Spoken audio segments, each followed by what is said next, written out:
In his past life, this guy was an insect expert. Unexpectedly, after transmigrating, he accidentally became the strongest poison master in the martial arts world. He killed the giant azure-spotted centipede that once terrified the Jianghu, yet to him, it's just a pet. The yellow wasp queen, commanding all the bees under the heavens, was also raised by his own hand. These cute little larvae are obedient and know how to protect their master. They seem harmless, but each one is a rare and deadly poison in this world. Dare to mess with the main character, and even the demonic cultivators of the evil sect will be sent to meet their maker. Let's start the story. Xiaolong was originally a famous streamer who made videos about insects and venomous animals. One unlucky day, he got bitten by a cobra, and just like that, he transmigrated to a world of martial arts. But no matter where he is, Xiaolong can't give up his hobby of collecting poisonous creatures. Today, a group of travelers wanted to ask Xiaolong for lodging because it was getting dark. Looking at their attire, he immediately recognized them as members of the Sichuan Tang sect. Xiaolong agreed, telling them they could rest wherever they liked. However, the main hall was where he was working, so they were not allowed near it. The Tang sect leader, Tang Shan, heard this and clasped his hands to thank the young hero. After that, Xiaolong excused himself because he had important business to attend to. It turned out his important business was that it was feeding time for his babies. Xiaolong went into the house and opened the lid of a jar. Inside were a few insects that looked like crickets. He hugged the jar, sighing that he was almost late. Everyone must be hungry, right? Then he reached out and opened the lid of another jar. Inside was a black earth tiger, a species of tarantula that lives in the Hainan region of China. Their size, when fully grown, can reach up to 20 centimeters. Xiaolong used chopsticks to pick up a cricket and give it to Little Black. Smelling the delicious scent, Little Black immediately devoured it, as if it had been starving for days. "Old man, you have one job, feeding us, and you can't even get that right. You're always late." After that, Xiaolong continued to the cabinet next to him. Inside the drawer was a chameleon.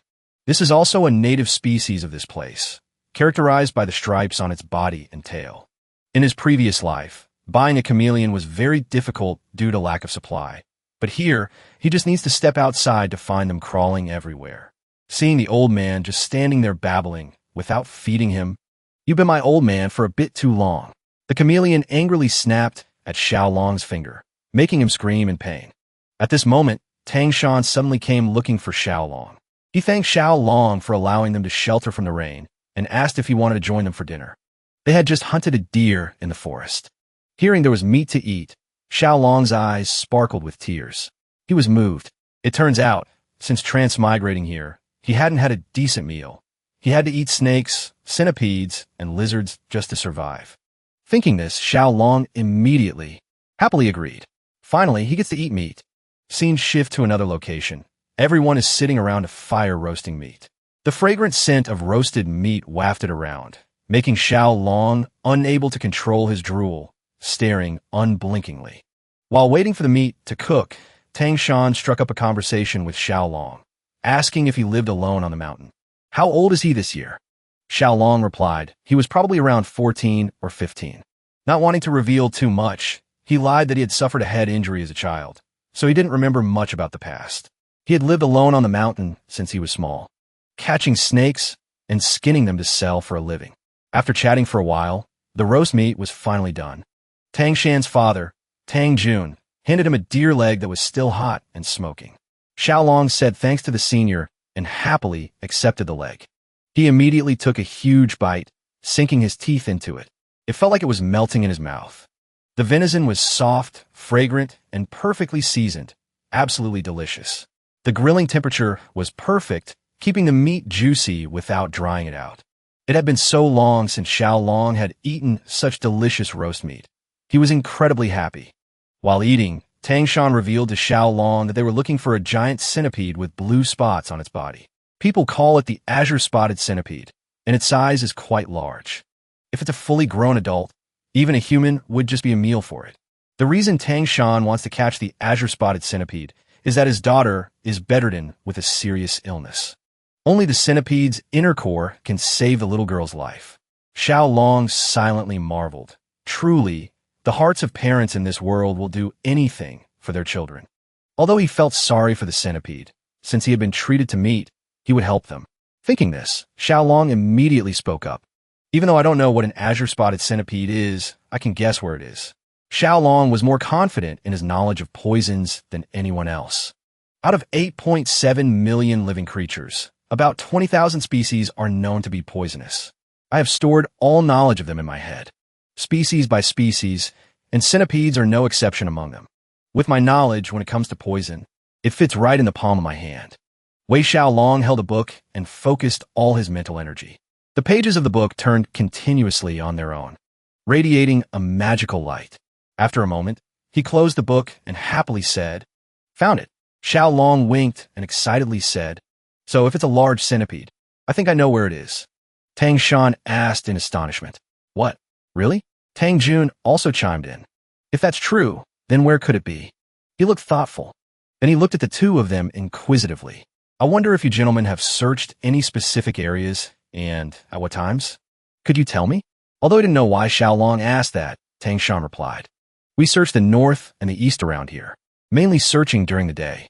As for the north, we mainly searched along the riverbank." He rubbed his chin, muttering, "So that's it." Thinking to himself, "As expected, there's a reason you guys couldn't find it." The two were stunned when they heard Xiaolong speak. Then naturally, it would be impossible to detect it. Tang Jun blurted out, "What? Naturally?" The old man asked urgently, "Can you tell me the reason?" He smiled smugly. "Of course. Centipedes belong to the phylum Arthropoda, subphylum Myriapoda. They have a wide range of activity and are cold-blooded animals. Therefore, they need a hiding place to maintain a stable temperature and humidity. What's interesting is that unlike most insects that have a waterproof membrane, centipedes have a weak waterproof membrane. With spiracles on the surface of their exoskeleton, they actually don't like places with too much water. Although they need a high humidity environment, they dislike areas with a lot of water. Conversely, without humidity, they can't survive for long either. This is a unique characteristic of centipedes." Sitting on the porch, Xiaolong continued to provide information. Therefore, a large-bodied green-spotted centipede is highly unlikely to live in a dense forest or along a riverbank. Tang Jun felt a headache coming on. "I can't believe it. So, the places centipedes like aren't rotten logs?" he asked. "Some small centipede species can be found in such places, but you said it was a large centipede, right?" Xiaolong continued his lecture unabated. "If its body is large, then fallen trees in the forest or rocks by the river wouldn't be suitable, because there's no place for it to hide." After listening, Tang Shan and Tang Jun looked at each other and nodded slightly. Sitting next to him, the old man said worriedly, "If we find it where you say, we will definitely reward you handsomely." He smiled smugly and pointed to the mountain before them. Xiaolong stated confidently, "To the west," and gave his instructions. "You should try searching the rocky mountain to the west." During the day, centipedes usually rest under sun-warmed rocks and only come out at night. Night fell, and the moonlight illuminated the steep cliffs. On the cliff face, everyone split up to search. At the summit, Tang Shan stood firm, observing. He frowned, deep in thought. Just then, someone ran up and called out, "Clan head, could the young hero's words be wrong?" He pondered, "Is that so?" Jumping down to the ground, Tang Shan ordered, "We'll rest here for today. Fire the signal flare to call the search teams to gather." The soldier acknowledged the order. "Yes, clan head." The signal flare was fired. It blazed brightly in the air. As they rested, people began to complain. "Oh man, I'm dead tired. I hope what the young hero said is true." They took turns discussing it. "Why can't we find this damn centipede?" "You're right." But that young hero seemed quite intelligent. Suddenly, they heard a noise from Tang Shan's direction. They saw him clenching his teeth, trembling as he said, "Tang Einer." She was considered the most outstanding prodigy in the history of the Tang clan. Could it be that the heavens have truly abandoned me? At that moment, a voice called out, "The Grand Clan head has returned." Everyone greeted him in unison. "You've returned, sir." Tang Jun walked over to Tang Shan. The old man asked about the situation. "Still no luck today?" He replied, "No, father." Then he asked, "Did you find anything, father?" Tang Jun coughed lightly. "All right, but the situation isn't looking good. Tang Einer can only hold on for another 3 months at most. I don't know if we can find it within the next 10 days. The two fell silent. They both shared the same sorrow. He suggested, "Father, How about we try searching the south tomorrow, since we still haven't found any traces? The old man sighed and agreed. Very well. Suddenly, Tang Jun exclaimed in surprise. No traces at all. Then he suddenly slapped his forehead and laughed loudly. That's it. So that's how it is. Why didn't I realize it sooner? This is the place. Seeing a glimmer of hope, Tang Shan immediately asked, Did you just discover something, father? However, Tang Jun's answer was unexpected. No, it's just as you said. I didn't see any traces or sense anything at all. He asked in surprise, Really? The old man confirmed. Because there's nothing here. Then he added, It's precisely because of that that I feel it's here. Tang Jun observed the surroundings and asked, In the past 3 days, have you found anything on this rocky mountain? Tang Shan replied, No, sir. We haven't found any traces whatsoever. He rubbed his chin thoughtfully and said, No animal droppings or territorial markings found. There's really nothing here. As soon as he finished speaking, he suddenly gasped. Could it be? Realizing the issue at the same time as Tang Shan, the old man said excitedly, That's right. It's impossible for a rocky mountain this large to have no traces of animals. He clenched his fists and muttered, This is its territory. Tang Jun replied joyfully, Exactly. That's why all the surrounding animals have either fled or become prey for the centipede.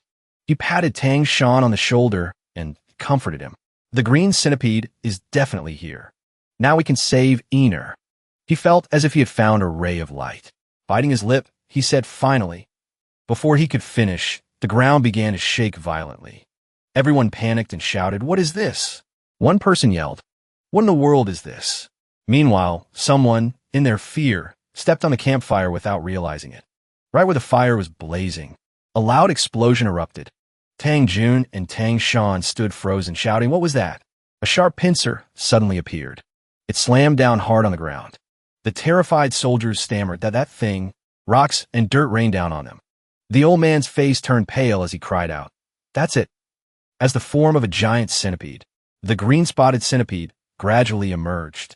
At the same time, in the city, panicked sounds echoed. Xiaolong said wearily, It's complete chaos. He lay sprawled out, wondering, just how big is that centipede to make everyone so scared? They said they were just going to look for it. Why are they turning the whole mountain upside down? Xiaolong smirked. A centipede big enough to swallow me whole. He grew excited. I'm actually really curious. A night scene in the mountains. Everyone gathered around the carcass of the slain centipede. Tang Jun opened a box and said, This is the inner core of the green-spotted centipede. Everyone around was moved. The old man covered his face and coughed lightly. Now Ener can be saved, Tang Shan. His body was battered and bruised. He walked over and said, Father, please send the uninjured martial artist to Sichuan first. Tang Jun was puzzled. What do you mean? He looked into the distance and replied, A kindness must be repaid. A grudge must be avenged. Hatred is carved in blood. Kindness is carved in stone. Tang Shan asked, Don't we still have things to do here? The old man remembered and said, I almost made a huge mistake because I was so focused on Ener. Tang Jun put away the box containing the inner core and said, That's right. We should treat the young hero as an honored guest. If there is anything the young hero desires, we shall grant it. Let the injured martial artist stay in the village to recuperate. During that time, I will go meet the young hero. Tang Shan added, Perhaps the young hero is also anxious for news from us. Xiaolong had a gloomy expression. He was surrounded by strange creatures. Despite them clinging to him, he said, What am I supposed to do now? In just one night, I've become the father of the green-spotted centipedes. In a certain room, Xiaolong muttered, Back home. I'll clean the egg and place it by my pillow. When I wake up, I'll see. He looked at the little ones crawling on him and said, My little darlings have all hatched. Looking at their round bodies with rabbit-like ears, Xiaolong suppressed his emotions and said, I expected this, but I didn't think they would hatch so quickly. He glanced at a little one sleeping on his cheek. Suddenly, the little one pooped. Startled, he caught it and said, Hey, you guys stay back a bit. Xiaolong thought to himself, The problem is, I don't know if these little guys see me as their mother. One of the little ones kept biting his shirt, and he said, They just cling to me and won't leave my side for a second. The night before, in some mountain crevice, at the secret hideout of the green-spotted centipede that I found, The closer he got to the cave, the more frightening it became. He accidentally kicked something and shouted, "What the hell is this? What kind of beetle is as big as a human fist?" The torch in Xiao Long's hand fell. The beetle next to him collapsed to the ground, panting.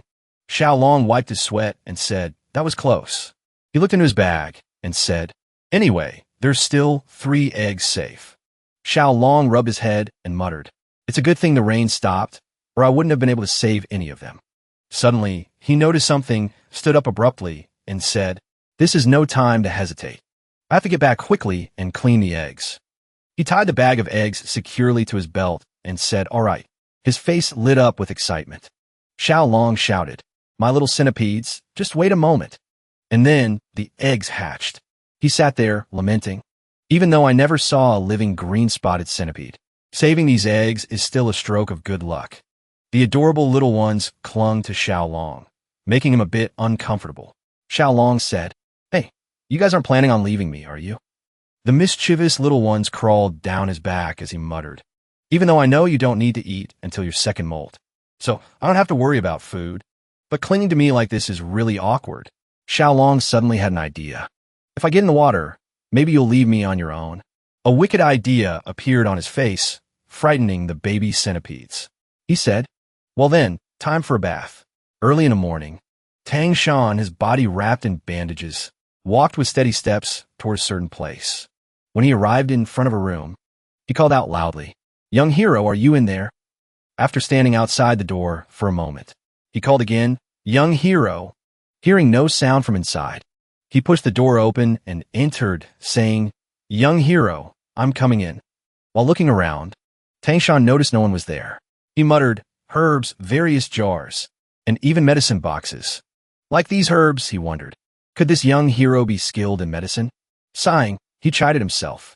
Entering an empty room without permission like this is so rude. Then Tang Shan decided to leave, saying, "I'll come back later." Suddenly, he heard strange sounds. It made him turn back curiously, muttering, "What is that sound?" Behind him were large jars. He quietly approached. Opening the lid of a jar, he couldn't help but exclaim in astonishment, "This is—" When he saw a spider holding something white in its mouth, he muttered, "A spider." Looking at the medicine cabinet, he whispered, "Unbelievable."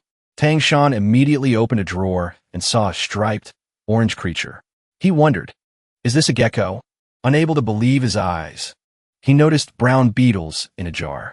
A pot next to it contained strange eggs, and the box beside it was filled with dried snakes. So shocked he couldn't move, he muttered, "What kind of lizard?" Feeling like he was in a place filled with poisonous creatures, he exclaimed, "This is truly unbelievable." A thought crossed Tang Shan's mind. Could it be that he's raising these animals and breeding them? Even the Tang family, famous for its poisons and venomous creatures, only goes as far as managing and extracting toxins. The thought of breeding them like this is inconceivable. He closed the door and stepped outside, then muttered, "Through a small twist of fate, I was able to save my beloved daughter's life." Clenching his fist, Tang Shan thought to himself, could this young hero be that twist of fate? Suddenly, he heard a voice call from behind him. "Senior." He turned around and replied, "Young." Xiao Long hurried over and asked, "What happened to your arm? Are you injured anywhere else?" Tang Shan placed a hand on his shoulder and replied, "It's nothing serious.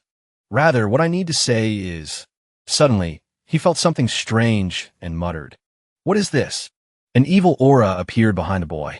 The door suddenly shattered, and a strange figure appeared, full of malice. A terrifying smile revealed sharp teeth.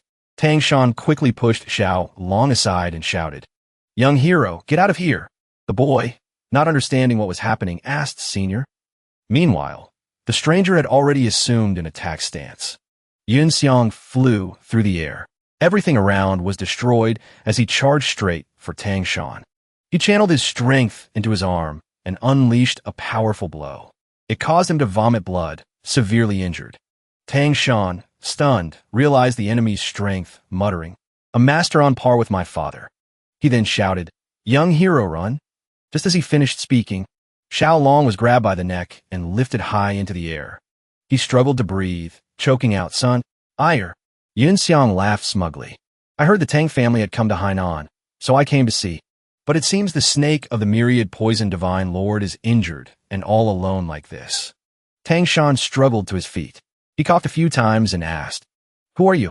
Why are you tormenting this young hero and me?" Yin Xiang laughed loudly. "You'll know when you see this face and my red hand.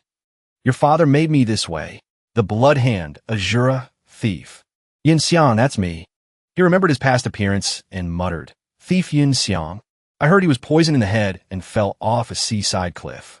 It seems he survived, seeing Xiao Long struggling in his grasp. Tang Shan shouted loudly, "That young hero has nothing to do with us. Let him go," he offered. "Then I'll trade my life for that kid's." He tightened his grip on the boy's neck. "I don't think so. If you so much as touch me, you'll die. This highly skilled demonic martial artist will bring harm to the world." Tang Shan angrily gritted his teeth and muttered, "In the end, that demon has no intention of letting the young hero go." At that moment, Xiao Long was being choked to the point where he couldn't bear it any longer. Yin Xiang laughed loudly. The boy choked out with difficulty. "Please, save me." The little baby centipedes swarmed out from his clothes, latching onto the demon's arm. They bit Yin Xiang repeatedly, causing him to panic. "What is this? Centipedes?" Yin Xiang tried to shake off the creatures, shouting, "These centipedes can actually harm me." The creatures injected their venom into his body, causing him to vomit blood. Finally, Yin Xiang collapsed, crying out, "Damn it!" Then he lay motionless at Xiaolong's feet. The boy stammered in fear, "Oh my God, he's dead." He nudged the body with his foot and called out, "Hey, are you still alive?" Tang Shan stood there, mouth agape. He couldn't help but be astonished. Then he laughed as if he'd struck gold and muttered, "Not just an honored guest. Is this young hero?" Xiaolong poked Yun Xiang's body with a stick. In the end, he became a member of the Tang family. At the Taoist temple, a few days after Yun Xiang's fall, a sigh of relief echoed in the room. Wei Xiaolong was tending to a weakened Tang Shan in bed. The man spoke, "Thank you, young hero." Seeing him speak, Xiaolong said, "We can't delay any longer. If Senior tells me where you live, I'll go take a look." After speaking, he turned away, scratching his chin in thought. "No, it's not right to leave Senior here alone. But I can't call a doctor either." Hearing this, Tang Shan quickly said, "I'm fine, don't worry. A few days of rest, and I'll be all right." The boy felt a sense of awe. This old man has lost so much blood, and yet he speaks so calmly. He remembered the image of the man coughing up a pool of blood while still trying to reassure him. "I'm fine." Xiaolong immediately refuted. "Please don't say that. Your condition is very serious right now." Tang Shan took a weak breath and replied, "It's all fine." Fearing the boy would worry more, he added another sentence. "I am a man of the martial world." Xiaolong was very surprised to hear this and wondered, "A martial world practitioner?" He asked excitedly a flurry of questions. "Do you mean people who can fly and use palm techniques?" The man smiled and replied, "Not everyone can do that, but you could say that's correct." The young man thought in amazement, "How cool. This world really is different. Otherwise, seeing a centipede as big as a house wouldn't make any sense." Tang Shan spoke, interrupting his train of thought. "In any case, this is something to be cherished. I saved your life. Although it may be a bit rude, let me formally introduce myself." He introduced himself. "I am Tang Xueshan, of the Sichuan Tang clan." The boy was not slow to respond. "I am Wei Xiaolong." The man closed his eyes, praising Xiaolong. "It means little dragon. A fine name." Then he looked at him and asked, "Furthermore, I have many things I want to ask. I wonder if you would be willing to answer?" The boy replied politely, "Yes, please ask." He posed his question. "Are those black, venomous creatures centipedes?" The boy looked down at the larvae clinging to him. He gently poked them and confirmed, "Yes, they're the larvae of the green-spotted centipede." Tang Shan was so shocked he sat bolt upright and exclaimed, "You're saying you've tamed the larvae of the green-spotted centipede?" The boy was startled by his reaction and also shouted, "Senior, please lie down first." But the man paid no heed to his advice and continued, "How on earth were you able to tame them like that?" The boy stammered in reply, "While waiting for you, I saw." The man suddenly cut him off. "Are these other poisonous creatures also raised by you?" The boy hesitated and continued, "That is to say." He seemed a bit shy, then spoke up. "This might be a bit of a long story. Would you like to hear it?" The man covered his mouth, cleared his throat. "It's fine. Please tell me." The boy began his story. Then I'll start with the eggs of the green-spotted centipede. The story goes like this. The night outside the Taoist temple was quiet, as if listening to Xiaolong's story. After hearing everything, Tang Shan asked in surprise, "Wait a minute. You mean you found the eggs yourself and raised them?" The boy replied, "Yes. That's right. I could guess when the eggs would hatch." The man broke into a sweat, thinking, who could possibly know for sure the day an egg will hatch? How is that possible? The boy spoke up. "Please wait a moment, senior." With that, Xiaolong opened the cabinet door. He brought out the creatures and asked, "Would you like to see this?" He held one out and proudly introduced it. This is a common cave lizard. It has yellow stripes on its body and white stripes on its tail. He continued, introducing another one. And this one, the ones with large white stripes on their tails were selected for breeding, and the result produced these two distinct colors. Tang Shan looked at the creatures before him, exclaiming, "Could it be?" He shouted, "Are you saying you created this color?" The boy happily confirmed, "Yes. Isn't it beautiful?" The man swallowed hard, questioning, "So, does that mean if you breed those with strong venom, you can create a species with even stronger venom?" The boy was a bit surprised by his question. His mind was racing with thoughts. Theoretically, it's possible. After considering, he said, "If you know which one's venom is stronger, it's definitely possible." He hesitated. "But that would be difficult." The man suddenly shouted, "What? But it's possible?" The boy was startled. The man placed his hands on the boy's shoulders and made a serious offer. "You must join my clan." The boy blurted out in surprise. The man shouted again, "If you join our Tang clan, all of our secret martial arts techniques will be passed down to you without reservation. Precious herbs, spirit grasses, and any kind of poison you desire will be within your reach." He persuaded passionately. "With your abilities, you could probably catch or raise one of the 10 great poisonous creatures of the Central Plains, which are legendary in the Jianghu. If that's still not tempting enough." Tang Shan used his ultimate move. "Not to brag, but one of the 3 treasures of the Central Plains is my daughter." Xiaolong hurriedly stopped him. "Wait a minute," he asked. "What did you just say?"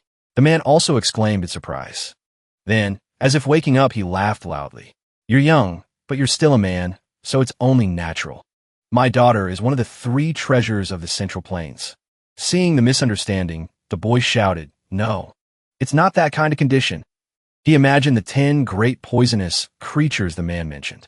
He clenched his fists and asked loudly, "Are the 10 great poisonous creatures of the Central Plains as formidable as the green-spotted centipede?" The man emphasized, "Absolutely. Of course they are." He smirked smugly. "The green-spotted centipede is very powerful, but it's still a low-level poison creature and cannot compare to the 10 great poisonous creatures of the Central Plains." He described, from a centipede as large as a house to a centipede that shines as brightly as gold. The boy was astonished, his imagination running wild with the man's words. But the man continued, "Whatever you're thinking, the reality will far exceed it." Tang Shan sighed softly. "It's truly a strange thing." He looked at Xiaolong's bright, excited face and the 2 larvae peeking out of his shirt, then confirmed, "It seems my persuasion was successful." 2 days later, at the Taoist temple, Tang Shan's disciples shouted upon hearing the news. "You're saying the Bloodhand Azura thief appeared?" Tang Shan said, "Indeed. I was almost in big trouble. I never expected him to be hiding and practicing his martial arts. He has now reached a level close to Father's." The group of disciples stammered in fear. "Hey." One disciple stuttered, unable to finish his sentence. So then, another disciple suddenly had a thought and spoke up. "Wait a minute. Did the clan head kill him? Could it be that you've reached the myriad poison realm?" Another disciple immediately congratulated him. "Congratulations." The remaining one also hurriedly said, "Oh, congratulations, clan head." The man sighed, denying it. "That's not it." He continued, "The one who killed him wasn't me, but this young hero here." A disciple exclaimed in surprise, "This young hero?" With that, he turned and grabbed Xiaolong's hand tightly. He shouted in confirmation, "Young hero, is it true?" The group of disciples immediately said, "Thank you, young hero, for saving our clan head's life." "Sichuan Tang clan head, by any chance, are you a great master who has achieved eternal youth?" The boy was completely taken aback by their words, asking back, "What? Eternal what now?" Tang Shan calmly interjected, "Young hero, there seems to be a misunderstanding. Could you show them?" The boy thought for a moment, then agreed. "All right, little ones, come on out." The disciples stared wide-eyed at the wiggling creatures peeking out from the boy's shirt. The tiny larvae chirped as they looked around. Seeing the larvae clearly, the disciple exclaimed in astonishment, "Aren't those centipedes? These are the ones that took down thief Yin Xiang." One of the disciples suddenly shouted, with a hint of fear, "Is their poison safe?" Another disciple also shouted, but couldn't hide his admiration. "You've tamed the green-spotted centipede? How can such a young hero be so talented?" Tang Shan calmly continued, "Therefore, I have decided to accept this young hero into our clan." The disciple exclaimed excitedly, "Young hero, this is truly a great opportunity," Tang Shan said. Then his voice drew the attention of the excited group. He clenched his fist and spoke seriously. "It seems we should not delay any longer." Xiao Long asked, "Senior, is there something else you're looking for?" He just pondered, not answering. Then he spoke gravely. "The blood-hand Azura thief, Yun Xiang. The martial art he practiced was the blood grudge poison claw. A terrifying evil art. It requires human blood and marrow to advance its realm." The boy thought in horror, what kind of insane evil art is this? The man made a firm decision.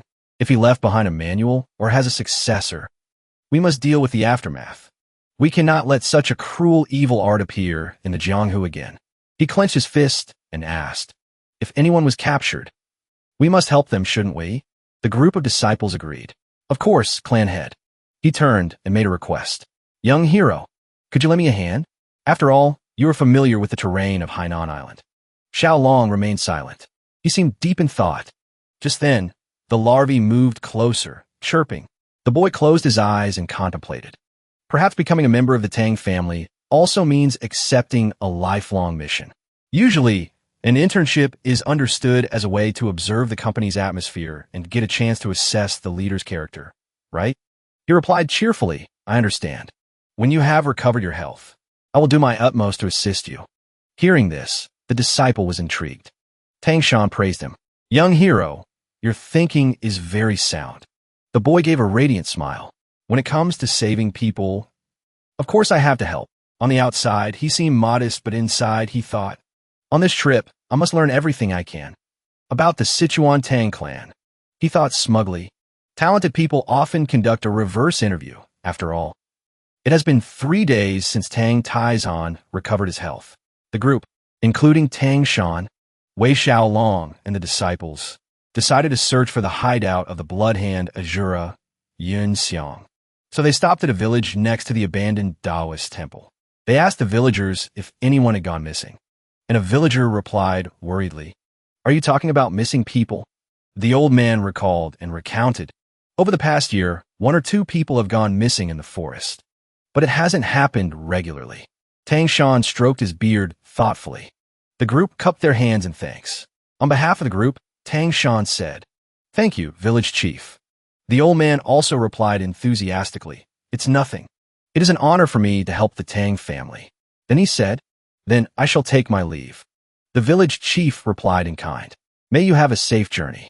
Unfortunately, the group didn't gather any more information and continued on their way. Xiao Long felt puzzled. Is this village no different either? Tang Shan was lost in thought. He had something on his mind and replied, "Seeing as he discovered us and revealed himself, I thought he would be around here. This search is really not easy." The boy also thought, "Something is strange. How could he not leave any traces?" Xiao Long recalled Yun Xiang's attack and wondered to himself, what did he say? Thinking of that, he suddenly exclaimed, "Senior, do you remember what he said when he appeared?" Tang Shan turned and replied, "I don't remember clearly. What about you?" The boy recalled and thought, I was hit and sent flying then." So, he continued his analysis. He said that the Tang family had entered Hainan Island, right? The man asked back, "Is that so?" The boy continued his analysis. If so, that means someone knew the Tang family had entered Hainan Island and reported it to Thief Yin Xiang, right? The man nodded. Perhaps. Xiao Long excitedly offered his opinion. Then it's simple. We just need to verify the path we took on Hainan Island.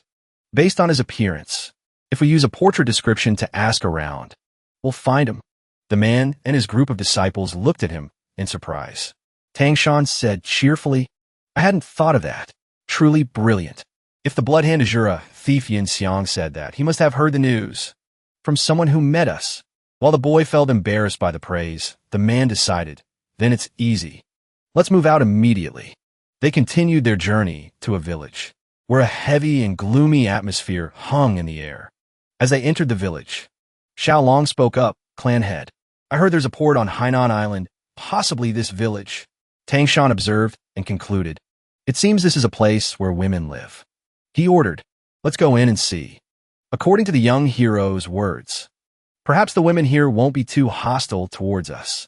The group of disciples responded in unison. Yes, clan head. In the village, the people seemed very melancholic. Many were dazed, some even lying in front of their houses. A villager sat quietly working. When they called out, is anyone here? The villager's attention was drawn. Seeing the group enter, a villager asked, what business do you have in the village of women? Tang Shan was somewhat surprised to see the village chief leading a little girl by the hand, along with two young men from the village. He raised his head and introduced himself. I am Tang Taizan, clan head of the Tang family in Sichuan. We have come here because... While everyone was talking, Xiao Long quietly observed his surroundings. He silently assessed.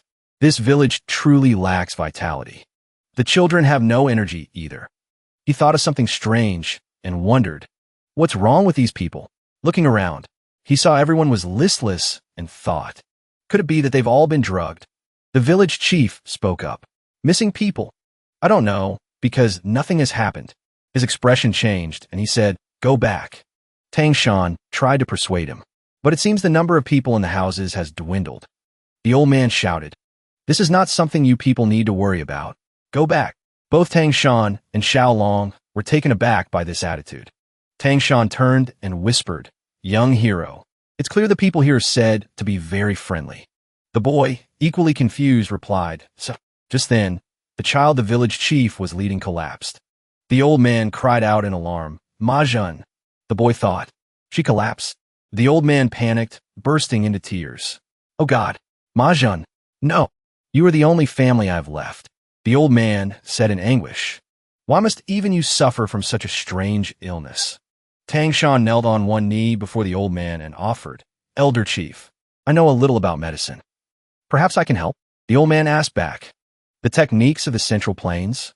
He replied, yes, although I am not a doctor, I have some understanding of medicine. May I examine the child condition? The old man quickly agreed. As if relying on him, the village chief began to explain.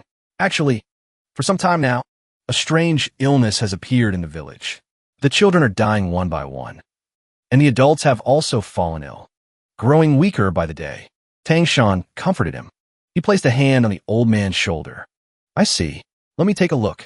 The old man's eyes welled with tears as he said, thank you. Thank you so much.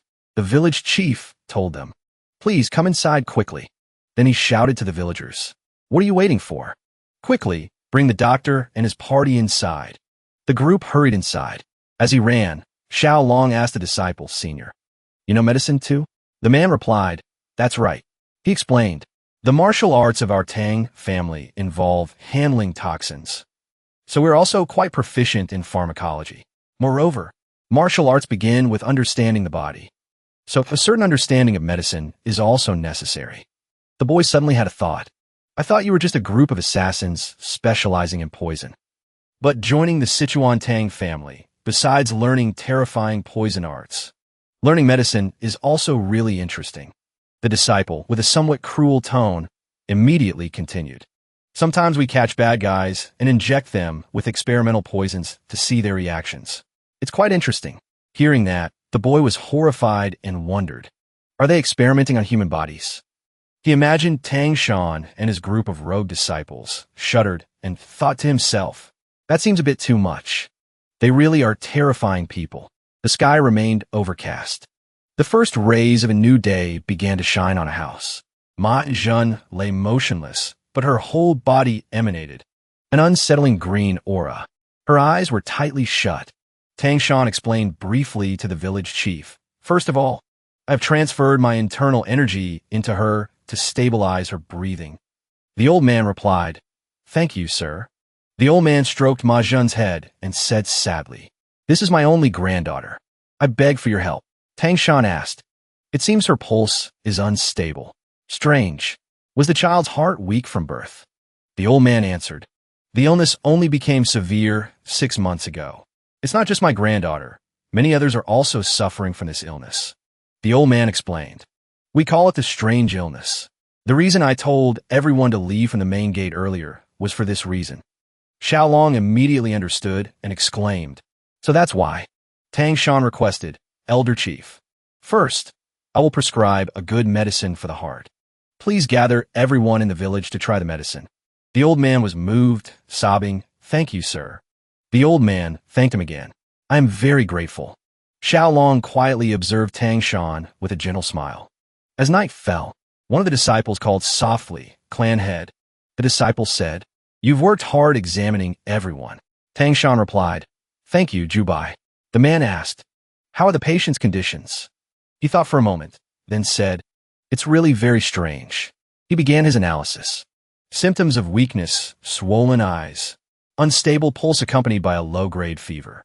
The symptoms vary, but all the severely ill patients have heart problems. Suddenly, he remembered and asked, "What about the young hero?" Jubai reported, "The young hero seemed tired after helping everyone, so he fell asleep. I took him to the resting room." The image of the disciples carrying him to rest flashed through his mind. The disciple sighed. The young hero really did his best. The man said, "For someone who hasn't practiced martial arts, following us must be very tiring." He added, "By the way, I should go check on the young hero's condition." Jubai replied, "Let me take you there." The room door opened gently. Inside, Xiaolong was fast asleep, unaware of anything. Tang Shan didn't enter, but stood outside, quietly observing. Suddenly, he pushed the door open and rushed to the boy's bedside. His hand moved like lightning, striking down and slapping the boy hard, causing him to cry out in pain. Xiaolong woke up. He stared at the man with a look of indignation, exclaiming, "Senior." He also wondered to himself, why did he suddenly? And at that moment, Tang Shan's unexpected slap left him bewildered. He held his cheek, saying in confusion, "What was that?" Then he backed against the wall, wondering, "What's going on, senior? That hurts." Tang Shan immediately lowered his voice. "I'm sorry. I was just trying to catch a bug that was crawling on your cheek." Xiaolong furrowed his brow and asked, "A bug?" Tang Shan said awkwardly, "Listen to me." He glanced through the crack in the door and said, "I just want to check on you for a bit before resting." Suddenly, Tang Shan spotted a bug and said, "There it is." Suddenly, a bug flew and landed on your face. You know, he pointed at the bug with a sharp gaze and said, "Hainan Island has many types of poisonous insects that I'm not familiar with, so it's quite dangerous. Therefore, I instinctively slapped it." Tang Shan held up the bug in his hand and said, "Look, this bug is this big." Xiaolong stared at the bug in his hand, stunned for a moment. Suddenly, he said, "This." He thought to himself, "Wait a minute. Why is this bug here?" He seemed to have discovered something. Xiaolong asked, "Senior." The patients, although they have many different symptoms, all of them seem to have an abnormality, right? Tang Shan confirmed. "That's right," the boy said. "The cause of the strange diseases spreading in this village." Xiaolong pointed at the bug in the man's hand and said, "Is caused by this bug right here." Tang Shan exclaimed in surprise. What? This is a type of bug belonging to the assassin bug family.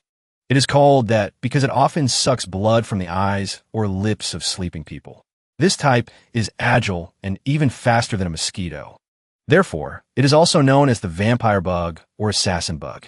Xiaolong took a cloth to wipe the blood off the bug and said, "This bug itself isn't poisonous, but its stomach is full of harmful parasites." He continued, "When bitten by it, people will be infected through its waste. Trypanosomiasis or Chagas disease. That is the disease it causes. This is one of the causes ranking 7th on the list of deadliest killers of humans." Xiaolong asked, "Village chief, are the dogs in the village panting heavily or showing symptoms like the humans?" The village chief panicked and replied, "That's right. Could it be because of this bug?" Xiaolong sighed and replied, "Possibly, but I'm not entirely sure yet." The old man wondered, "If that's the case, can my granddaughter be saved?"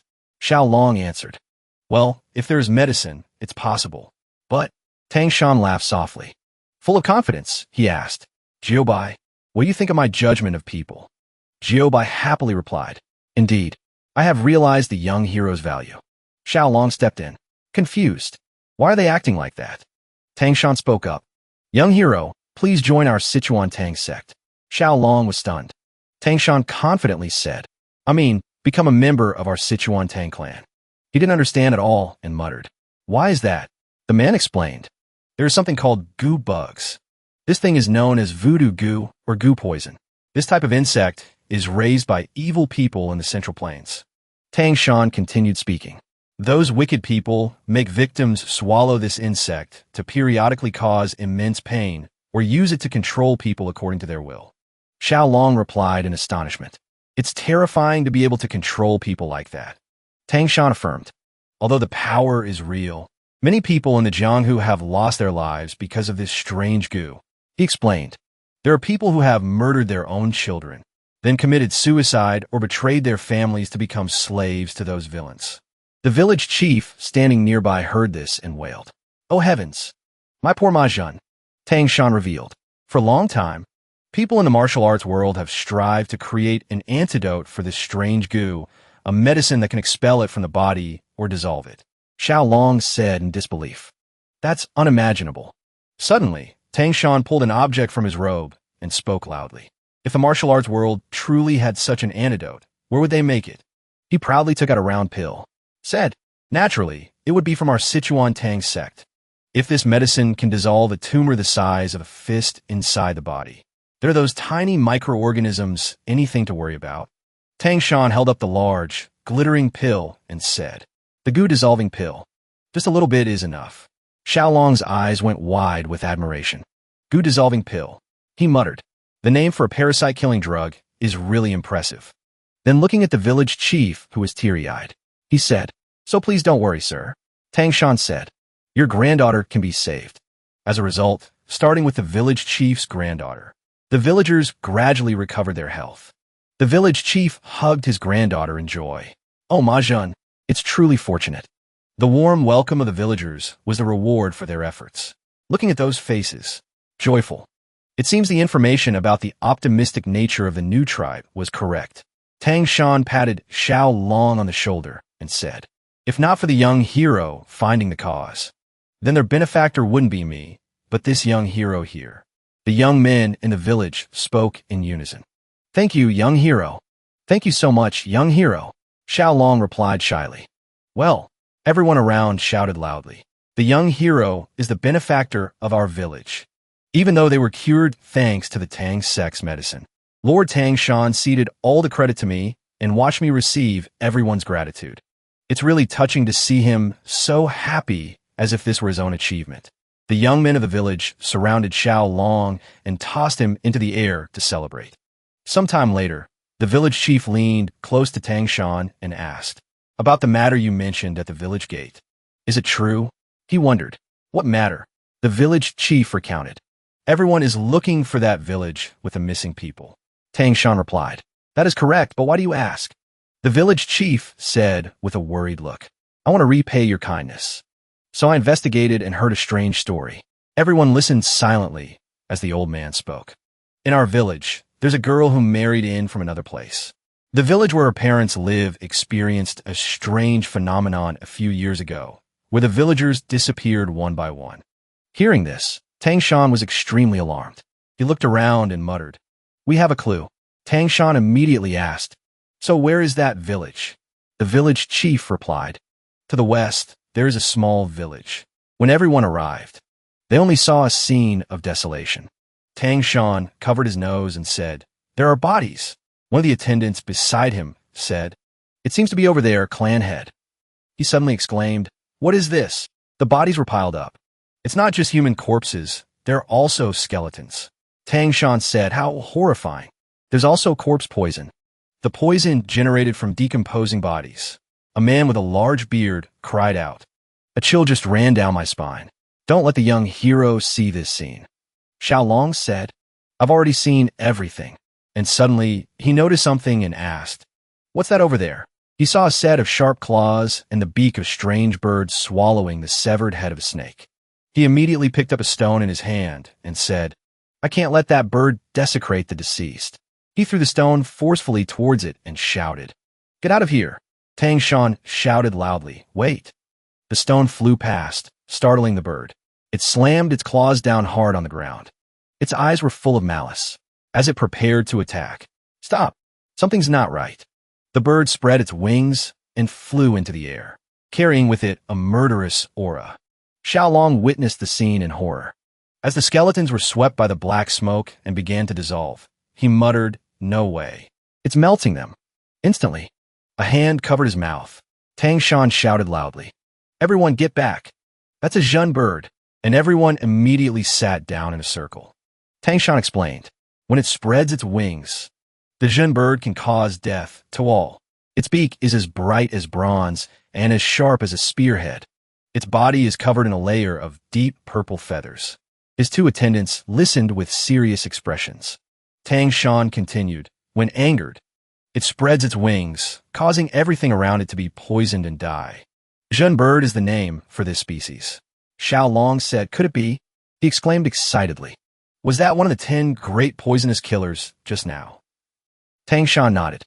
Xiaolong's eyes lit up with excitement. "That's right. That is the one that stands at the top of the 10 great poisonous killers. Hailed as the emperor of all creatures, the Zhen bird. The emperor of the 10 great poisonous killers," he muttered. "How absolutely terrifying.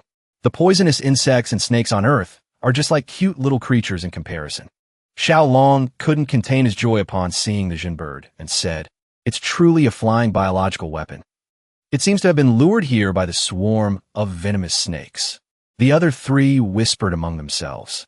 It said that the Zhen bird only eats the heads of the most venomous snakes. He asked worriedly, "Is this some kind of omen?" The man replied, "Absolutely. It might be very difficult to see a Zhen bird with your own eyes in this lifetime. This species is so rare that it's only been seen once in the last 100 years. Xiaolong was in awe, and Tang Shan asked, "What's wrong, young hero? Are you planning to catch it?" This astonished the crowd. The man laughed loudly. "Want to try and catch it, young hero?" The boy replied, "I like to, but looking at its toxicity." Tang Shan just smiled and looked at him. Then he suddenly said, "Kid, it seems you're very interested in the 10 great poisonous killers. If so, there is a way." Xiaolong asked in surprise, "Is there really a way?" Tang Shan affirmed, "If you successfully master the secret poison arts of the Tang family, your body will become immune to all types of poison. You could even resist the toxins of the Zhen bird." He continued to explain, "In this world, only the martial arts of our Tang family can counter this type of poison." He pointed to his own face and said, "The problem is, our Tang family does not teach its secrets to outsiders." He emphasized, "Although I really want to help you, young hero, as the clan head, I cannot violate the laws of the clan." Xiaolong shouted excitedly, "If I become a member of the Tang family, can I learn it? And if I reach the state of being immune to 100 poisons, can I really resist the Zhen bird's poison?" Tang Shan replied confidently, "Of course. If the young hero decides right now, I will wholeheartedly teach you. An initiation ceremony will be properly arranged." Although others looked on with doubt, only Xiaolong believed him. The man smiled slyly. "But if the young hero hesitates for too long, I will also have to think carefully about this decision, won't I?" Xiaolong felt excited and blushed. He said decisively, "I agree to become a member of the Tang family. I look forward to your guidance, clan head." Tang Shan laughed loudly. "Really? Excellent." He patted the boy's shoulder and said, "From now on, you will be a part of the Tang family." At the residence of the bloodhand Azura, Yun Xiang, there were footprints next to the poison. Suddenly, someone spoke up. "Clan head." The man with the beard handed over a book, saying it was inside the cave. Tang Shan opened the book, flipping through the pages, and confirmed, "This writing in blood is indeed the manual for the blood grudge poison claw." Xiaolong was surprised. "Written in blood?" The man put the book away and said, "Let's head back." The boy wondered, "Are we going to Sichuan?" Tang Shan replied, "We need to get the green centipede's inner core and the manual." Xiaolong remembered the animals he was raising and asked, "Could we stop by the Taoist temple for a bit? I want to release my friends." The man replied, "I will also prepare your travel supplies." Tang Shan turned back and said, "Then let's set off." As Xiaolong looked back, he suddenly noticed something. He pointed at the cave and said, "There's something strange over there." The man with the beard was puzzled. "What do you mean?" Everyone bent down to look at something. "This," they all said in unison. "This is a feather from the Jeanne bird." All eyes were on the feather, which was emitting a purple light. Tang Shan put on a glove and picked up the feather to examine it. He opened a box to store it and said, "Consider this a congratulatory gift for becoming a member of the Tang family. It seems you really like it." Xiao Long was thrilled. "Thank you, senior." "No, clan head." Tang Shan turned back, smiled, and said, "Everything is fine, but I don't quite like this form of address." He continued, "How about after the sworn brotherhood ceremony? We change how we address each other to something more suitable." Xiao Long was surprised and muttered, "A ceremony? Like an initiation ceremony?" At the same time, at the Sichuan Tang family residence, the injured Tang Jun and others from the Tang family rushed to support him. One person reported, "Grand Clan Head, Tang Beauty set out first and has now arrived." The old man yelled, "Hurry!" "Ow, Viziner," the subordinate reported. "She is still alive." The old man said, "Take me to Ener quickly." The room door opened. Tang Jun appeared and called out, "Ener." The people by the bed said in unison, "Grand Clan Head." Lady Tang cried out worriedly, "Father!" The old man replied, "Daughter-in-law, I've brought the medicine back." Tang Jun took out the pill and said, "This is the inner core of the green-spotted centipede." She covered her mouth with her hand, trying to hold back her emotions. "You succeeded." Everyone sat around, waiting for the old man to give the medicine to Ener. Her face was pale, her breathing shallow. Tang Jun called out with pity, "Ener." The old man held up the pill and said, "It was almost too late. Luckily, I made it in time." Lady Tang urged, "Father, quickly, give her the medicine." The old man slowly placed the pill in Ener's mouth. A stream of green energy emanated from her body. Tang Jun checked her pulse. Then, the old man circulated his internal energy, while the mother looked at her beloved daughter with a worried expression, whispering, "Ener, please wake up." Xiao Long sat down wearily, thinking, "I've heard the Central Plains are vast, but I never imagined it would be this immense." From Hainan, we took a boat to Hangzhou. After passing through Nanning, a journey of a month and a half finally brought us to Sichuan. In front of the Tang family gate, the man with the beard said, "This is the Sichuan Tang family, young hero." The boy was surprised. "Really?" Before him stood the majestic Tang family estate. The man explained, "This entire mountain belongs to the Sichuan Tang family. That's why this mountain is called Tang Family Mountain." Xiaolong couldn't believe his eyes. People from the Tang family rushed out and shouted loudly, "Clan Head, you've returned." "Welcome back, sir." This startled him, and he muttered, "Are all these people from the Sichuan Tang family? There are so many." From behind the crowd, a girl in a red dress was running towards them. The sound of footsteps echoed, welcoming the return. Tang Shan was surprised to hear the call. "Father!" His beloved daughter, Ener, had woken up and ran to hug him, sobbing. Tang Shan joyfully called out, "Ener, you're well again?" She hugged him and said, "Father, I'm sorry." Ener turned and asked, "Is your body all right, father?" Xiao Long gazed at her, muttering, "This is truly the first time I've seen someone who radiates such brilliant beauty." He turned to introduce them. "I have someone I want you to meet." Tang Shan said, "Xiao Long, this is my daughter, Tang Ener." Xiao Long immediately froze. The man continued, "I still remember what you said to me. A blade of grass." Ener heard this, puzzled. Tang Shan patted her head and said, "A weed, of course." This made Ener blush in surprise. The two looked at each other in silence. Xiao Long remembered the man's previous words. "My daughter, one of the 3 treasures of the Central Plains." He refuted, "Not a weed." He felt embarrassed. "A poisonous flower." Tang Ener, the only daughter of the Tang family. Since she was young, Ener carried a deep sorrow that few understood. In a conversation between 2 senior elders, one argued that her talent was still unclear, while the other praised her appearance. "Isn't she one of the 3 beauties of the martial world?" Ener had to hide behind a tree, quietly listening to their comments. The man with the beard said, "We just need a son-in-law and name to make it proper." The other replied, "I told him he should take more concubines. Why does the clan head object?" The bitter gossip reached Ener's ears, causing her to mutter, "That's not true, mother. Father is not wrong." She was determined to prove her abilities to the clan elders by perfecting her martial arts. Even though she was not a man, she could still contribute greatly to the clan. But her impatience led to mistakes, creating an inner demon, which eventually caused her to fall into a coma. When she woke up, thanks to the medicine and Tang Jun's help, everyone around her was worried. Lady Tang said joyfully, "You survived, Ener." Ener shed tears. "Mother, what should I do?" she sobbed. "I'm sorry, Mother." In her heart, she thought, "It's all over. I wanted to be useful to the clan." Ener looked at Tang Jun and said, "I've lost all my internal energy." Tang Jun took her hand and said, "Silly girl, aren't you feeling guilty for causing the family trouble? You've achieved what you always wanted. Stop crying and be happy." Ener asked in confusion, "100 poisons?" When she raised her hand, she realized a faint, bright green aura was emanating from it. This surprised her. Ener turned and asked, Grandfather, what is this?" Tang Jun replied cheerfully, "Ener, I have something to tell you.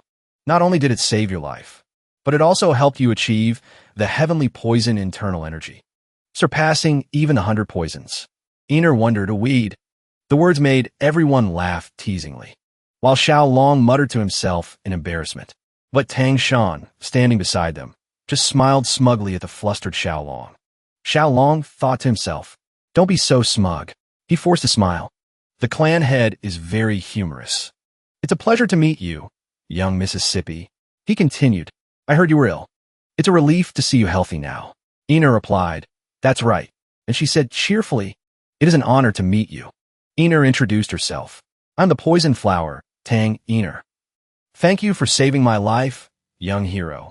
I, the poison flower, will not forget this kindness." Ener's introduction captivated Xiao Long. He sighed, "So beautiful." But then he was startled when he heard a question. "What?" Tang Shan whispered. "This is sound transmission." He continued, "Even if it's just a weed, it's still beautiful, isn't it? A spider lily. Do you want to try picking it?" Hearing this, Xiao Long blushed again. The scene changes to a bathroom, where Xiao Long is relaxing in a hot bath. The little centipedes are fast asleep in a basin. He said to himself, "This is killing me." When he saw one of the baby centipedes had woken up, he complained, "Normally, they cling to me all day. Hot water isn't good for your bodies. Do you want to get in the tub for a bit?" They immediately crawled in as if they understood his words. Seeing this cute scene, Xiao Long thought, "How strange. It seems they understand some of what I say." He smiled and said, staring at a naked body, like that will make a person shy. Suddenly, they panicked and hid under the water. He chuckled and muttered, "These little guys are so funny." Xiao Long sighed, recalling Elder Zhu Bai's words about the centipedes. These creatures are considered spirit beasts. He suddenly remembered Tang Shan's words. "The spider lily is beautiful. Do you want to try picking it?" He couldn't calm down. He decided to get out of there immediately. Inside the Tang residence, people were discussing something. Tang Shan picked up his teacup and said, "So, we'll arrange everything properly, shall we?" Tang Jun shook his head. "A young hero who is that talented?" He replied, "Yes. We have encountered a great opportunity. But this opportunity is thanks to the young hero." Tang Shan continued, "This person's knowledge of poisonous creatures is truly extraordinary. Not only did he kill thief Yun Xiang, but he also encountered a legendary spirit beast like the Jun bird." To everyone's astonishment, Lady Tang and Ener both showed surprise. Tang Shan said, "I heard the young hero even hatched the eggs of the green-spotted centipede himself." Tang Jun laughed. "I never expected to overlook such a treasure." Tang Shan nodded. "Indeed, father." Then he called Ener. She was startled, not understanding. Tang Shan asked, "I want to accept the young hero as my son-in-law. What do you think?" Ener was puzzled. "You mean you want the young hero to be your son-in-law?" she exclaimed. "If he's to be my husband, then—" But she suddenly fell silent. Her gaze lowered, waiting for an answer. In her heart, she thought, "Now that I have surpassed the 100 poisons and entered the heavenly poison realm, I want to prove that I can be of even more help to the clan." Finally, she spoke. "I'm also a member of the Tang family, so I understand what you mean by this." Ener slammed her hand on the table, loudly. But, with tears in her eyes, she asked, "Is the young hero truly worthy of me? I must verify that for myself." With that, she ran out, leaving everyone in the room worried. Tang Shan stood up. A bad feeling washed over him. Be careful, young hero. Watching his daughter's retreating figure, he muttered, a spider lily, though beautiful, also has sharp thorns. Now that I can aim for the heavenly poison body, if I stop here, I will never be recognized by the clan elders. I will carefully verify everything about his character. Meanwhile, after his bath, Xiaolong sat outside enjoying the breeze and wondered. What's wrong, Xiaolong? With a gloomy expression, he spoke. It seems I've made a bad impression on the young miss from the great clan. Xiaolong rubbed the baby centipede on his chest and asked, what is your father supposed to do now? Suddenly, from behind, Iner called, young hero. It made him jump and cry out. Having just run over, she was out of breath. Xiaolong was puzzled. Miss Iner, she replied. Sorry to bother you, young hero. I'm in a bit of a hurry. Seeing Xiaolong's bewildered expression, Iner asked, could I borrow your hand for a moment? Xiaolong immediately held out his hand and said, yes, young Mississippi. But then he hesitated again. His face turned red as he said, about this. He became more flustered. I don't know what business you have, young miss. But perhaps this is better left until we are more familiar with each other, right? He continued to ramble. That is, because it requires a close understanding. Iner was puzzled. What do you mean? When she heard that, she suddenly blushed. She said loudly, no, it's not like that. What are you talking about? Xiaolong sighed, muttering, maybe it's not like that. In the afternoon, the evening sun couldn't salvage the tense atmosphere between the two. Iner sighed and said, it's not what you think. I just wanted to check your pulse. Perhaps because I suddenly asked for your hand, you misunderstood. Xiaolong forced a laugh. So that's what it was. I misunderstood. Iner sat down and said, first of all, I want to apologize for appearing so suddenly and acting improperly. She looked at Xiaolong, noticing he was still very young, almost not yet a teenager, but he displayed mature thinking. Therefore, she decided to explain the current situation. Xiaolong stammered. After listening to Iner's explanation for a while, Xiaolong felt like he was in a familiar historical drama. She, as the sole heir of the clan, constantly had to fight against the cunning schemes of the branch families. To ensure the clan's survival, the elders had decided to select an outstanding son-in-law. Xiaolong nodded his head, muttering, they've even considered my position in the clan if I join. Iner continued, so I want to apologize in advance. But there's something I need to confirm with you. She scratched her head, saying, even if things don't go the way I want, I have no intention of treating you badly. You are my benefactor, so we will treat you as an honored guest. She added, or how about becoming sworn brothers? Xiaolong was surprised by the offer. He held out his hand and said with a smile, I understand what you mean. Feel free to confirm whatever you need to. Iner was silent for a moment. Then she took Xiaolong's pulse and said, all right, let's begin. A strange aura suddenly emanated from around her, startling Xiaolong. Iner explained, not everyone can comprehend the martial arts of the Tang family. A few can accept poisons and master the clan's secret techniques. She continued, on the other hand, there are those who are completely incapable of doing so. Iner explained, based on the highest tier system of poisons, heavenly poison, 100 poisons, and the crucial 5 poisons. The poison arts of the Tang family require the learner to gradually adapt to various poisons as their internal energy increases.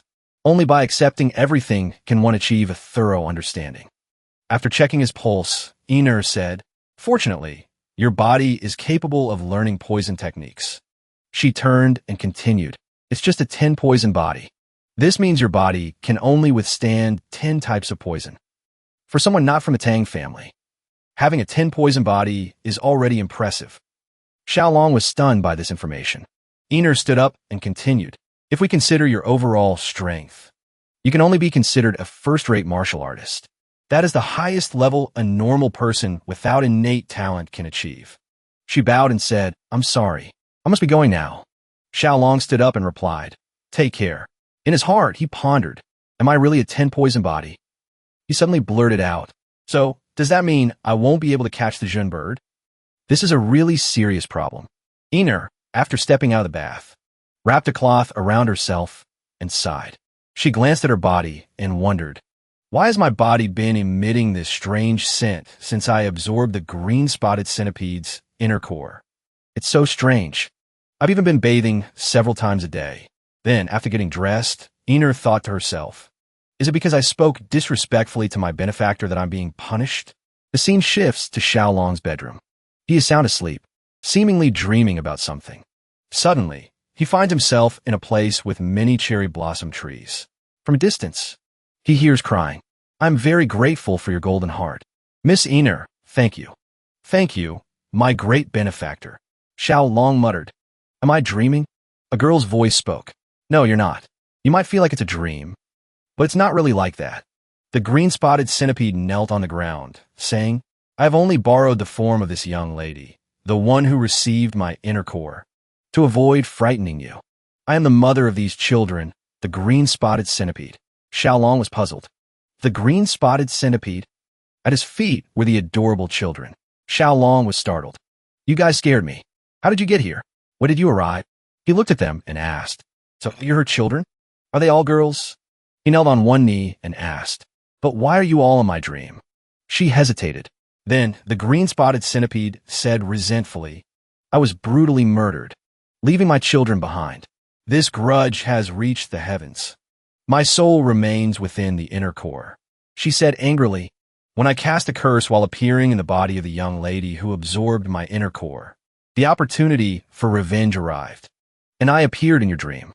The green-spotted centipede said gratefully, Thanks to you, I was able to lead these children. My benefactor. After listening to what she said, Xiaolong replied, I understand. He thought to himself, In the end, I was the one who revealed her location to others.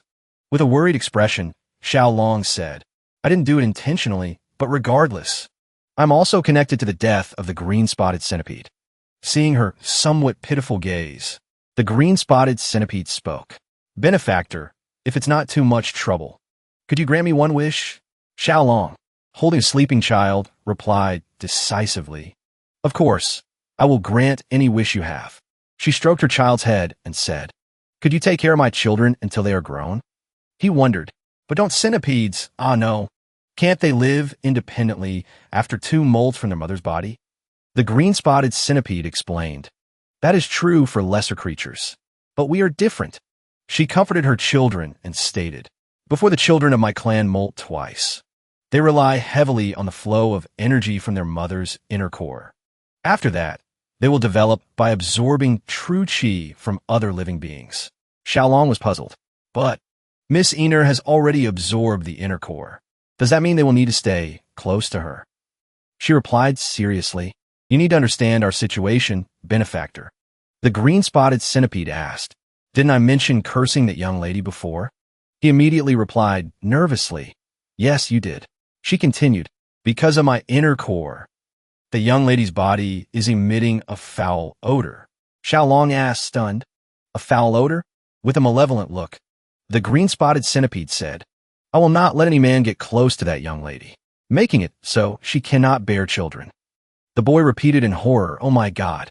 She continued, If you want to break this curse, let my children absorb the qi from the inner core.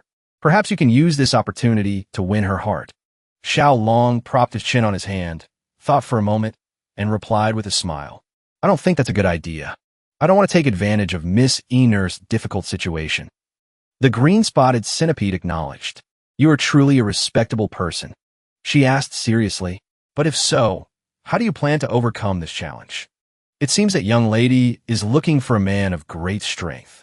She also noted, And I cannot give you the inner core of one of the 10 great poisonous killers, because it has already been absorbed into that young lady's body. Xiaolong muttered, The 10 great poisonous killers. He said cheerfully, I have an idea. Can you trust me? She was puzzled. What are you talking about? Xiaolong rubbed the child's head and said, Just leave this to me. I think it will be successful. The next day, after hearing Xiaolong's story, Iner was surprised. So the scent from my body is because of the green-spotted centipede's inner core? The boy brought her children and affirmed. That's right. And if you let these centipedes stay near you for a few days so they can absorb the qi from the inner core, the scent will disappear on its own. She said shyly, I feel a bit awkward asking this, but Iner asked, You're telling me this without asking for anything in return? Shouldn't you ask for something from me as compensation? Xiaolong smiled. I can't bear to take advantage of each other's difficult situations, and I don't want to be a shameless person. She was surprised by his answer and then lowered her face in silence for a moment. Finally, she decided, "All right, if that's the case, I can't continue to accept your kindness without reciprocating." Ener said seriously, "I will consider my father's words, Brother Xiaolong. I realize there are things more important than talent or martial arts." Xiaolong scratched his head in embarrassment and said, "Well, actually I was thinking about that too." She asked, "Thinking about what?" He smiled shyly. "You said I possess a 10 poison body and can absorb 10 types of poison, right?" Ener sighed and confirmed, "That's right." Xiaolong looked at the children and said, "So, if I can only absorb 10 types of poison, can I handle the poisons of the 10 great poisonous killers of the Central Plains?" Ener asked curiously, "Using 10 poison from the 10 great poisonous killers." She blushed and muttered, "So he wants to become the strongest in the world. No way." For Tang Ener, one of the 3 flowers of the martial world, this was the first time a man had expressed such bold feelings for her. The sky seemed gloomy, but rays of sunlight still pierced through the thick clouds. Shining down on the gazebo outside, 2 people were sitting on the steps, discussing something. Ener seemed flustered. She looked at Xiaolong and wondered, "Young hero, do you know what you're saying?" He was silent for a moment under Ener's gaze. Then he scratched his head, laughed loudly as if he knew nothing, and replied, "I don't know." She grew even more impatient with this guy. She turned to face forward. Ener placed her hands on her chest and confided, "This path is truly full of hardships and challenges. It might take 10 years, 20 years, or even a lifetime to pursue." Xiaolong sat beside her, with a clueless look. He suddenly hesitated and wondered, "Is it that serious?" She covered her face with both hands, only letting out a soft, shy hum. "All right, young hero Xiaolong, I heard you're only 15. In 3 more years, when you come of age, it will be time for the wedding ceremony." With an innocent expression, Xiaolong listened as Ener spoke about the future with the shy tone of a young maiden.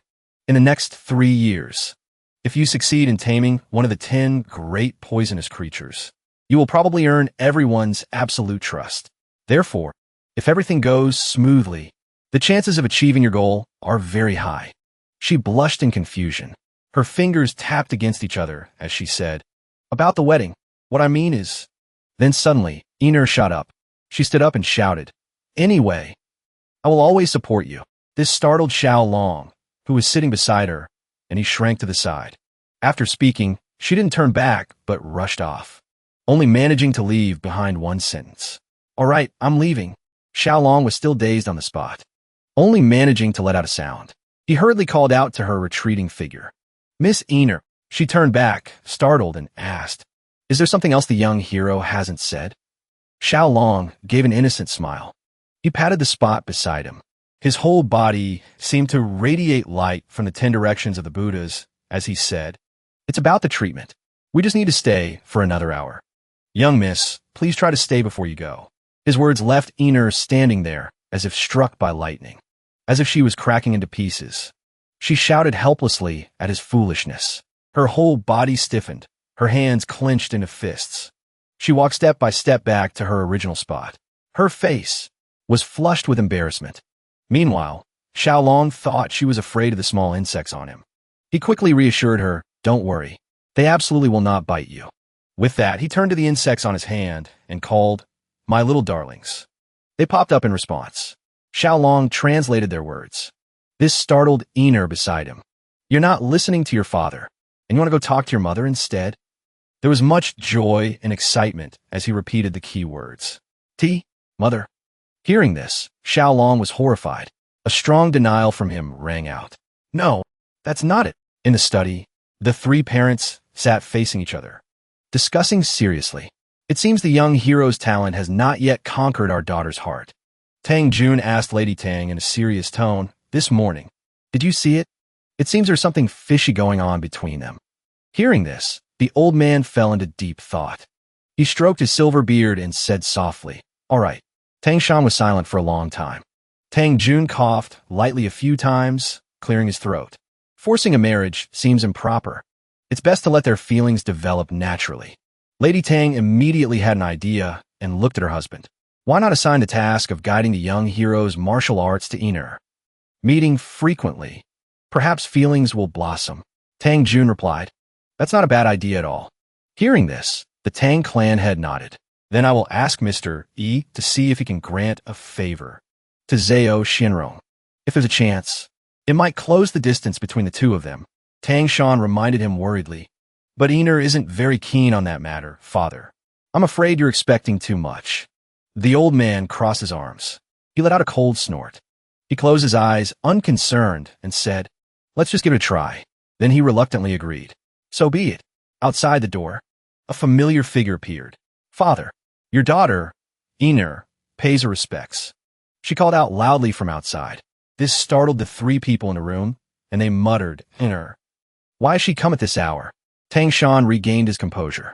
He had just opened his mouth to call, come in. She didn't hesitate. She pushed the door open and entered. Seeing the three serious parents, she was somewhat flustered, swallowing hard. Einer leaned back and stammered. It turns out everyone is here together. This made the other three stare at her, not understanding. She stood up straight.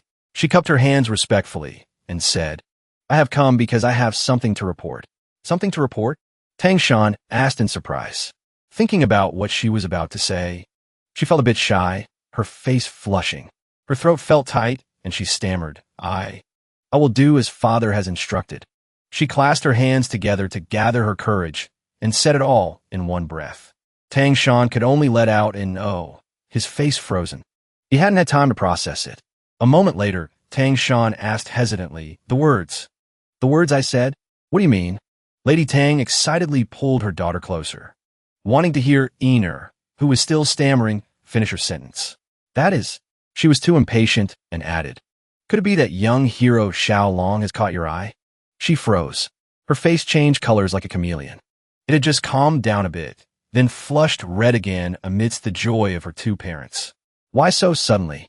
You clearly said you didn't like him before. Her father was so blunt that Einer didn't know how to answer. Her two fingers tapped together, showing her confusion. It was a long while before she dared to speak. Young hero Xiao Long. For my sake, the young hero has promised to become the #1 under heaven. He has made such a vow. Her words made her two parents ask excitedly, What? #1 under heaven? He stroked his short beard, saying with interest, Could you explain that a bit more clearly? At her father's request, Einer recounted honestly. What I mean is, although my innate talent is not very outstanding. However, for my sake, the young hero has vowed to tame all 10 types of poisons. And he has promised me that. The Tang clan had burst out laughing at the somewhat strange but proud words. What? 10 types of poisons? That kid really doesn't know the immensity of heaven and earth. Her mother also chimed in teasingly, Oh my. Does such a person exist in this world? This made Einer's face turn as hot as a boiled shrimp. However, a second later, she regained her composure and explained, Although I have agreed in my heart, we must wait until young hero Xiao Long comes of age and can tame one of the 10 poisons before the wedding can be approved. Do you all understand what I mean? She glanced at the three of them to gauge their reaction. The parents all happily agreed. Just 3 years and he can't do it? If it's for my daughter, he must go to that extent. Lady Tang also chimed in. But men don't seem to be very perceptive, do they? Hearing her mother say that, Einer suddenly understood and asked, So, do I need to explain it again? She stroked her young daughter's head and gently instructed, Actually, didn't the young hero realize that this has already been approved? Why aren't you trying a little harder for my daughter? Tang Jun also said cheerfully, So, first of all, let's treat him like a son-in-law. It seems we need to pretend we don't know about this. If he tries that hard, he'll soon become a part of our family. And only then did they seem satisfied. Elsewhere, Xiaolong's hand was held tightly. He exclaimed excitedly, Truly admirable, benefactor. Haven't you completely conquered her heart? The praise made him shy. He scratched his head and laughed awkwardly. Well, it's just courage and perseverance. A face identical to Einer's was smiling. The only difference was a diamond-shaped green gem on its forehead. After a moment of silence, it said, Benefactor, perhaps today will be the last time. My resentment has been resolved, so my soul will soon be liberated. Holding the 3 children who were jumping around beside him, Xiao Long replied, Yes, I understand. Standing still, letting her hair fly in the wind, she asked, Is there anything I can do for you? If possible, we will do anything for you. He placed a hand over his mouth, pretending to think. In that case, if you don't mind, could you let me take a look? A sharp snap of the fingers. Xiaolong suggested. She blushed and held her collar tightly, thinking to herself. As expected, Benefactor is also a true man. But on the outside, she hesitated before agreeing. All right. Then, she didn't hesitate to pull down her collar and wondered.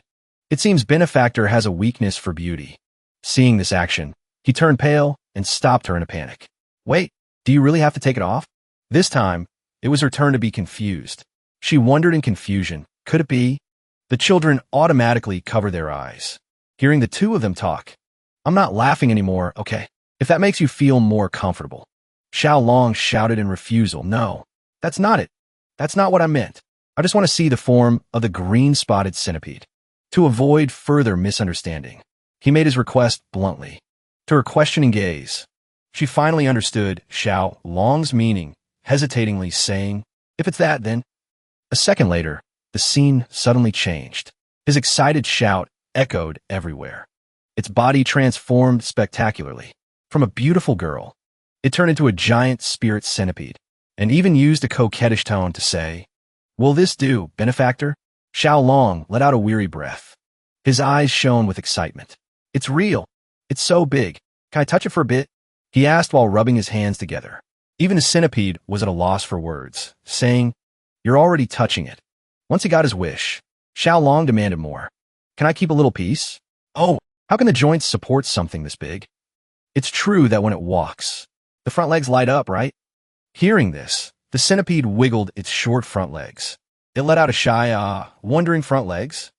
Seeing the adorable movement, he got excited. Can I touch the legs? With the same question, the centipede was speechless for a second time. You're already touching them. And true to his specialty, Xiaolong became more and more excited.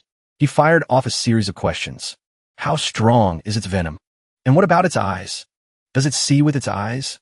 Or does it still use its antennae to sense things? The three children were still covering their eyes, not out of shyness, but because they couldn't bear to watch this scene. It could only give a brief answer. Of course. Then it let out a startled cry. Staring at the sharp fong, he clasped his hands and asked, then, just let me touch the poisoned fong once. This made the centipede freeze. It reminded him, that might be a bit dangerous. Hearing this, Xiaolong used a cute tone to attack. You said you would grant any request. The centipede shook its head shyly. Benefactor, what are you saying? The green-spotted centipede thought to itself. Are my daughters really going to be okay? His hand reached out, his face revealing a look of craving. Ah, this chitinous shell is so shiny. It concluded, because everything is so unusual. Tang Taizhan cupped his hands to his chin. His expression softened. He said, that's right. Young hero, ah no, Xiaolong. I've heard the story from Ener. From now on, you are my son. Hearing his deep, powerful voice, he turned in surprise to look at Ener beside him. She also heard her father's words. Her small face broke into a gentle smile. Xiaolong knew she wouldn't help him. He felt awkward and wanted to explain. But there's still the 3-year trial. Before he could finish his sentence, Tang Taizhan interrupted him, giving him no chance to refuse. The wedding will be held when you come of age. That is a matter of course. Hearing this, Xiaolong waved his hands helplessly. No, sir. That's not what I meant. Lady Tang sat beside them, one hand cradling her aged but well-cared-for face. She smiled and quickly chimed in. Oh, hello.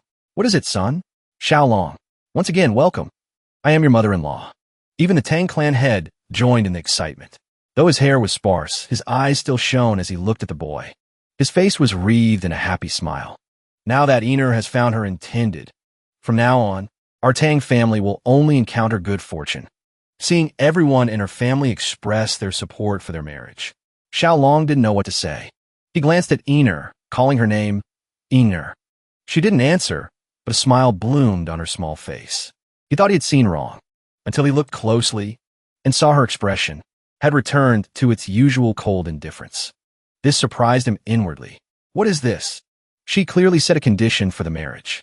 Why is she talking now as if she's already accepted?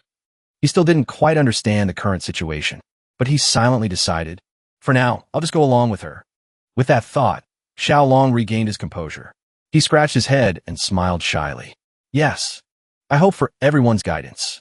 He thought that after this statement, the atmosphere would become more awkward. Or, at least, he would be the only one feeling awkward. But the old Tang clan head and his son didn't seem to care about him at all.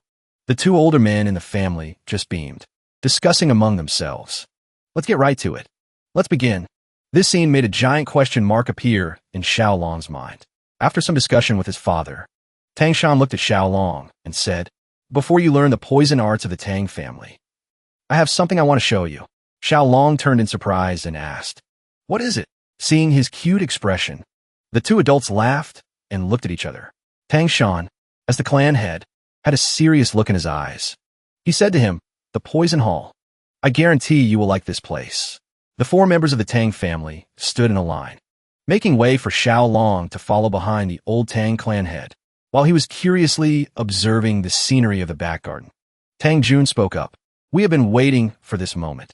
Tang Jun said cheerfully to Xiaolong, "The moment you officially step into the Myriad Poison Hall as a member of the Tang family. This is our tradition. The whole family comes here together." Xiaolong replied excitedly, "I'm also looking forward to it, grandfather." Suddenly, his breathing became rapid, and his face flushed with excitement as he prepared to enter the Myriad Poison Hall to witness its wonders. He thought, the Myriad Poison Hall is probably where countless types of poisons are stored. This is so exciting. Before he could stop thinking, Xiaolong unexpectedly glanced at Iner and couldn't believe his eyes when he saw her.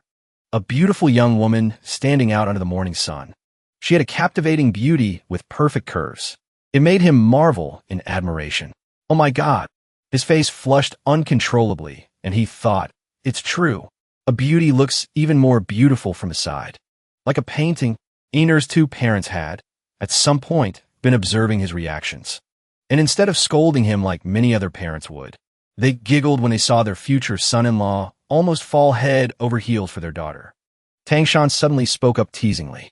"Young man, if you keep staring like that, my daughter will get shy. You're part of the family now. Why are you still standing there in a daze? It seems our son-in-law is smitten with Iner." Iner reminded him, "Xiaolong, you should watch where you're going." And he, flustered, replied, "Why yes." A while later, in front of a room built into the mountain, there were three guards who looked very sturdy. As they got closer, he recognized Achuo and Adu with their bulging muscles, standing guard with stern expressions. Suddenly, a martial artist approached, cupped his hands, and said, "You have arrived." Grand Clan Head, Tang Jun immediately replied, "I want to show my grandson-in-law the Myriad Poison Hall. Open the gate."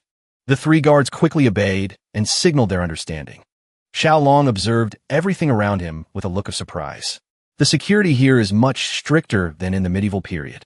After receiving the order, the only one wearing a robe shouted, "Open the gate." The two guards immediately used all their muscular strength to open the giant door. It took a great amount of effort to open it. The guard asked, "Why are we opening the gate so early today?" Xiaolong looked in surprise at the two brawny guards. Seeing them struggle so much, he thought to himself, "Do you really have to work this hard just to open a door?" When the two doors were fully open, Achuo and Adu were panting heavily, drenched in sweat. When the guard felt everything was ready, he turned and signaled, "Please enter." Tang Shan quickly nodded to Xiaolong. "Let's go in."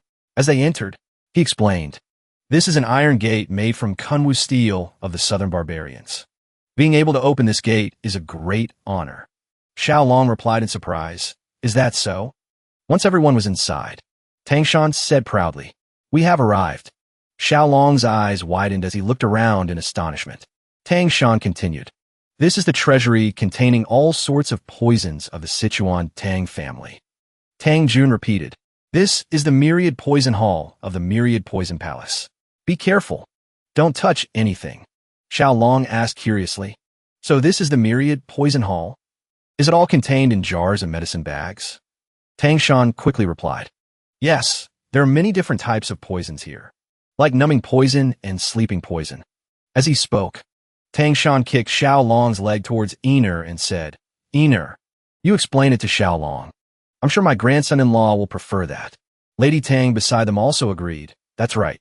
Iner didn't object, just blushed slightly and replied, "Yes, father." With that, she pulled Xiaolong along for a tour of the Myriad Poison Hall, and said, "Come here. I'll show you the strongest poisons of the Tang clan."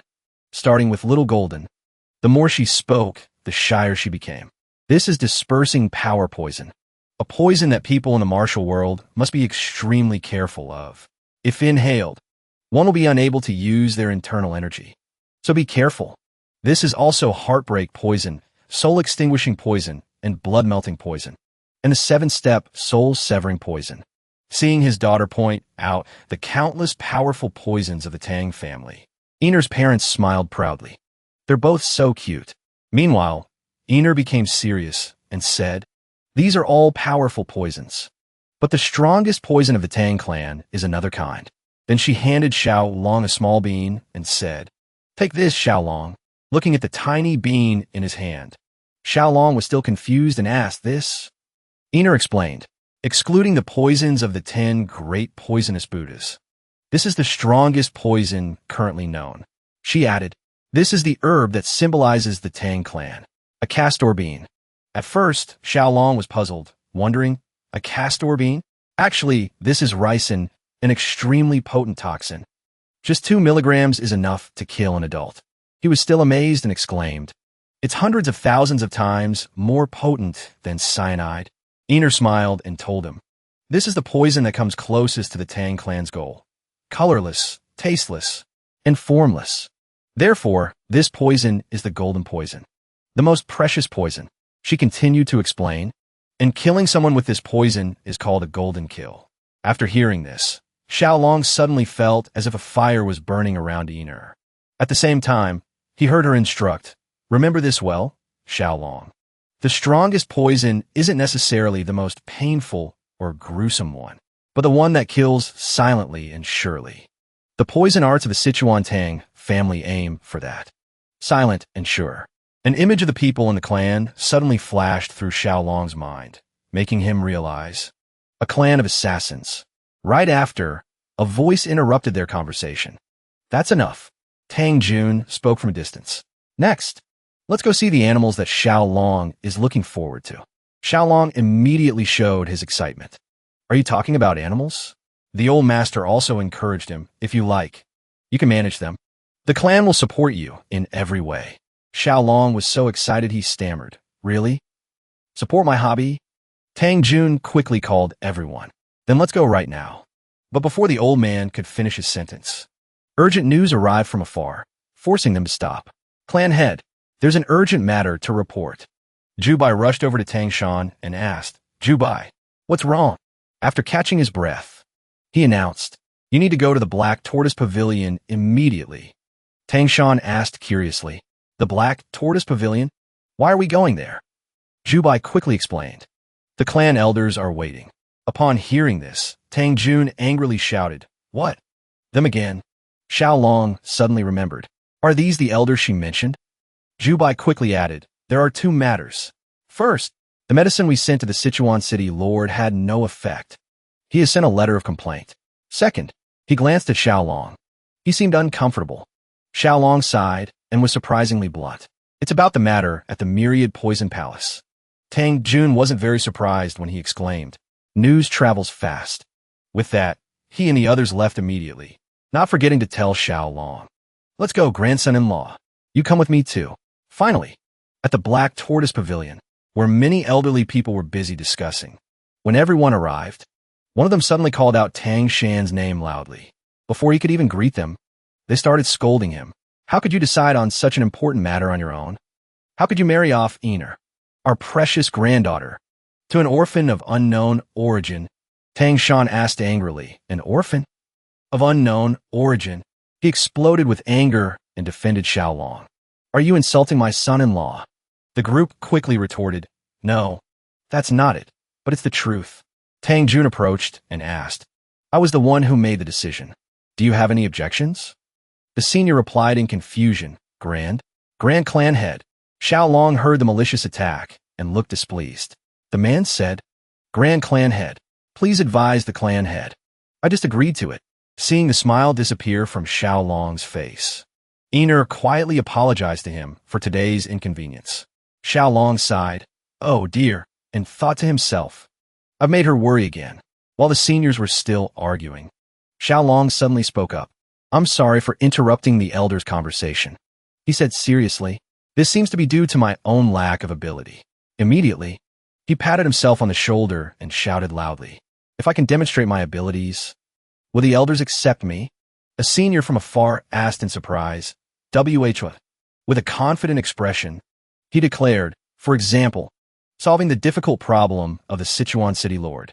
Iner and Lady Tang, beside him, were worried for him and chided in alarm. Xiao Long, what are you planning to do? Although I'm not one to care about face, if anyone dares to obstruct my peaceful life with my pets, I will not forgive them. In the large courtyard, everyone was in an uproar because Xiao Long dared to argue with the elders. The seniors. How dare you do that? A white-haired elder spoke loudly. The elders are talking. A kid like you dares to interrupt? Many others joined in criticizing him. That's right. Moreover, do you even know the contents of the Sichuan city lord's letter to be talking like that? Iner and Lady Tang watched the argument from the side, and Lady Tang said, Clan head. He has no background, yet he dares to meddle in our affairs. That's why we nominated a young man from a prestigious family to be the son-in-law. Hearing those words, Xiao Long felt disheartened, thinking to himself, I can't listen to these old geezers anymore. This is outrageous. Remembering his live streams and the positive feedback he received from over 1 million followers and an average of 3,000 live viewers, Xiao Long confidently replied to the elders, I hear that the elders have not yet recognized me as the son-in-law of the Tang family. In that case, I'm still a guest. Xiao Long continued to express his views, which even impressed Tang Shan beside him. Furthermore, I not only helped Iner, the treasure of the Tang family, but I also saved the clan head's life by eliminating the blood hand Azura, Yin Xiang. He cupped his hands to show respect and continued. For the elders to insult a benefactor and honored guest right to their face like this is that the etiquette and rules of the Tang family. In the world of streamers, it was not uncommon for Xiao Long to face attacks from many people. This had become a familiar part of his life. Equipped with rich experience, he easily handled the situation in the blink of an eye. The elders who had just been fuming suddenly changed their tune. One of them cleared his throat. He rubbed his neck and stammered. That's not what we meant. Perhaps we were a bit hasty and spoke out of turn. Xiao Long tilted his head slightly. A disdainful smile played on his lips. He thought, so useless. However, there were still some skeptical opinions. But the blood hand Azura, Yin Xiang, eliminating him is truly too absurd. Tang Shan, a supporter of Xiao Long, brought forth evidence. Xiao Long is not lying. Take a look at this. This made the senior beside him gasp, stammering, When the book was opened, everyone was shocked to recognize the contents inside. The Blood Grudge Poison Claw Manual, written in blood. It truly belongs to the blood cult. Tang Shan smiled at his son-in-law. Xiao Long, show us the centipedes. The boy obediently replied, Yes, sir. This made the surrounding eyes even more curious. Centipedes. He called out his precious pets. A dazzling light wrapped around his arm, attracting attention. My little darlings. The small, adorable creatures emerged from his robes, chirping to announce their presence. The people around were bewildered. They couldn't believe their eyes. Golden centipedes? Tang Shan quickly explained. Those are the children of the green-spotted centipede. My son-in-law is raising them. If I told you they bit thief Yin Xiang to death, would you believe me? The elders were flabbergasted by this information. The green-spotted centipede. This young man can actually control them. Tang Shan didn't hesitate. If I can't acknowledge this son-in-law, then what should I call him? Xiao Long, beside him, couldn't hide his smugness. He even spoke to the creatures, my little darlings. If you don't get to bite people. The elders were too surprised to say anything more. Finally, they changed the subject. We never said we didn't acknowledge him. It's just that there are procedures that need to be followed. Because you ignored them, the clan head got angry. Tang Yunside. All right, I'll let the matter of the son-in-law go. But why object to the matter of the myriad poison palace? The elders argued again. He is not yet officially a member of the clan. How can we entrust the myriad poison palace to a teenager who is not yet of age? Hearing this, the old man also began to hesitate. That's right. We can't hand over something as important as the myriad poison palace. Tang Jun quickly proposed a solution. Then it's simple. Can you prove your abilities? Xiao Long replied, Of course. He confidently asserted, "To prove I am worthy of the Tang family, I will resolve this the Tang family way. And that is by using poison." Hearing this, everyone held their heads in fear. What? They began to whisper. "Are you planning to poison the Sichuan city lord? We're talking about sending medicine, not killing him." Even Tang Jun and Tang Shan looked at him with incomprehensible expressions. The boy asked awkwardly, "Clan head, what do you think?" In his heart, Tang Jun thought, "Indeed, too soft. No, our Tang family must use poison." The next day arrived. Xiao Long and Tang Jun were training. The old man said to him, "A challenge is a challenge. But starting today, you will begin learning the 5 poisons origin unification art of the Tang family." Hearing this, the boy cheered excitedly. However, when he thought about having to practice, he wondered again, "Is it still physical training?" The old man replied, "The body will naturally adapt to the martial art as you practice." Tang Jun continued to explain, "The Tang clan emphasizes practicality. Therefore, you will learn things that can be immediately applied in real combat." He presented the boy with a set of powerful, traditional weapons. The old man introduced them one by one. These are hidden weapons, needles, darts, knives, and also swords and sabers. Although there are many other types of hidden weapons, these 5 are the main ones. The old man asked him, "Do you know which hidden weapon is the easiest to use?"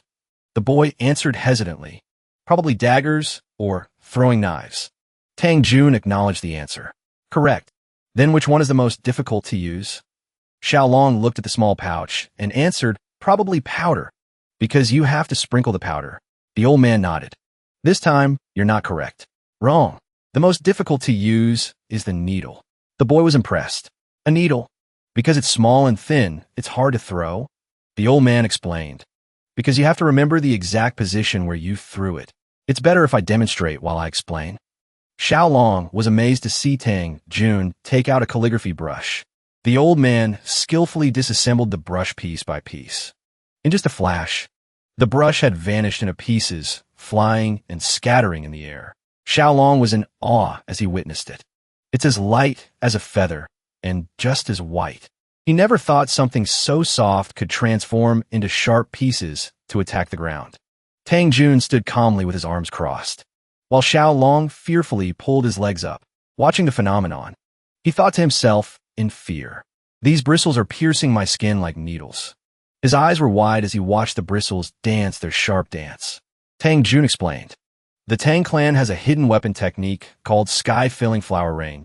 It is the secret art of the Tang clan, covering the entire surrounding area with hundreds, thousands of needles." At this point, he felt terrified. "You mean I have to fight an enemy while surrounded by needles like this?" Also, he wondered again, if there are needles everywhere, then there's no place to step, is there? The old man nodded. "That's right. Therefore, you must remember carefully so as not to harm yourself." Xiao Long thought to himself, "Oh my God." He asked again, So I have to remember the position of every needle that's deflected by the opponent or falls to the ground." The old man nodded. "Of course." The old man added, "If it's the 5 poisons, you must at least remember about 100 positions." Iner could already remember 1,000 positions when she was a prodigy. Xiao Long could only click his tongue. The scene changes to a peaceful sky over a mountain peak. The air was fresh and full of energy. However, Xiao Long was exhausted, lying face down on the floor. Iner approached and asked Xiao Long, "Is this okay?" He greeted back, "Miss Iner." He asked, "Are you?" She answered quickly, "I heard you were planning to go catch a hornet wasp, so I prepared this. If you don't need it, then..." He quickly cut her off. "Oh no, it's fine. I was planning to wait. But with this, I can catch it myself." She was surprised. "Wait, you were planning to wait for the hornet wasp?" Xiao Long continued, "You'll understand when we get there." Iner was still bewildered. "Is that so?" Xiao Long spoke to her. "Do you know where the hornet wasp's nest is?" She replied, "I've already found a nest. It's nearby. We can go there right away." She hesitated. "But you've read the letter from the Sichuan city lord, right?" He confirmed, "Yes, of course." After hearing that, she asked again, "Xiao Long, you're still young, so I'm a little worried. Do you understand the full content of the letter?" He continued, "Of course, young Mississippi. This issue is very important for a man's virility." Hearing that, she shyly told him to stop. That's enough. That's enough. Then she asked further. You seem to understand the problem quite well. That's right. The big problem the Sichuan city lord is facing is impotence. She praised him. Xiaolong, you're really knowledgeable for your age. He stammered. Because I lived alone, so... Suddenly, she ran off quickly. Let's hurry up and go. Leaving Xiaolong to hurriedly run after her, calling, Miss Iner, the two entered a deep forest, where the vegetation was lush and wildflowers bloomed along the path. Xiaolong was captivated by a small climbing animal, so much so that Iner had to quickly grab him by the collar to stop him. They stopped at a certain spot. Iner said, We've arrived, Xiaolong. He replied, Yes. Looking at that cave, they're definitely here. While putting on protective gear, Iner asked Xiaolong, but Xiaolong, what's the point of finding a beehive without any bees? He explained to his fiancée, although we're looking for hornet wasps, we're not going to catch them. She exclaimed in surprise. The two of them carefully searched through the rock crevices. He looked deep into the cave and told her, the poisonous insect we need usually lives in small beehives.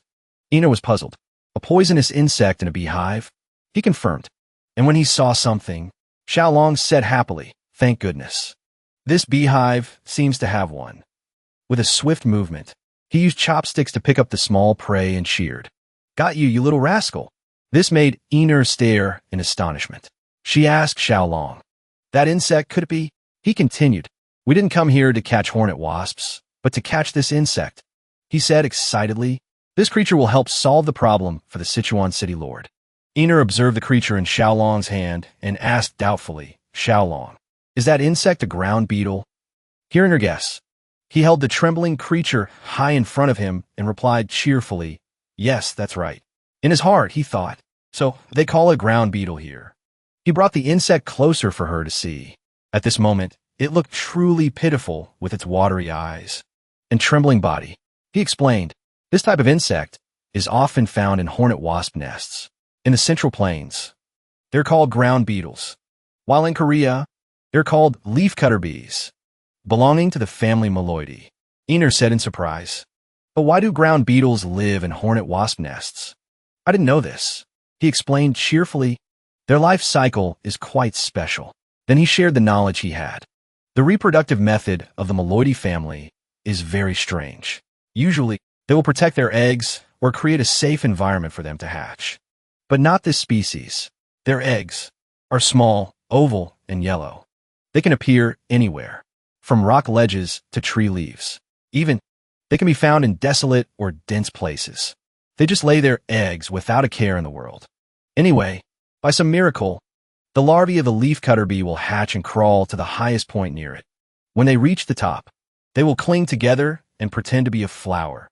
But please don't search for leafcutter bee larvae online. When a beautiful bumblebee flies by in search of nectar, if she sees them, she will exclaim happily, oh, hello, and think it's a real flower. The bee will continue her work of collecting pollen, while the swarm of insects disguised as a flower will become sinister, knowing what she will do next.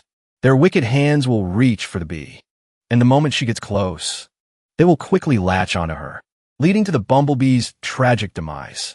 He pointed to the ground beetle in his hand and said, I don't know why they choose bumblebees, but I heard it's the best environment for ground beetle larvae to develop.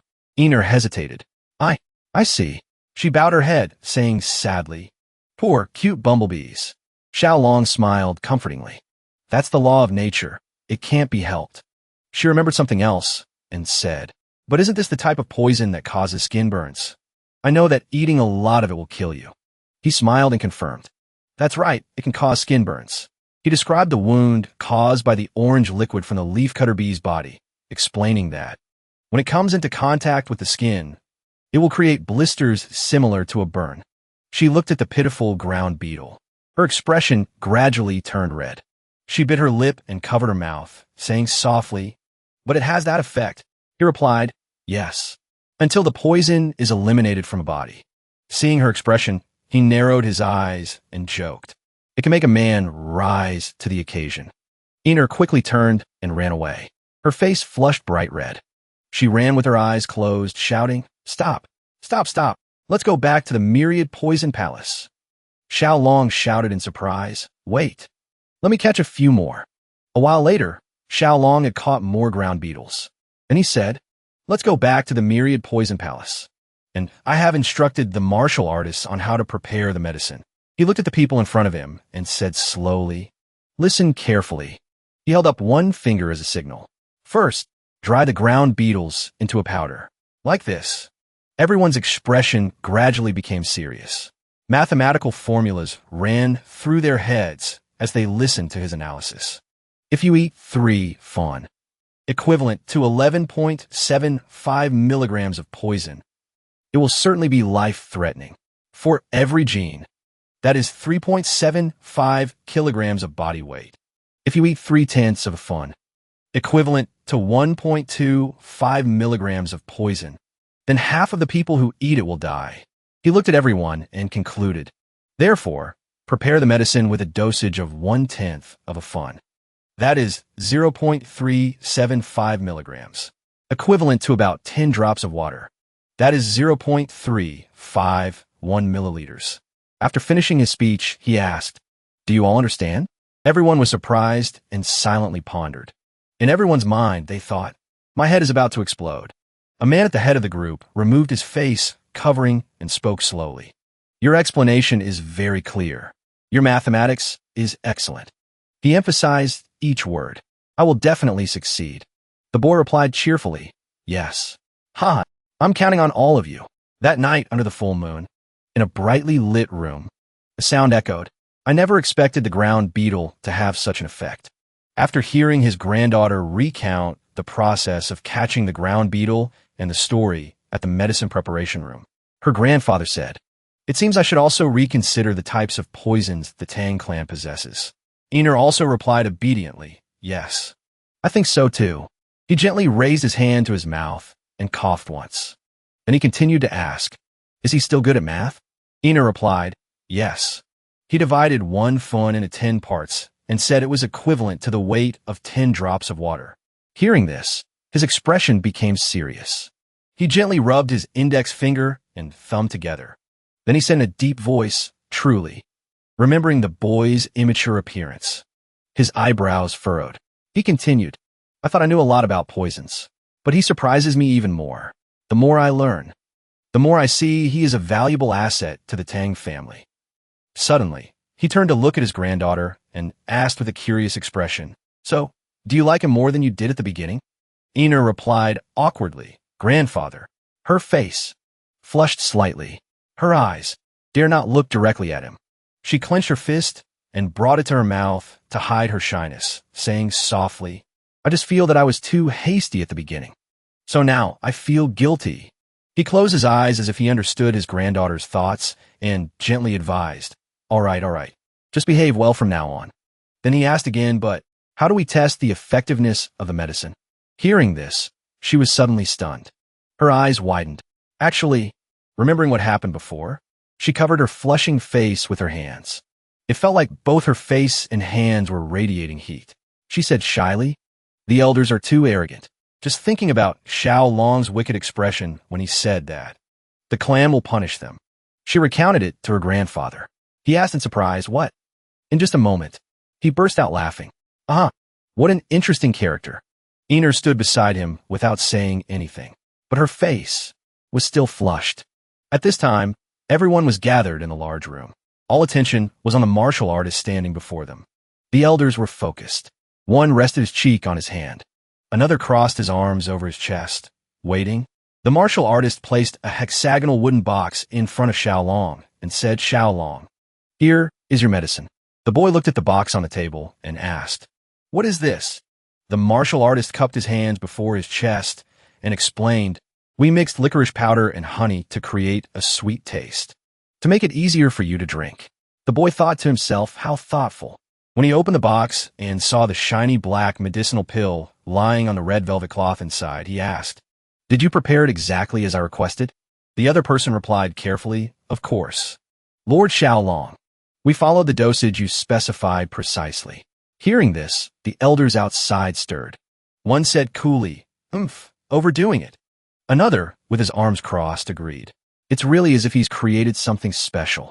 The man sitting in the head seat closed his eyes. His majestic voice rang out silence. He looked toward Xiaolong and continued to ask, "The medicine has been prepared. So how will you prove its effectiveness?" The boy wondered. "Prove it." A strong hand slammed down on the table, creating a loud noise. And a voice shouted, "Of course it must be proven." The pot-bellied elder was the one who had just slammed the table. He stood up and shouted, "How can we send an unverified poison to the Sichuan city lord?" The person next to him also chimed in. "That's right. If a mistake occurs, it will be very dangerous." Xiaolong looked towards the martial artist and asked, "Then there's no other way?" The martial artist nodded, "Yes," and rummaged through his pocket. The elders watched his movements intently. The martial artist walked over to the elders and placed a hexagonal medicine box, identical to Xiaolong's, in front of the pot-bellied elder. He exclaimed indifferently, "Humph." Then he picked up the medicinal pill to examine it, saying contemptuously, "You want us to test the medicine? Who knows what's inside?" The person next to him also quietly reminded, "This kid, he's not just an outsider, he also has dark schemes." Knowing this, Xiaolong just smiled meaningfully. Einer's grandfather was enjoying the show, but he was suddenly brought back to reality by the call, "Grandfather." He turned in surprise and asked, "What is it? Didn't you say that those who practice the Tang clan's martial arts are not afraid of any poison?" "Is that right?" He nodded. "That's right." The boy clapped his hands happily. With a childlike expression, he continued to tease, "But why do you seem worried?" The grandfather touched his head, as if agreeing. "Well, hearing you say that, it seems I really am a little worried." Sensing that things were going as he had planned, seeing everyone's expressions become heavy, he cleared his throat and said, "Come on now.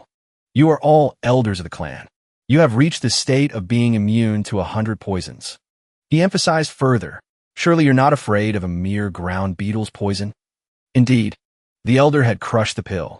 The smile on his lips was full of confidence. Xiaolong's group couldn't contain their amusement as they watched each of them pop the pill into their mouths one by one. They even spoke mockingly. Who would be afraid of such a low-level poison? Another person quickly chimed in, "Exactly. You have underestimated us." As one elder finished swallowing the pill, he threatened loudly, "If this medicine has no effect after taking it, you'll see what happens. We will restore order in the clan." With that, he closed his mouth, crushed the pill, and swallowed. The air became silent. Everyone waited for a change from the pill.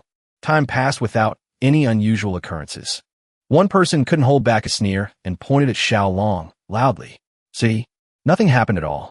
Before he could finish his sentence, he was stunned as if struck by lightning when he saw his disciple suddenly raise his head high. All the elders bowed their heads. The atmosphere was both silent and strange.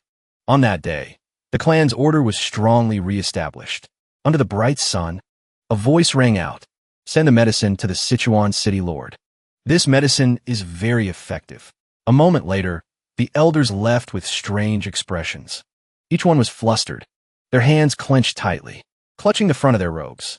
Watching them leave with red faces, Xiaolong said, "Just as grandfather said, as long as you provoke them about poisons, they'll fall right into the trap."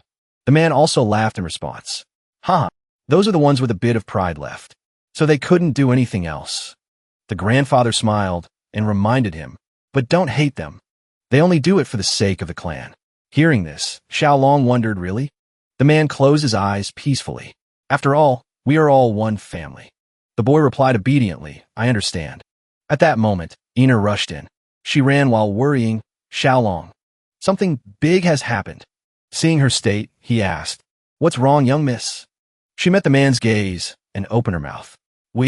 She slowly stood up, regulated her breathing, and said, "Our pet has a problem." He was shocked. "Huh." Suddenly, the man's hand gripped his collar tightly. His voice was almost a growl. "Grandson-in-law." His face was furious. His eyes seemed to be burning with fire as he asked, "Or what?" He held him by the collar. Veins popping, he angrily asked Xiaolong, "You two have a child? It seems I haven't taught you two properly."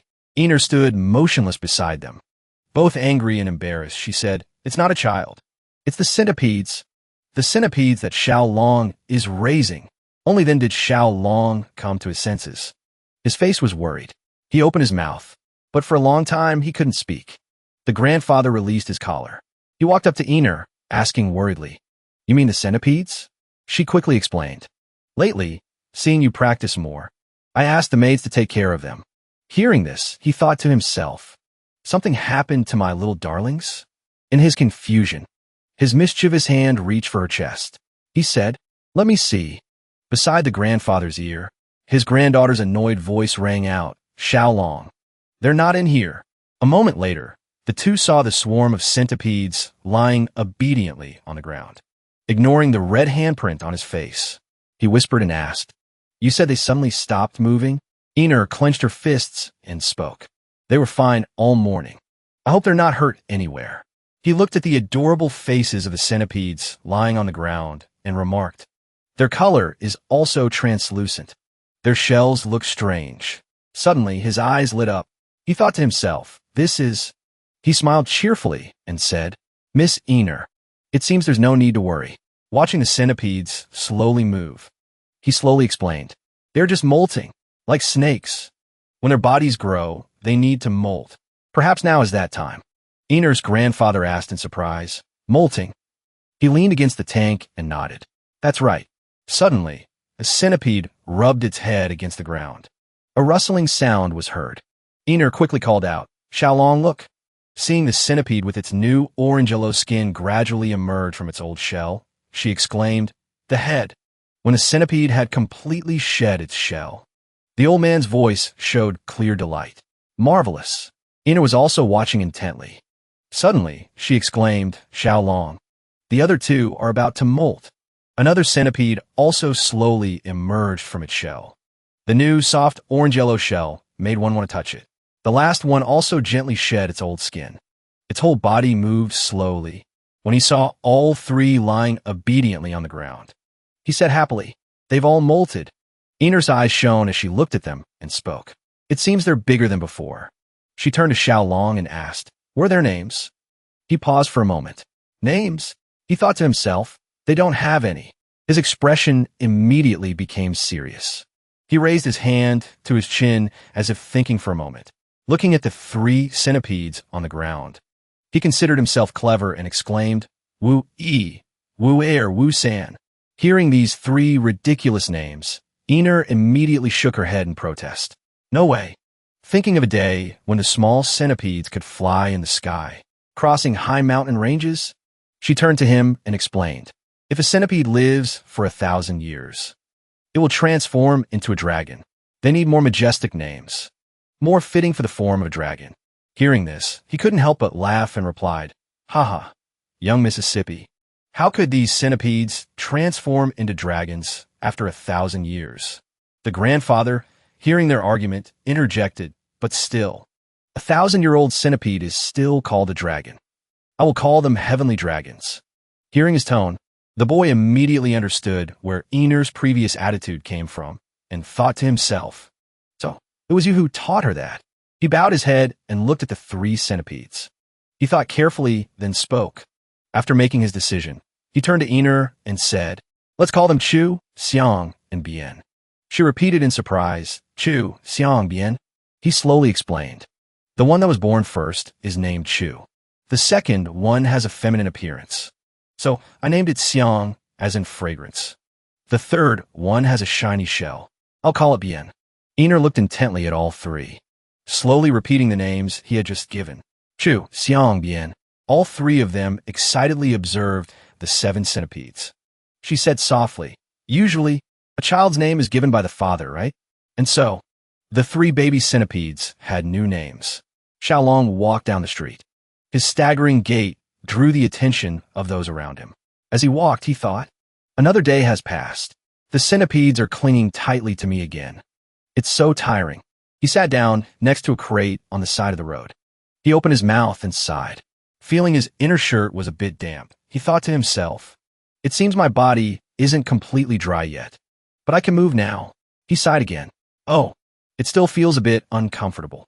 Suddenly, the centipedes crawled out from his shirt. One of them touched its head to his cheek. It chirped happily. "Hey." He also smiled faintly, thinking to himself, "You've all gotten so much heavier. The biggest change is their size." He lay sprawled on the crate. He raised his head to look at the sky. His cheek was red from the friction. The centipede beside him chirped softly as if to comfort him. "Sorry for being heavy." Another one chimed in, eek, eek. He sighed and reminisced. At first, they were only as small as sausages, but now they're as big as my arm. He felt happy watching them grow. Feeling every movement beside him, he thought to himself, the little centipedes must feel cramped in my clothes too. Now they can only cling to my arms and clothes. Suddenly, a loud laugh echoed in his ear. Huh, look, I predicted it correctly. He sat up straight. Looking towards the sound, he saw two men, one tall, one short, walking down the street. The short one had a mole on his face. He was holding a small red pouch. He laughed with the person next to him. As expected of the Sichuan Tang family, we need to observe them carefully. The person on the right agreed. Let's go. He rubbed the head of a centipede clinging to him. He heard that loud laugh again. Making money is so easy, aha. He looked after them and wondered in surprise. What's going on? Looking up at the sky, he noticed, today is a really beautiful day. White clouds drifted gently by at the Sichuan Tang family estate. The scene was as usual. The atmosphere was extremely quiet. The clan head cleared his throat, satisfied. This is truly good news. He looked at Xiao Long and asked, didn't you just send your self-made medicine to the Sichuan city lord? The boy nodded and replied, that's right. Thinking of the portly man's joyful tears. He agreed with a thumbs up, then announced, I hear that he has used the medicine to great effect. Therefore, the city lord has sent a large reward and words of thanks. The two were very happy to hear this. The boy asked happily, is that so? Einer's father laughed loudly. You've only just become my son-in-law, and you're already bringing me benefits so quickly. You have done a lot for me. The boy laughed shyly, scratching his head. Haha, it's nothing. Suddenly, he became serious, speaking slowly, and that's why, while stroking his beard, he looked straight at the boy and said, I will give you a spirit medicine, whether you modestly refuse or not. The boy was stunned and replied, a spirit medicine? You mean? In his heart, he remembered what the man had once said.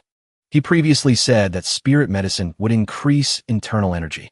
Einer interjected, Father, what is that spirit medicine? He answered, it's nothing much. He looked at the two of them and said word by word, the honey of the golden-haired wasp king. Xiao Long immediately thought of bees collecting nectar, thinking honey. I've heard that internal energy is very important to become a master, so I'll accept it. With that thought, he said happily and loudly, thank you, father-in-law. Einer's face suddenly became tense. All joy was gone. She spoke up. She asked, neither happy nor sad. Father said it was a reward, but it's just honey. Seeing his daughter's attitude, her father was at a loss. He stammered, well. Before he could finish, she grabbed Xiaolong's hand and exclaimed angrily, Xiaolong's contribution this time cannot be taken lightly. Although the golden-haired wasp king is a mid-level poison species, but its honey is the lowest grade among spirit medicines. You can't be stingy with Xiaolong's reward. He has performed a great service. She frowned, demanding a better reward for him. At the very least, it should be a spirit medicine that increases internal energy by 1 year. Her father bowed his head. His voice lowered. But even if it's a spirit medicine, the cost of preparing it is not cheap. Hearing this, she clenched her fists. Her eyes shone like fire, and she gritted her teeth. Compared to the effort Xiao Long has put in, I think it's too cheap. On the other side, her father avoided her gaze, coughing dryly. He thought to himself, a grown daughter is truly like spilled water. Xiao Long broke the atmosphere, looking at him and asking, father-in-law, what is the golden-haired wasp king? He turned back, clearing his throat. Ahem. He thought of the large golden beehive on the tree branch. The diligent bees flew back and forth collecting nectar. Then he explained, the golden-haired wasp king is a mid-level poisonous species that usually lives in the forest.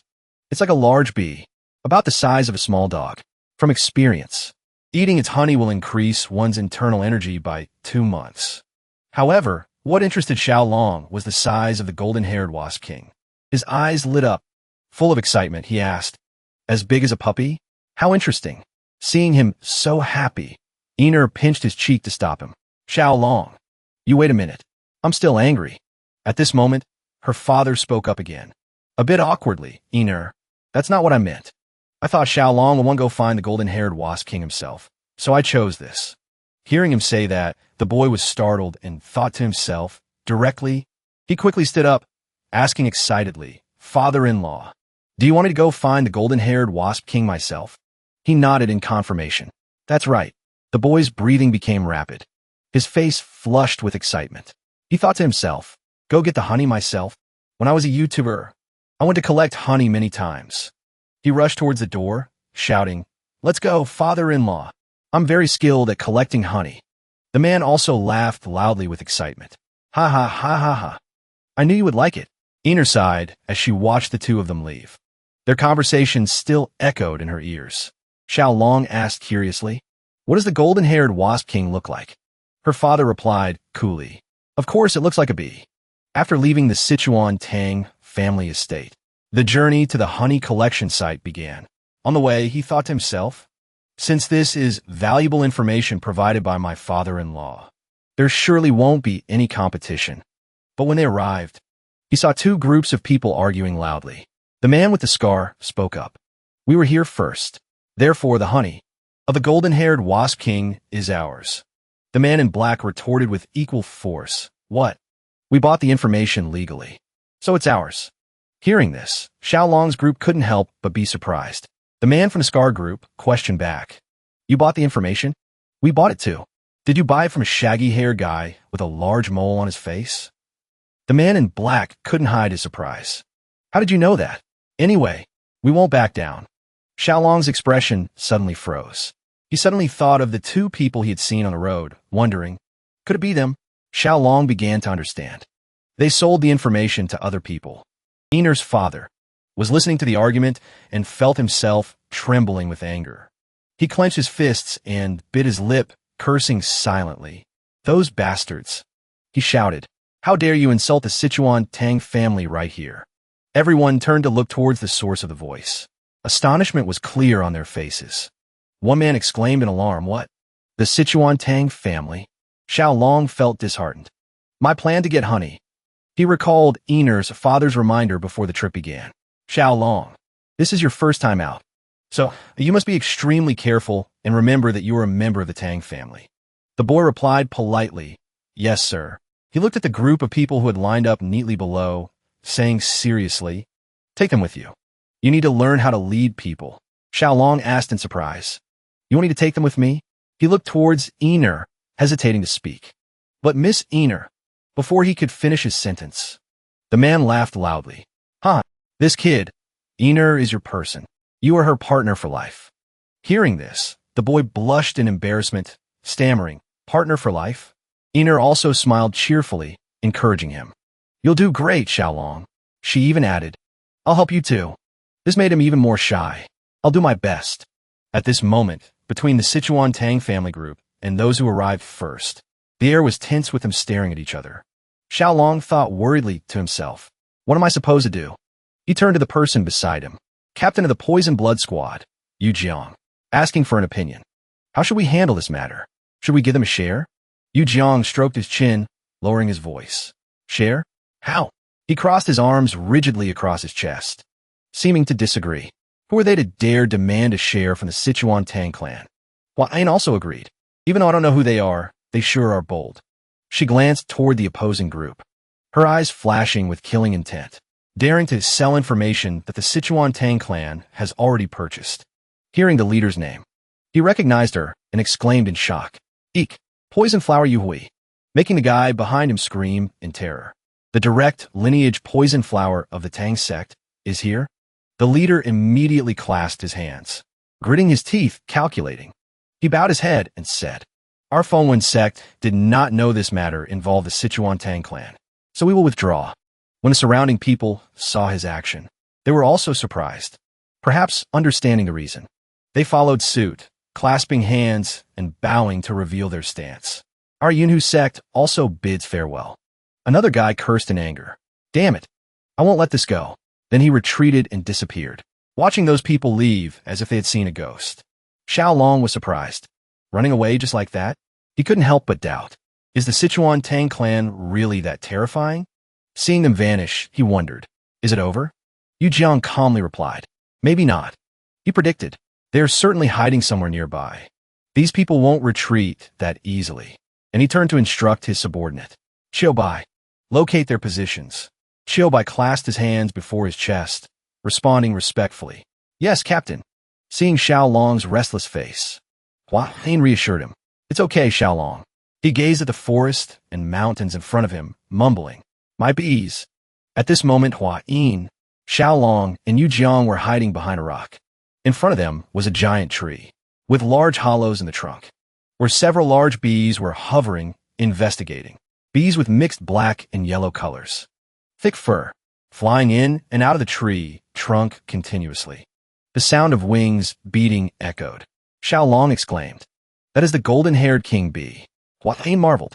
This is the first time I've seen it. It's really huge. He said happily, Isn't it very cute? Hua Yin nodded in praise. Its fur looks really fluffy. Yu Jiang proudly added, That's why it's called the golden-haired king bee. After observing for a while, Xiao Long speculated. Even so, this colony seems a bit small. Only about a few hundred, right? Can bees grow that large? Hearing a strange word, Hua Yin asked in surprise. Colony? He patiently explained. That is the term for the whole swarm of bees. Usually, a hive has between 5,000 to 7,000 bees. She asked again in surprise. You can know that without going inside. Xiao Long confidently replied. Just by looking at the number entering and exiting the hive entrance, one can roughly estimate. At this moment, footsteps sounded behind them, making them turn around. Xiaobai knelt on one knee, reporting, Captain, we have located the 4 sections. Yu Jiang asked, Where are they? Xiaobai hesitated to clarify. Well, he recounted the tracking process. Just as predicted, currently, they are lighting fires and waiting, unable to hold back from cursing each other. Those bastards. Sure enough, they are on the opposite side. Although we can't see clearly what they are doing, they will definitely make a move. Yu Jiang, after hearing the report, placed his hand on his chin, pondering. Then perhaps they are waiting for nightfall to execute the plan to take honey using the Tang clan's method. Xiao Long asked curiously, What is the Tang clan's method? Seeing his interest, he explained, If we burn mugwort leaves and let the smoke drift into the hive, the bees will become more docile. Then we can go inside and take the honey. Hearing that, Xiao Long nodded in praise. Indeed a clever method. Xiaobai beside them hesitated to speak. But the wind is currently blowing towards us. The group looked up and saw the wind was indeed as Xiaobai said. Everyone cried out in unison. While everyone was feeling anxious, Xiao Long suddenly clenched his fist and struck his other palm, happily exclaiming, I've got it. The girl hurriedly asked, Have you thought of a method? Her expression. He blushed slightly with excitement as he stated his idea. If the wind is blowing towards us, that means we can hide our scent. Hua Yin thought for a moment, then replied, That's right. Xiao Long immediately stood up, looking towards the tree base and shouting, Then I'll go for a bit and be right back. Hearing that, Hua Yin panicked, crying out, Xiao Long. Seeing him run off, she hurriedly grabbed his sleeve to hold him back and stop him. No, Xiao Long. The golden-haired king bee is a mid-level spirit beast, very dangerous. Instead of fear, he became even more determined. Just once, I will try to touch it and then come back immediately. Suddenly, a large rock rolled in front of them, making both of them scream in terror. The rock continued rolling towards the golden-haired king bee's hive and stopped. Both looked at the scene before them in fear. Xiao Long trembled and whispered from within the tree base. The bees also quickly rushed out. They were full of killing intent. Hua Yin quickly hugged him tight and pulled him to run in the opposite direction, saying fearfully, Let's run first. Xiao Long was hugged tight. His neck choked. He cried out miserably. The originally peaceful forest suddenly became chaotic. An intense atmosphere covered everything. High above, the mist still drifted lazily. The sky gradually turned to evening. Xiao Long sat cross-legged on a rock, then sadly uttered, Is there no way? He closed his eyes tight, trying to calm down to reorganize his thoughts. Need to go against the wind to light a fire. But I'm stuck between the people of the 4 sects and the swarm of bees. Thinking of the bees with fur fluffy like clouds. His lips pressed tight, thinking to himself, The golden-haired king bee is probably different from the bees I know. Opening his eyes, he put his hand on his chin. Recalling the scene of Hua Yin hugging him to run away earlier made his whole body shiver. Even from 30 meters away, one could sense the sound of bee wings. But hornets aren't to that extent. Suddenly someone called from behind. Xiao Long, come here. He turned around, recognizing it was Hua Yin. he happily exclaimed. Miss Huayin. She brought along a few centipedes. 2 were lying on her shoulders, while her hands held another one out to him, happily saying, they seem to have finished eating. They kept flying around, so I brought them here. Looking at the centipede continuously chirping, he said emotionally, thank you very much, Miss Huayin. The centipedes flew onto him. Xiao Long said gently. They had become more docile. Huayin sat down beside him. Although neither said a word to each other, the atmosphere was still warm. After a long while, Huayin turned to him and broke the silence. Have you gathered anything more? He hesitated and replied, I just want to observe more. She immediately said apologetically, I'm sorry for rushing you. Xiao Long, just think calmly. No need to rush. Hearing that, he felt the pressure increase. Just silently smiling, thinking in his heart, haha, indeed, rushing me. Suddenly Huayin looked ahead and cried out, Xiao Long, look over there. At that tree base, far away, under the tree, 2 monkeys were fighting, while the swarm of bees hovered near the tree base. Chaotic sounds rang out. She said, monkeys? Are they fighting? He was surprised in his heart. Monkeys? One monkey raised its limbs high to threaten the opponent, its mouth continuously emitting threatening sounds. The other one did not back down, countering with a fierce attitude. Huayin witnessed that scene and covered her mouth, exclaiming, oh my God, they must be really mad. Xiao Long just quietly observed. Suddenly a scent wafted past his nose. Xiao Long called, Miss Huayin.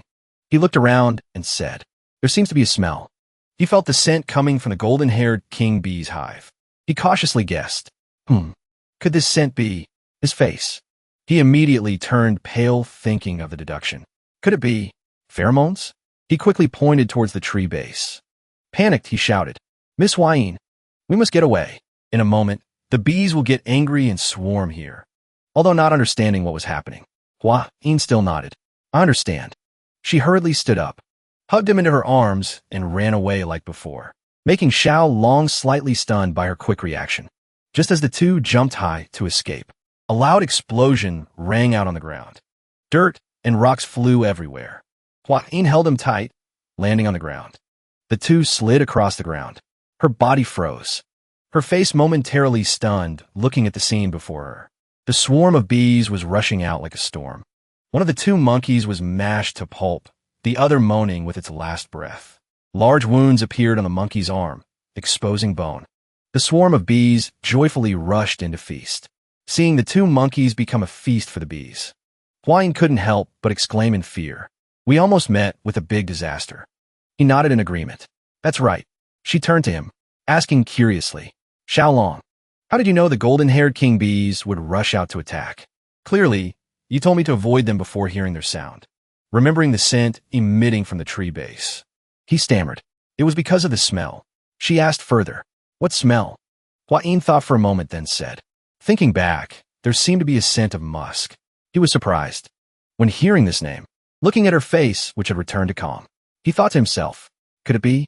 Huayin has the ability to distinguish pheromone scents? To verify the information, he asked, did you recognize the scent just now? Huayin smiled and replied, I did, then continued. The smell emitted just now resembles the scent of night lotus fragrance. Before letting her finish, he rushed over and grabbed her shoulders tightly, happily saying, that's it, Huayin shyly exclaimed. Xiao Long, overjoyed. He buried his face in her shoulder, sobbing, feeling the closeness between the 2. Her face. She turned bright red, even though she didn't know why he was crying. The centipedes hiding in his chest poked their heads out. Xiao Long looked up from her embrace, smiling and saying, I found a way, a method to wipe out the 4 sects and get the honey. Under the bright moonlight in the quiet night, people gathered around the fire. Each group grilled their own food. Around them were people keeping watch carefully. A man tilted his head back, drinking wine, his face slightly red as if drunk, while smelling the aroma wafting from the grilled fish. After finishing drinking, he wiped his mouth and laughed loudly. Ha ha, really delicious. A person opposite curiously leaned in and asked, so, when do you think we will go get the honey? The man thought for a bit, then replied, actually, it's not clear yet. 3 days ago, I saw them running back and forth. Now suddenly it's quiet. He guessed blindly. Maybe they are about to do something. The person with the scar also chimed in. Probably so. Suddenly, He asked, but can a beehive really make money? Have you been scammed your whole life to ask that? If the beeswax is of royal quality, it's extremely precious. Only the royal family uses it. They will only collect the honey and discard the hive. The remaining hive will belong to us. Thinking of that, he laughed sinisterly. If they fail then, hey, hey, hey. The other person rubbed his hands, imitating that laugh. Hey, hey, hey. Remembering the girl with the sharp eyes, he whispered, and that poison flower. That 3 flowers of the martial world too. We need to be careful. Don't let her cause trouble. Thinking of her beauty, he laughed. Actually not bad. That appearance. Hey, hey, hey. The person opposite licked his lips, showing craving. Just thinking about it makes me itch. Another person joked. Who knows? Maybe one of us will become the son-in-law of that family. A lewd voice rang out. Of course. If life is saved, it must be repaid. Suddenly a strange scent began to spread in the air, making him freeze. Sniffing a sound, the group slowly stood up, buzzing with discussion. Where's this scent coming from? Could it be the scent of a poisonous flower? Kaka. Must be. Its fragrance must be magnificent and sweet. As it approached, everyone's faces suddenly turned shocked. Mouths gaping, exclaiming, "What is that?" Someone recognized it and shouted, "It's the queen bee." The queen bee has led the swarm to launch an all-out attack. We should also go in, right? He led the way through the dense grass, excitedly exclaiming, "Let's go get the queen bee's honey." In his hand, something was wrapped carefully in cloth. The 3 began to move cautiously forward. When arriving in front of the tree trunk, looking into the dark hole, the group seemed hesitant. Yu Jiang tried to stabilize his mind and cleared his throat. Ahem, Xiaolong. This doesn't seem safe. Let me go first to lead the way. One by one, all 3 stepped inside. Once inside and looking around, they couldn't help but be surprised and exclaimed, "Look, the hive is so big. Above their heads, a giant honeycomb shimmering golden, with cells built perfectly, making a strong impression on the viewer." Yu Jiang started lighting a fire to create smoke and said, "Luckily the swarm seems to have flown out completely." Xiaolong heard a strange sound, glanced over, and was suspicious. "What's wrong?" Yu Jiang, in disbelief of his own eyes, tried to see clearly. His tone was somewhat worried. "No honey? Impossible. It really is. The hive cells are completely empty." Hua Yin seriously asked, "Question. Is there really not a single one left?" As Xiaolong said, "This has never happened. Strange." Xiaolong suddenly thought of something suspicious. "This hive doesn't have a single egg either." Yu Jiang asked back, "What does that have to do with a hive having no honey?" He boldly put forward a hypothesis. Maybe the swarm prepared to leave a long time ago, so they swallowed all the reserve honey into their stomachs. He continued, "Perhaps because they sensed the presence of humans around here." Hua Yin sighed, said, "So that's it." To verify the speculation, he approached a nearby honeycomb to observe and added, "That's right, when the swarm decides to migrate, they won't lay eggs anymore, because at that time, they don't have time or energy to care for the larvae." Suddenly, he froze when seeing a part of a bee's hind body. It seems its size is quite large. He smiled weirdly, asking Yu Jiang, "If you don't rest and continuously use Qigong, how long can you maintain it?" He was surprised but just answered, "If running at a moderate speed, I can maintain it for about half a day." Curiosity made him ask, "Why suddenly ask that?" Just then Xiao Bai's voice rang out from outside. "Young Master Xiaolong." He stammered, "Queen bee." Recalling the scene just seen, panicked urging, "The golden swarm is returning. You must leave here quickly." Xiaolong didn't dawdle, but bowed his head. As if trying to take something, he hesitated. "Wait a moment." Yu Jiang, hearing that, immediately shouted, "Let's go. Young Master Xiaolong. Leave it behind." Hua Yin, seeing him slow, grabbed his collar, said, "Xiaolong, hurry up." Xiaobai was still worried at the door. "Hurry up." Xiaolong hurriedly ran after them, hiding something in his chest. The moonlight still shone brightly in the sky. The 3 returned to their team, panting and tired. A person nearby sighed in relief. "Almost had a big accident." Hua Yin breathed again. "Luckily we escaped before the swarm returned." The creature in Xiaolong's chest also poked its head out to breathe fresh air. Hua Yin asked in surprise, "Xiaolong, what are you holding?" He smiled and lifted the giant bee. "This is the queen of the swarm. Since there is no honey left, I brought the one who creates honey back here." Yu Jiang exclaimed in fear. "Queen bee." Hua Yin looked at the bee, trying to act cute, sticking out its tongue. Young Master Xiaolong. Could it be? Suddenly, Yu Jiang and Hua Yin's faces both changed color. The bee in his hand screamed piercingly. Pew pew. He wasn't afraid at all, but added, before long, the swarm will realize their queen is missing and chase after us. Behind, the swarm gathered into pitch-black clouds. He was unaware and still smiled happily. Let's run. And so, a dangerous chase for their lives began. The group carrying the queen bee fled in panic. The buzzing sound from behind created a roaring noise. Several days passed since the chase happened. Looking into the glittering eyes of the queen bee, Xiaolong reassured, calm down. I will take you to a place where no one will disturb you. During that time, the group reduced rest time to move with all their might. Look at the current situation. Truly pathetic. While the group was sitting and resting, Xiaolong suddenly looked far away and shouted, they're coming. Everyone looked in panic. One person said in despair, I can't run anymore. On the way here, several people in the Poison Blood Squad had fallen behind.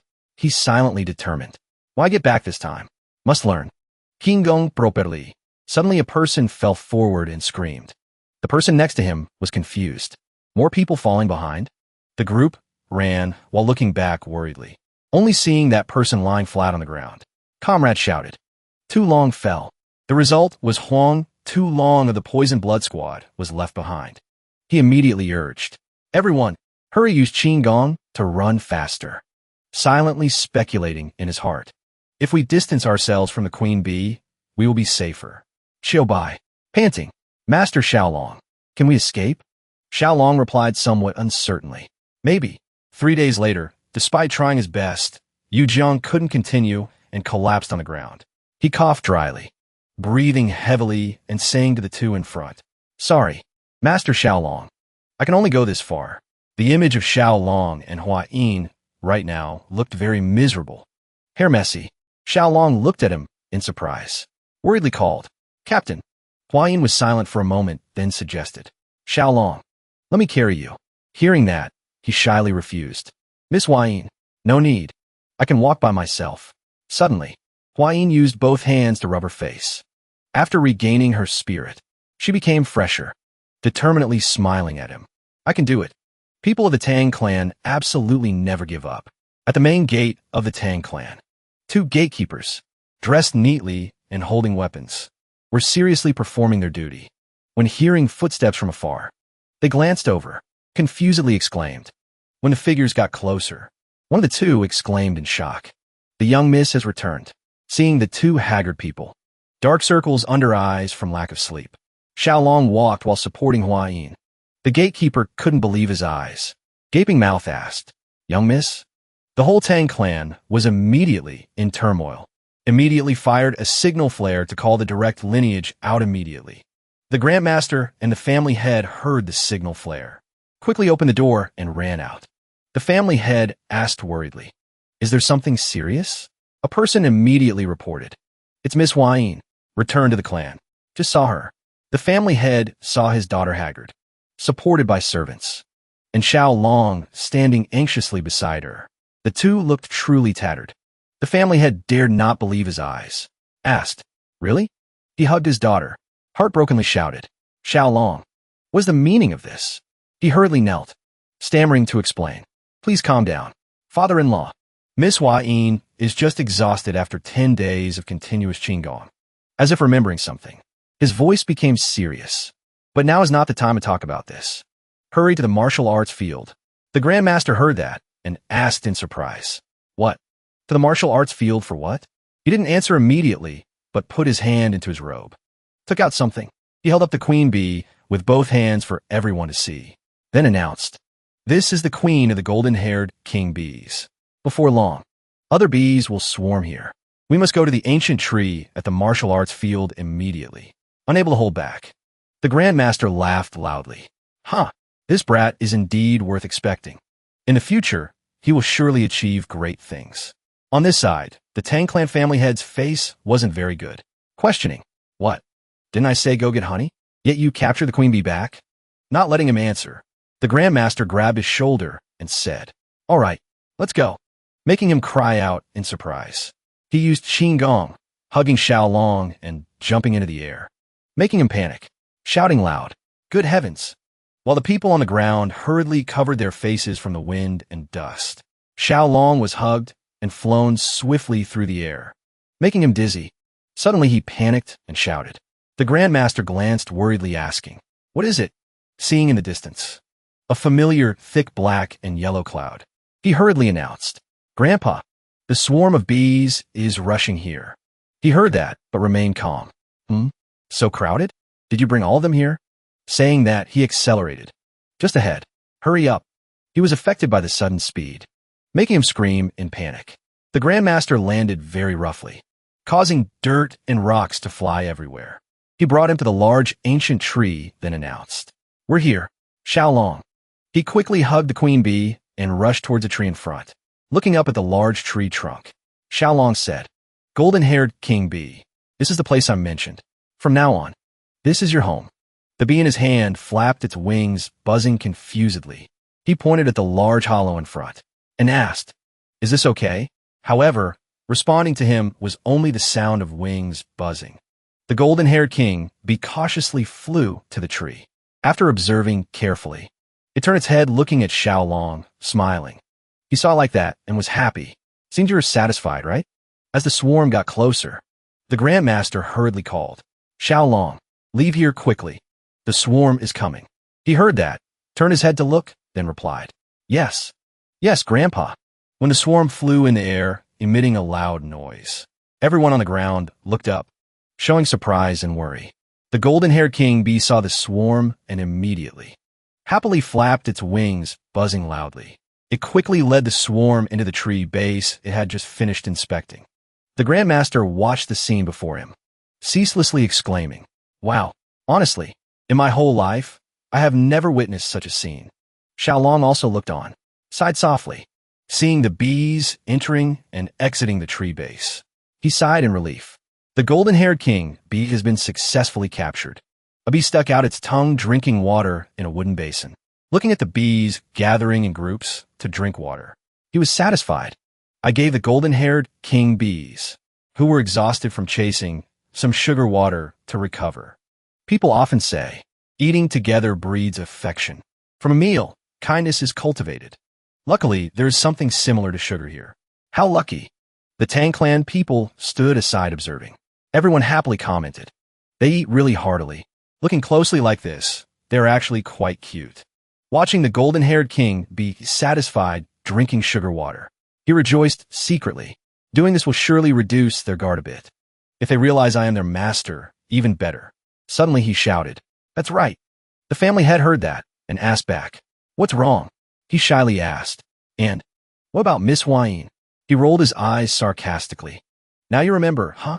Remembering his daughter's tired appearance, he spoke even more disdainfully. "She was so exhausted that I had to take her to her mother for care. But I didn't expect you to make her use Qin Gong for 10 days without rest." Xiaolong heard that and didn't dare to face him, shyly replying, "Father-in-law, I'm really sorry. Only slept about 2 hours each day. The rest was used for running." At this moment, the Grandmaster remembered something and asked, Xiaolong, remembering the group he brought along. He asked worriedly, "So the Poison Blood Squad? Where are they?" He was dumbfounded, sweat pouring down his face. He guessed uncertainly, "Probably collapsed somewhere on the road. Maybe we have to go retrieve them." The Grandmaster heard that and could only close his eyes and laugh. "Huh," as ordered. The Poison Blood Squad was later brought back safely to their family's arms. In Huayin's room, warm sunlight shone through each window pane. After hearing Xiaolong recount everything, Huayin was happy. It seems the golden-haired king bees have recovered their strength. "That's fortunate, Xiaolong." He also smiled and replied, "Yes, Miss Huayin," remembering the swarm currently collecting nectar in the Tang Clan mountain.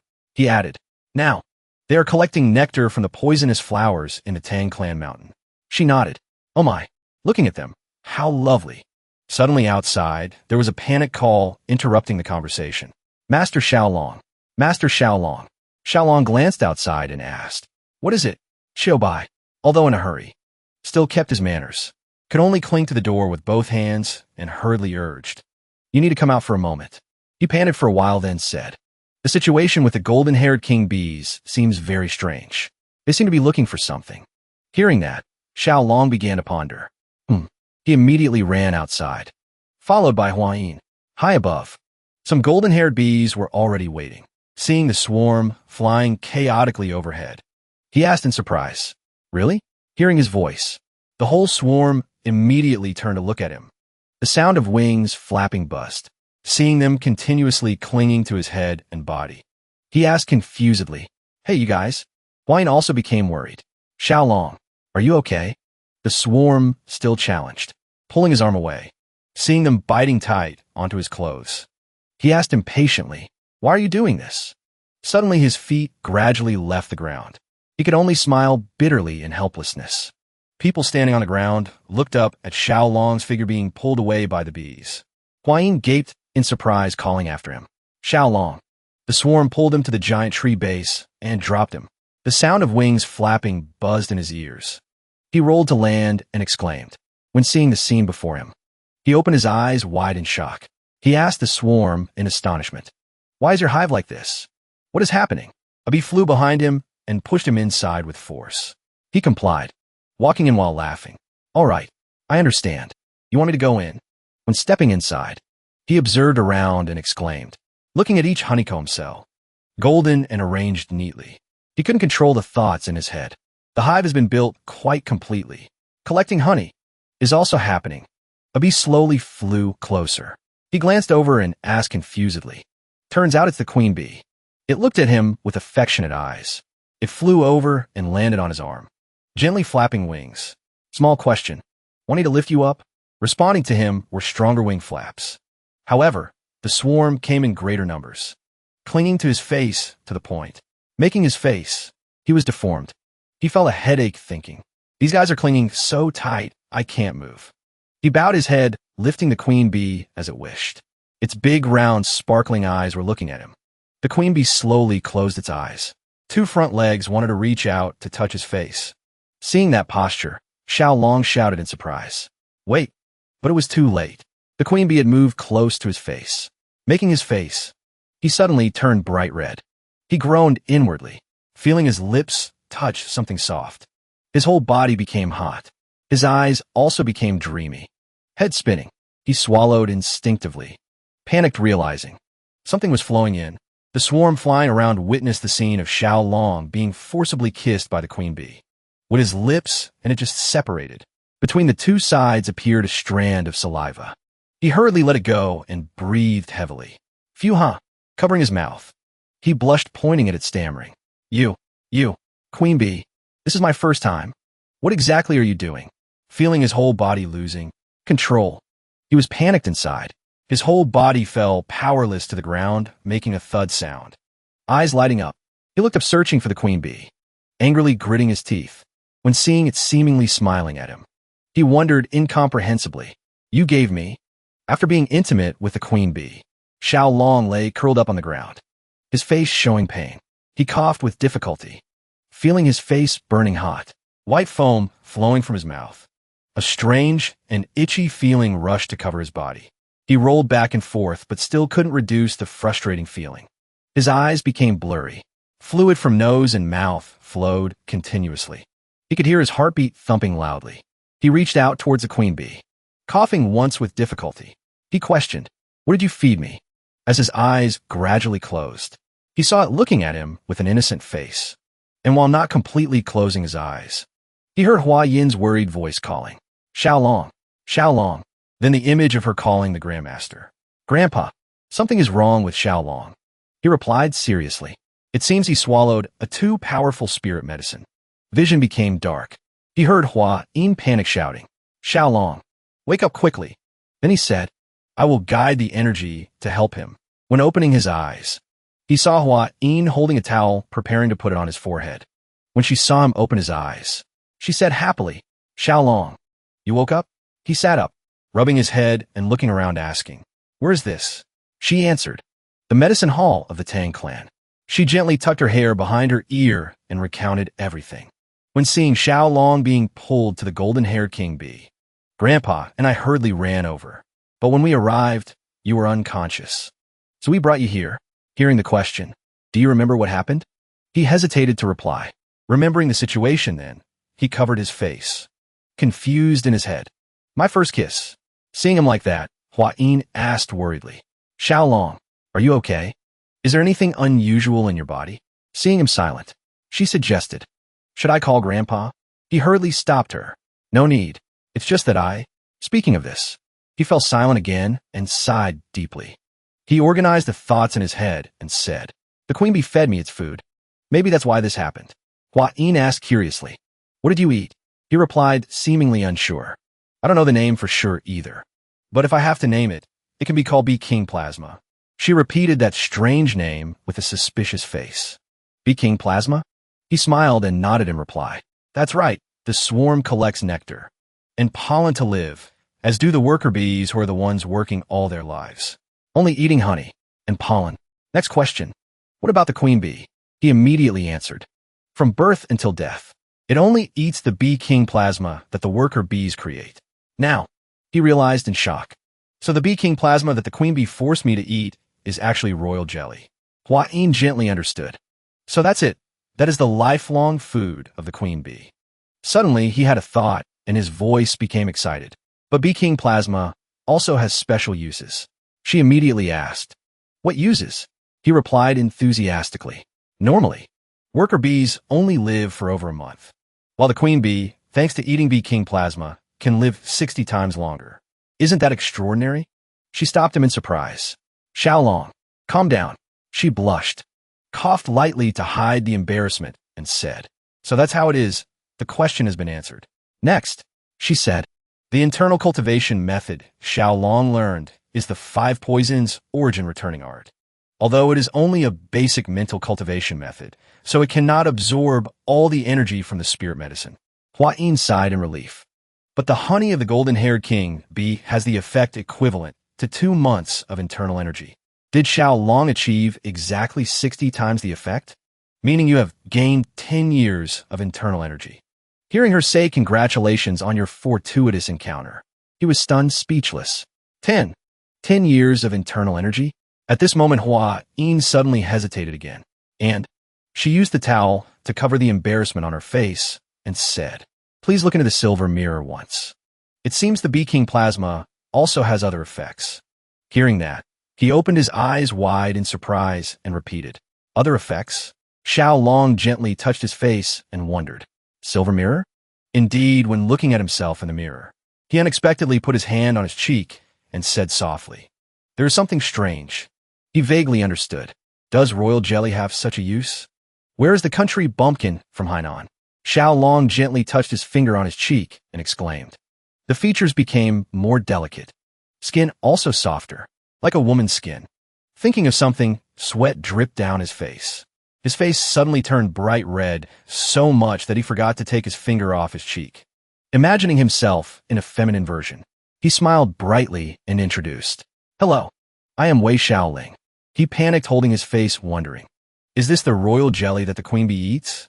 He quickly bowed his head, reaching down to fumble open his waistband, silently holding his breath, not daring to make a sound. Then he checked if his little brother was still there. After checking, he lay flat on the ground, looking up at the ceiling and sighing in relief. Thank goodness. It's still where it should be. He remembered what Hua Yin said. If Grandpa hadn't guided the energy, a big problem might have happened, and thought to himself, maybe I should say thank you. Almost lost my life, but was saved. Xiaolong walked on the familiar path, but felt strange when everyone kept staring at him. Seeing the girls giggling, he thought to himself, today I feel strange gazes. Is it because my internal energy increased? He hurriedly ran away like a ghost was chasing, telling himself, first must run away from here, leaving behind the laughter of the girls behind. At the dining hall of the Sichuan Tang clan, the Sichuan house, Xiaolong stood outside the door, hesitating, not daring to step in, just secretly observing inside. At this moment, the table was full of delicious dishes with color and taste all complete. Everyone had sat at the table. Servants were bringing dishes up one by one. When the madam turned her head, she saw him. After observing, she exclaimed, my son-in-law looks brighter, doesn't he? Then asked again, is your body better? Xiaolong bowed his head, respectfully replied, yes, mother-in-law. I apologize for making you worry. She happily clapped her hands. It's okay. Having a fortuitous encounter should be celebrated. Saying that, She turned to tease her daughter. Oh my, look at this skin. Hua Yin will surely like it very much. Making Hua Yin blush shyly. Mother. She awkwardly changed the subject. Xiaolong, sit down quickly too. Amidst the madam's happy laughter, he gently replied. All sat in position to eat. Servants were also bringing the last dishes. When the servant poured tea, the family head asked concernedly, Xiaolong, is your body better? He nodded obediently. Yes, father-in-law. I apologize for making you worry. Then he continued respectfully. Thank you, Grandpa. I heard you examine my body. The Grandmaster smiled. Having a fortuitous encounter is worth celebrating. The family head interjected. So now tell us what happened. I heard about the Bee King plasma from Hua Yin. What exactly happened? He didn't know where to start. Habitually touching his face, he opened. The thing is, when remembering his first kiss, he closed his eyes and said, maybe because the golden-haired queen bee was satisfied with the new hive. So it tried to repay me. The result was being pulled to the hive and suddenly fed Bee King plasma. Then he happily concluded, I think everything that happened stemmed from this. The madam covered her mouth, exclaiming, so strange, while the Grandmaster exclaimed, a mid-level animal also knows how to repay kindness? He then suggested, can we find more Bee King plasma? If we can find it, it will be very useful for our Tang clan. The family head also added, the honey of the golden-haired king bee is already very useful. If it's Bee King plasma, it will surely be extremely helpful. The madam was interested in the beautifying use of Bee King plasma and excitedly asked, what? Can we find more Bee King plasma? When seeing all eyes turned towards him, he coughed lightly. Ahem. Wine also turned to him. That's right. Xiaolong. Can we find it again? He closed his eyes, slightly nodded, and thought in his heart, if it's just normal bees, need to build many separate cells for queen bees, called queen cells, and use worker bees to collect royal jelly. When remembering the image of Qiu by fleeing in panic before the swarm, he couldn't stop thinking, young Master Xiaolong, this seems far from reality. He wondered, if trying this with the intelligent golden-haired king bee, I'm afraid we will meet the end of being turned into a honeycomb. When thinking about the innocent form of the queen bee, he pondered deeply. The color of the royal jelly is originally created to nourish larvae, but I was fed directly by the queen bee. Don't know if this substance has any difference. After a minute of silence, he spoke up. I beg to be frank. That is probably not feasible. Hearing that, the Grandmaster immediately asked, not feasible? What is the reason? The madam also hurriedly asked, what? Why not? He replied to them, even if it can be eaten. But who would dare to eat it? At this time, the family head started guessing. Because it's not tasty or has a smell. He gently shook his head. Not like that. Then he stated a shocking answer. That Bee King plasma is secreted from the queen bee's mouth. It seems it needs to be transferred directly from the queen bee to avoid misunderstanding. He explained further. This is like kissing. Need to touch lips to lips. The substance of the queen bee must enter the mouth to be transferred. The Grandmaster gaped, both surprised and bewildered. What? Contact with the queen bee? The madam was also stunned. What does that mean? The family head could only sigh hopelessly. Like that, it seems we can't find more. Unless it's Xiaolong, the person loved by the golden-haired king bee. Others cannot. Suddenly, a sound of chopsticks falling on the table attracted everyone's attention. Huang didn't look at him, but asked in a low voice. Mouth contact. She hurriedly covered her mouth with her jade hand in panic, eyes glancing sideways, probing. Xiaolong, brother, you competed with your mouth against that golden-haired king bee. In the lonely waning moon night, the lonely crescent moon hung overhead, casting pale, silver light down on the world. A hand full of jagged scars, veins bulging, none other than the Martial Arts Alliance leader, Fist Emperor Zhu Zhongxue, famous in a region. His mind right now was tangled like a mess of silk, thoughts chaotic as if wanting to explode. The wooden door shook slightly. A graceful figure like a fairy descending stepped in. On the delicate oval face dotted a beauty mole. She bowed her head. Jade hands, carefully carrying a tea tray, entered. Fist Emperor Zhu Zhongxue glanced briefly at the beauty's figure, calmly speaking. You have prepared the famous Shishan white du tea. Saying that, he clasped his hands behind his back, speaking proudly. Truly the unforgettable rich flavor of home. The beauty gently poured tea while softly replying.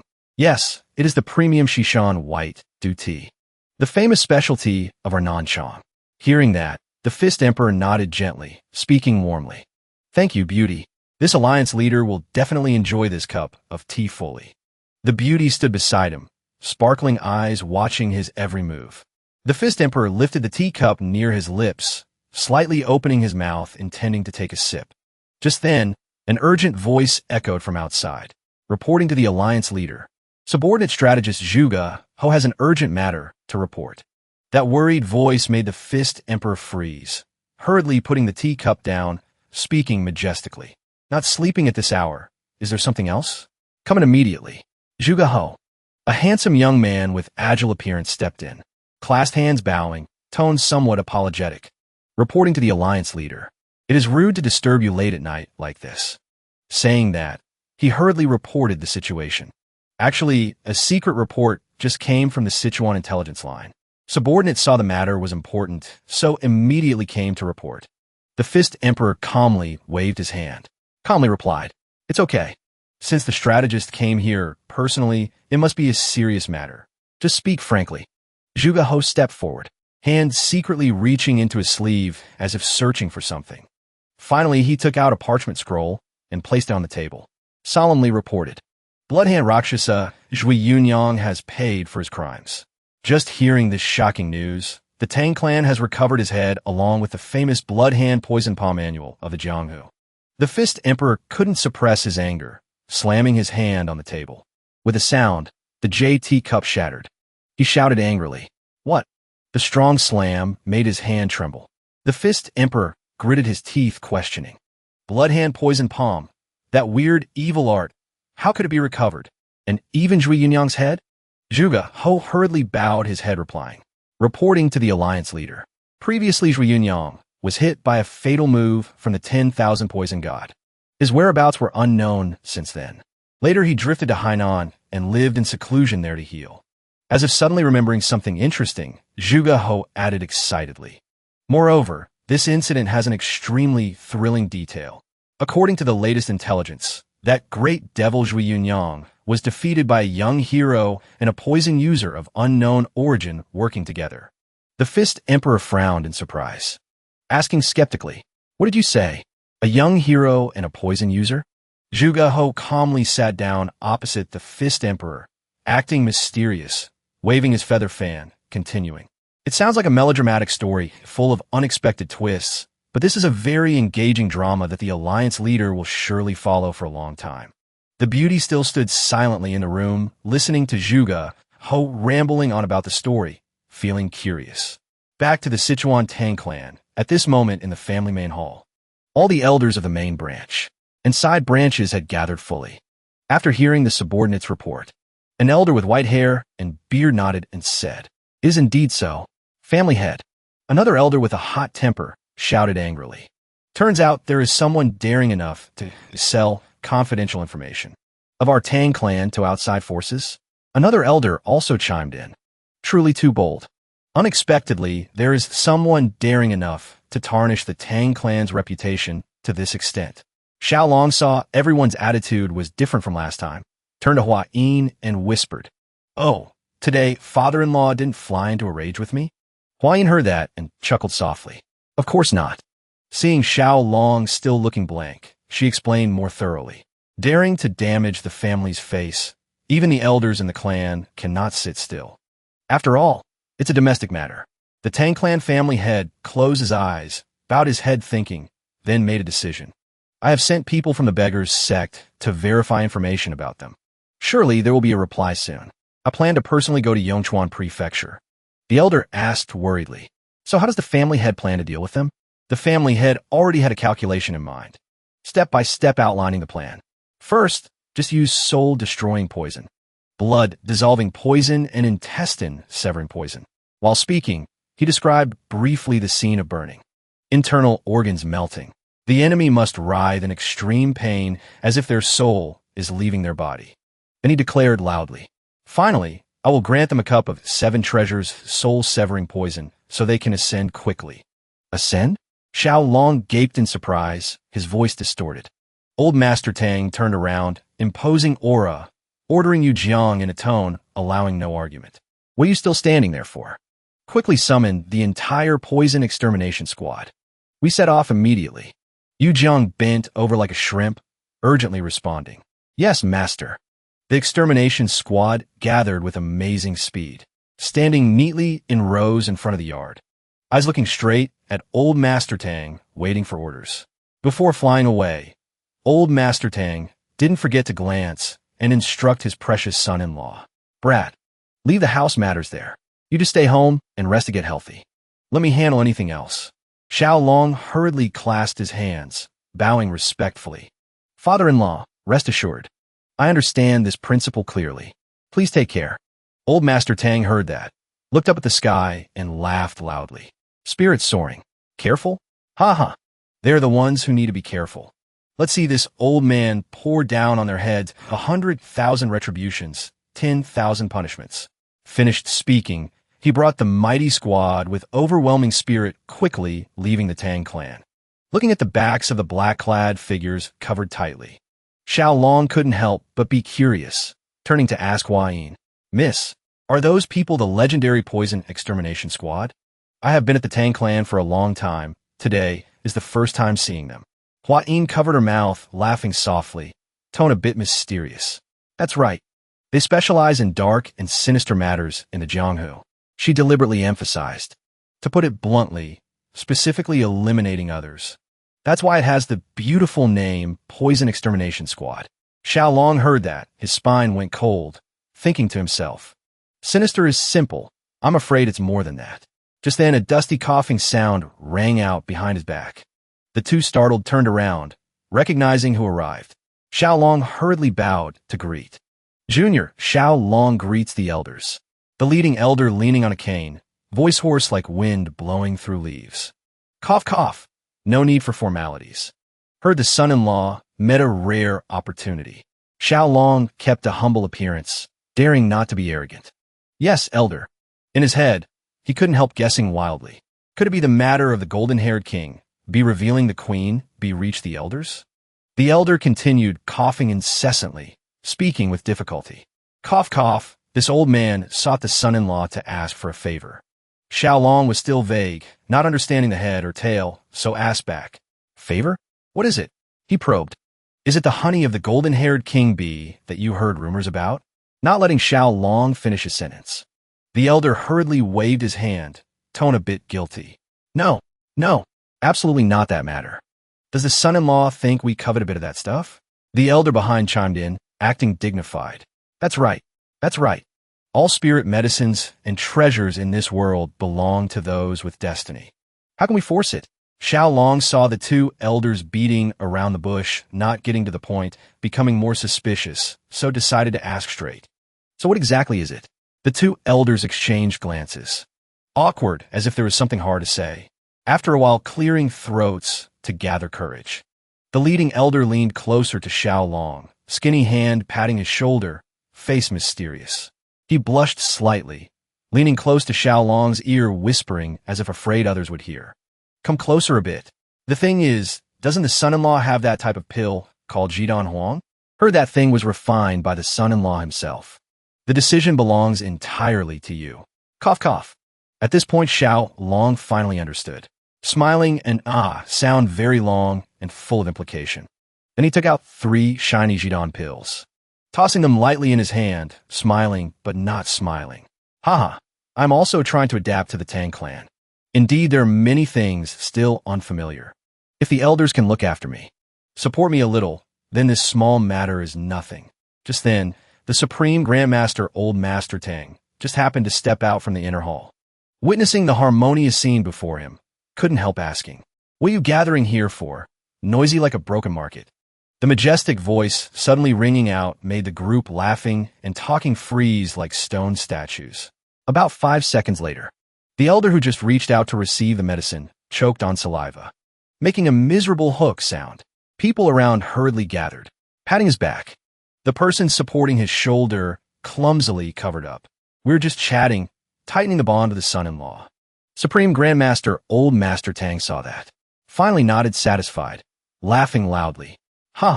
Seems finally you guys realize Xiao Long's true value. Hua Yin standing aside, witnessing this scene of deceiving the superior. Cold sweat poured out, soaking her back. The elders continuously nodded and bowed, mouths ceaselessly replying. Of course. Yes, Supreme Grandmaster. You are absolutely right. Suddenly a panicked sound came from afar. Supreme Grandmaster. Report. Report. Big trouble. Big trouble. Old Master Tang heard that immediately turned around, asking majestically, what happened that you are panicked like a funeral house? That person dared not delay, hurriedly reported. Reporting to Supreme Grandmaster. The City Lord of Sichuan. The City Lord of Sichuan is dying like a lamp before the wind, only gasping, a last breath. The group heard that, simultaneously changed color, terrified to the extreme. The elder just now couldn't help exclaiming, What? The City Lord of Sichuan, that guy? Xiao Long hurriedly questioned. May I ask if the City Lord of Sichuan followed the instructions on dosage and usage I instructed before? That person stammered for a while. Knowing he couldn't hide it anymore, honestly replied. Actually, after the City Lord of Sichuan saw the miraculous effect of the spirit medicine, that guy added a few iron rooms and even arbitrarily increased the dosage several times compared to the initial instructions. Xiaolong heard that, sweat pouring like a bath, screaming internally. Oh mother! This prodigal son, Supreme Grandmaster Old Master Tang had a headache. Rubbing his temples, tone helpless. Fine, fine. This old man must go there immediately. Before flying away, he didn't forget to instruct Xiaolong. Xiaolong, you're the only man left in the Tang clan right now. Protect the female relatives well. Understood?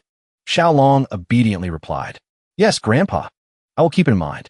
Old Master Tang immediately used Qinggong, turning into a green light, leaving the Tang clan as fast as lightning.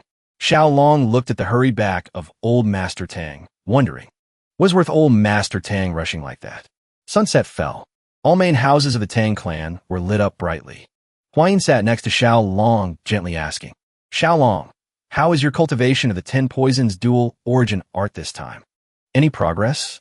Xiaolong replied somewhat hesitantly, not very confident. Compared to the beginning, it's much less jerky and confusing. He thought in his head, if the 5 poisons origin returning art feels like a large stream of energy circulating continuously in the body, then the 10 poisons dual origin art is like 2 streams of energy operating at the same time, like a 2-cylinder engine.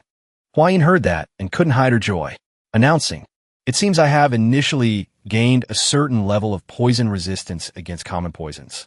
She excitedly continued, moreover, I can also directly channel energy out or transfer it into objects.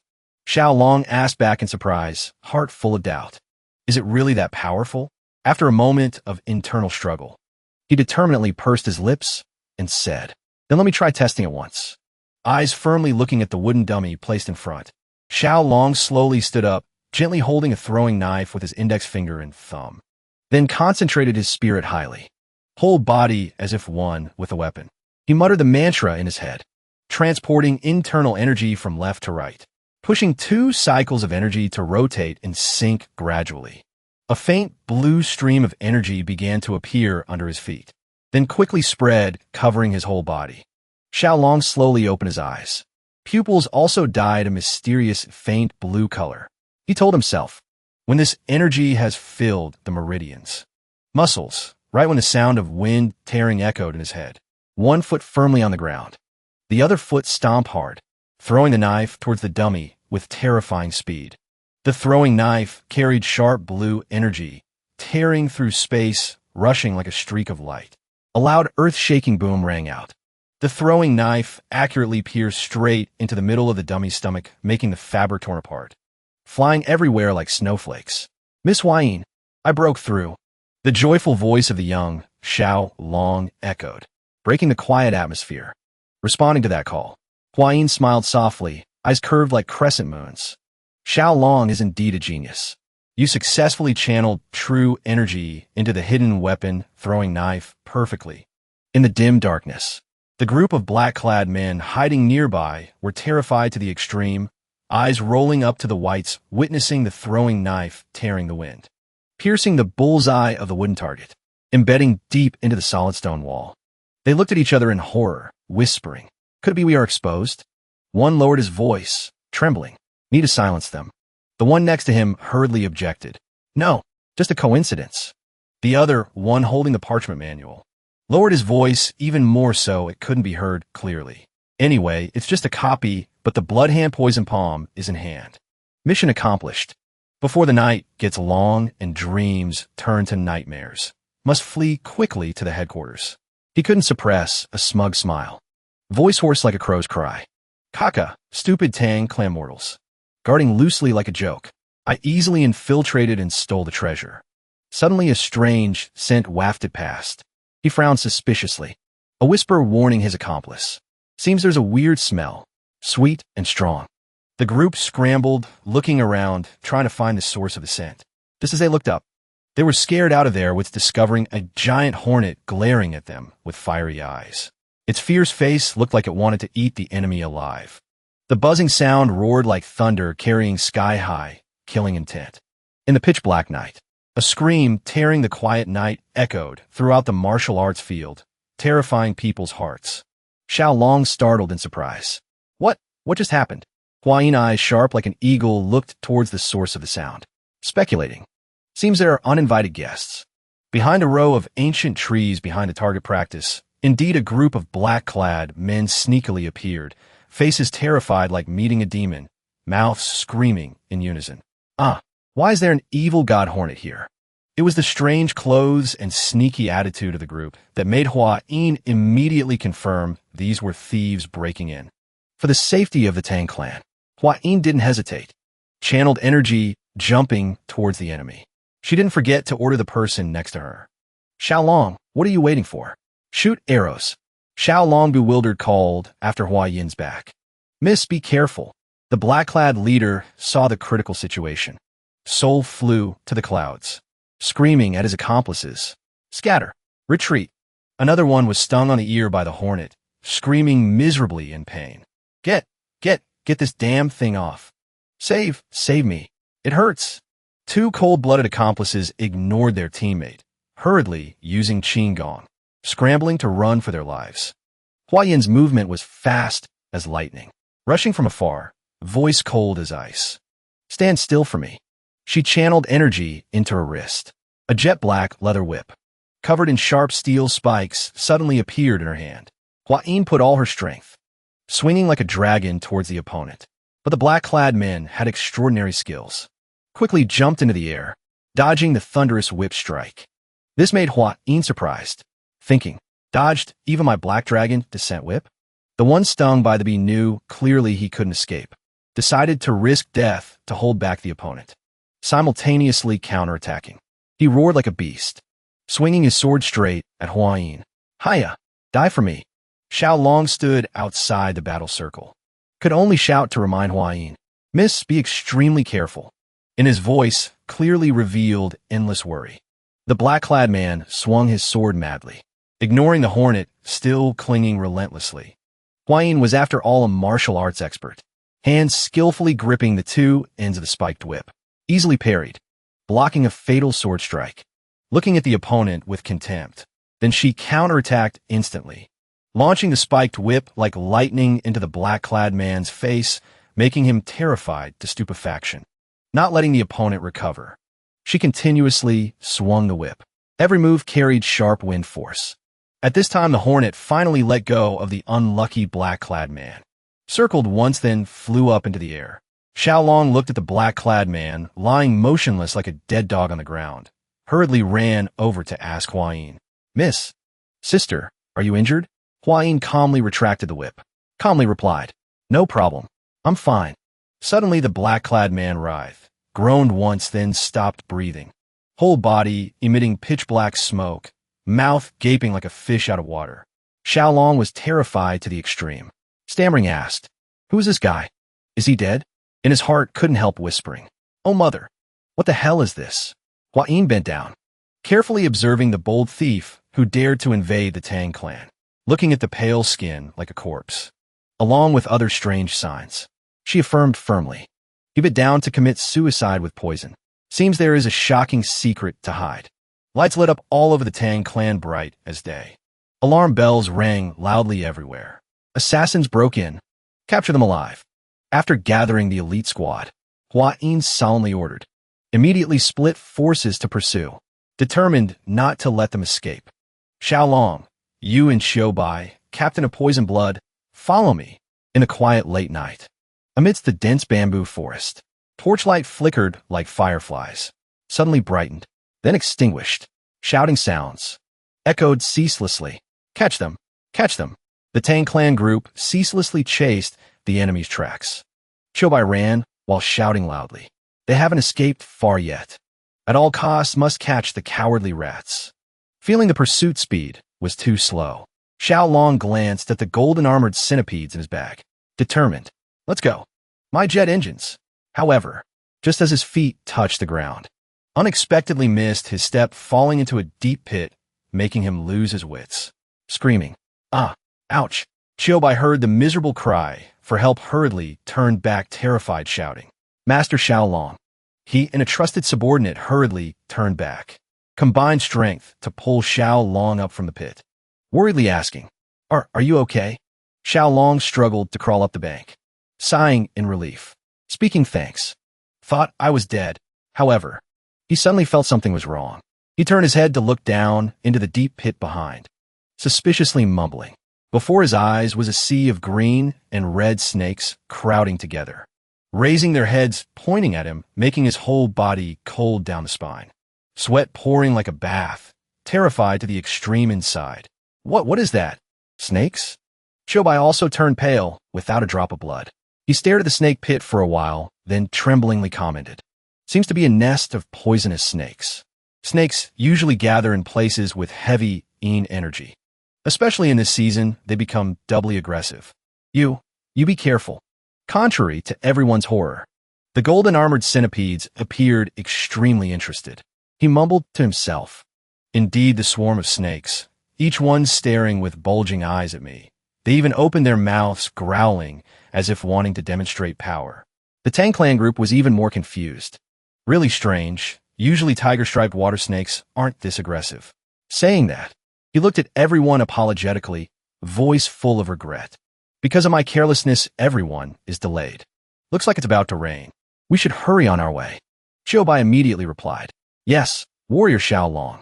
Having wasted a precious amount of time, the Tang clan group again put all effort running like flying, continuing to pursue the enemy. Ahead suddenly flashed firelight. The leader shouted, "Over there! Catch them!" Xiubai quickly turned to the back, pointing in another direction, ordering, "Split up! That side too!" 3 black-clad men with frowning faces, full of vigilance, looking at the Tang clan group chasing closely in the dark night, rain pouring like water. At this moment, a loud thunderclap rang out, tearing the quiet night. 2 sides facing each other. The correlation of forces was worlds apart. The leader man lowered his voice, ordering, "Tighten the encirclement. Fight a life and death battle." Xiubai also continued, tone steely, "You rats have nowhere to run." Saying that, he and his subordinates simultaneously reached into their robes, drawing prepared weapons. The black-clad men didn't flinch either, drawing swords to welcome the battle. 2 sides struggled for a few short seconds. Then the person leading the Tang clan side roared, "Attack!" then bravely rushed straight forward. The other side knew clearly only by fighting to the end would there be a chance of survival. The leader man swung his sword at the black-clad man, but he skillfully blocked with dual blades. Ants seeking death. The bull-headed, horse-faced guy turned up his nose, disdainfully spitting out a sentence full of gunpowder smell. The accomplice beside him wasn't any less, roaring like a tiger, "Open a blood path," then swung the scimitar like splitting bamboo, force-pressing people, making the white-haired old hero stagger, almost falling. The junior was terrified, screaming hoarsely, declaring, "Careful," but all was just salt in the ocean. Right at the moment of hanging by a thread, a sharp sword light tore through the rain curtain, quick as lightning, striking down at the black-clad man, making him lose his soul. Limbs trembling.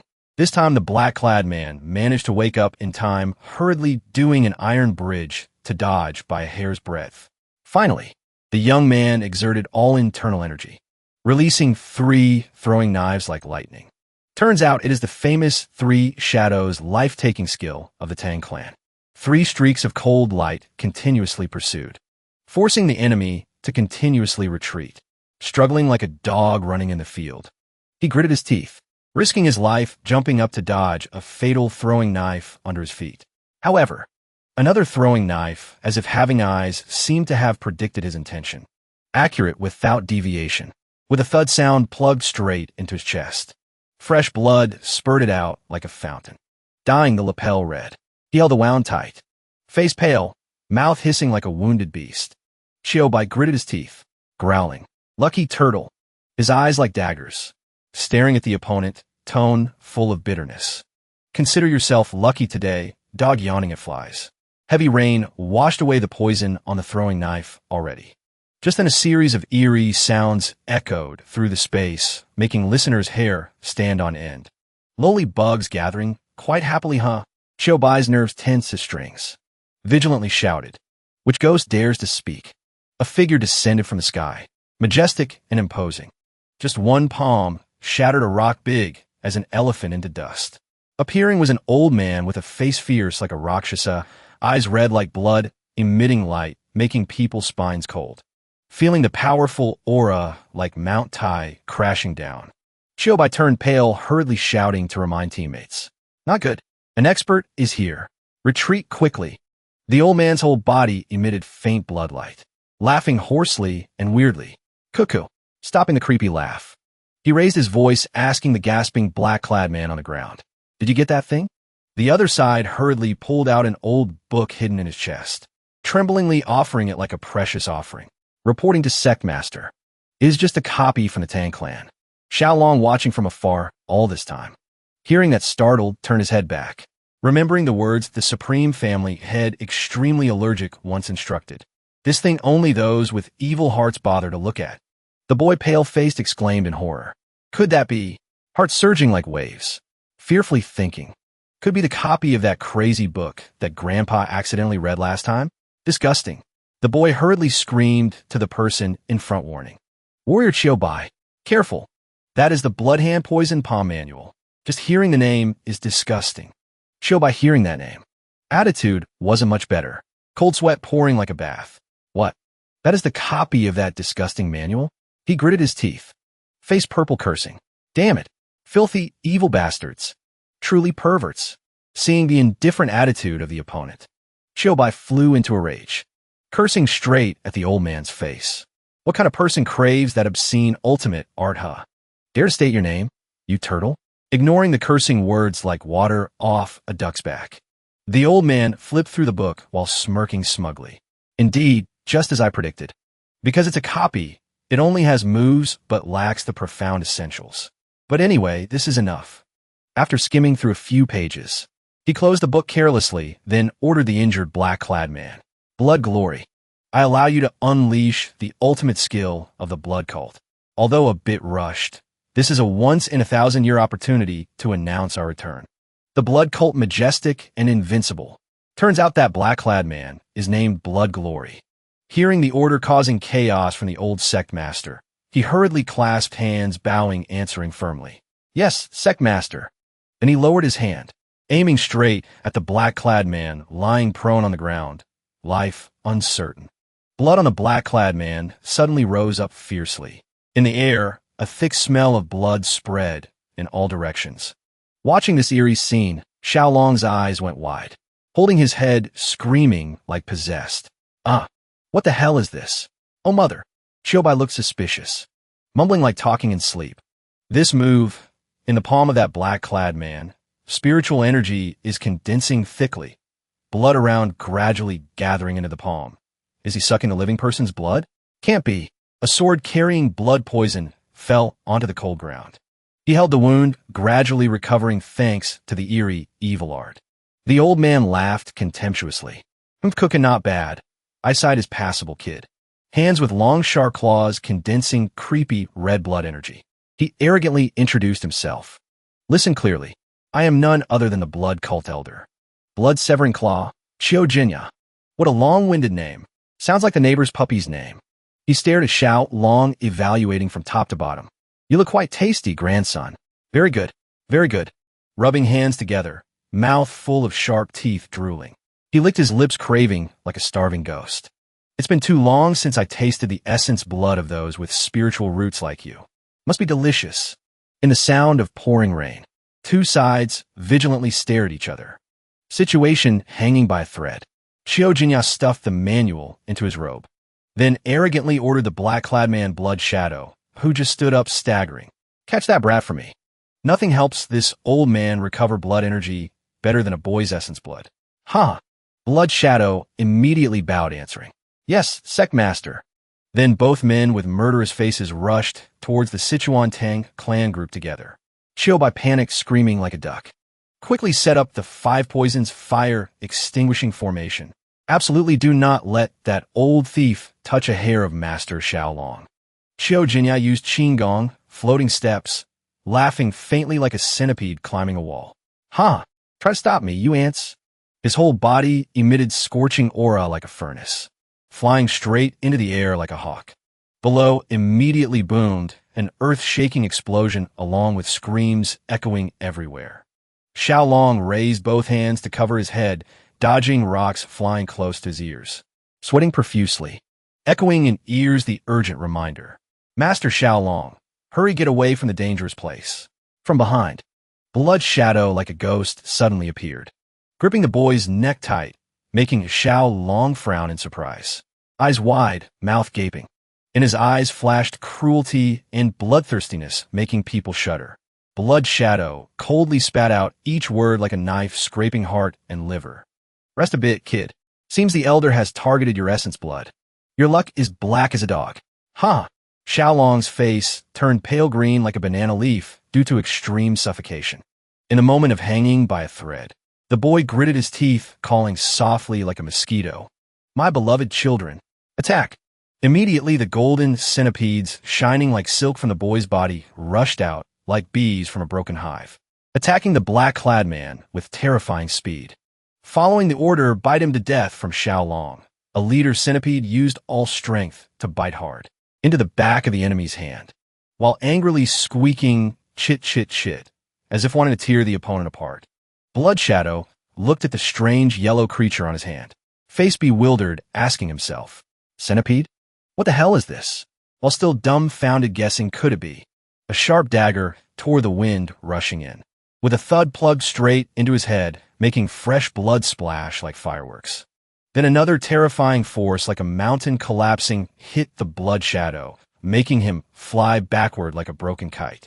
Xiaolong hurriedly covered his eyes from the blinding light shining on his face, squinting both eyes. Then the boy dared to weakly turn his head when hearing a familiar call amidst the rain. Xiaolong, seeing the beautiful Hua Yin like a fairy leading a group of people aggressively approaching. Behind were Yu Jiang and the great elder with solemn faces. The boy jumped for joy, calling loudly, Sister Hua Yin finally came to save little brother. Hua Yin and Yu Jiang's faces became more solemn than ever when seeing the terrifying scene before them. Seeing Xiao Jinya's whole body surrounded by black mist like a yiksha, he easily beat the Tang clan, people like turning his hand. Hua Yin hurriedly asked, 5 poisons fire extinguishing formation. What the hell is happening? Xiaobai perked up his ears. Eyes like lightning turned to Hua Yin, whispering, Miss, no time to beat around the bush. Xiaobai immediately alerted, voice urgent. Miss, not good. That old blood cult elder dared to raid our manor. Hua Yin's willow brows raised, almond eyes wide in horror, exclaiming, What, blood cult? Realizing the situation was extremely serious, Hua Yin spiritedly ordered, All concentrate to support Vice Captain Xiaobai. Yu Jiang immediately accepted the order, without delay shouting, Yes, miss. The evil-eyed old Taoist stroked the goat beard under his chin, gloomily growling, Seems that little girl is the one who defeated Bloodhand Poison Palm, Zhui Yunyang. His face wrinkled up, revealing a fierce look like a demon, licking dry lips, voice full of craving, mocking, Bloodhand Poison Palm, resounding title. Turns out just trash. Unexpectedly bitten, crippled by a tiny brat. Truly useless. Yu Jiang, aggressive, shouted like thunder, Shut your dog mouth. Today this place is your grave. Xiao Jinya completely disregarded that threat. He looked up at the sky, laughing arrogantly, sound piercing like demonic sound penetrating eardrums. Haha, really? Let's see who gets buried here. The ground began to shake violently, as if there was a terrifying earthquake. He madly cast evil arts, Dark demonic energy around danced madly, thick enough to make people breathless. Hair originally sparse now stood up like a lion's mane. Eerie voice, gloomily echoing through space. Let me see what you ants can do. In the forest, Xiao Long carefully bandaged the wound on his arm, while whispering comfort, just endure a little longer. He gritted his teeth, tightening the last knot, a strong unease rising in his heart. Current situation is truly hanging by a thread.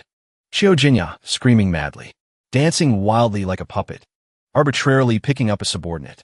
Our troops lose more vitality the more they fight, while that three-headed blood cult monster just needs to suck blood to recover as normal. Continuing like this only leads to doom. Just as Xiao Long was distracted, thinking, a figure flashed like a meteor. Past his back, a loud crash into the ancient tree. Xiao Long, startled in horror, hurriedly turned back to look, only seeing Hua Yin gritting her teeth tight, delicate brows knit so tight they could kill a fly, trying to suppress the bone-piercing pain. His voice full of worry, stammering, "Miss Hua Yin, miss." Suddenly, a mouthful of hot, fresh blood spurted from her mouth like a fountain. He panicked, reaching out to grab her thin shoulders, voice full of worry and helplessness. "Miss Hua Yin, are you okay?" Hua Yin tried to reassure him, on her pale face trying to force a weak smile. "I'm fine." She tremblingly raised her small hands, holding Xiao Long's hand tight, eyes looking straight into his, seriously calling, "Xiao Long." Although looking haggard, tired to the extreme, she still tried to speak pleadingly. "You hurry back to the family gate. Urgently summon reinforcements. Current situation, we don't have enough strength to deal with these devils." Xiao Long frowned, as if wanting to twist his eyebrows off, gritting teeth, cursing silently in his belly. Truly damned. Looking at Xiao Jinya, still wreaking havoc, arrogant and reckless, he was extremely frustrated, feeling himself truly useless. "Indeed, in this battle, I am completely useless, doing nothing helpful." Seeing the situation getting more critical, Captain Yu Jiang hurriedly turned back, voice tragic. "Master Xiao Long, please, please for the family, for the entire Sichuan Tang clan, please leave here quickly. Go request reinforcements." The Great Elder also continued, voice hoarse, carrying determination. "We will risk our lives to defend here. You go quickly. Time is running out." Xiao Long heard everyone say that, remained silent, mixed feelings in his heart, not knowing what to do is right. After a long while, he barely opened his mouth to agree with everyone. I understand. I will do my best to return as fast as possible." But in his heart, still a bit hesitant, uncertain. "However, my Qin Gong is still immature. Don't know if I can complete this mission." Hua Yin heard that, suddenly turned and hugged him, softly encouraging. "You will definitely do it. I believe in you." In the scene hidden behind her back that Xiao Long couldn't see, 2 lines of hot tears of Hua Yin had fallen, soaking her face. She choked, emphasizing, "You will definitely do it. All this time you have practiced very hard. I witnessed it all with my own eyes." Xiao Long's whole body froze for a moment, chin resting on her soft hair, her voice gentle as water rang in his ear. "And next time, we will go on the road together to find poison medicines again, okay?" I still remember that promise clearly. The two reluctantly separated. Hua Yin held his broad shoulders tight, solemnly instructing, "Xiao Long, everything depends on you." Then she hurriedly turned around, determinedly running towards the smoky battlefield. Only Xiao Long remained standing, silently dazed, looking at her strong back. His face became blank, stunned. He mumbled like a lost soul, "Damn it. Cannot delay another moment." He gritted his teeth, turning to run in the opposite direction, determined to execute the vital mission. Footsteps splashing in water echoed in the quiet night. He ran while panting like a buffalo, sweat mixed with rain stinging. Because of excessive fatigue and stress, he didn't notice a protruding pebble under his foot. Unexpectedly tripped, whole body lost balance, falling forward like a dog eating mud. Whole strong body lying flat on the wet ground, mud sticking all over. He lay motionless, seemingly having no strength left to get up. The centipedes from his body crawled out one after another. Sounds of chit-chit-chit-chit, worrying rang ceaselessly like babies crying. Xiao Long struggled to sit up, head a bit dizzy, telling himself in his head, "Really strange, how can I be this useless?" Poking the chubby cheek of the leader centipede, couldn't help thinking, blaming himself. Even if I risk my life using all power to use Qigong, I'm afraid it will take half a day to reach the family gate. And the true experts in the family have almost all left for other missions. Even if I call the guards, I'm afraid they can't arrive in time. By then, surely the vegetables will be cold. He looked up at the night, sky black as ink. Only the rain poured down ceaselessly, slapping straight onto his pale face. The cold rain, soaking into flesh, conversely made his mind a few parts clearer. He gradually understood the truth. Surely they wanted to save me, so they intentionally sent me away.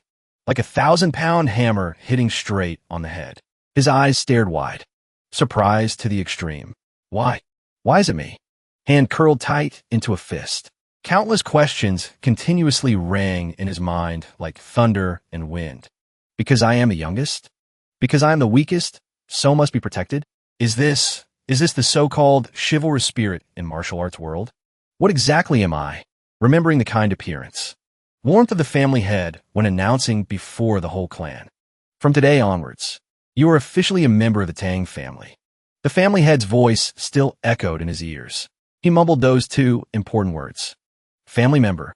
He stared blankly at his opening hand, whispering as if to himself. Before now, I never really seriously thought about the meaning of the word family. I always thought I was never really a true member of the Sichuan Tang clan. Memories flashed like slow-motion film in his head.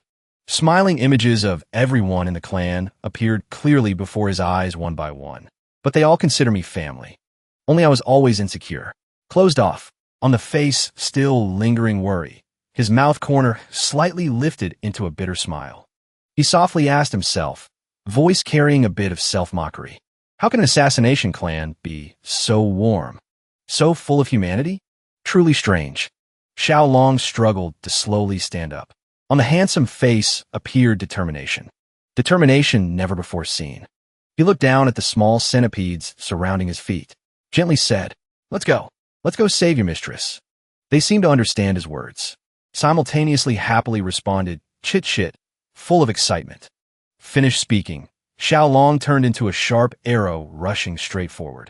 Speed fast to astonishing degree. Xiao Long clenched both hands into fists, telling himself, I want to save those people. I must think of a way. Must do it. Remembering the treacherous face of the bald Xiao. In the young man's head quickly appeared words. Blood cult. Fresh blood. Healing. Some beast nearby. Animals. Poisonous herbs like snakes, centipedes, or toads. Just imagining that delicious stuff. Footsteps. He froze like a statue. He stomped hard on the ground. Damn, looking at the earth hole in front. Xiao Long couldn't help being skeptical. Huh? Smell of snake demons? Indeed not wrong. The red-eyed snakes were still intertwining there. The boss centipede on Xiao Long's shoulder suddenly jumped. Also squeaked a few times. He hurriedly bowed his head, raised hand to stroke reassuringly. Good baby. Just a moment and it's done. Finished speaking, he gently put the dozing centipede on the ground. Two small centipedes, seeing Big Brother sleep, also clamored chit-chit, following suit. Xiao Long turned around, rushed straight towards the cave full of snake smell, leaving behind the centipedes, looking bewildered, calling chit-chit in confusion. The poisonous snakes in the cave simultaneously raised heads, stretching necks, looking at the figure before the cave, faces clearly showing joy. Xiao Long kept a straight face, confidently raising voice. Great hero treats affairs. You guys bite immediately. According to ancient secret books records, this willow bloodwood species, or commonly called flower grass snake, is definitely a fake poison species belonging to the rare category. At this moment, Xiao Long stood still as a statue in the snake cave. Countless poisonous snakes were competing to wrap tight around his limbs. Unlike poisonous snakes with big fangs right in front of the mouth, this species has tiny fangs deep in the jaw, so injecting venom seems a bit harder. But considering toxicity, this is truly the final boss of land poisonous snakes in this East Asia region. Xiao Long tried to brace himself, enduring each bite, tearing his body, mouth mumbling like chanting. That's right. Just bite harder, babies. Have the Tang clan internal mental art protecting body. Sure bet it's okay. The centipedes above poked heads down a look. Worriedly chit-chit, seeming impatient. Xiao Long heard that and reassured them. Don't worry, kids. No problem. In a bit I'll flex for you to see. Saying that, He glanced down below. Body suddenly froze again. On his arm now were dense countless snake bite marks. Flesh around also started turning red visibly. He nodded, pondering. This amount is probably okay, huh? Xiaolong looked around the cave again, telling himself, time to run is the best policy. Engrossed in thinking, he didn't notice a snake sneaking to wrap around his neck. Feeling on neck suddenly became strange as that snake tightened the coil. At this moment, Xiaolong startled in horror. What kind of potato is this? Looking up at the snakes wrapping like wanting to strangle below his feet and countless greedy eyes staring at him, Xiaolong gaped in horror. Oh, really screwed. This story is so magical Canada like this. Knowing clearly must keep a cool head as much as possible, but he couldn't help cursing silently. Motherf asterisk cur. Game over. This handling is not in the script. The centipedes suddenly jumped down from high above, lying sprawled on Xiaolong's head. The snake on his neck was also given a jaw strike by 2 centipedes flying to the ground, making room for 2 uninvited guests, looking at them appearing cheerful. Xiaolong asked suspiciously, "You guys are?" The snake just sacrificed to the ground. When seeing the centipede's raised head, opening mouth, hissing harshly, the centipede on Xiaolong's head stared with bulging eyes at it, face clearly hostile. Immediately after, it launched a kick, jumping down, biting straight into the snake's throat. Then bonus a strong flip to the ground like dusting clothes. It held the snake tight in mouth, shaking face, making surrounding ones dare not attack Xiaolong again. Xiaolong also sweated profusely. Stammering called out, "Bye, Bin." The centipede named Bin. Bin raised head, freshly calling Chit-Chit. When hearing a call name, Goose. After a while of dragon fighting tiger. Now it's the snake's turn to be mute as clams daring not to move. Xiaolong reached out, stroking its head, mumbling, "You guys also worry about Dad, right? Yeah, thank you guys a lot." After the centipede named Bin settled on his head, Xiaolong laughed caca, saying to them, "Very good. Back to the manor, kids." Meanwhile, on Hua Yin's side, rain still pouring like water. She was exhausted, gasping heavy breaths, looking at old Xiao Jinya playing the trick of sucking blood from another person. Hua Yin couldn't help worrying inside. At this rate, we're really done for. Yu Jiang was strangled by the throat by him. Xiao Jinya's face clearly showed pleasure to the extreme, thinking, easy game, easy as eating porridge. Hearing the old monk arrogantly screaming, "No brat dares to take a palm from me anymore, huh?" Hua Yin's group was boiling with anger. As for her, at this moment, whispering speculation. Xiaolong must have retreated safely. Thinking that, Hua Yin hurriedly took the spiked whip, step by step approaching him, then ordered, "Everyone fight guerrilla style, holding him from afar from me. I will solo him." Quickly signal for help to nearby experts, "Hurry up." A person nodded, immediately replying, "Yes, miss." The Tang clan elder suddenly blocked in front of Hua Yin, try and stop. "Einer, you also retreat, following Xiaolong is best." Hua Yin heard that, exclaimed, "What did you say?" The elder, face solemn, decisively said, "How can Tang clan bloodline abandon relatives struggling to fight half dead to sneak away alone?" Hua Yin hurriedly countered, "If even human lives like grass can't be saved, what face do we have to look at the family head?" Xiao Jinya, unafraid of guns, looked at the group, discussing noisily, growling, "Scram quickly so the water is clear. Don't chatter anymore. My Tang clan swears to live and die together, determined never to abandon teammates." "Shut up. You ants are too noisy." The old monster roared, sound like rolling thunder cutting through the tense atmosphere. Smirking faintly, evil eyes looking like wanting to swallow the Tang clan group alive. Just letting the prey struggle a bit, isn't it more interesting? Kaka, thinking of the scene of Tang clan turning to ashes in an instant. Xiao Jinya stroked goat beard, smirking, evilly calculating. Since it's come to this, if not playing big once, how to be worthy of the name Blood Demon, leveling the Tang clan, turning this place into a hell on earth. Isn't it the perfect debut for the blood cult re-emerging in Jianghu? A terrifying scene like that, truly too necessary. Tang clan elder heard that, angry to beard, standing up, gritting teeth, cursing. "Dead dog. This old thief indeed has no intention to let anyone survive." Hua Yin willow brows raised, knowing clearly retreating is only death. Jade hand lightly swung, whip voice determined like nail and wood. "Since so today, even if crush bones here, I must peel skin off this old thief." Person beside heard that, respectfully accepted order. Misspeaks correctly. We vow to live and die together. Although knowing clearly opponent is unpredictable devil, but in everyone's eyes burned flame of determination to die spirit sky high. Xiao Jinya glanced at the ant-like group mouth corner, lifted in contempt to bone marrow.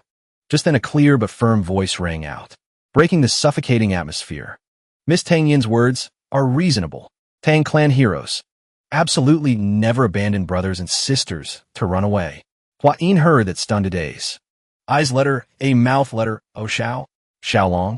Although body tattered like just through fierce battle, but Xiaolong's demeanor was extremely spirited. Eyes bright like stars. She hurriedly raised jade hand stroking cheek, finding her voice, stammering in horror. Xiaolong, why did you come back here? In her heart, right now, like 10,000 horses galloping, panicked ceaselessly. Xiaolong closed eyes, finger gently stroking centipedes on body, calmly explaining his sudden appearance. You once said, we Tang clan people are born to protect relatives. Saying that the young man didn't hesitate to tear clothes on body, throwing to ground like throwing away burden. Clothes just fell. Strong body. Muscles rolling like hidden dragon under firm skin appeared. Aura imposing. And head already had clever plan. Xiaolong raised heroic voice. Xiaolong is also a member of the Tang family. Finished speaking, hands clenched fists. Feet stomp hard on ground. Body like arrow rushing straight at Xiao Jinya. Old monster glanced at young man rushing in. Calm appearance didn't change a bit, like looking at a powerless ant struggling. Hua Yin saw that. Horrified screamed, Wei Xiaolong, don't be reckless. Xiao Jinya laughed mocking. Kakaka, I spared your dog life for your fate. Unexpectedly, you stupidly put head in noose. Seeking death yourself? Stupid fool. Xiaolong jumped up into midair. Fist aggressive like tiger, down, mountain mouth, shouting a roar, echoing through the space. Hua Yin, witnessing this scene, felt her heart stop beating. Screaming out, Xiaolong. Xiao Jinya lightly waved his sleeve. An invisible wind force swept past, lifting him into the air like lifting a chick. The other hand condensed pitch black, demonic energy. The old monster laughed eerily, voice resounding. Voluntarily sacrificing essence blood? Kaka, I like this kind of good thing even more. Saying that, he launched a palm towards Xiaolong's stomach, eyes full of anticipation. Let me taste what flavor a boy's essence blood actually has. Xiaolong's hands hurriedly raised, desperately blocking. Xiao Jinya's hand, with sharp claws like daggers, gripped Xiaolong's hands tight. His force was so strong it made Xiaolong groan in pain. Ugh, he laughed triumphantly. Ha! Truly a fool. Don't you know blood also flows through arms? Fresh blood on Xiaolong's hands began to rise into the air, sucked by the old monster's evil art. Feeling blood all over body being drained, Xiaolong gritted teeth, roaring in pain. Hua Yin panicked, screaming, Xiaolong, save young master Xiaolong. Xiao Jinya, satisfied watching the boy's fresh blood fly, scattered in the air, laughing madly. Kakaka, wonderful, so sweet. How many years has it been since I tasted essence blood of a boy so pure? Truly superb, superb. Feeling satisfied, the old monster's body slowly descended. Foot stomped hard on ground. Rubble flew everywhere. Sparks flew in 4 directions. Then the old monster roared, unleashing the ultimate move blood wheel following skill. Surrounding space became unusually hot. Violent wind blew the Tang clan group away like autumn leaves.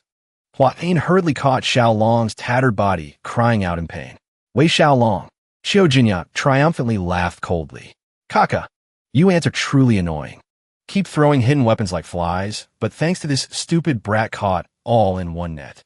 Finish it once and for all. Hua Yin shook Xiaolong's body, crying miserably. Xiaolong, wake up quickly. Xiao Jinya arrogantly declared. Rest assured, I will send you on your way gently and softly, without any pain. Hua Yin heard that, horrified, hugging Xiaolong tight, desperately crying. Impossible. Absolutely not. Suddenly, a coughing sound rang out, breaking the tragic atmosphere. Xiaolong slowly opened his eyes, mouth corner oozing a mouthful of weird white turbid fluid. The old monster, terrified, spoke with difficulty. You, what devilish trick did you play? Suddenly realizing his hair and beard falling out like autumn leaves. Xiao Jinya panicked, discovering. This is cultivation dissipating evil poison. The old monster's whole body trembled like a wet dog, voice also revealing extreme horror. No, impossible. How can this happen? How can my body protection be invaded by cultivation dissipating evil poison? He held his head with both hands, screaming in extreme terror. This is defying heaven. What the hell are you to be able to do this? Xiao Long at this moment mouth corner lifted into a weird smile. Weakly asked back. You asked who I am? He weakly pointed at Xiao Jinya. Voice like thunder. I am your nemesis. Xiao Jinya felt his body weakening day by day. Hearing Xiao Long say that, surprised asked back. What? Nemesis? On Xiao Long's side situation wasn't optimistic either. His eyes started to blur, consciousness gradually fading. Old Xiao Jinya pale as a leaf. Cold sweat soaking face. What evil art did I get hit by? Xiao Jinya recalled the moment just now. Since using that brat's blood to circulate energy, my blood no longer obeys me. Rebellious. The old monster's foot tried to stomp hard on the ground, but had no strength left. Body soft as a noodle. Xiao Jinya mumbled complaining. Blood Cult's brocade landscape was right before eyes. Footsteps sliding on the ground. The old monster unwillingly screamed. Cannot fall here. Face suddenly revealed fierce look. Xiao Jinya madly roared. Die all for me. Hua Yin raised vigilance, gripping leather whip in hand. Then she swung the whip like a dragon, striking hard at the opponent. Swish! A sound. Leather whip wrapped tight around the old monster's throat. Hua Yin's eyes opened wide. Couldn't believe her eyes, looking at Xiao Jinya's weak resistance. She secretly wondered in surprise. Did this move succeed? An evil devil like him.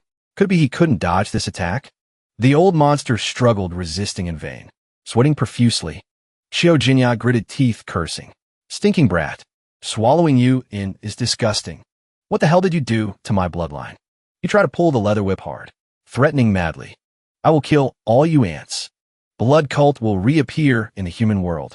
Rule the world. Wine pulled the leather whip hard, shouting loud. Shut up for me. A sound. Xiao Jinya's skull separated from neck, rolling on the ground. 2 words Blood Cult just finished, then stopped dead, seeing the old monster's head flying rolling. Everyone was stunned like statues. Xiao by surprised asked, We really won? Our miss took the Blood Cult elder's life with 1 strike. Miss Hua Yin speechless, almond eyes wide round looking at Xiao Long stammering asked. Xiao Long exactly what happened?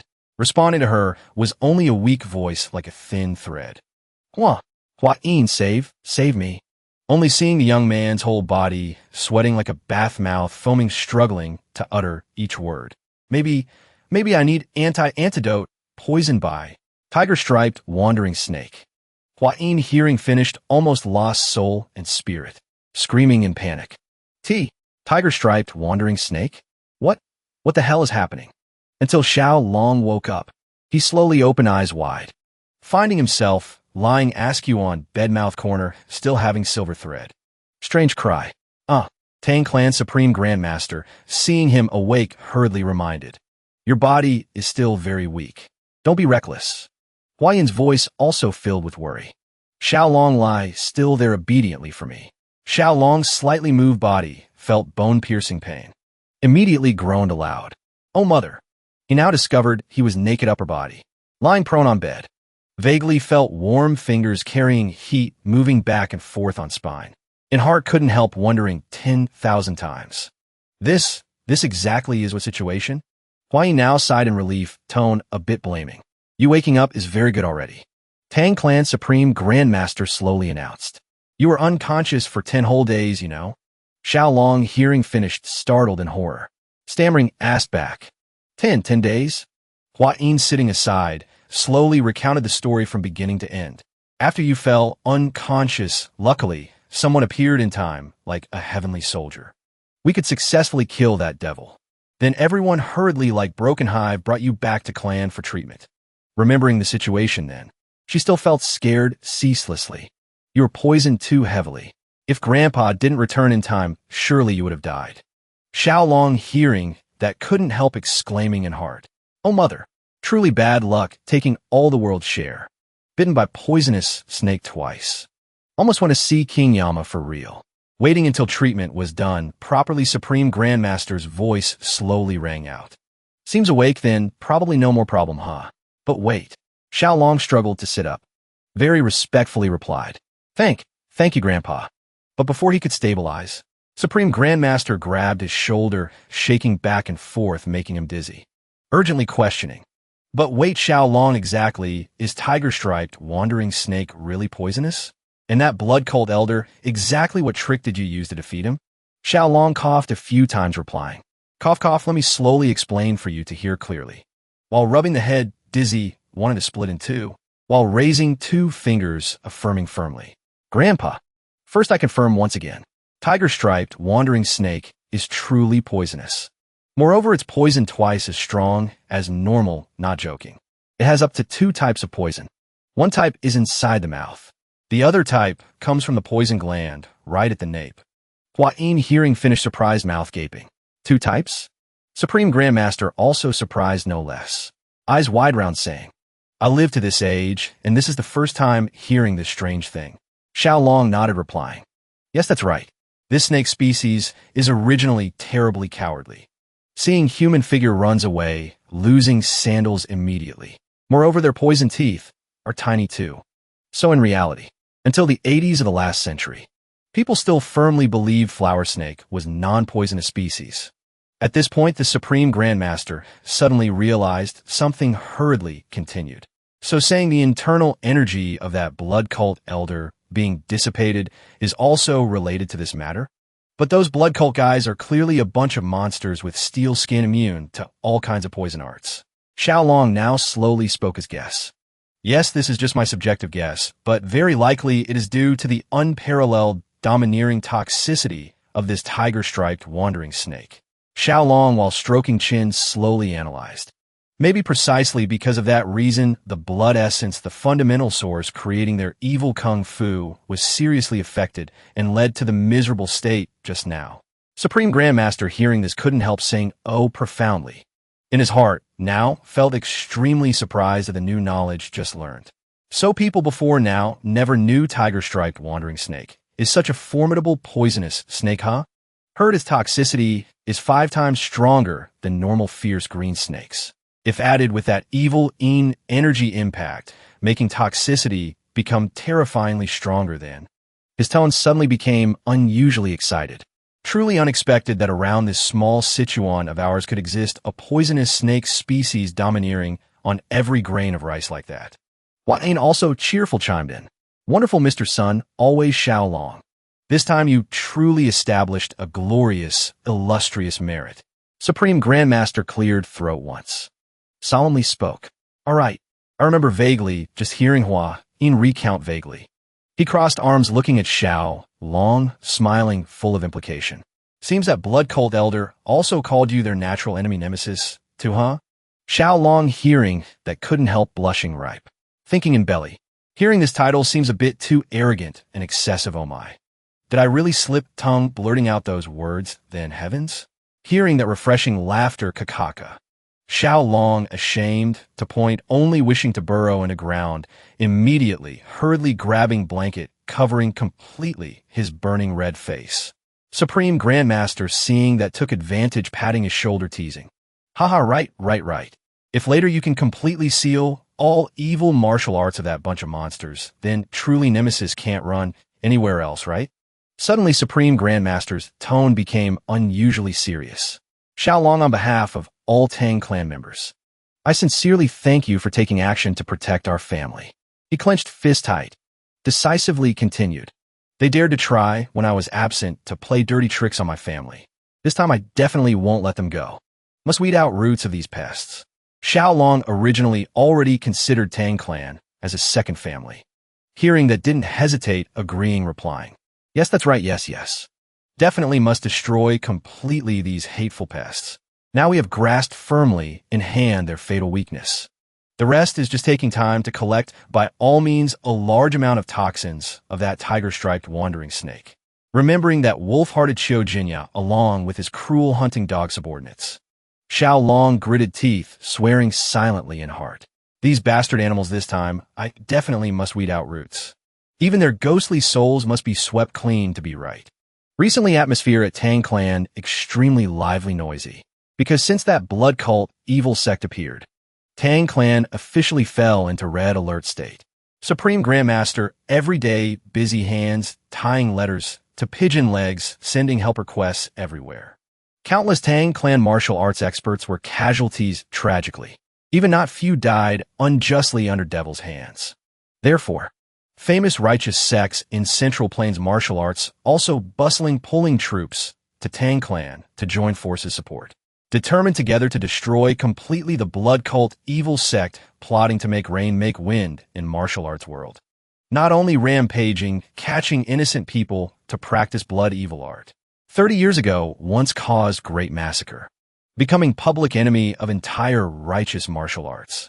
This time situation only feared more serious, unusually seeing extreme surprise on Xiaolong's face. Old man placed wrinkled hand on his shoulder. Patting comforting. But this time destiny has ordained differently. In voice contained a fierce confidence. Because my Sichuan Tang clan is the nemesis heaven arranged for this blood cult evil sect. Xiaolong hearing that pouted resentful in heart complaining. Grandpa, you intentionally said that to tease me, right? Seeming to hear his heart's voice. Old man turned head. Only smiling, considered as reply. Then old man lowered voice, carrying a few parts solemn said. Xiaolong, Grandpa has a request. Are you willing to help me a hand? Xiaolong immediately turned around. Without hesitation replied. Grandpa, you just order. Just need to be within my ability.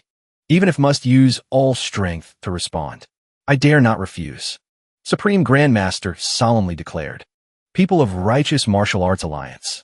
Afraid also about to arrive at Tang Clan. Xiaolong surprised exclaimed when hearing these words. You mean? This time also have Martial Arts Alliance figures acting with us? Old man continued. Not wrong. I want you to show them the strange poison you researched. Now we have found fatal weakness of blood cult. Naturally must share this secret to all martial arts comrades. Knowing clearly importance of problem. Xiaolong didn't delay. Immediately agreed. I understand clearly. If it is for martial arts justice, my Tang clan naturally cannot decline. Supreme Grandmaster hearing that extremely satisfied. Nodding smiling. I knew for sure you would say that. Saying that old man continued. But now Xiaolong Grandpa also has a good news to tell you here. Xiaolong surprised asked back. Don't know what news, Grandpa? Supreme Grandmaster led Xiaolong to a secret place. Then mysteriously said, restoration work of 10,000 Poison Hall has completed. From now on, 10,000 Poison Hall will officially be under your management, Xiaolong. And Xiaolong's voice revealed skepticism. Surprised asked, is this true, Grandpa? Xiaolong's eyes momentarily brightened and heart happy extremely. Finally this day has come. Old man continued to release an earth-shaking news. Just as you wished. Grandpa also prepared a specialized poison room for you to cultivate poison creatures. Wanting to raise tiger-striped, wandering snake famous under heaven. Of course, must have a perfect suitable place. Xiaolong, grateful 10,000 times, couldn't help exclaiming. Thank you, Grandpa. Xiaolong, extremely grateful for your kindness. Looking at the figure of flying crane, delivering letter disappeared at horizon. Old man smiled softly said, think that you're doing this for martial arts world. Help with all strength. Don't disappoint Grandpa's expectation. Xiaolong also smiled replying. I understand clearly. Grandpa, Xiaolong definitely won't disappoint your expectation. Then Xiaolong followed Supreme Grandmaster's guidance. Arrived at the place old man said. Before eyes appeared a majestic, magnificent scene and heart couldn't help being shocked. Walking beside Xiaolong was Miss Huayin, a beauty toppling country, toppling city. Xiaolong thought a moment, then named this place Poison Garden, meaning garden raising 10,000 poisons. Miss Huayin seeing that couldn't help suspiciously ask, Poison Garden? Xiaolong smiled explaining. This place created is to collect rare treasures, strange beasts. Gathering 10,000 poison species in Central Plains. Huayin still a bit suspicious. Asked further, you mean, you want to collect all poison creatures in the world? Xiaolong's tone became extremely serious. Of course.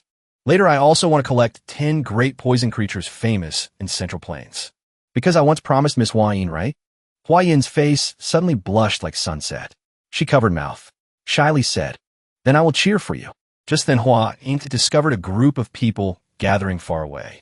immediately ran towards there, shouting loud, "Seems there are many people gathering over there. Let's go see quickly." Xiao Long hurriedly called after, "Miss Huayin, wait a minute." When the two got close, a big man crossed arms waiting ready, arrogantly spoke. "Finally the young master has arrived, huh?" Xiao Long, surprised, recognized this person, couldn't help asking. "This person isn't a former vice captain?" That big man laughed, haha, replied. "Not wrong, it is this old man. Poison Creature Squad, Tang Xiaobai. Greeting, young master." Xiao Long, still doubtful, asked back, "Poison Creature Squad? This is..." Tang Xiaobai nodded, replied, "Correct.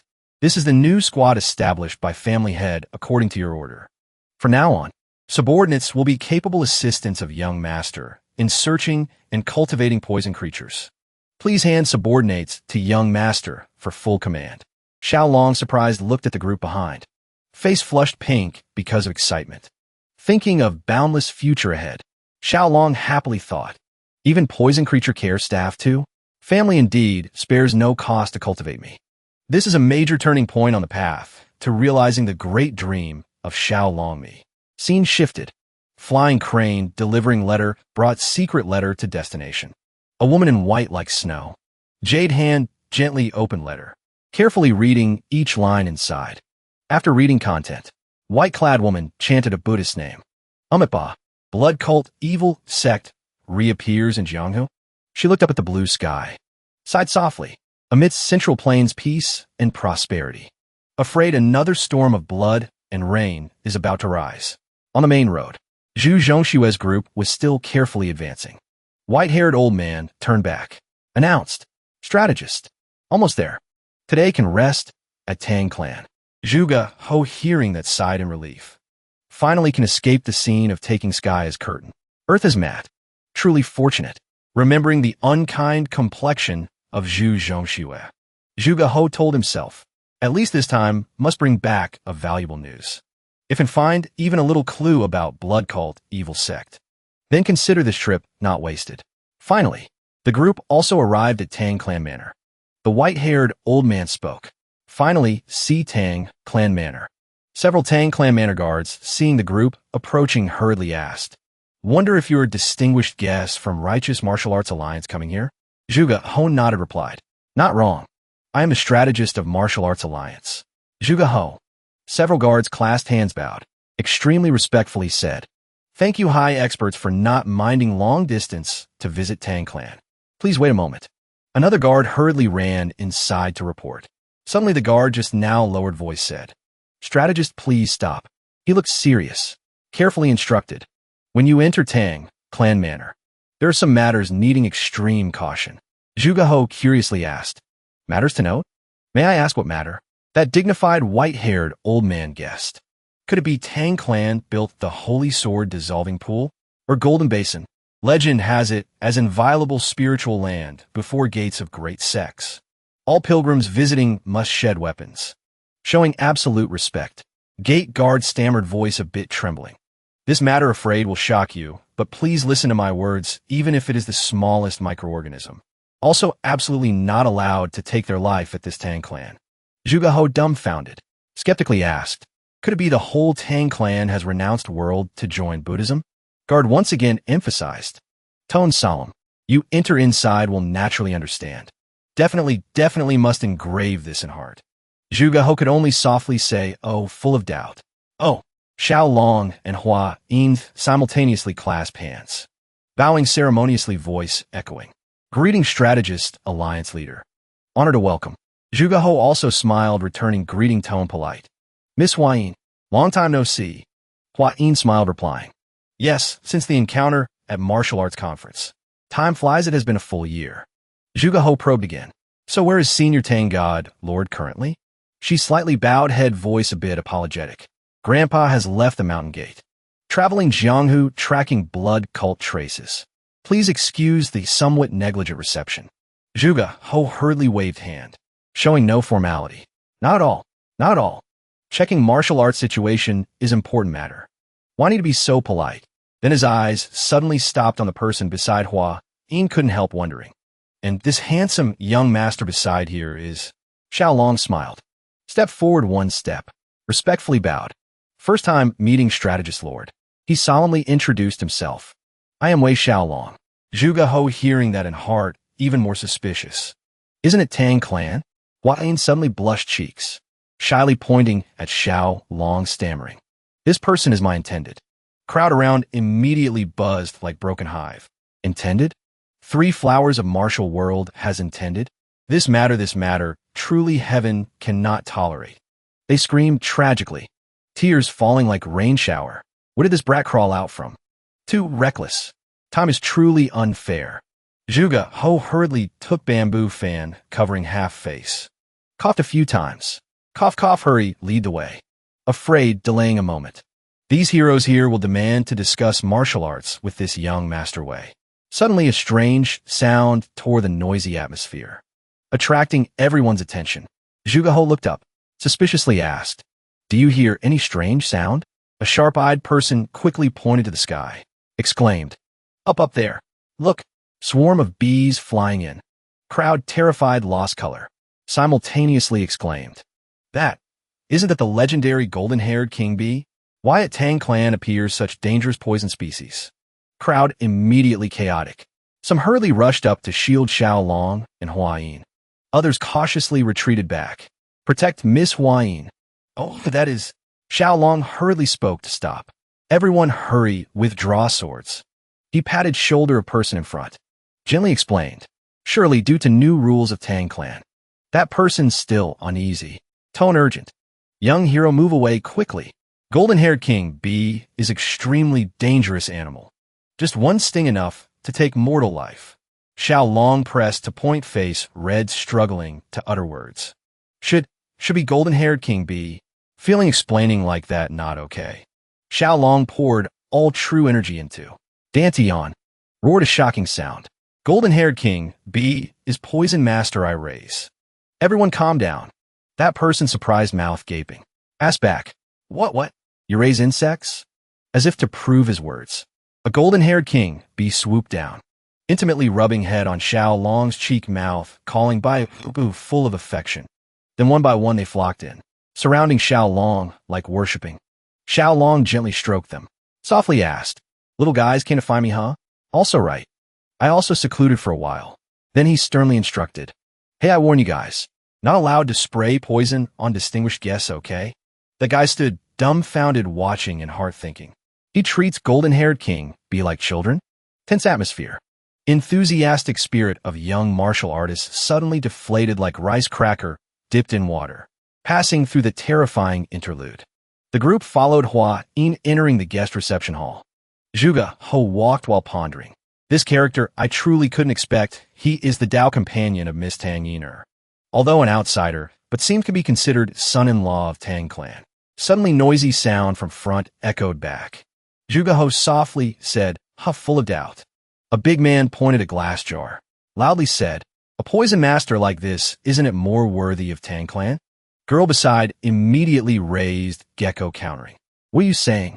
Look, it shines sparkling like jade like this. Zhuge Ho headache, brainache. Secretly sighed. What matter again? He hurriedly pulled Xiao Long's hand, curiously asked. Young Master Xiao Long, why are those martial artists surrounding a strange creature? Xiao Long, hearing that, glanced over. Softly said, after hearing clearly head and tail of story. He explained, they have all been influenced by poison creature companion trend. Zhuge Ho even more confused, so questioned. Poison creature companion? What? Could be they violated some sect rule? Xiao Long frowned, stroking chin, pondering. Violated rule. Saying violated rule is also correct. This matter happened few days ago. In pitch dark night. Hua Yin stood aside, instructing. That place. Feel the true energy transport pushing out. Xiao Long waved hands, danced feet. Excitedly asked, Is it like this? Hua Yin shook head. Softly replied. Xiao Long, not like that. Suddenly an urgent sound tore the quiet night. Hero Xiao Long. Xiao Bai led 2 subordinates. All 3 bowed, bent backs, faces extremely awkward. Seeing that, Xiao Long curiously asked, Senior Xiao Bai, what is the matter? Xiao Bai hesitated, voice a bit trembling. I truly apologize, Hero Xiao Long, taking all courage. Xiao Bai continued. This time more than half of 4 spirit fish we worked hard to catch to make food for tiger-striped wandering snake. Xiao Long, hearing that, softly said, asked back, They died? He showed sympathy, sighed. This matter is also unavoidable. Originally, four-spirit fish are very sensitive. If disturbed too much, mother fish can even eat young ones. Xiaobai shook head vigorously, giving us shocking news. No, those martial artists took them as bait for drinking. Xiao Long thought he heard wrong, hurriedly raised hand picking ear. Xiaobai once again emphasized, they ate them as bait for drinking. Xiao Long, like struck by lightning across ears. Mouth gaping, surprised, asked back, What? Impossible. You say they ate four-spirit fish as bait for drinking? Why eat? Hua Yin softly explained. Three-finger dip is a specialty dish of Hunan. They usually dip live small fish into sauce then eat. Xiao Long stood dazed, still as statue. Face pale. Xiaobai bowed again, sincerely apologizing to hero Xiao Long. Hua Yin continued. There are a few from Hunan. Among the guests, they said missed home flavor, and just ate them all like that. Xiao Long stood bewildered there, in heart screaming. The young four-spirit fish I worked hard to catch to make food for tiger-striped wandering snake were eaten clean by this group. Cannot let this matter continue. Must cherish these creatures needing care properly. Xiao Long, mouth still showing childishness, solemnly declared. Precisely because of that reason, every Tang clan expert from now on must definitely bond with one type of poison creature. Zhuge Ho, profound wise man, nodded understanding. So that's the reason. No wonder this place poison. Aura so thick. Then suddenly pondered. Zhuge Ho's eyes didn't leave the figure of young man beside. Inner heart told self. This brat aura extraordinary. Absolutely not ordinary person. In quiet room, three figures standing tall, like pillars, supreme, grandmaster deep. Xiao Long mischievous. Zhuge Ho thoughtful, gathered around stone table. Atmosphere condensed covering. Hearing finished every branch of story. Supreme Grandmaster sighed, once carrying a few parts reluctant. Who expected matter turned out like this? Zhuge Ho laughed heartily. Laughter like bell echoing. Indeed not wrong. According to Zhuge's prediction, the mysterious young hero years ago Tang clan family had met at Hainan Island is hero Wei Xiao Long here. Supreme Grandmaster stroked beard. Smile even more intense. Asked back, isn't Xiao Long our Tang clan's priceless treasure? Xiao Long sat still as statue, letting two seniors try hard to praise in heart thinking. Mysterious? Still far from it, Golden-haired King Bee truly made this old man expand knowledge. Suddenly Zhuge Ho sank down like autumn lake water, carrying a few parts worry. But in my heart, still one worry, that blood cult devil. Until now, still no news. Zhuge Ho sighed again, tone heavy. Cannot just stand by watching blood cult force expanding day by day. Supreme Grandmaster mysteriously winked, signaling toward Xiao Long. Xiao Long, hurry, take that treasure out here. Xiao Long obediently closed eyes. Replied, Grandpa. Zhuge Ho bewildered in heart, hundred threads, tangled, not understanding what two people playing. As if to add part mysterious. Supreme Grandmaster waved sleeve. A dome-shaped light immediately covered three people like invisible protective cage. Supreme Grandmaster slowly explained. To prevent walls have ears. I will set up sound barrier. Zhuge Ho surprised exclaimed. Even sound barrier? Seems this item origin extraordinary. Xiao Long gently took out an exquisite porcelain bottle, placed on cold stone table surface. It is this item. Zhuge Ho curiously took the bottle. Shook gently a few times but still couldn't guess any clue. Zhuge Ho still not finished doubting. Questioned, exactly what divine item is this? That even sound barrier must be used. Supreme Grandmaster leisurely replied. Is cultivation dissipating poison? Zhuge Ho once again suspicious.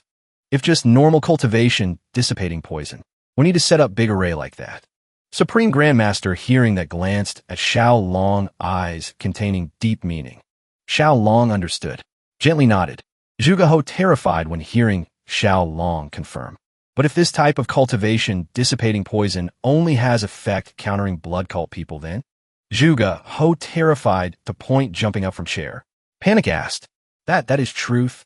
Could it be in world exists such strange poison? Supreme Grandmaster laughed, nodded confirming. Exactly so. You feel very surprised, right? Zhuge Ho frowned, face serious.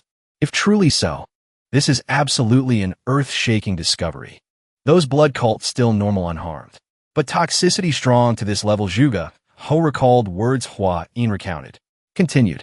According to words of Taoist Hua Yin, this poison makes poisoned person's condition decline to level of mortal commoner.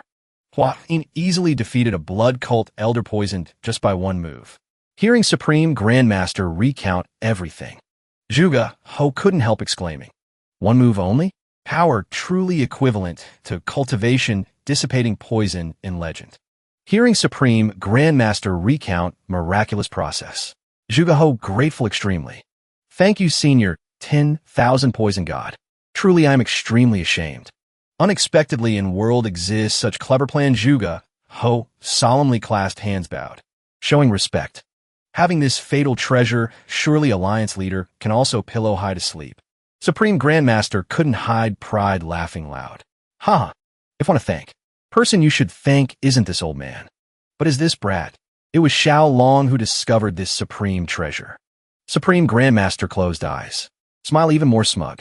This brat dared to use own body to test poison, injecting poison in a body, then lured that blood cult elder to suck his blood. Like that, he had a ride between life and death boundary for 10 whole days. Xiao Long shyly scratched head before flattering praises of Zhuge Ho. Unexpectedly, I am evaluated so high. Suddenly Zhuge Ho patted Xiao Long's shoulder, making him startle. Senior exaggerates. Zhuge Ho's solemnly raised voice, eyes determined. "Young hero way. Just need you to open mouth, then anything Zhuge intends to do best to respond. If you have any wish, I definitely will report to Alliance leader." Xiao Long, hearing that, pondered a while. Then he hesitantly spoke up. Then Xiao Long boldly asks. Xiao Long blushed, shyly asked, "Don't know if I can receive a bit of data about poison creatures?" Zhuge Ho stunned, completely surprised by this answer. "What did you say? Data about poison creatures? Not martial arts manual, miraculous medicine, or gold silver jewelry?" Supreme Grandmaster beside couldn't help laughing, haha. Laughter echoing whole room. Zhuge Ho took paper fan, covering mouth and heart, thinking, indeed a strange person. Throughout long martial arts history, afraid this is first time appearing such a weird person.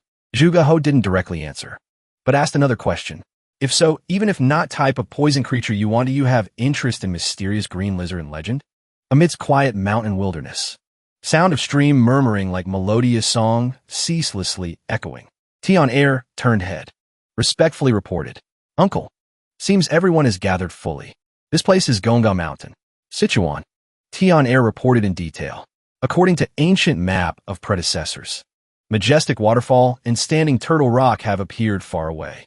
Peak of Gonga Mountain also looming in sight. Zhuge Ho stepped to stream edge, gently reached hand, touching clear water stream, feeling cold stream from melting ice flowing through fingers. Zhuge Ho exclaimed, "Indeed water stream melting from 10,000-year ice snow. Cold piercing bone." Then Zhuge Ho ordered, "Everyone temporarily stop here." Tion Air, "You carefully follow me closely," excitedly replied. "Yes, uncle." Group of followers simultaneously shouted, "Obey Lord Zhuge Ho." Quick as lightning, Zhuge Ho activated Supreme Qigong. Toe tipped lightly on water surface. Figure glided like passing breeze. Two figures, one front, one back, swiftly moved close to waterfall pouring down from precipitous cliff. Finally arrived. Zhuge Ho put hand on wet cliff wall, watching stream flowing violently. While observing terrain, Zhuge Ho mumbled, "Past Turtle Rock. Upstream waterfall on cliff will see an entrance to cave hidden beside fist-shaped rock." Tion Air happily cheered. Indeed, completely matching with records in ancient book. Eyes met, both sides minds connected. Zhuge Ho deeply instructed, "I will break into cave first. You follow closely behind." Tion Air accepted order, respectfully replied, "Yes, uncle." Zhuge Ho stepped slow but solemn, stepped into gloomy deep cave. Footsteps echoing in quiet space, scary. Face unusually solemn, because slight mistake could lead to unpredictable consequences. When arriving at a place, scene suddenly brightened. Zhuge Ho squeezed body, pushing vines aside. Just looking inside, softly exclaimed a sound full of surprise. Turns out above head is a natural skylight light from high shining down. He softly breathed out. Seems we arrived at place needed. Tion Air couldn't help exclaiming, Truly unexpected and gloomy cave hides such fairy scene.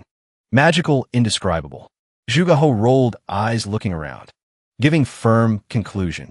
This place indeed extremely suitable for spirit herb growth. Next, he carefully scanned around, then happily shouted, "Found it!" Before eyes appeared a small green tree dotted with blood-red flowers. Spiritual energy thick enough to make people breathe, only also feel refreshed. This is the famous 100-year snow ginseng, a type of spirit herb specializing in absorbing cold essence. Tian Er also excited no less. Now only left trading this 100-year snow ginseng for precious Black River polygonum of Namgong family. Zhuge nodded agreeing. Not wrong. Having this in hand. Terminal meridian condition of Miss Namgong family surely will have good change. In exchange, we will get Black River polygonum 200 years old or more. He sat down admiring 100-year snow ginseng. Leisurely spoke up. So said. Zhuge reached hand intending to pick spirit herb. Suddenly a sound, tearing wind rang in ear, making his body freeze like immobilized. There's strange object, terrifying speed rushing in. He horrified.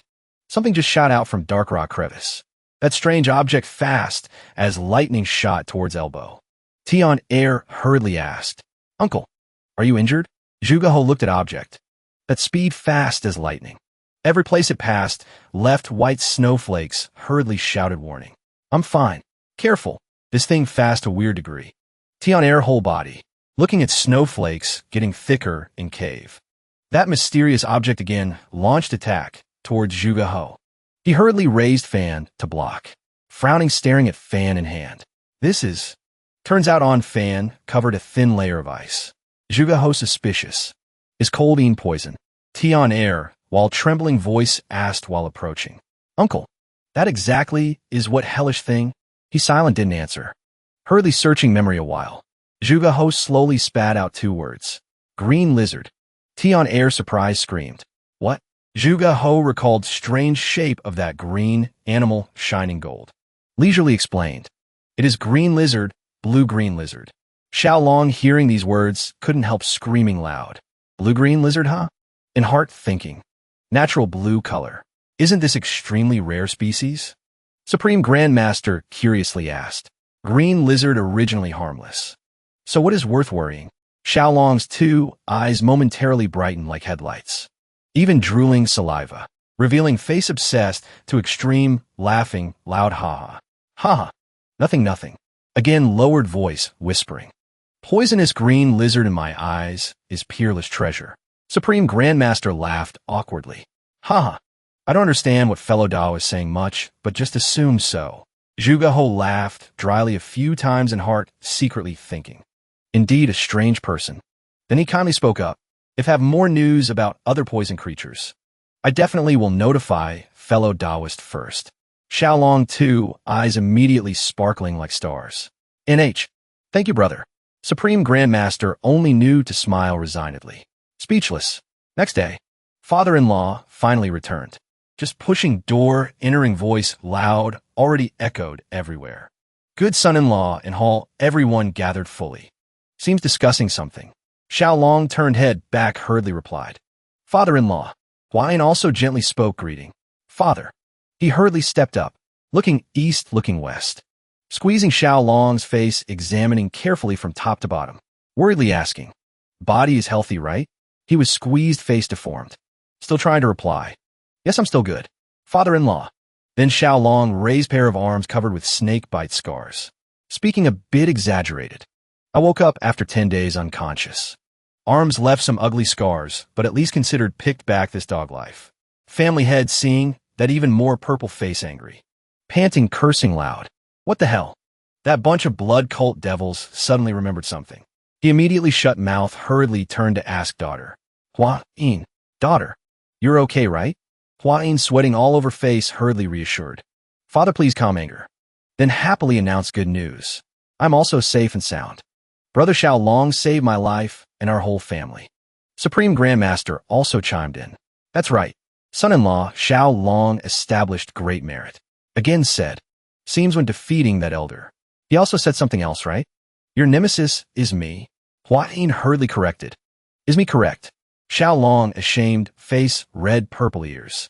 Just my plan had a bit small luck, succeeding haha thanks to that we also accidentally discovered fatal weakness of blood cult too.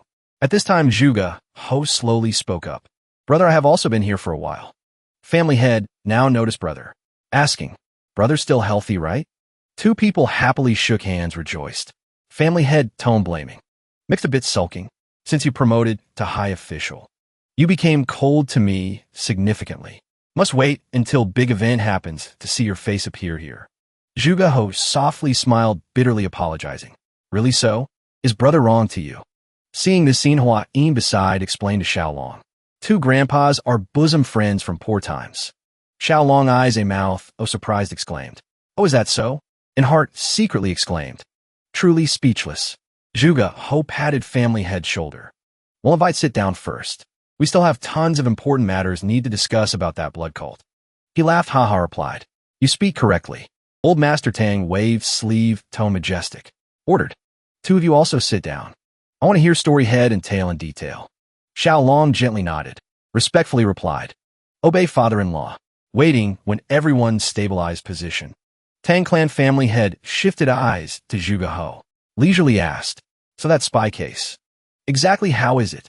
Just hearing two words spy. Xiao Long, startled, surprised, hurriedly questioned. Spy? In his head immediately appeared a series of guesses. Could it be secret agent? Meaning those moles mixed in here, huh? Tang clan family head glanced sideways at him once. Didn't bother replying. Seems in heart having more important matter needing handling. Knowing devil sect broke into Tang clan. Main purpose is blood hand poison palm annual. Right? Family head solemnly questioned. Xiao Long hurriedly replied. Reporting to father-in-law. True is so. Those people seemed extremely craving this manual. Exactly which worm dared boldly reveal secret of blood hand poison palm to blood demon evil sect, and even dared confirm it lies in Sichuan Tang clan, huh? Xiao Long jumped, stood up straight, horrified, exclaimed. This matter too serious. Could be inside our clan. Or among Tang clan disciples, there is one colluding with blood cult, selling out master? Atmosphere originally tense, as string suddenly vanished. Everyone around bewildered like statues. Staring at each other. Zhuge Ho put arm around person beside, laughing haha teasing. Brother seems need to properly teach again, stupid son-in-law. Still a new guest, so brain a bit slow, is also understandable. Tang clan family head could only stroke white beard, laughing dryly to past story. Trying to salvage a bit face. Xiao Long turned to stone on spot. Stood stiff like log in heart, ceaselessly screaming.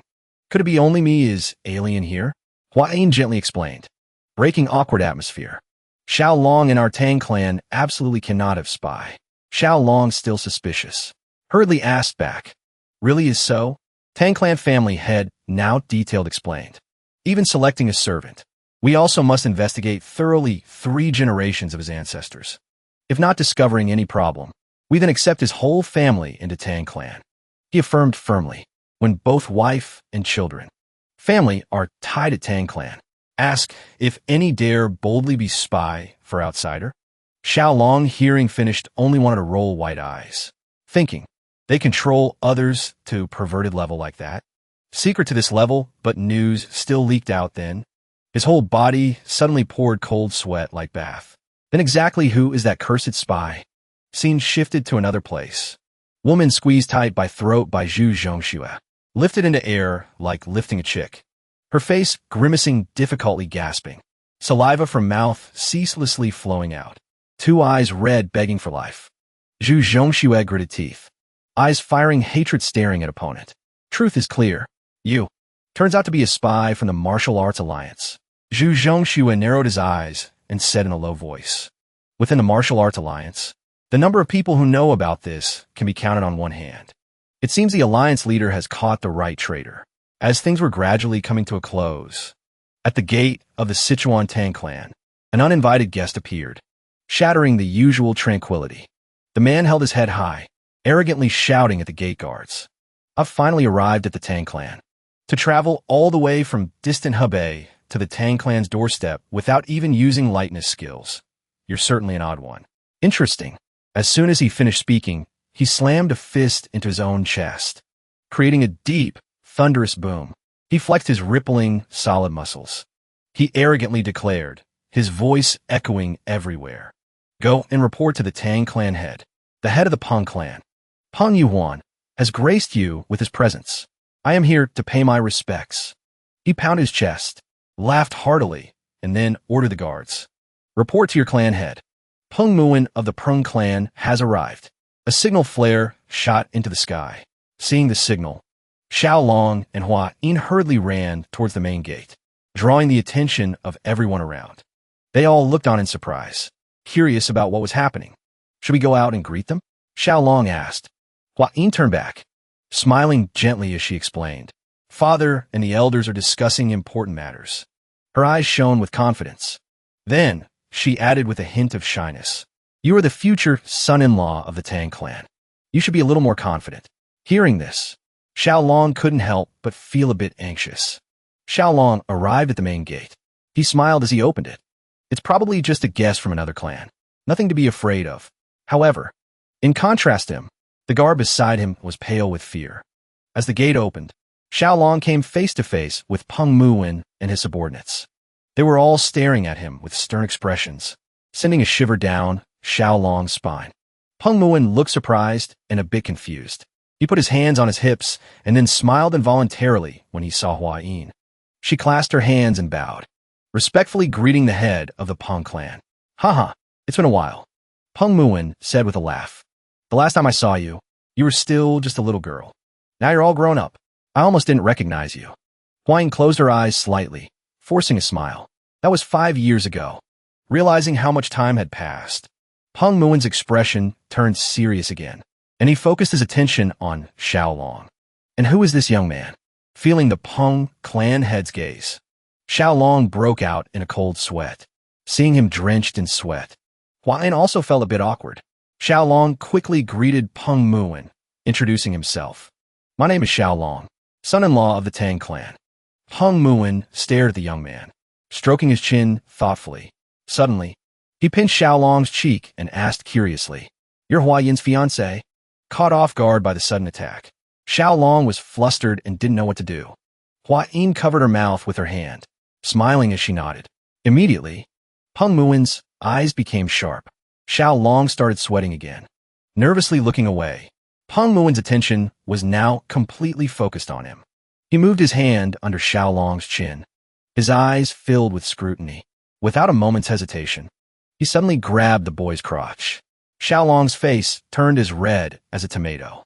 Across from them, Hua Yin was stunned speechless, her mouth agape.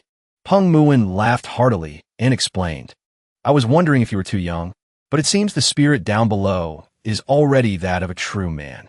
Xiao Long gasped for air, staring blankly at Peng Muin and then back at Hua Yin, completely bewildered by what had just happened. Peng Muin placed a hand on Xiao Long's head, gave a thumbs up, and laughed confidently. Very good. In a few years, this young man will surely be extraordinary. Hua Yin's face turned beet red. She quickly turned away, covering her face with her hands. She suddenly remembered. The people of the Peng clan were never ones for trivial details or tedious etiquette. Because of that, their clan head had a very unique way of judging people. Peng Muin placed a hand on Xiao Long's shoulder and began to smile. His subordinates also turned their astonished gazes towards the boy. He's truly a special character. In fact, one of them even rested his chin on his hand, leaning down to curiously peer at the boy's sensitive area. Xiao Long's eyes were filled with confusion. He looked away, feeling a bit dejected. But then he told himself, perhaps this is just their style, a kind of mutual recognition between men. With that thought, he turned towards Peng Muin, his eyes shining with joy, and smiled, thanking him for the compliment. Peng Muin burst out laughing. This kid is truly a far cry from the useless, pampered young masters of other prestigious clans. He slapped Xiao Long hard on the back and introduced himself. I am Peng Muin, head of the Peng clan. The slap was so forceful that it nearly sent Xiao Long flying. He returned the courtesy. Welcome to the Tang clan. As they talked, Hua Yin stood beside them, sweating nervously. Clan head Peng, I have a question. Hua Yin spoke up, catching Peng Muin's attention. He turned to her curiously. A question? What is it? Her eyes were wide with curiosity. You all have come from so far away to assist the Tang clan. But how could you have arrived so quickly? At her words, Peng Muin's expression turned grave. The truth was, they hadn't come to help. He asked in return, is the Tang clan in some kind of trouble? His face was full of surprise. He looked Xiaolong up and down and asked, what happened? Beads of sweat formed on Hua Yin's forehead. She couldn't help but be confused by Peng Muin's sudden appearance. Seeing her expression, Xiaolong also grew bewildered. A short while later, when the group arrived back at the manor, Peng Muin was momentarily surprised to hear about the appearance of the blood cult. Once they were safely seated around the tea table, the atmosphere gradually calmed down. Hua Yin then informed them that the blood cult members had been completely annihilated. Peng Muin rested his chin on his hand, watching her intently before letting out a soft sigh. A flicker of annoyance in his heart. He blamed himself for not arriving sooner. Seated beside him, Zhuge, who simply smiled in silence. The clan head broke the silence. I wonder what brings Brother Peng here. Peng Muin seemed to snap out of his thoughts. He turned to the clan head and confessed. I was so engrossed in Miss Hua Yin's story about the blood cult that I forgot my own business. Actually, I've come this time to ask for the Tang clan's help with something. Hearing this, both Hua Yin and Xiaolong turned their gazes towards him. The clan head also showed a mixture of surprise and curiosity, asking, please, Brother Peng, speak freely. He covered his mouth with his hand, glanced towards the door, and spoke in a serious tone, signaling to his subordinate, bring the child in to meet the elders. Zhuge, who also grew curious, his eyes fixed on Peng Muin. The main hall doors swung open. One of Peng Muin's subordinates strode in, his eyes bright. Hua Yin instinctively covered her mouth, shocked to realize there was a child on the man's back. Xiaolong also tensed up, breaking into a sweat, his eyes glued to the man. The man approached the table, reaching behind his back under his cloak. He said in a clear voice, young miss, come down and greet the elders of the Sichuan Tang clan. Immediately, a sleepy voice came from behind him. I'm still sleepy. The sight left Xiaolong utterly stunned, his mouth hanging open, speechless. Hua Yin couldn't hide her astonishment either. From behind the man, a little girl dressed in white stepped down, a lollipop still in her mouth. The entire hall fell silent. All eyes were on the adorable-looking little girl. The girl obediently greeted the elders and introduced herself. I am Peng Yingying. Then she continued, eating a cookie. Peng Muin affectionately pulled his daughter into his arms, then cheerfully introduced her to everyone. This is my humble daughter. The introduction left both Xiaolong and Hua Yin dumbfounded. Hua Yin's eyes widened in admiration. They looked like two peas in a pod, she thought. Meanwhile, Xiaolong's jaw was still on the floor. Seeing this, Peng Muin couldn't help but laugh and explain. Everyone reacts this way because we look so much alike. He stroked his daughter's head, his voice suddenly turning somber. The reason I've come to the Tang clan this time is because of this child. While the little girl was still engrossed in her cookie, he placed a hand on her shoulder. My daughter has not been in good health recently. I was hoping the Tang clan head could take a look at her. The clan head's face grew serious as he asked, are you saying your esteemed daughter is ill? Xiaolong's gaze immediately fixed on the little girl. He was surprised to hear that such a lively child could be sick. Observing her more closely, he seemed to sense a strange energy radiating from her body. That night, Xiaolong tossed and turned in bed, oblivious to the small centipedes crawling over him. He had heard all of Yingying's symptoms and was carefully considering them, but he still couldn't figure out the cause. He closed his eyes, unconsciously stroking a small centipede. He recalled the conversation from a few hours earlier. At that time, Yingying was sitting on a chair, while everyone else watched her with grave expressions. Peng Muin had explained that his daughter sometimes had difficulty breathing, developed red rashes on her body, and even fainted at times. But just a moment later, she would wake up as if nothing had happened. His face was filled with anger and helplessness. I have searched everywhere. I even invited disciples from Amei to examine her, but they all said she is perfectly healthy. One of them even suggested something outrageous, and I nearly beat him to death for it. What was this outrageous thing? The clan head asked. Peng Muin replied. They suspected she was being intentionally poisoned by someone, but within my Peng clan, there is absolutely no one who would do such a thing. Xiaolong's eyes widened in shock. Hua Yin's expression hardened. After checking Ying's pulse, the clan head stood up and concluded it is poisoning. It's very likely an internal matter within the Peng clan. Peng Muin was stunned. He frantically denied it, swearing that no one in his family would commit such a heartless act. He clutched his head, deciding he didn't want to talk about it anymore, unable to bear suspecting his own family. Zhuge, who nodded in agreement. Nothing is clear yet. We shouldn't jump to conclusions. Poisoning isn't always the result of someone's malicious intent. The clan head's gaze remained on the little girl, who was still busy eating her cookie. He decided to arrange an empty courtyard in the guest house for them, asking them to stay temporarily so he could further observe her condition, to determine whether it was poisoning or a strange illness. With a grateful expression, Peng Muin thanked the clan head, agreeing to leave his daughter in his care for a while. Back in the present, an image of the little girl constantly eating sweets flashed in Xiaolong's mind. No matter how he looked at it, the symptoms strongly resembled heat syndrome from consuming too much sugar. He realized that sugar seemed to be accumulating abnormally inside her body. He shot up in bed, deep in thought. Does this syndrome cause rashes? If the symptoms are this clear, shouldn't it be easier to recognize? Just then, there was a frantic knocking at the door.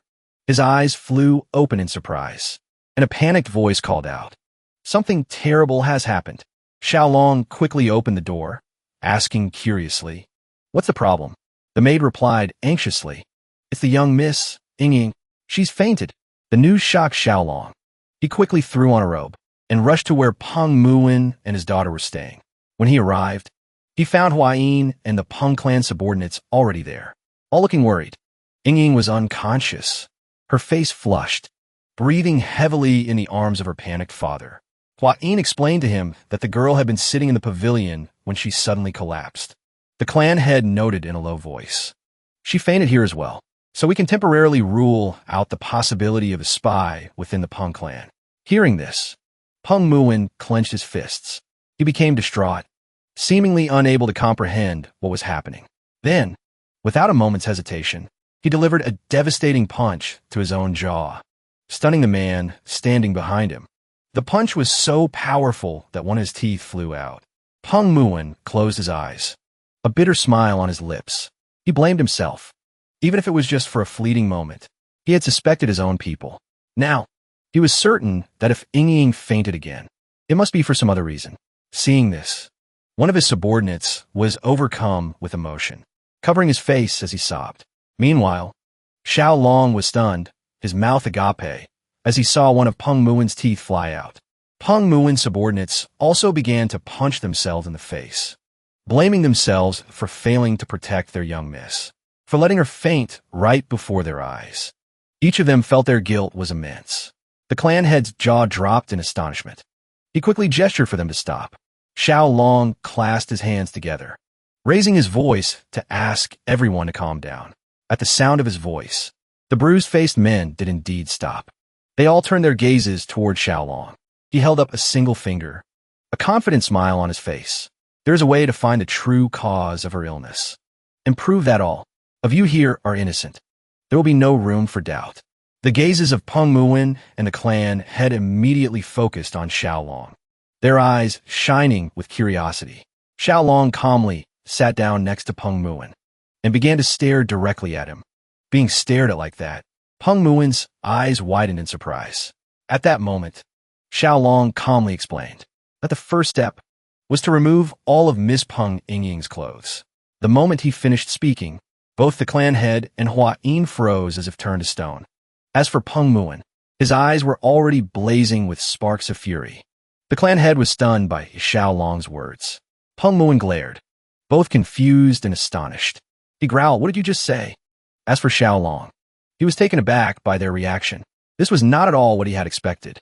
He began to repeat that they should take off all of Ying's clothes. But before he could finish, an enraged Peng Muin grabbed him tightly by the collar. Xiaolong couldn't help but feel terrified as Peng Muin flew into a rage, thinking he wanted to do something to his daughter. His eyes were bloodshot. Xiaolong was pale with fear, stammering for him to wait a moment. Just then, a small centipede crawled out from inside Xiaolong's shirt, staring aggressively at Peng Muin. Realizing the small centipede was ready to attack, Xiaolong quickly ordered it to hide again.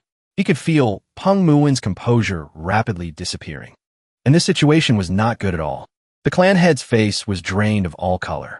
He frantically tried to intervene, explaining that his son-in-law must have a reason for saying such a thing. Huayin also spoke up worriedly. Please, clan head Peng, at least hear Xiaolong out. However, the man's hand only tightened on the poor boy's collar. Xiaolong closed his eyes. Forcing a strained smile, Peng Muin glared at him, his anger raging, but he was also somewhat confused. Huayin, though panicked, still managed to smile and tried to vouch for Xiaolong, saying he was a good person. After a tense moment, Peng Muin finally released Xiaolong. This boy had dared to make a suggestion that touched upon the body of his daughter, a young maiden not yet of age. Therefore, he decided he would hear what kind of reasonable explanation the boy could possibly have. As soon as he was released, Xiaolong gasped for breath, feeling somewhat relieved. He sat down on the floor opposite Peng Muin, his voice serious. Please calm down and listen to what I have to say until the end. Peng Muin crossed his arms and closed his eyes, indicating that he would trust him. Xiaolong held up a finger, sincerely explaining that what he meant was to remove Ms. Peng's current clothes to change her into a different set. It was very likely that the cause of her fainting was on the clothes or personal items she was wearing. Hearing this, Peng Muin was stunned.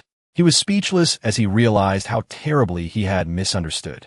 He hung his head, his hands clenched into fists, once again about to punish himself for doubting the boy. Seeing this, Xiaolong frantically waved his hands, hurriedly urging him to calm down. He said it was understandable for him to be in shock over his daughter's condition. With a gentle smile, the Peng clan head thanked Xiaolong from the bottom of his heart for understanding his foolishness. Xiaolong looked directly at Peng Muin and explained seriously that, from now on, the Tang clan would be responsible for Miss Peng's care. All contact with the Peng clan would be restricted until further notice. The clan head and Huayin were both a little surprised. Peng Muin pointed to himself, asking in confusion if that included him. Xiaolong nodded, a confident smile on his face. Because if she still has similar symptoms under our care, that will prove the cause has nothing to do with the Peng clan. This is a method called controlled environmental adjustment, a technique often used by breeders of venomous insects and amphibians. In his past life, Xiaolong once took his small chameleon out of its enclosure. He had wished the chameleon could talk to him, could tell him it needed a little more vitamin D in its food. If only these creatures could tell people where they hurt, things would have been so much simpler. But that was impossible. Therefore, the keeper had to systematically change environmental factors, such as habitat and food, to determine what was making the creature sick. Back in the present, Ying was still lying motionless, her face flushed and her breathing labored. Xiaolong intended to apply this very method to diagnose her. He wanted to completely reset her living environment, then gradually reintroduce the old elements to find a causative agent. They couldn't just sit by and watch her repeatedly faint without knowing the reason. The clan head stroked his beard, his expression full of curiosity. He nodded in agreement, acknowledging that Xiaolong was right. With just a little time, they would be able to find the cause of the girl's illness. He couldn't help but silently praise this son-in-law of his for having such a brilliant idea. Xiaolong's eyes widened in anxiety at the sudden praise, feeling a bit flustered. Meanwhile, Huayin gently closed her eyes, letting out a sigh of relief. Peng Muin now fully understood Xiaolong's plan. His whole body trembled with emotion. He hugged his daughter tightly, his eyes welling with tears. He earnestly pleaded with Xiaolong to take good care of her. Xiaolong's eyes shone with confidence. He placed a hand on his chest, smiling resolutely. Clan head Peng, please trust me. What no one knew was that he was accustomed to taming countless strange creatures. Taking care of a little girl was nothing in comparison. The next morning, Ying woke up to the sound of her own choked sobs. Her eyes filled with tears. It seemed things were not going to be as easy as Xiaolong had thought. The little girl began to wail. Seeing this, he was at a loss for what to do, which only made Ying cry louder. Xiaolong could only scratch his head in frustration, completely bewildered because ever since she woke up, the girl had not stopped crying. At this moment, Huayin and his mother-in-law were out preparing the necessary items to care for Ying, leaving Xiaolong alone to deal with the difficult child. He approached the bed, asking in confusion, "Are you sleepy or hungry?" "I really don't know what to do." But several minutes passed, and the crying did not stop. Xiao Long clasped his hands, pleading. He asked with a bitter smile, "Are you crying because clan head Peng isn't here?" He pointed outside, trying to explain. "Your father went to get medicine. He'll be back soon." Still with tears in her eyes, Ying pouted and replied, "I want candy." Xiao Long broke out in a cold sweat. So she was making a scene because she craved candy, not because she missed her father. Ying burst into tears again, wailing that all her candy was gone. And now she was all alone. Xiao Long suddenly remembered. Yesterday, while changing Ying's clothes, Huayin had been surprised to discover countless small, secret pockets on her, just for holding candy. With a gentle smile, he coaxed her. "Be a good girl. Calm down now. You just woke up. You shouldn't eat candy right away. Let's have some porridge first. I'll make candy for you later, okay?" Hearing this, Ying stopped crying, surprised, and asked, "Really? You'll really make candy for me?"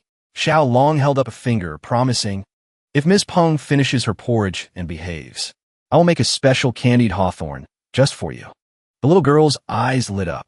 She closed them slightly and smiled sweetly, deciding to make a promise to him. She clenched her fists resolutely. The people of the Peng clan always keep their word. If I don't keep my promise, you can just punch me in the face. Xiao Long bowed his head, unable to help but sigh inwardly. I have no idea how this Peng clan raises their children.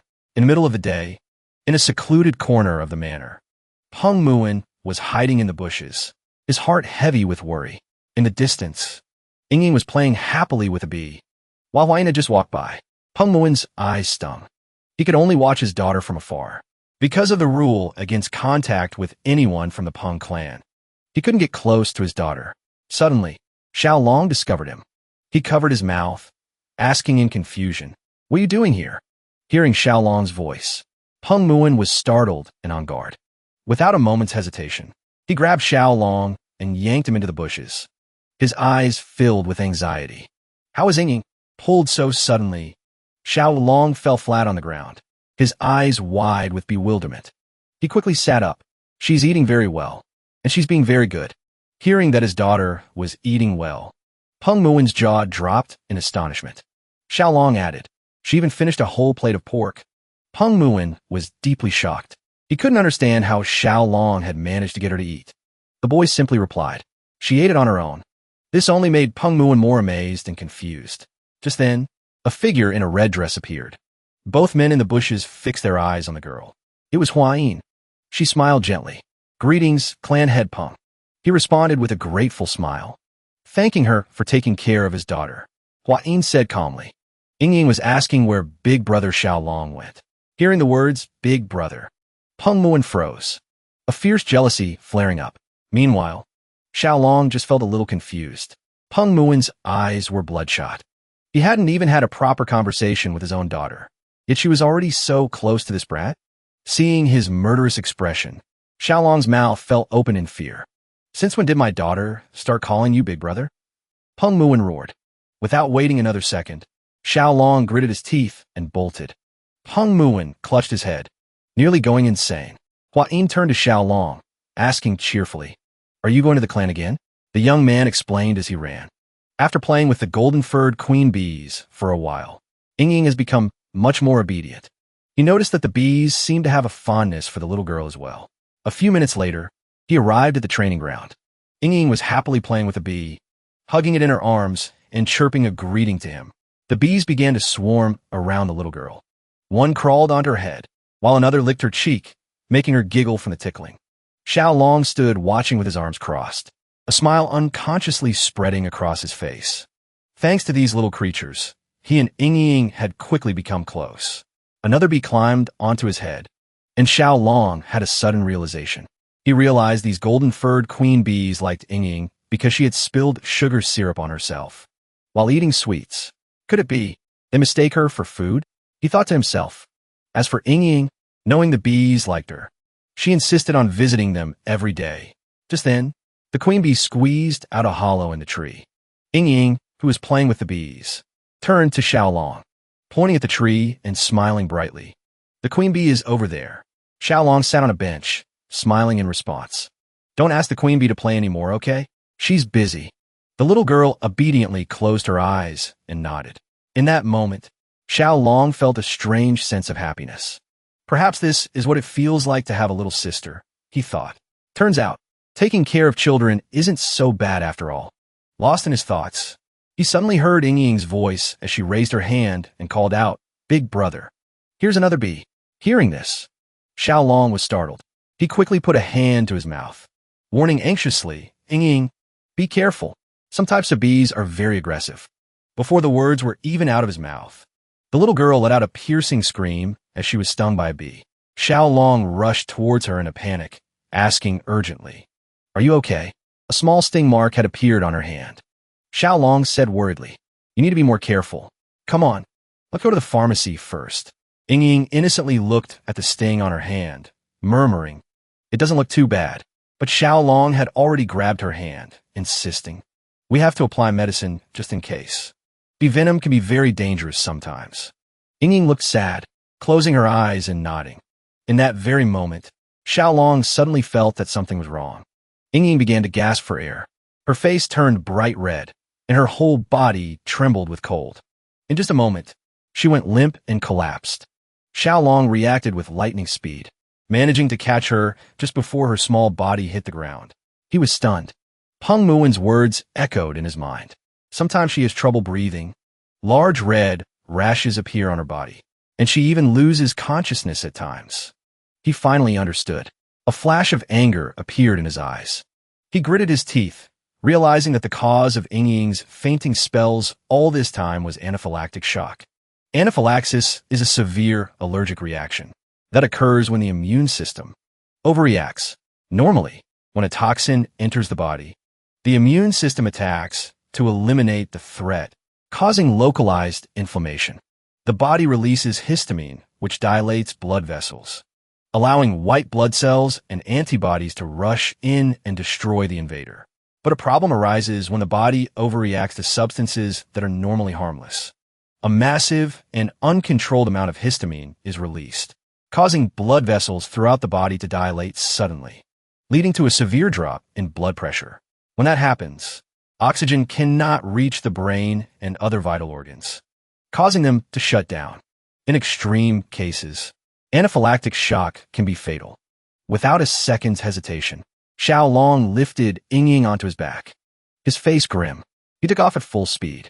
He knew they didn't have much time. As he ran, he whispered softly in her ear, "Ying, just hold on a little longer." A few minutes later, thanks to his extraordinary movement technique, Xiao Long arrived at the clan head's residence. He shouted anxiously, "Father-in-law, Ying has collapsed." The door flew open, and the clan head stepped out. Ying was now as red as a tomato, her breathing growing weaker. Xiao Long carefully held the little girl in his arms, so worried he was grinding his teeth. Right after, Peng Muin also ran out, seeing his daughter unconscious. He frantically demanded, "What happened?" Xiao Long quickly explained, "She's having severe difficulty breathing." Peng Muin tremblingly took his daughter. His eyes filled with fear. He immediately circulated his internal energy, transferring it into her body to stabilize her qi and blood. The clan head sat silently beside them, observing. Gradually, Ying's breathing became steady, and the red rashes slowly began to fade. In just a few seconds, all the critical symptoms had vanished. Seeing this, Xiao Long finally let out a sigh of relief. Collapsing to the ground, he marveled at the wonders of internal energy. In modern medicine, treating anaphylactic shock requires epinephrine, steroids, and antihistamines. Sometimes even intubation is necessary. But in this world, internal energy seemed to be able to solve everything. The clan head's eyes were fixed on Ying, his expression turning grave as he realized the symptoms were identical to the previous times. He turned to Xiao Long and asked, "You were with her. Did you see what caused this reaction?" Peng Muin also looked over hopefully. "Xiao Long, do you know the cause?" Xiao Long sat up straight, nodding firmly. "I saw it very clearly." He confidently held up a finger and revealed, Ying collapsed right after being stung by a bee. Hearing this, both Peng Muin and the clan head's jaws dropped in astonishment. They couldn't believe that a tiny bee could cause such a severe reaction. The clan head stroked his beard thoughtfully. Although rare, he had heard of people fainting after a bee sting. However, this couldn't explain her previous fainting spells. Peng Muin agreed. If it were just bee stings, his daughter wouldn't have survived this long. He was confused, so they still hadn't found the root of the problem. The clan head sighed. Just as he was about to say they couldn't find any connection, Xiaolong suddenly smiled, closing his eyes and nodding. "I've found the cause." The clan head was stunned and asked incredulously, "Are you serious?" Xiaolong smiled resolutely. "It was the fact that Ying was stung by a bee that helped me discover the real cause." Peng Muin was so shocked he was speechless. He urged, "Hurry up and explain it clearly." Xiaolong nodded, indicating he would explain in detail. Beads of sweat dotted Peng Muin's forehead with anxiety, while the clan head narrowed his eyes doubtfully. Xiaolong's gaze shifted to Ying. He closed his eyes, smiled, and said something that stunned everyone. "First, we have to take off her clothes."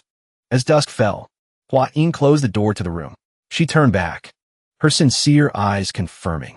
Everything is just as Xiaolong said. At first glance, the rashes on her body aren't easy to see, but if you look closely, you can see that the old marks have faded and a few new ones have appeared. Standing behind her was Xiaolong, with a lump on his head, along with the clan head and Peng Muin. The clan head crossed his arms, a satisfied smile on his lips. As for Peng Muin, his eyes shone with joy. He admitted that Xiaolong was completely right. Just then, the clan head's wife cracked open the door and entered, her stern gaze signaling everyone to be quiet, as the young miss was not yet awake. Everyone nodded slightly. Peng Muin raised a fist to his mouth and cleared his throat. He admitted that everything was indeed as Xiaolong had said. Besides the rash, there were other marks as well. Xiaolong, still with the lump on his head, quietly observed him, his eyes heavy with sadness and confusion. Peng Muin asked, "Why has my daughter been fainting all this time?" "It's due to be venom poisoning," Xiaolong stated firmly. Peng Muin furrowed his brow in confusion. He clearly remembered the clan head had confirmed this was not the cause. Moreover, how could a bee sting go unnoticed? The grounds of the Peng estate are all stone pavement, without a single flower. Where would bees even come from? He asked what basis Xiaolong had for such a conclusion. He admitted Peng Muin had a point. A normal sting would be very easy to spot. But he had no doubts, because her symptoms perfectly matched anaphylactic shock caused by bee venom. Slowly, he opened his eyes, his pupils shining brightly.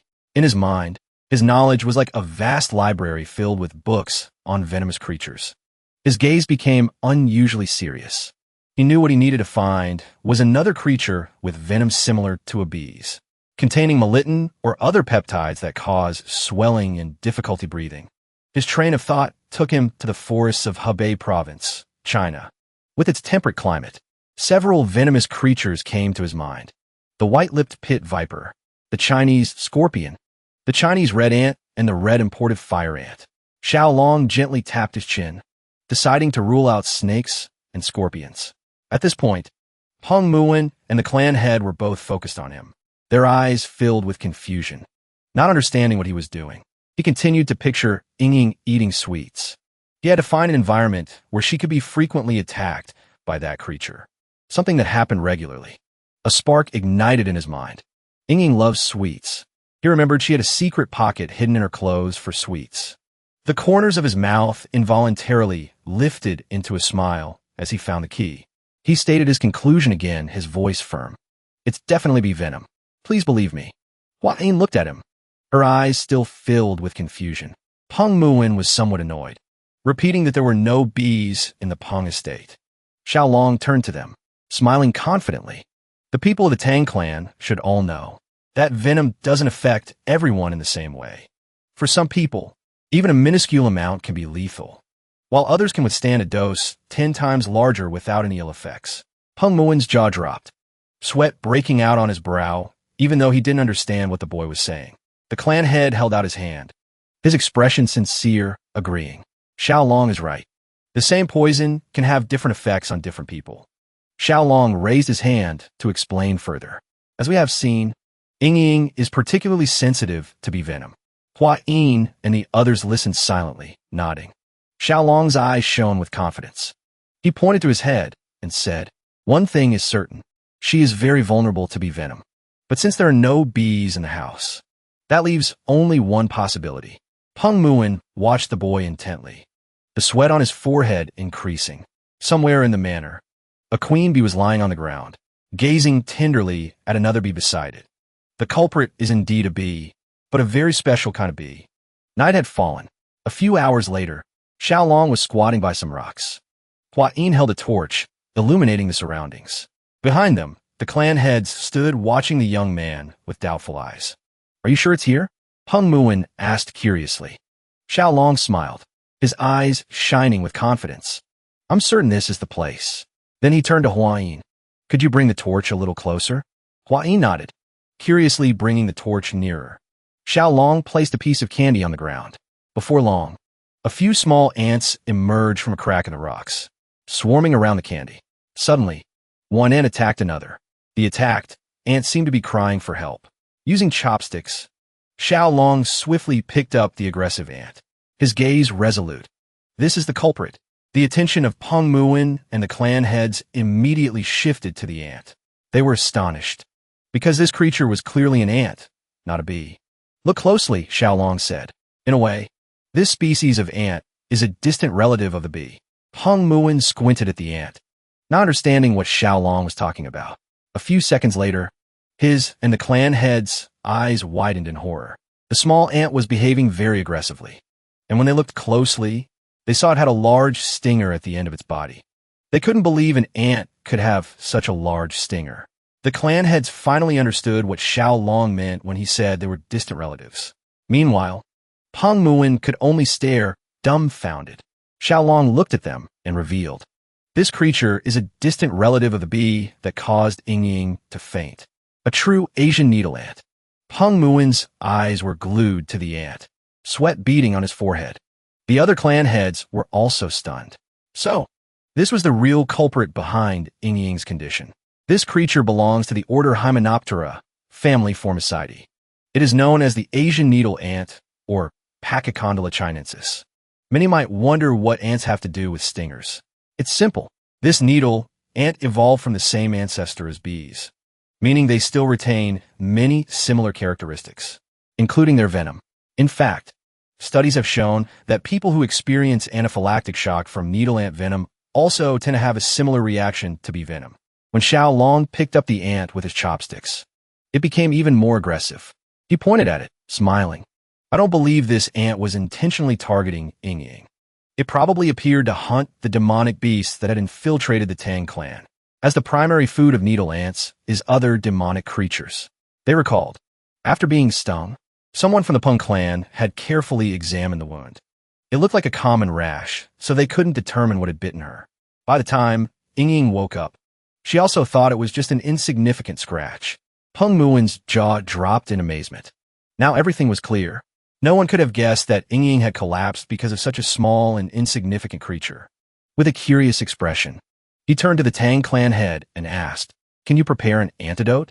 There is an antidote for bee venom, but for cases where the body is extremely sensitive to toxins like Ying's, a conventional antidote will not be effective. Hearing this, Peng Muin was speechless. The clan head continued, "But knowing the cause is already a big step forward. At least now, we can take precautions before she falls ill again."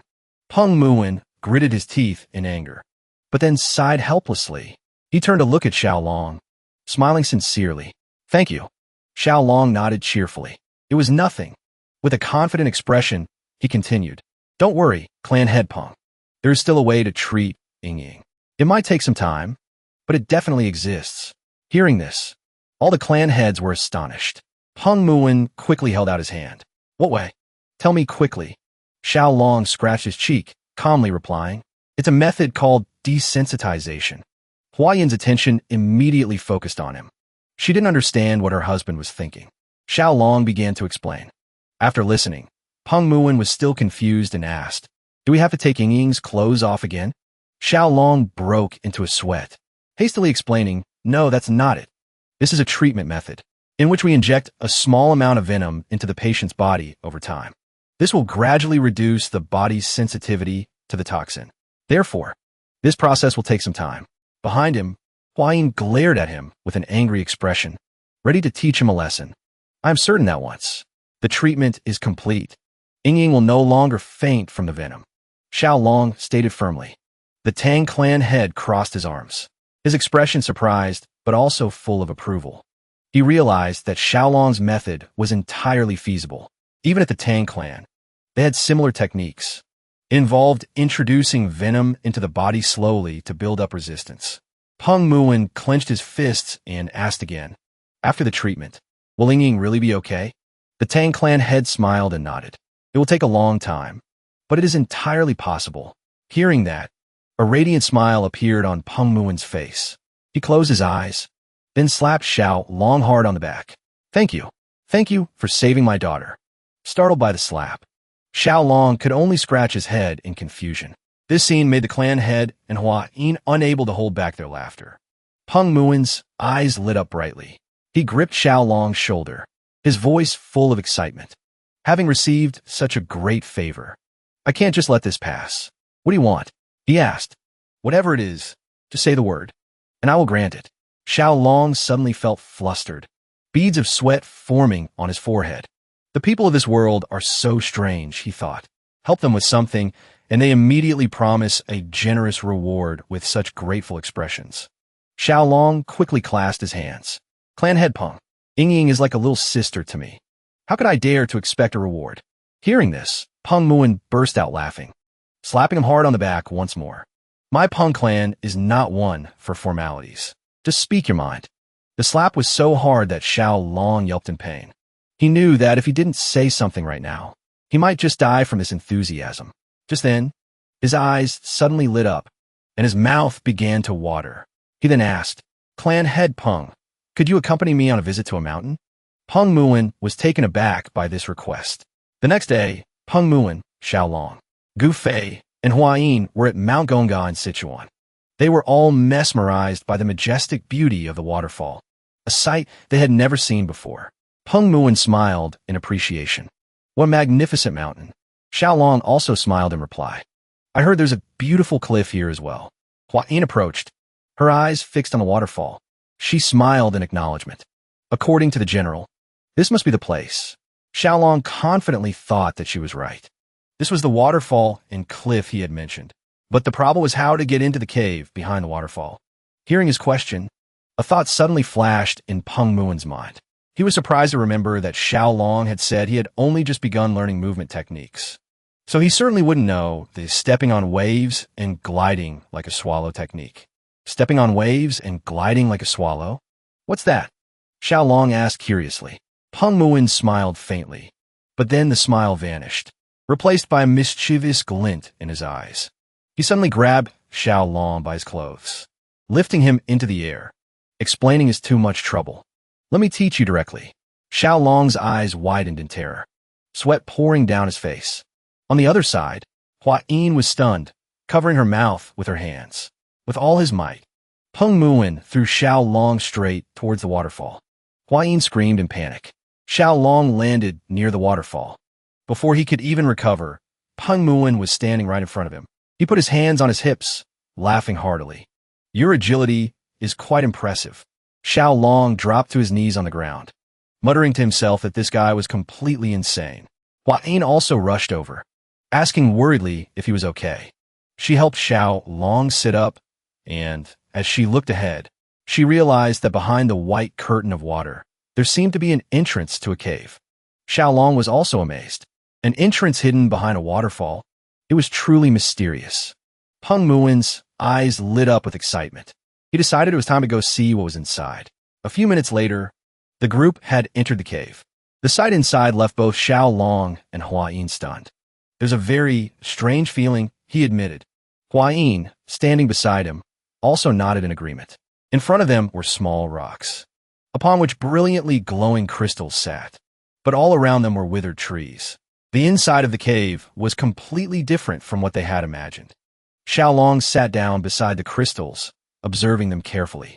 The ground was covered with countless species of unknown flowers, all blooming in vibrant color. It was indescribably mysterious and strange, like another world, a paradise. Peng Muin and the others began to walk around. Xiaolong's gaze, however, was fixed on the dead trees. To him, This place didn't resemble paradise at all. It was more like hell. Hua Yin, walking behind, also remarked, although there's light coming in through the hole in the cave ceiling, none of the trees are blooming. On the contrary, they're all withered and dead. Peng Muin concluded, a divine beast is altering its surroundings. He focused on the rocks, realizing that a cold aura was emanating from the central rock. Peng Muin gripped his sword tightly, commanding in a deep voice, all of you, stay behind me. Then he cautiously advanced towards the rocks. A chilling aura emanated from them, making him sense danger. His eyes grew serious.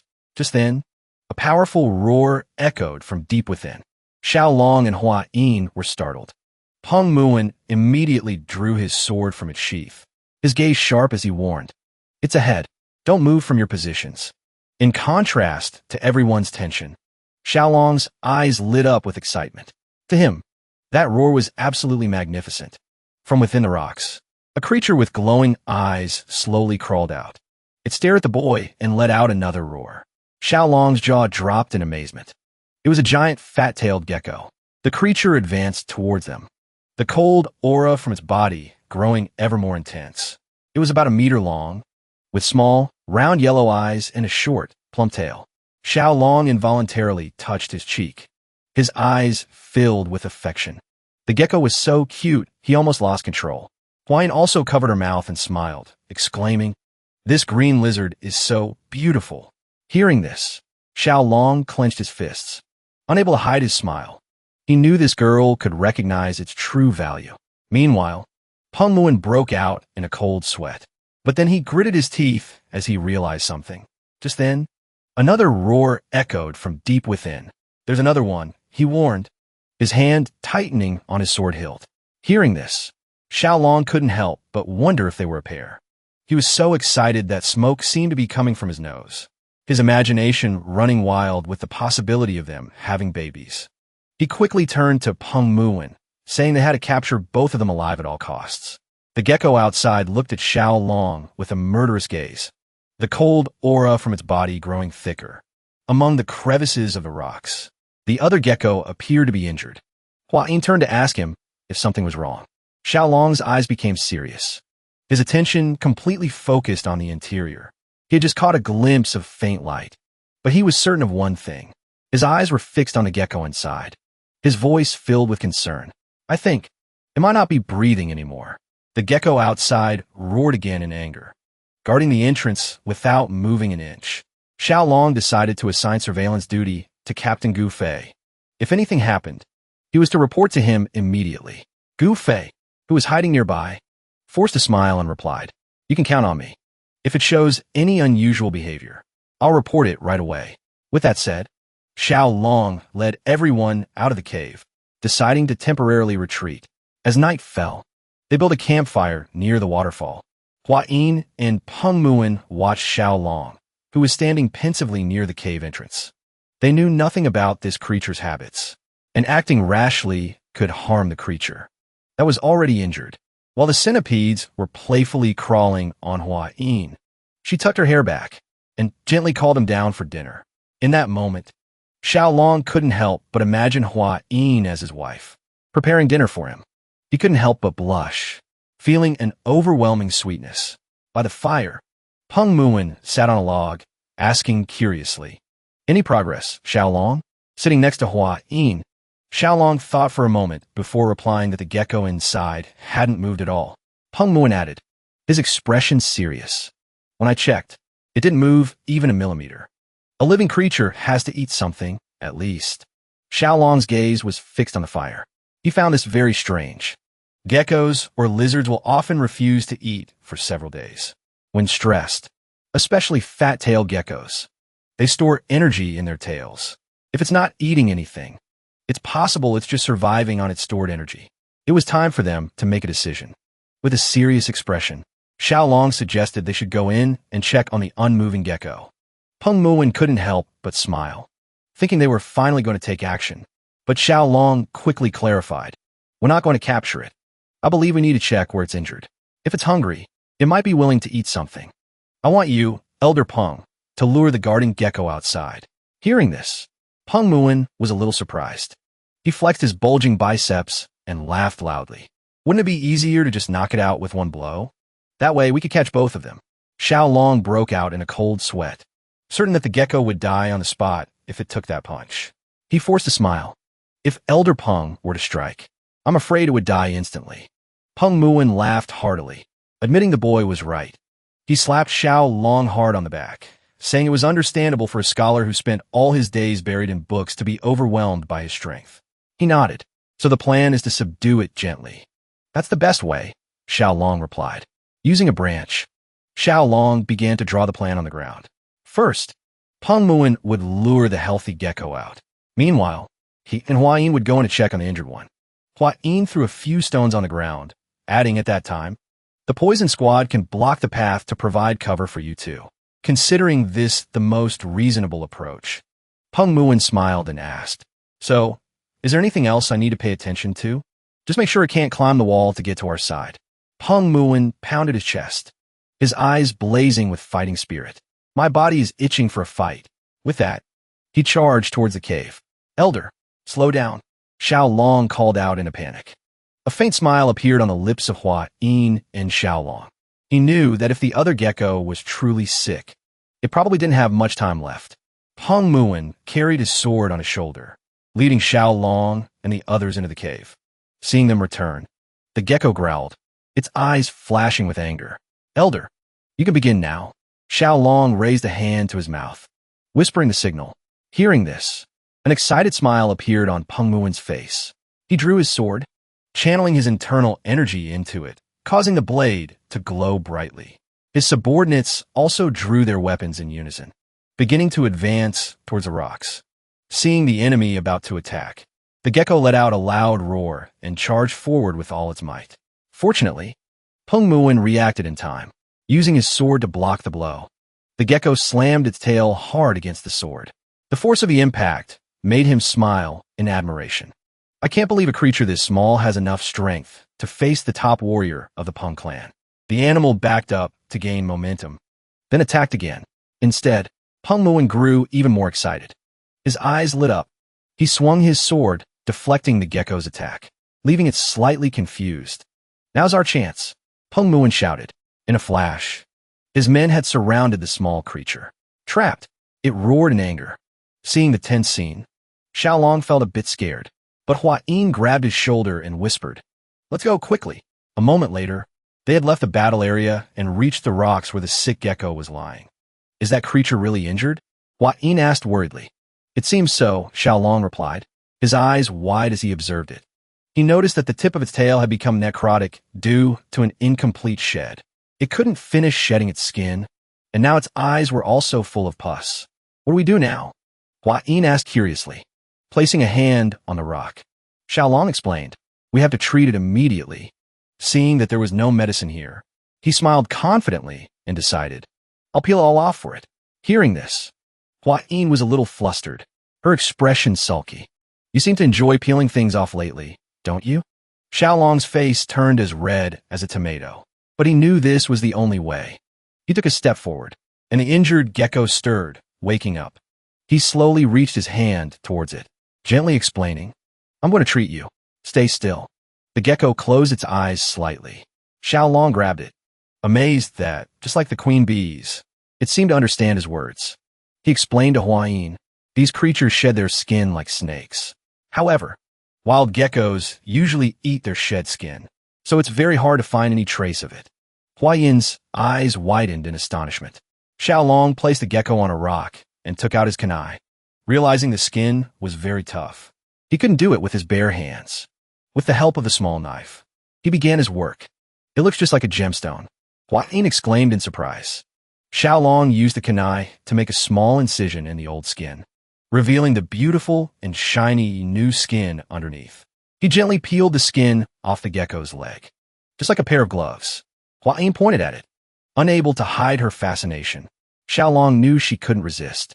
Even when he was a YouTuber, peeling videos were always very popular. Now only the head and tail were left. Xiao Long proceeded with extreme care, especially around the eyes so as not to injure it. Pus had accumulated in the gecko's eyes due to the incomplete shed, causing an infection. Very carefully and gently, Xiao Long managed to peel the skin off its head without causing any damage whatsoever. Feeling better? He asked with a smile. The gecko's body trembled, and then it slowly opened its eyes. Hua Yin couldn't help but cheer with excitement. However, Xiao Long was still observing it intently, his expression thoughtful. Is something wrong? Hua Yin asked. Yes, he admitted honestly. I'm wondering what to do with its tail. He broke into a sweat, knowing that to stop the necrosis from spreading, he would have to cut off the tail. But in its current weakened state, doing so could kill it. Just then, Peng Muin shouted from distance, Xiao Long, be careful. Hearing that, he and Hua Yin immediately became alert. We let the other gecko get away. At that moment, the healthy gecko appeared right behind them, its eyes blazing with hatred. Xiao Long was terrified, holding out his hand. Calm down. Just calm down. He held up the kunai, the other arm holding the injured gecko.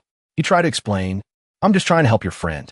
The creature's eyes were fixed on the kunai, filled with surprise and confusion. But when it saw the weapon, it became enraged and roared. An intense cold aura radiated from its body, pushing Xiao Long back. It's angry now, he realized in a panic. The gecko leaped into the air. Immediately, Hua Yin rushed to stand in front of Xiao Long, shouting anxiously, be careful, without a moment's hesitation. She shoved him hard. The ferocious gecko slammed into the ground with terrifying force. Luckily, both of them managed to escape in time. Xiao Long fell backward onto the ground, still tightly holding the injured gecko. The other gecko focused its attention on them. Roaring angrily, Xiao Long held out a hand towards it, his face filled with fear. Wait, he said seriously, it's not what you think. Xiao Long looked seriously at the male gecko, trying to calm it down. It's not what it looks like. Calm down. Just then, the female gecko in Xiao Long's arms suddenly made strange noises, which confused him. The male gecko, its eyes blazing with anger, was about to charge forward and attack. But then it suddenly stopped, a hint of surprise on its face. The two geckos began to converse with each other, and then they couldn't help but let out soft chirps, as if they were laughing. The sight left Xiao Long utterly dumbfounded. Just then, Peng Muin and his subordinates returned to the cave. Seeing the scene before them, he asked worriedly, Xiao Long, are you okay? He tightened his grip on his sword, admitting, this gecko is both ferocious and agile. I didn't expect it to be able to slip between my legs. As soon as it saw Peng Muin's sword, the male gecko immediately gritted its teeth and growled. Just before the situation could escalate, Xiao Long stepped in between them, raising his hand and saying sternly, Clan Head Peng, please wait a moment. With a confident smile, he turned to Peng Muin. I'm fine. Please step back a little. I'm going to try to talk to it. Peng Muin was bewildered, not understanding what Xiao Long intended to do. Do you think it can understand human speech? He asked. Xiao Long looked at the gecko with trust. It seems to understand on some level. Maybe it won't attack us anymore. He turned to Hua Yin. Could you bring some dry grass? Though still confused, she nodded. She and another person quickly gathered dry grass near the rocks, and soon they had woven a soft nest for the female gecko. Xiao Long and Hua Yin sat down beside it. He gently spoke to the male gecko. Don't worry. I have no intention of harming your mate. I was just helping it remove the skin that wouldn't come off and clearing what was covering its eyes. You should continue licking its eyes for a while longer. The male gecko approached, curiously licking the female's eyes.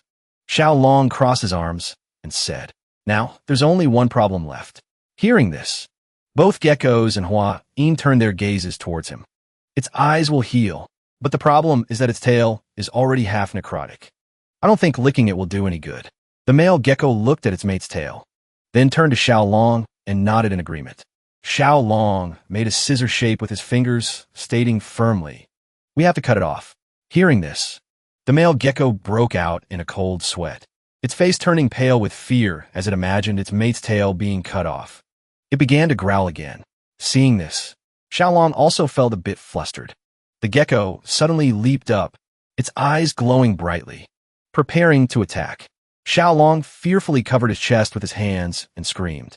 A few hours later, Peng Muin's subordinates had built a campfire in the cave. Xiao Long and Hua Yin were sitting on a rock.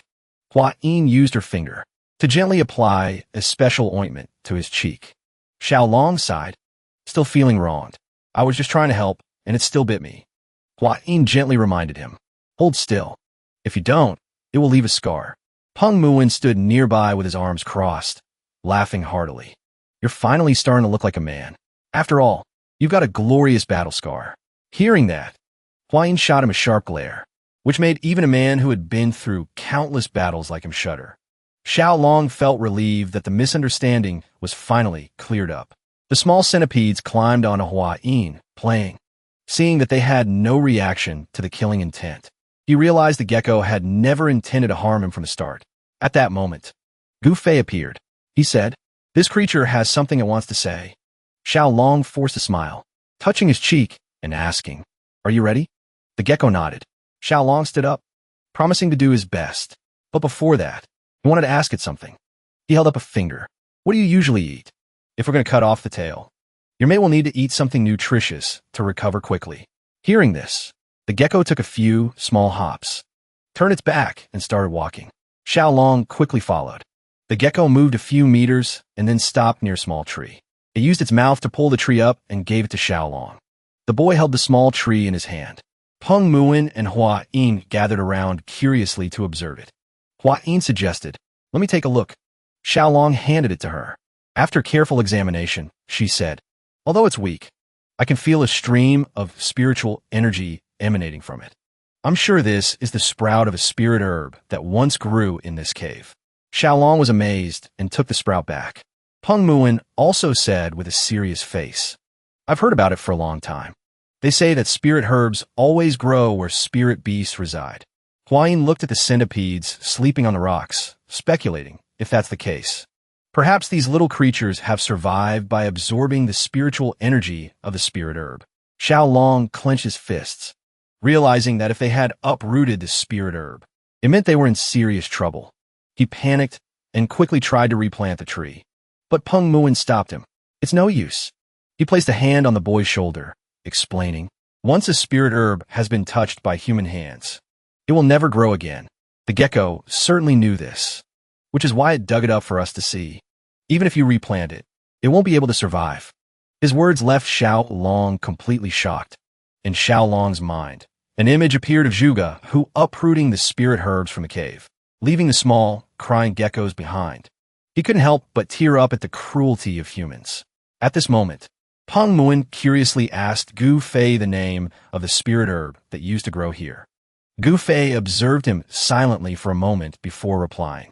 "That thing is called ice ginseng." Peng Muin thought for a moment, and then a radiant smile appeared on his lips. "In that case," he said, "all we need to do is find something that can emit the same kind of energy as ice ginseng." Hearing this, Xiao Long jumped up, his eyes shining with hope. "Is there really such a thing?" Peng Muin nodded and smiled, revealing, "It's called ice jade, just like ice ginseng. It also contains the essence of cold qi." But then he rubbed his chin, his expression thoughtful. "The problem is how to get it. Ice jade is not something that can be bought with money." While they were engrossed in their discussion, Hua Yin stepped forward, drawing everyone's attention. She said seriously, "If you two are talking about ice jade, I know someone who possesses it."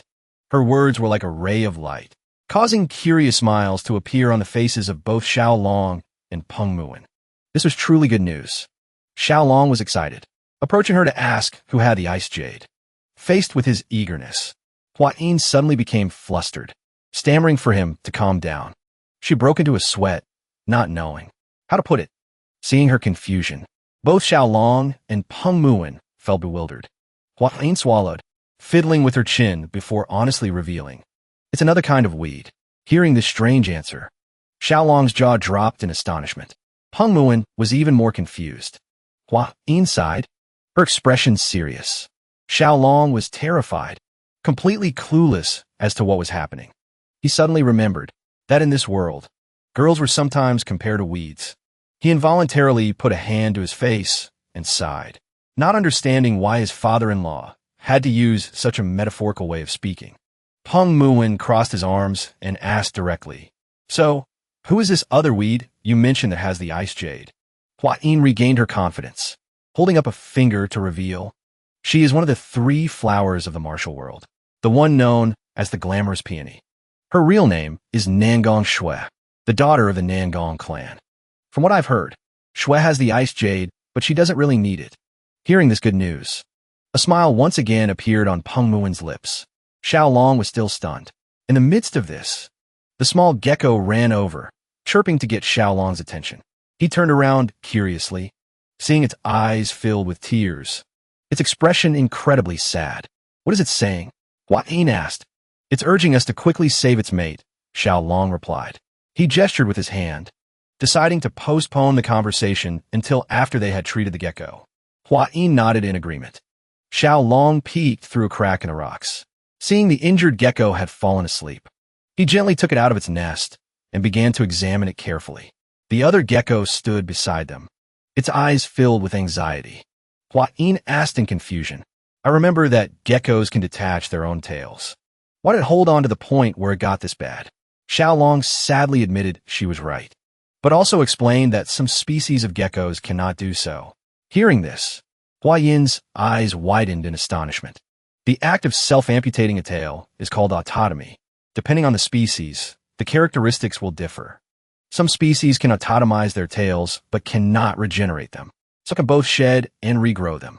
And there are species that could do neither. Therefore, he couldn't make any assumptions and had to examine it precisely. Xiaolong began to touch the gecko's tail, searching for the point where it could be detached. He explained to the bewildered Hua Yin, although it seems like a gecko's tail can be cut anywhere, in reality, the fracture point is predetermined. We just need to press on that exact point to trigger the separation. Hua Yin was shocked. She didn't know much about geckos because they weren't venomous, and she certainly didn't understand how Xiaolong was so knowledgeable. In her eyes, this was truly astonishing. The gecko was still sleeping soundly in Xiaolong's hands. He sounded confident, but the tail was severely necrotic, so he wasn't sure if the surgery would be successful. Even so, he took hold of its tail, his eyes flashing with determination. He had to try. A few minutes later, the surgery began. Peng Muin, sitting on a rock, realized this was taking longer than he thought. He stared seriously at Xiaolong, while the small gecko chirped incessantly. A short while later, Xiaolong appeared, holding the sleeping gecko in his hands. How is it? Clan head Peng asked. Hua Yin smiled, and Xiaolong replied radiantly. Fortunately, the surgery was a success. As long as we take good care of it, it will be fine. Hearing this, the small gecko couldn't hold back its tears of happiness. A grateful smile on its face, Xiaolong sat down beside it, feeling happy for it as well. Peng Muin watched the boy intently. The more he looked, the more extraordinary he found him. The gecko had returned from the brink of death. The surgery was complete. Xiaolong and the others decided to stay nearby for a few days to monitor its condition. A few days later, Xiaolong and Hua Yin curiously returned to the cave, eagerly running towards the rocks. Nearby, the pair of geckos were happily playing together. Seeing that their condition had improved significantly, Xiaolong couldn't help but smile. The pair of geckos also looked at them with gentle eyes. He clenched his fists, excitedly realizing they had evolved from feral cats into adorable lizard puppies. He thought to himself, if this had happened in my past life, it would have definitely gone viral on social media. Xiaolong's attention turned to the female gecko. Realizing it had also regained some of its strength, he decided it was time to leave. Hearing this, a hint of sadness flickered in the two geckos' eyes. Xiaolong smiled and explained, we aren't leaving right away. We're going to find some food and then come back. Until then, you guys must protect the eggs well, okay?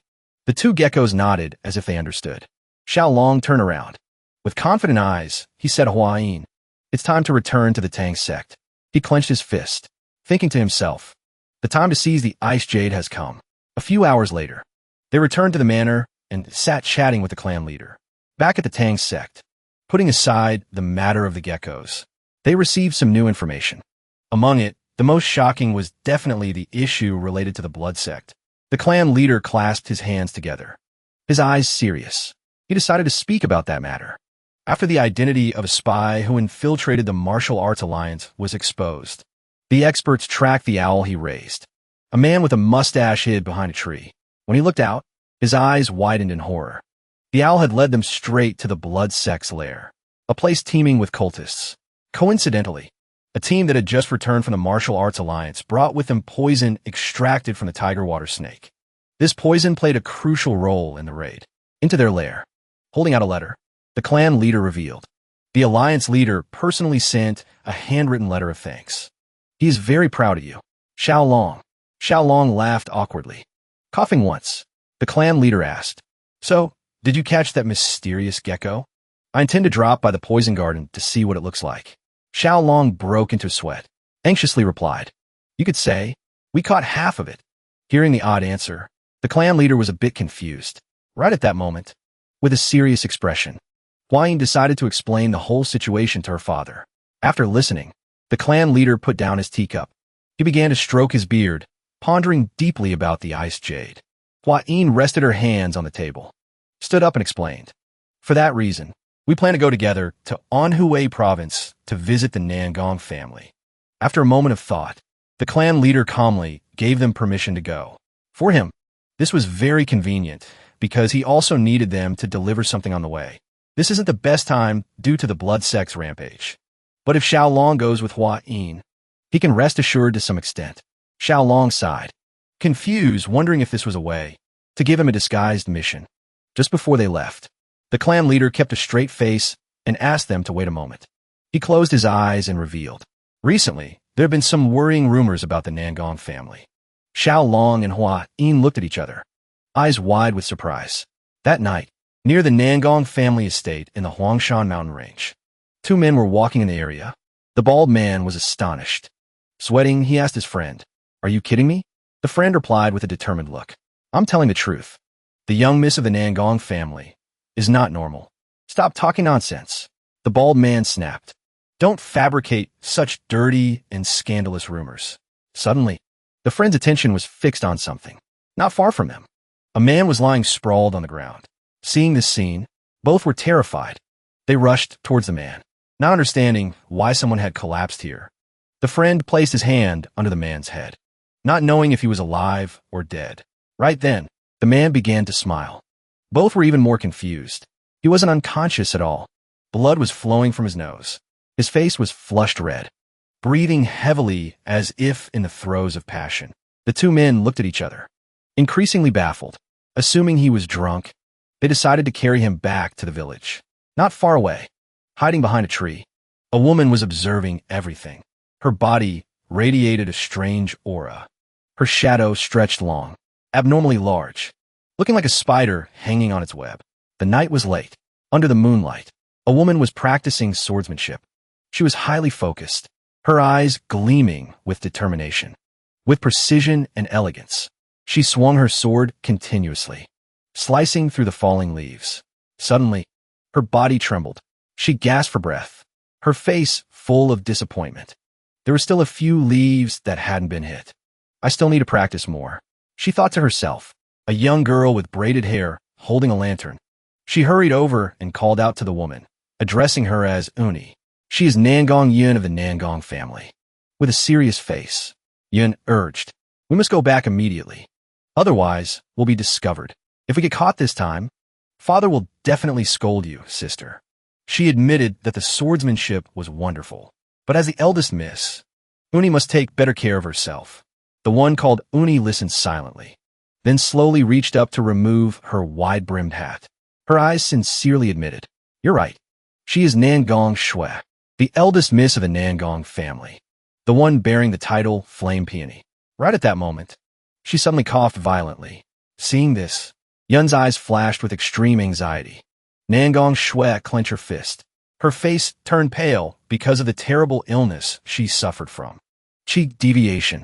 Initially, the entire clan considered it a blessing because her meridians were completely opened, helping accumulate internal energy exponentially faster without encountering any obstacles in channeling qi.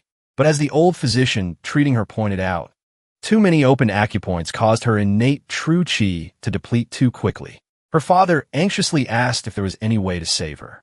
The old physician pondered for a while and then replied that she needs yin energy, a type of pure and powerful yin energy. It must be used before her innate true qi runs out. Otherwise, I fear the young Mrs. Life will be cut short. Back in the present, Nangong Shui gasped for air, her strength gradually draining away. Yin rushed to her side, worriedly asking if she was okay. Shui smiled weakly, telling her not to worry, then urged both of them to return. Her gaze suddenly stopped on the lantern. A strange empathy rose in her heart. She felt like the flickering flame inside, a life that would fade away once the oil ran dry. Looking up at the bright moon high above, she told herself she must quickly master the Emperor sword art before this flame of life burns out and disappears forever. On a vast stretch of the Yangtze River, a boat was gliding along. On the boat were Xiaolong, Hua Yin, and Gu Fei. Gu Fei suddenly pointed at the water, exclaiming, "Xiaolong, look, a Baiji dolphin." Hearing that, Xiaolong was stunned into silence. That is the Yangtze River dolphin, a creature that was thought to be extinct. The dolphin surfaced and played happily, although he loved insects and reptiles. Seeing a legendary dolphin with his own eyes was a completely different experience. Hua Yin smiled and said, "If we travel along the Yangtze River, we will reach Wuhan, where the Martial Arts Alliance is located." Xiaolong also smiled and replied, "According to father-in-law's orders, we must stop at Wuhan to deliver the red-necked snake venom. Then we can disembark at Anyang, a safer area." Hua Yin happily said that at this speed, they would arrive sooner than expected. Seeing that, Xiaolong sat down next to her. His face suddenly became pensive. "There is one thing that keeps worrying me." Hua Yin curiously asked what it was. "If the ice jade is truly that precious, the Nangong family won't easily hand it over. This fact keeps circling in my mind." She laughed, telling him to trust her. She explained, "The ice jade has a special use for the Nangong miss. She needs to use it. But ironically, the ice jade cannot be eaten." She pointed at Xiaolong, voice full of confidence. "And what we have is edible. Therefore, they will definitely use it to trade for the ice jade." Xiaolong reached into his robe, touching his chest, nodding. What you say isn't wrong, but he was still worried, wondering if this ice jade would be safe for his lizards. He remembered that they are cold-blooded animals, who inherently hate cold things. He wasn't comfortable feeding them something he didn't understand. With a serious expression, he asked Hua Yin, "You mentioned earlier that the ice jade contains cold qi. What exactly is cold qi? I've heard of yin and yang qi, but it's still very vague to me." Hua Yin turned to him, her eyes sparkling with amusement. She held up a finger, smiling as she explained its importance in martial arts cultivation. Then she instructed, "You must listen carefully and remember this. Yin qi is the energy that creates yin fire. It is a heavy, sinking energy, gathering in low places. Generally, yin qi inhibits life. Things that are dark, cold, and frightening all belong to the yin attribute. Therefore, the cold yin qi you asked about is simply a type of yin qi." Xiaolong's eyes widened. He concluded with a simple sentence. "So yin qi is really bad?" "Not necessarily," Hua Yin explained. "In contrast to yin qi, which creates cold ice, yang qi creates yang fire. But if there is an excess of yang qi, it will excessively promote life activities, causing faster aging and depleting energy." Xiaolong immediately imagined the lizards playing with the ice jade. He realized the reason they needed cold qi was because their bodies were inherently of a cold nature. They grow by absorbing that yin qi, he thought. Is it like charging a battery? Xiaolong scratched his head, wondering, shouldn't yin and yang be balanced? Like male and female. He didn't understand how they could achieve that balance when their bodies were purely yin. While he was still confusedly scratching his head, Hua Yin's gaze was fixed on him. Her face involuntarily turned as red as a tomato. She quickly looked away, stammering, I don't know." Then she said loudly, as if to cover her embarrassment, "Later, we will discover how to balance yin and yang together." Her words made Xiaolong blush as well. His mind was in a jumble. Hua Yin covered her face with her hands, too embarrassed to speak. Just then, Gu Fei appeared and announced that they had arrived, telling everyone to prepare to disembark. Their ship docked at the port of Wuhan. When the ship stopped, Xiaolong and Hua Yin stepped off. She introduced themselves and said they had brought the item he had requested. The man with the ponytail held out his hand, smiling in reply. "The general has been waiting for you too." They crossed a bridge, and Xiaolong couldn't help but be amazed by the grandeur of the Martial Arts Alliance headquarters. Not far away, a woman was grabbing a man's arm, making him yelp in pain, his face covered in sweat. The man begged the woman named Jian Feng to stop, saying he was just about to teach the other guy a lesson. With an angry look, the girl said clearly, You are not allowed to duel with your allies. The other man sincerely said to Ching-Hu, She's right. I was too hasty and didn't verify the facts. Ching-Hu replied, I was just defending the young Mrs. Honor. Just then, his gaze suddenly fixed on a certain spot. He was stunned when he realized the person who had just arrived was the poison flower, Hua Yin. Hua Yin turned and recognized him as well. The man with the white headband was Zhan Long. The woman was Jian Feng, and Ching-Hu was Tsang Long. She smiled and said it was the first time they had met since the Dragon Phoenix tournament, then asked how everyone was doing. Ching-Hu couldn't hide his smile either. It had been a long time since he had seen Hua Yin. They began to chat animatedly. Xiao Long thought to himself, in the martial world, only those with outstanding skills receive the title of Dragon or Phoenix. This proves they're all top masters. I have something to ask, Jian Feng began. Recently, a strange rumor has been spreading about you. What rumor? Hua Yin was a bit confused. People are saying that you have a lover. Hua Yin's eyes widened in astonishment. Xiao Long, standing beside her, also broke into a sweat. Feeling awkward. Is that rumor true? Jian Feng asked. With a forced smile, Ching-Hu confirmed. All the martial artists are talking about it. I was even about to challenge the person who spread that baseless rumor to protect your honor. We are comrades. I can't let others insult you like that. Xiao Long vaguely sensed his feelings for Hua Yin. Hua Yin quickly looked away, stating firmly, This rumor is false. Ching-Hu became angry, intending to find the person who spread the baseless rumor and teach him a lesson. But Hua Yin stepped forward, deciding to set things straight.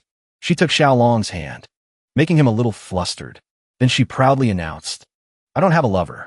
I have a fiancé. She introduced Xiao Long to everyone. They were all stunned. Jian Feng noted that Xiao Long was very young. Hua Yin gave a forced smile, apologizing and saying that she should have introduced him to them sooner. After the introductions, as Xiao Long looked up, he met the sharp gaze of Ching-Hu. He approached and asked, Your name is Xiao Long? Xiao Long replied fearfully. Suddenly, Ching-Hu knelt on one knee before him, surprising everyone. He introduced himself as Yang Ching-Hu, the spear dragon of the Yang clan. Xiao Long began to sweat profusely. Then, with an angry expression, Ching-Hu looked up and challenged, Yang Ching-Hu challenges you to a duel. Jian Feng and Zhan Long sighed, somewhat disappointed by Ching-Hu's attitude. Xiao Long, his face covered in sweat, asked, Do you really want to challenge me to a duel? A one-on-one fight, Ching-Hu replied, his eyes blazing with anger. Immediately, Jian Feng grabbed him by the collar and pulled him back. Hua Yin also angrily asked what Ching-Hu was doing, suddenly demanding a duel. Jian Feng glared at Ching-Hu, telling him to be serious. Xiao Long was confused, unable to believe he was being challenged the moment they met. He didn't understand why he kept running into such strange people. Just then, a person dressed in white approached, asking why they were making such a fuss. That person was none other than strategist Zhuge Hu. Xiao Long quickly closed his eyes, respectfully greeting the strategist. Seeing this, Ching-Hu's face turned pale with fear. Zhuge Hu tapped Yang Ching-Hu on the head with his folding fan, asking angrily, What are you doing with our esteemed guests? Hit with the fan. The poor Yang Ching-Hu was so scared his tongue was tied. With a gentle smile, Zhuge Hu suggested they all go to the Heavenly Martial Pavilion, where the alliance leader was waiting. Xiao Long nodded in surprise. As Zhuge Hu, Xiao Long, and Hua Yin walked towards the Heavenly Martial Pavilion, Yang Ching-Hu stood still, clenching his fists, his eyes still blazing with anger because he hadn't been able to fight Xiao Long. Seeing his expression, his friends could only sigh, advising him that it would be better to leave. Next to the Heavenly Martial Pavilion was a beautiful river. Hua Yin decided to stay at the guest house, while Xiao Long went with Zhuge Hu. He nodded in agreement. A girl in the guest house, her hands and feet somewhat clumsy, led the way with a nervous expression. This way, esteemed guests. First, we must pay our respects to the alliance leader. Xiao Long immediately realized this girl was new, still looking inexperienced. Zhuge Hu smiled and explained, We caught that spy thanks to Xiao Long. This young lady is the new replacement for the old maid. Since she's new, she doesn't have much experience yet. Xiao Long could only offer a wry smile. The maid closed her eyes slightly, gathering her courage to announce, reporting to the alliance leader. The strategist and young Hero Tang have arrived. Let them in. The large doors opened, The alliance leader was standing on the balcony, gazing out at the distant scenery. Zhuge Hu and Xiao Long clasped their hands and bowed, paying their respects. I am Xiao Long, from the Sichuan Tang clan. Hearing this, the alliance leader's eyes showed a hint of surprise. He smiled gently, inviting them in. It's been a long journey. Please, both of you have a seat. Suddenly, the alliance leader's eyes narrowed, becoming wary. He pointed towards Xiao Long, asking sternly, those little creatures on your wrist and belt, do they bite indiscriminately? Xiao Long was startled, quickly replying, no sir, they don't. The small centipedes were still fast asleep under his clothes. Xiao Long was secretly terrified. It was rumored that this alliance leader was one of the 3 great masters of the martial world. It was no exaggeration. With just a single glance, he could identify the deadly creatures wrapped around the boy. After they sat down, the alliance leader got straight to the point. Xiao Long, did you bring the tiger-striped keelback venom? Yes, sir. Xiao Long smiled, taking out 3 small vials. I prepared as much as I could before leaving. Zhuge, who couldn't help but be amazed, he said in a calm voice, when I was in Sichuan, I witnessed the process of extracting this venom. It is an extremely complicated task, requiring a great deal of effort. I truly don't know how to thank you enough. The alliance leader looked at the young man and said, I hear you have become the son-in-law of the Tang clan. Xiao Long turned, nodding in confirmation. The alliance leader then asked about his family, and Xiao Long answered honestly, I have no family.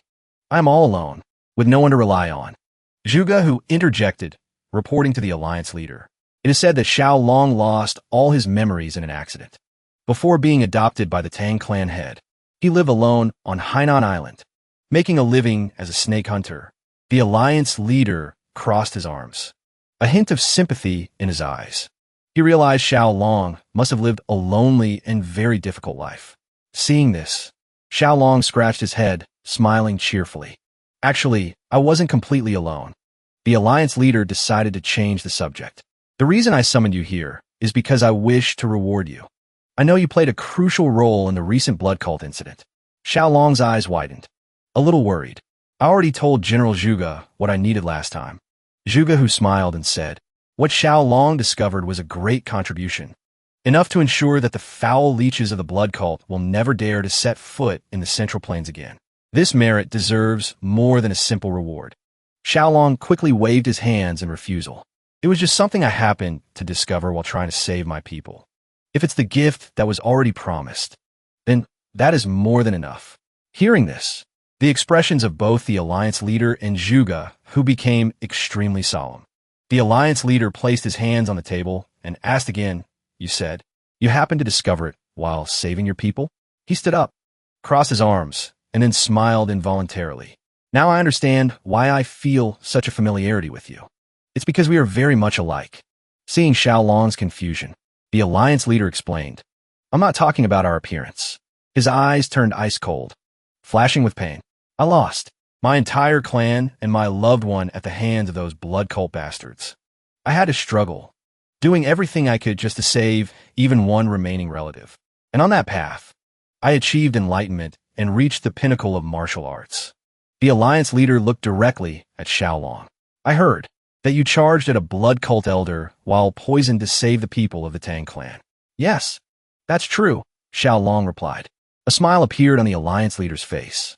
30 years ago, I did the same thing. He walked toward Xiao Long, his demeanor majestic, yet his voice held a deep empathy. At that time, I also rushed into danger, with nothing in my heart but desperation.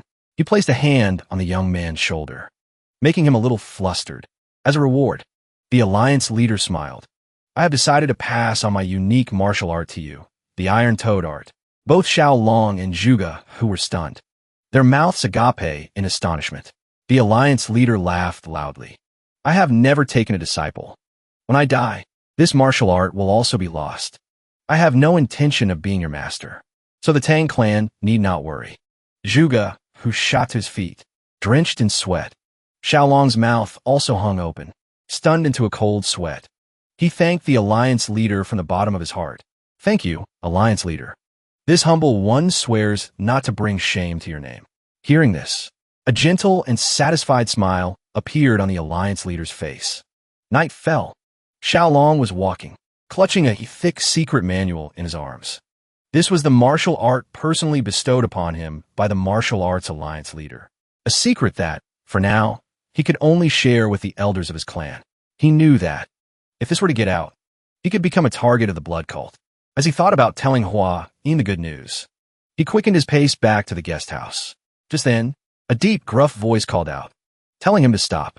Xiaolong turned around curiously and couldn't help but shudder when he saw Yang Chenghu standing there, staring at him with a hostile gaze. Chenghu took a step forward, his voice stern. I heard you pass through the heavenly martial pavilion. I've come to demand an answer for our duel. Xiaolong was secretly amazed by this guy's persistence. Chenghu continued, I want to know if you're worthy of Hua Yin. Prove it to me. Xiaolong replied nervously. A duel is very dangerous. Chenghu pointed to his spear, explaining, You don't need to worry. I will remove the spearhead. Xiaolong's gaze suddenly sharpened. He replied, I'm worried because I'm afraid you will die. A silence hung in the air for a few moments. The two stared at each other without blinking. Xiaolong's words were like adding fuel to the fire. Chenghu angrily grabbed him by the collar, roaring, What did you just say? At that moment, something stirred inside Xiaolong's shirt. Chenghu was momentarily confused. Then, from inside his shirt, 3 small centipedes immediately crawled out, ready to fight to the death with anyone who dared to touch their old man. Xiaolong hurriedly grabbed the centipedes, shouting, Don't bite him. Chenghu, who had been so arrogant just a moment ago, now collapsed to the ground in fear, his face pale, sweat pouring down like rain. Xiaolong calmly approached, smiling as he said, I told you it was dangerous. He sat down in front of Chenghu, which made the man tremble even more, with his eyes shining brightly in a look of slight arrogance. Xiaolong said clearly, I've spared your life once already. Chenghu gasped for breath, realizing that Xiaolong hadn't been joking. If he hadn't stopped the centipedes, he might have really died. Xiaolong stood up, his gaze becoming sharp, in the eyes of young Chenghu at this moment. Xiaolong was nothing less than a terrifying monster. Are you okay? He asked. Just then, Hua Yin's voice came from behind. What are you two doing here? Hearing her voice, Xiaolong jumped in surprise.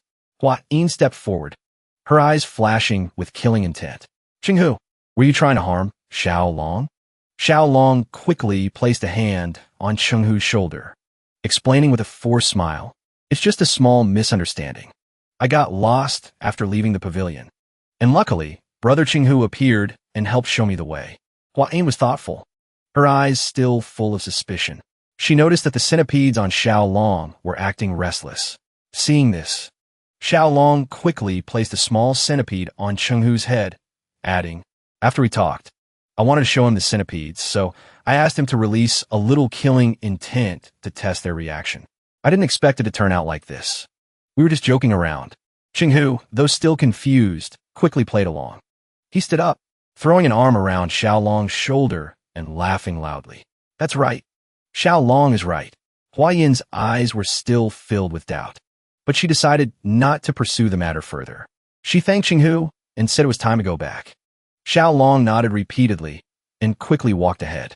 Chenghu let out a sigh of relief. That was almost a huge problem. When Xiaolong had walked a short distance, he turned back, smiling as he said, Including this time, I've saved your life twice now. With that, he and Hua Yin left, leaving Chenghu standing there dumbfounded, not understanding what had just happened. The next morning, when the boats had docked, Xiaolong's group prepared to leave. Hua Yin bowed her head to Chenghu and the others. We have matters to attend to. Thank you all for your hospitality. Zhanlong also told them both to take care. Just before they left, Jianfeng called out Xiaolong. Please wait a moment. Then she placed a hand on Chenghu's shoulder, signaling him. The arrogant young man from yesterday now bowed his head before Xiaolong, his eyes filled with sincerity. Jianfeng said, I heard what Chenghu did. Thank you for your generosity. Xiaolong was a bit flustered. Chenghu scratched his head, muttering a word of thanks. He explained that after talking with Jianfeng last night, he had realized his own foolishness. He clenched his fists, his eyes welling with tears. I'm truly convinced by your magnanimity. It's clear that I behaved terribly, yet you still protected me. You are the one most worthy of Hua Yin. In the future, please take good care of her. Xiaolong smiled and said goodbye to them. He knew they would meet again at the Dragon Phoenix tournament. There was no need to turn a friend into an enemy. As their boat slowly pulled away from the dock, Qinghu and the others smiled and waved farewell. The sky was clear and blue, flocks of birds soaring freely. The night was late. At an inn at the foot of Mount Huang, Xiao Long and the others sat down for a meal after a long day of travel. They had left Wuhan and reached Anqing. Gu Fei suggested they should rest here, as it was late and Mount Huang was treacherous. It would take at least half a day to reach the Nangong estate. Hearing this, everyone agreed and decided to spend the night at the inn. During the meal, Hua Yin was still in a state of amazement. She couldn't believe that Xiao Long had received the secret manual for the Iron-Toed Divine Art, the unique martial art of the Fist Emperor. He said we look alike. Xiao Long wondered, is that a good thing? Hua Yin nodded firmly, although it is said that the training process for the Iron-Toed Divine Art is extremely painful once you master it. It can even block sword chi. It is the unique martial art of the Fist Emperor himself. Some even say it is on par with the diamond indestructible body of Shaolin.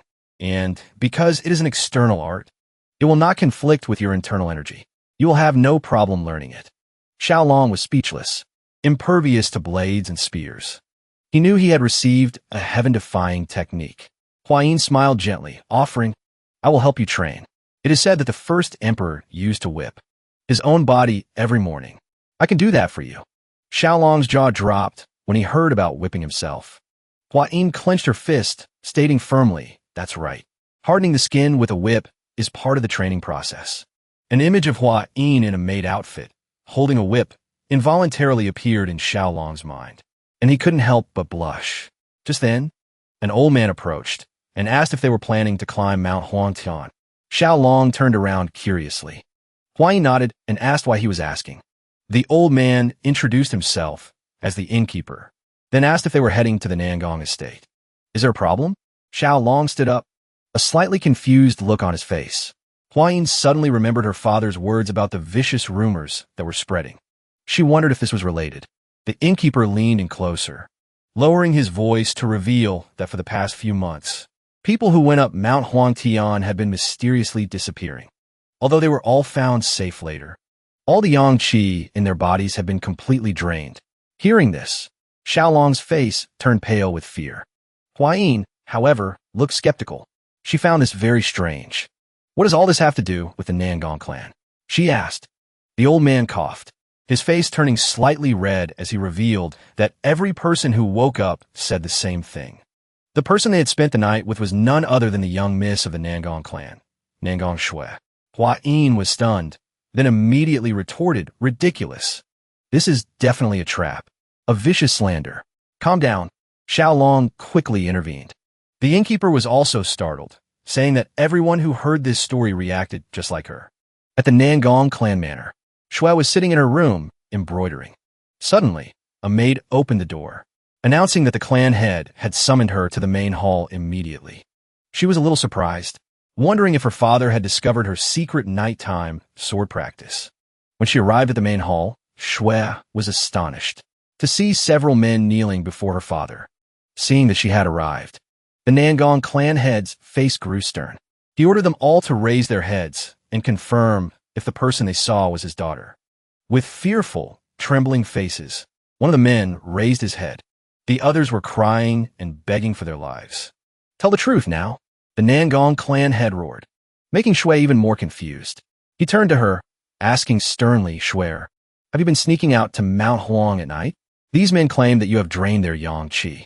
Shui's eyes widened, filled with fear and confusion. Her face turned pale, and she could no longer hold it in.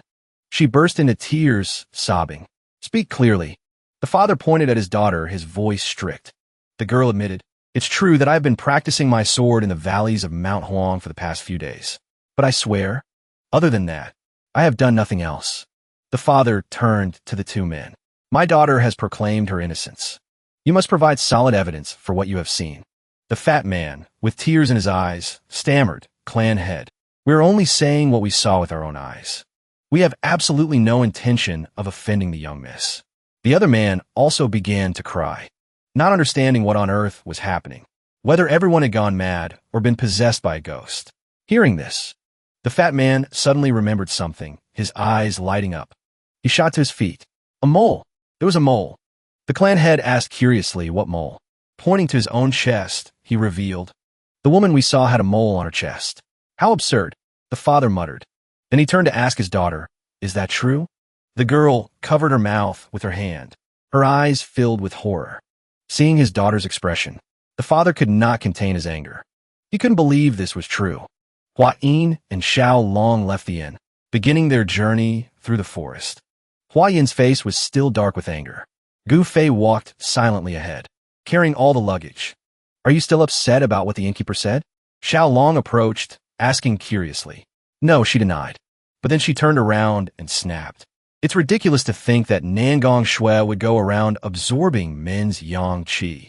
Seeing her anger, Xiao Long felt a bit intimidated. Hua Yin sighed, her voice softening. I'm sorry. I didn't mean to get angry. But those rumors are just nonsense. She revealed a secret.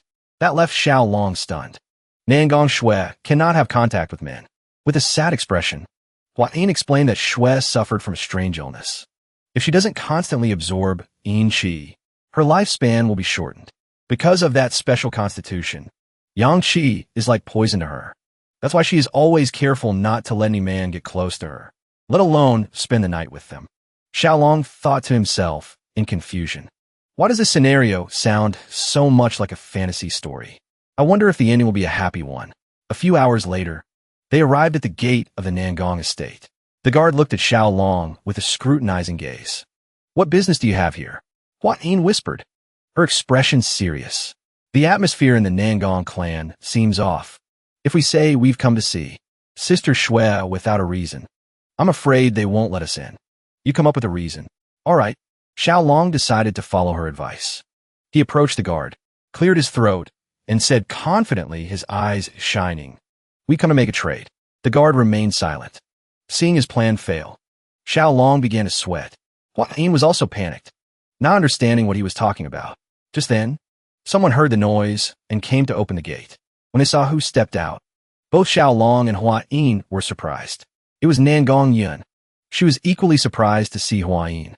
With Yun's help, they were able to get inside. As soon as they met, Hua Yin and Yun jumped for joy. It's been so long since I've seen you, sister, Yun said cheerfully. It's been 2 years since the meeting of the 7 great clans, hasn't it? Hua Yin replied with a smile. Oh, Yun turned to Xiao Long, asking in confusion. What did you mean earlier when you said you were here for a trade? Hua Yin closed her eyes and sighed worriedly. Xiao Long could only offer a wry smile. Hua Yin then explained, we're in need of the ice jade. Last time, I heard that Sister Shui has it. Hearing this, Yun was a little surprised. Hua Yin continued earnestly. We really need it, so we came to see if we could negotiate for it. Yun clasped her hands and smiled gently. In that case, let's go to my father's hall to talk first. My father will surely be very happy to see you again after such a long time. Hua Yin placed a hand on Xiao Long's shoulder, smiling as she revealed, I brought this to trade for the ice jade. Xiao Long's eyes widened in confusion. Yun asked in astonishment, you're planning to trade, brother Xiao Long? Before long, they were in the main hall of the Nangong clan. After hearing the whole story, the clan head shot to his feet, asking in amazement, is that true? His eyes were wide, his astonishment unconcealed. He couldn't believe they had brought a spirit pill filled with cold qi. Xiao Long, show it to him, Hua Yin said. Hearing this, Xiao Long smiled, reached into his shirt, took out the spirit pill, and placed it on the table. The clan head's attention was completely focused on it. Inside the spirit pill, a small object was shining brightly. May I take a closer look? He asked curiously. Of course. Xiao Long nodded, his heart pounding with anticipation. This was the spirit pill he had carefully carried, nestled against his chest for the entire journey. He hoped they would accept this trade. The clan head carefully examined the spirit pill, remarking, the purity of the cold qi is very high. With this, the child can hold on for at least another 10 years. Is it really that amazing? Yun asked curiously, because the item was so precious. The clan head decided to trade the ice jade for it. Hearing this, a joyful smile spread across the faces of Hua Yin and Xiao Long. The clan head pointed at the pill, asking curiously, what's inside it? Xiao Long could only offer a forced smile. replying that it was a secret he couldn't reveal.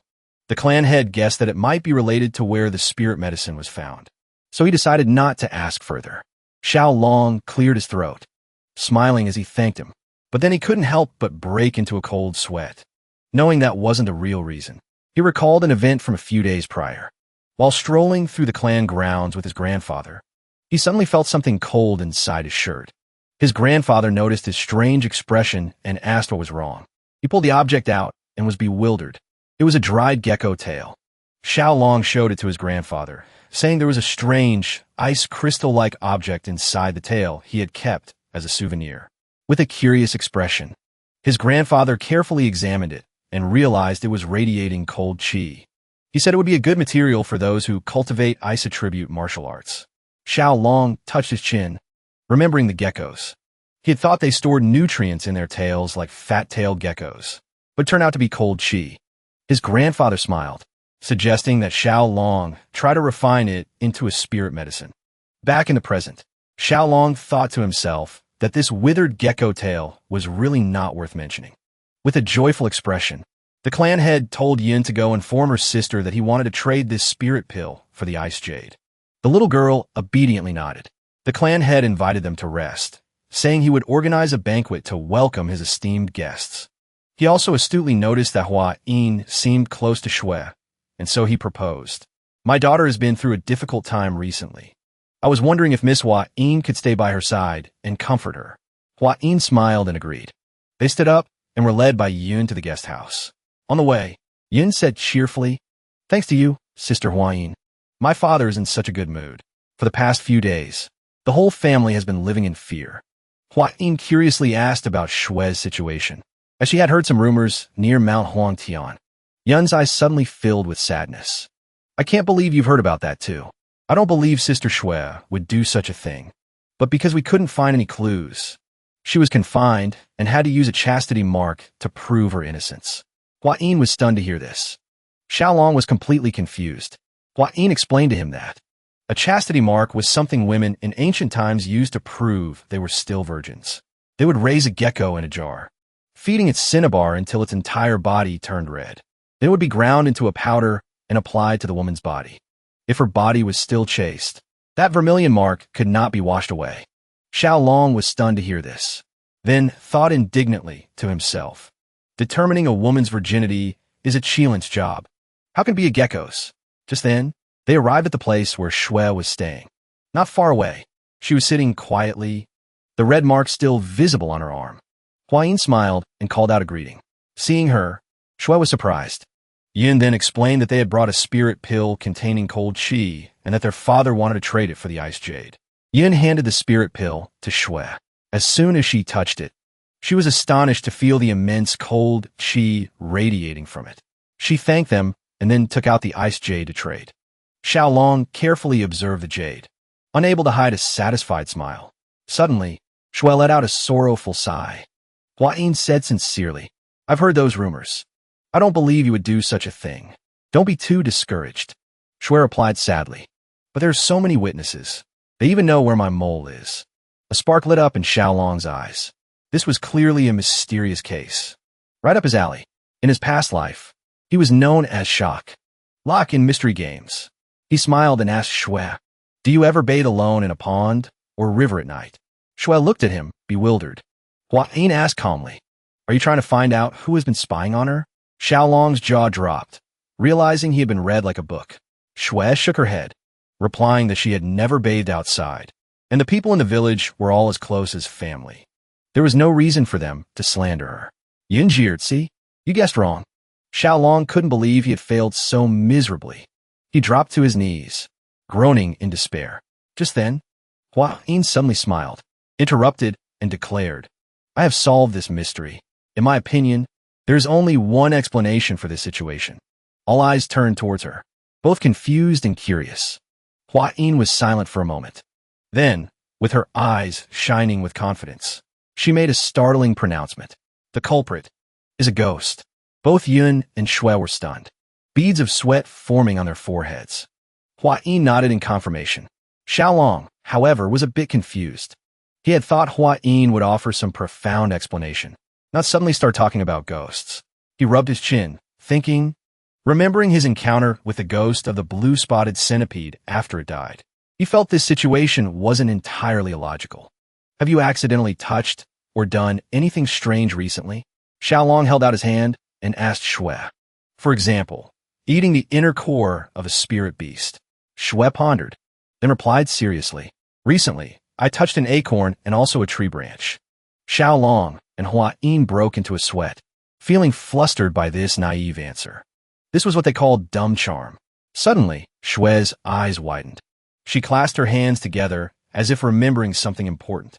While I was practicing alone at night, she said, I felt someone's presence.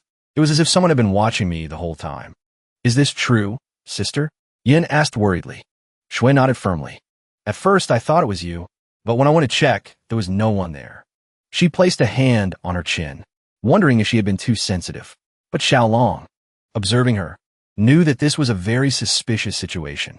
While they were lost in thought, a maid came running up, flustered, out of breath. Something terrible has happened. What is it? Shui asked anxiously. The maid clenched her fists, stammering. Another villager has disappeared. The martial artists in the clan have already started searching. Yin was horrified. Shui bowed her head, anger clearly visible on her face. Xiaolong calmly observed her, asking if she was okay. Shui's eyes suddenly lit up with determination. No matter what, she had to personally catch that ghost to clear her name. Don't go, sister. Yin clenched her fists, pleading. If you sneak out alone and get caught, it will be a very serious problem this time. Shui thought for a moment, then smiled. Don't worry, Yin. After that, she turned to Xiaolong and Hua Yin, declaring, this time, we won't be going alone. What do you mean, sister? Yin asked in confusion. Shui approached Hua Yin, taking her hand, her expression sad and pleading. Are you two willing to help me? Xiaolong and Hua Yin were both taken aback by this request. Night fell. Somewhere in the forest, a small owl was perched on a branch. When it turned its head, it saw Xiaolong and the others searching the area.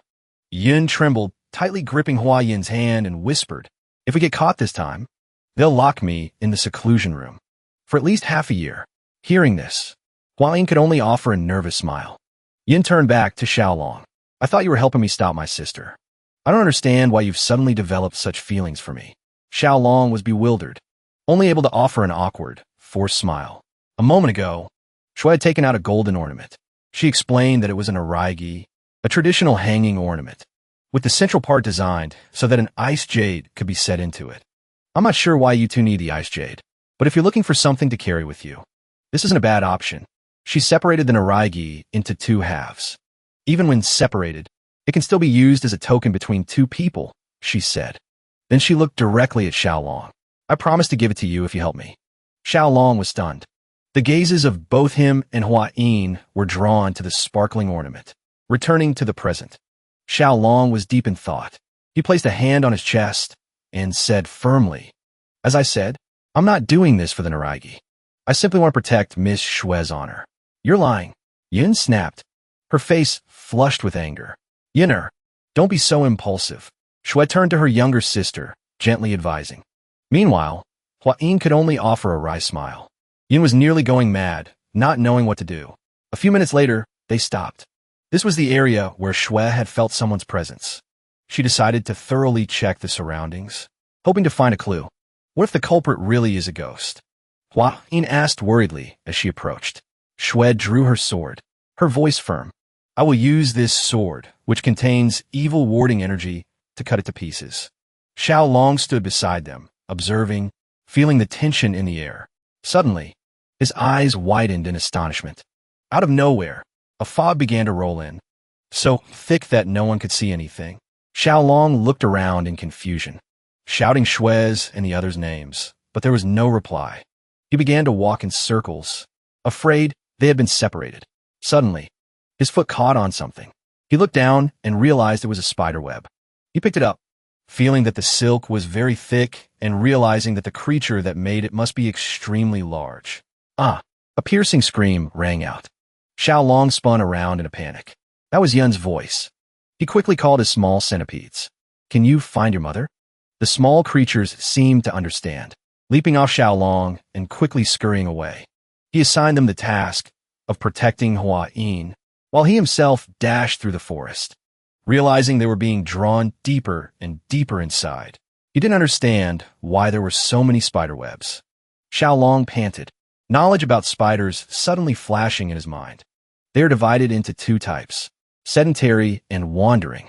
Sedentary types spin webs and stay in one place, while wandering types move constantly. This entire forest is filled with webs spun low to the ground. There's no way a spider would spin a web like this, he thought. This is not a normal spider. A crimson fog enveloped everything. As the fog began to clear, with a serious expression, Xiaolong decided he had to find Yin and the others quickly. A few seconds later, he stopped. The trees in front of him were covered in a dense network of spider webs. He was bewildered, not understanding what was happening. Suddenly, he heard Yun's voice. He looked up and froze. She was wrapped in a silk cocoon, stuck tight to a tree. Xiaolong turned around in horror and saw a woman sitting on a giant spider. The woman smiled, her eyes shining with malice. It was Nangong Shui, with eyes glowing with sinister light. Shui smiled a ghostly smile. Xiaolong stood rooted to the spot, unable to believe his eyes.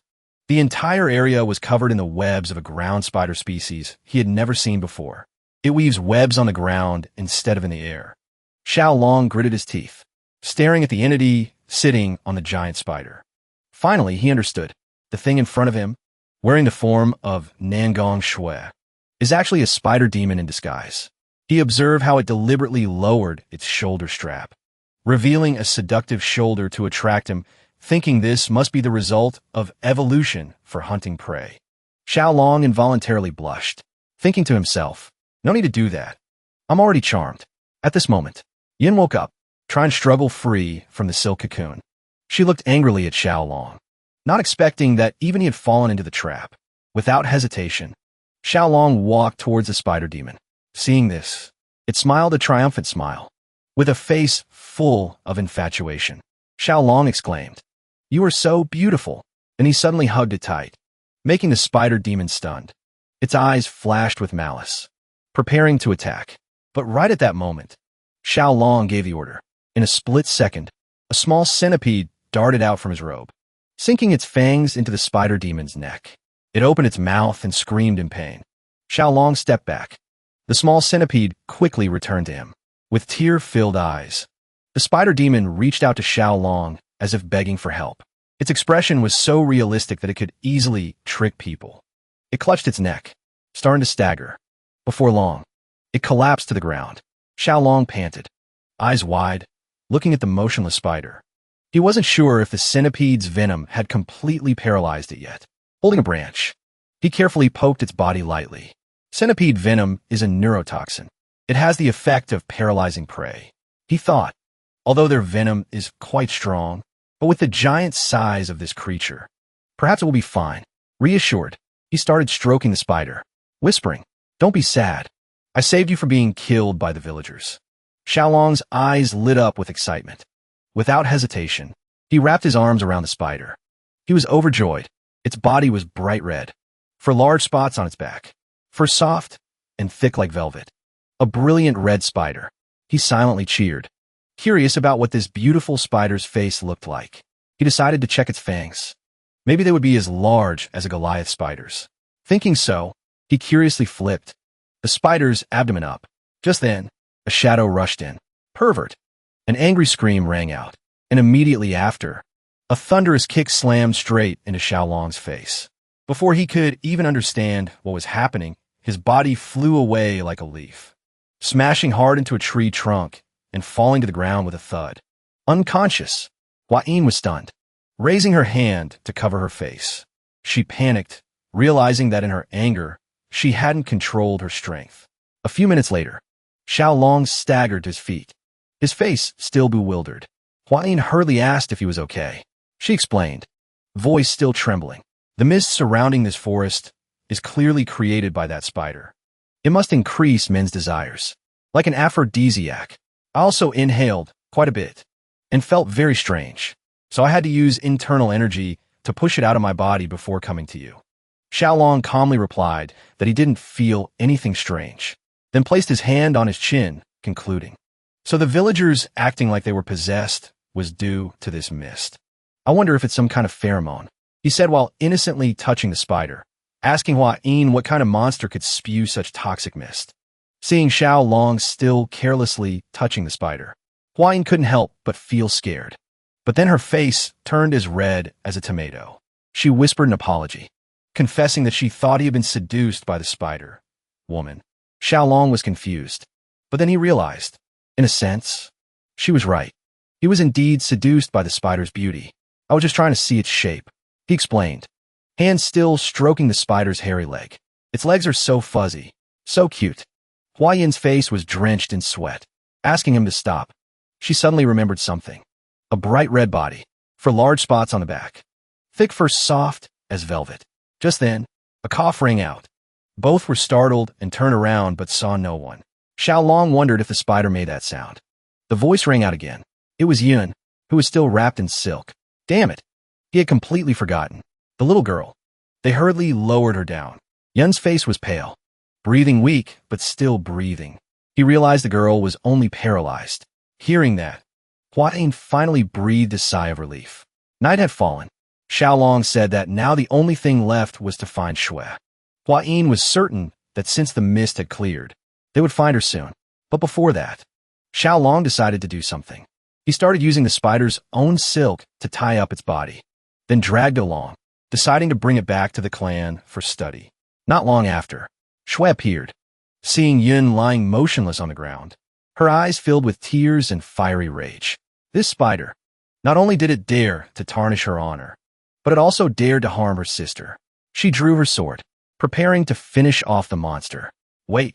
Xiao Long shouted in panic.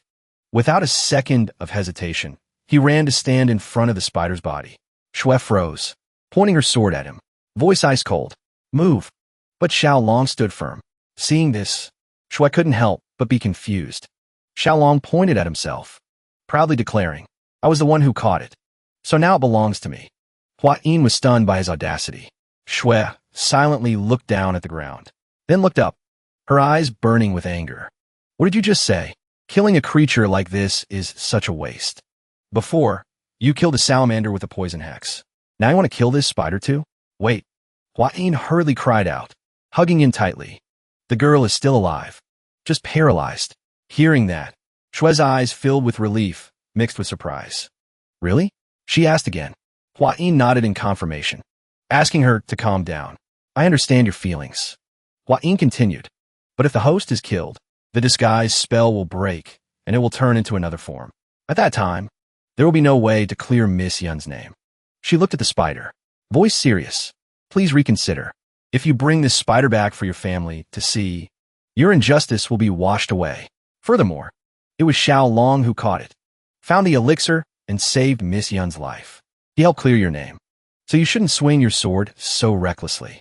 Both Xiao Long and Shui were amazed by Hua Yin's sharp words. Shui sighed, looking thoughtful, then she sheathed her sword. She turned to apologize to Xiao Long. Forgive me. I didn't think of the kindness you showed me. Xiao Long quickly waved his hand, saying it was no big deal. He smiled, giving a thumbs up to Hua Yin, praising her for thinking clearly in such a tense situation. Observing the spider carefully, Shui asked what Xiao Long intended to do with it. He explained that he planned to spare it and take it back to the Tang sect. Then he unconsciously reached out and patted Shui's head, voice full of emotion. You are so cute. Hearing that, Shui was stunned. Her face turned as red as a tomato. She misunderstood his meaning, starting to fidget with her fingers, anxiously saying, But you already have Miss Hua Yin. Hua Yin sighed. With tired eyes, she explained. Xiao Long didn't mean that. He was saying the spider itself is cute. It has a red color, soft fur, and possesses unique abilities. That's why he finds it adorable. Hearing this, Shui's eyes flashed with fear again. Xiao Long, who was stroking the spider, turned to look at her with confusion. He asked what the two of them were talking about, but both quickly changed the subject. Early the next morning, Nangong Yun was escorted safely back to the clan. Everyone was shocked to see such a giant spider. The Nangong clan leader panicked and drew his sword, furious to learn that this very creature had stolen his daughter's appearance and dishonored the clan. Xiao Long hurriedly intervened, explaining that now the misunderstanding has been cleared up and the rumors will soon be corrected. Hearing that, The clan leader decided to calm down. Xiaolong realized he and Shui were very alike. They are father and daughter after all. The clan leader extended his hand. He declared that this action was no different from saving the lives and honor of both his daughters, and assured that the Nangong clan would never forget this favor. Therefore, they would respect any wish of his. Xiaolong smiled, pointing at the spider. As I said, I will take this guest with me. The clan leader did not object, but said there was one thing worrying him. He was astonished to see the creature still in Shui's form. He reasoned that if it had stolen his daughter's appearance, it could also turn into other forms. Therefore, he requested it to at least take a different form. He never wanted to experience the feeling of doubting his own daughter again. Xiaolong placed his hand on his chin and thought. He understood that, although he had gained ownership of the creature, there was still the issue of image rights. He was wondering what to do when suddenly, everything became chaotic. He ran to Gu Fei asking what was happening. The crowd was very agitated. Gu Fei reported. An old woman appeared with an angry face, screaming, calling the spider a cunning thing that mimicked the young Mrs. appearance. They demanded to know why they hadn't killed it. Gu Fei sternly raised his hand, demanding they watch their words. This guest has been captured by my clan. Do you dare to destroy my clan's property?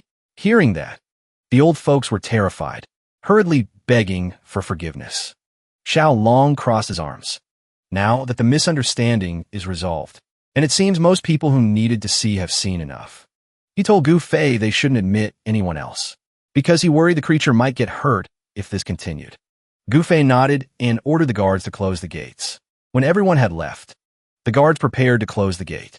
But right at that moment, a weak voice rang out. Please wait. It was a bald old man, leaning on a cane, panting heavily, his eyes full of desperation. He coughed and then asked, "Can I take a look for a moment? Orders have been given." "Old sir, we cannot do anything," the guard explained. With a face drenched in sweat, the old man pleaded, "Just for a moment, please." The guard scratched his head, looking troubled. "This is not allowed. Just let him see it." Xiaolong smiled and said, "He has traveled a long way despite his weak health. There must be a reason." The old man's eyes shone with surprise and gratitude. He thanked Xiaolong and then tremblingly approached the spider demon, carefully observing it. Everyone was silent. The old man's eyes filled with tears when he realized it was truly it. The spider also looked up at him. Its eyes widened in surprise. "Are you planning to kill it like the others said?" The old man turned back and asked. "No, sir." Xiaolong calmly replied. "This is a precious creature. I intend to take it back to Sichuan, to raise it properly at the Tang sect. Although its diet is a bit unusual, it is just a lost guest. Everything is due to fate. It is not the fault of this small creature." The old man's eyes welled up with tears of joy. He had never heard anyone say such words. "I believe you," he said, without a second of hesitation. The old man began untying the ropes binding the spider. Seeing this, everyone was alarmed. "It's too dangerous, elder." Xiaolong spoke worriedly. After being untied, the spider rubbed its head against the old man, being stroked affectionately by him. Its eyes lit up with joy. Xiaolong sighed. To him, this was not surprising at all. From the very beginning, he had sensed a familiar aura radiating from the old man, the aura of a kindred spirit. There was no doubt about it. He was a man obsessed with strange creatures. The old man revealed. Its name is Demon Flower. He recounted that, more than 20 years ago, after losing his entire family to a plague and falling into despair, he found this tiny creature. At that time, it was only the size of a fist. They had lived together ever since. When he was still vigorous, he used his own yang energy to feed it. However, when his strength waned and he could no longer provide yang energy, trouble started to happen. It did a terrible thing to the young lady of the Nangong family. He turned back, his voice full of regret. "It is all my fault." Xiaolong's eyes flashed with surprise. The old man couldn't hold back his tears, confessing that he had wandered in misery, not knowing what to do. But now, since a kind young master like you is adopting it, I can finally be at peace. He begged him. He implored, "Please take good care of it." Xiaolong bowed respectfully before the old man, promising to raise it well. With teary eyes, the old man turned to the demon flower. "I am old now. I can't take care of you anymore. Please, follow him and live a long life." The demon flower and the old man embraced each other. The creature's eyes also welled up with tears. That scene moved Xiao Long deeply. Tears flowed uncontrollably. He was amazed that a demon beast could understand human speech and express such deep emotions. He wondered how much time they had spent together, realizing that the old man truly cherished it like his own daughter. He reached out his hand. Elder, please stop. Would you like to come with us to Sichuan? It would be better if we go together, instead of parting ways like this.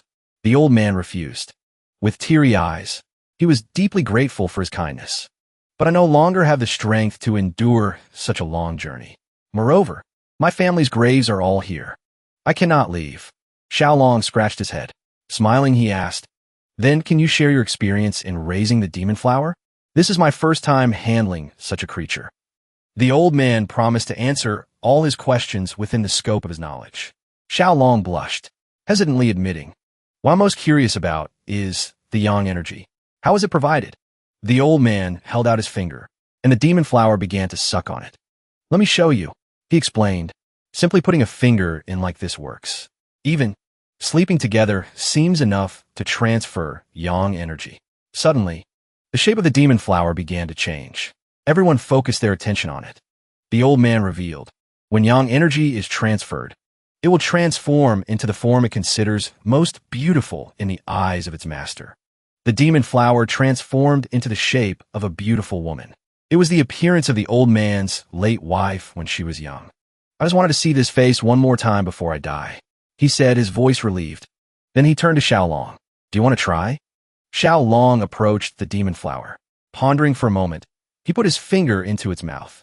Not long after, its shape began to change again, making Xiaolong's eyes go wide with surprise. He nervously wondered what form it would take. Guessing in his head, it must be Lady Huayan. The spider began to shift, and when the new form appeared, everyone, including the old man and Xiaolong, was dumbfounded. Gu Fei and the Nangong family head's eyes were full of fear and shock. It had turned into a wooden doll. The old man was astonished, confused. This form, no doubt about it. This is the appearance the demon flower showed only once before turning into a human. He panic-strickenly asked Xiaolong why. Why didn't it take the form of Lady Huayan? Sweat poured out. Xiaolong felt his head spinning. He understood now. The reason the demon flower could maintain Nangong Shui's form was that in the villager's eyes, she was the most beautiful woman. But now, in front of it was Huayan, the one known as the #1 beauty of the Central Plains. He himself had transferred the yang energy to it. So why didn't the demon flower turn to Huayan? This was absurd. He couldn't understand it at all. Unacceptable. Xiaolong spun around. He ran headfirst. His mind was in turmoil. If this reaches the Tang clan's ears, they will definitely consider this a betrayal. Could it be? Could it be that my passion for poisons is stronger than my admiration for Huayan? No, impossible. He refused to accept this reason. There must be another explanation. At the same time, in Nangong Yin's room, the door burst open. Xiaolong rushed in, out of breath. Huayan was there, surprised and confused by his appearance. He stammered, I have a favor to ask you. With a serious face, he gathered all his courage to ask, Can I hug you once? The sudden request made Huayan blush furiously. Xiaolong hurriedly waved his hands to explain. But for a moment, he secretly thought that perhaps a misunderstanding like this wasn't so bad. She stood up, her hands clenched tight, nervously admitting, So you finally found out. I didn't mean to hide it. It's just that I read about it in books, so I wasn't sure. Therefore, I didn't dare to say. Xiaolong completely didn't understand what she was talking about. Huayan let out a sigh, deciding to speak frankly. It's about that spider. It is one of the 10 great poisonous creatures of the Central Plains. The human-faced spider. Xiaolong froze. He couldn't believe his ears. The demon flower. The creature he cuddled was the human-faced spider? Renminjiju? One of the notorious 10 great poisonous creatures? With an embarrassed look, Huayan fiddled with her fingers. I never intended to deceive you. It's just, I wanted to be more certain because of our promise in the past. Xiaolong suddenly understood. This was the reason she kept hesitating, knowing that a promise is a promise. She stepped closer. Without a bit of hesitation, she hugged him tightly. Before Xiaolong could react, a sleepy voice rang out from the bed. Ahem. Do I need to go outside to give you some private space? It was Ian who had woken up. Seeing her, Xiaolong panicked. making the little girl look away anxiously. 2 days later, Xiaolong's group bid farewell to the Nangong family. Shui waved her hand, deeply thanking them and promising never to forget this favor. Fortunately, after the demon flower absorbed Xiaolong's yang energy for the second time, it transformed into the shape of Hua Yin. He thought that now they wouldn't have to worry about prying eyes anymore. He spoke gently to the demon flower in the cage. Are you okay? Try to endure a little longer. I will release you as soon as we arrive. Gu Fei asked Xiaolong about the next plan. He explained. Originally, he intended to go straight to Mount Gonga, but now with the demon flower, he was wondering if they should stop by the Tang clan first. Hearing this, the demon flower in the cage shook its head vigorously, seeing the worry in its eyes. Xiaolong couldn't help but be moved. He didn't expect it to actually worry about him. Such a kind and gentle soul, he thought to himself. Then he promised to get them to the destination as fast as possible. The plan was finalized. They would go to Mount Gonga to pick up the geckos, then return to the Tang clan with the demon flower. The boat drifted downstream again. The sky was blue and full of seagulls. Two men were chatting. One asked, "Hey, have you heard the news?" It seems the Alliance leader personally led the Azure Dragon Squad on an expedition. The other replied, "I heard that those captured in the recent Blood Cult raid revealed the locations of other fortresses." The man with the ponytail added worriedly, "I also heard that battle had almost no casualties. Rumor has it that some expert created a poisonous mist that only affected the Blood Cult members." Hard to believe. Xiaolong startled upon hearing that. They were talking about him. Such an incredible feat. I wonder who did it. The ponytail man wondered. His friend replied, "The Alliance decided to keep that person's identity secret to avoid retaliation. Whoever it is, that person is no different from a hero. From this moment on, I have decided to admire that person." Hearing these words, Xiaolong couldn't help but feel excited. In his heart, he suddenly remembered his past life. When he was a YouTuber, they soon arrived at Mount Gonga. Getting off the boat, the group headed to the waterfall area. Xiaolong explained sincerely, "I'm not good at lightness skills, so I can't cross by myself. How about Lady Hua Yin and Captain Gu Fei go first and bring the little ones back here?" He knew this time no one would throw him to the other bank. Gu Fei scratched his head, not sure if the geckos would follow them without Xiaolong. Hua Yin also agreed. Gu Fei is right. Maybe it will be better if you come along. How about I try to pull a vine across to the other bank? While they were still calculating, one of the warriors suddenly pointed at the sky, shocked, telling Xiaolong to look. The demon flower was nimbly climbing up the cliff. "Get down!" Xiaolong panicked and shouted. Just then, the spider decided to show off. It shot out a thread of silk, executed a beautiful jump, soared over Xiaolong's head, and landed gently in front of them. Everyone was stunned. The demon flower began to stretch out its arms. And Xiaolong suddenly understood. He wondered if that was the ballooning technique, and if the demon flower was trying to say that she could fly too, because she was a spider. Most people don't know, but spiders are wingless insects that can fly by releasing silk into the wind. They can fly tens, even hundreds of kilometers. This phenomenon is called ballooning. Sometimes while walking on the road, if you suddenly feel like you're entangled in a spider web floating in the air, that is the trace of this technique. Xiaolong's eyes widened in amazement. Realizing that the demon flower could also balloon, an idea flashed in his mind. Not long after, the demon flower hugged Xiaolong, jumped up, and used the ballooning technique. They safely reached the other side of the waterfall. Xiaolong was overjoyed that this method succeeded. He couldn't help but hug the demon flower tightly, exclaiming, "You are amazing. How can you be so ridiculously versatile?" Hua Yin approached, expressing discomfort. "Since the demon flower is wearing my appearance, this situation makes me feel like I'm being hugged myself. I find it a bit strange." Hearing that, Xiaolong anxiously let go of the demon flower. He told them to wait a moment and went into the cave alone. Sunlight shone through a hole in the ceiling, illuminating the pair of geckos in front of Xiaolong. He smiled, attracting their attention. The pair of geckos turned around, seeming a bit surprised to see him. They jumped up, and Xiaolong ran towards them, worriedly asking if they were okay, if they were hurt anywhere. The pair of geckos began to affectionately lick his face, making him unable to help but smile. He realized they had become more affectionate while he was away and was very happy to see them looking healthy. He took out the cold jade, promising to take good care of them if they went with him. The pair of geckos looked at the jade intently and then smiled. Xiaolong decided to name them. The female is Snow and the male is Ice. Hugging them in his arms, he said, "Time to go to your new home." And so, Snow and Ice officially became part of the family. It was dark when they returned to the Tang clan manor. The guard were a bit surprised to see Xiaolong, Gu Fei, Hua Yin, and another Hua Yin. Upon closer observation, they realized it was a spider, and they couldn't understand why this creature had the form of Lady Hua Yin. Xiaolong coughed once, confidently declaring, "Inform the elders. The proud official son-in-law of the Tang clan has returned." He paused, then corrected himself. "Announced that I have captured. Oh no. Actually, I have brought back one of the 10 great poisonous creatures." Hearing 10 great poisonous creatures, the guards were shocked and decided to report immediately. They fired a signal flare into the sky, announcing Xiaolong had returned. Not long after, the family head, Madam, the Grand Patriarch, and the clan elders all rushed towards him. The Grand Patriarch recalled Xiaolong, saying he would go find food for the lizards. He suspiciously asked why he brought back a spider. "Xiaolong, where exactly did you go, and what did you do?" The family head also questioned.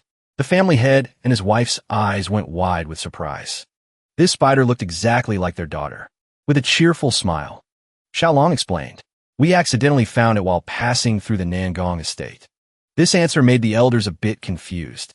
In their whole lives, they had never heard of anyone accidentally meeting one of the 10 great poisonous creatures, let alone capturing a human-faced spider, which was famous for being ferocious.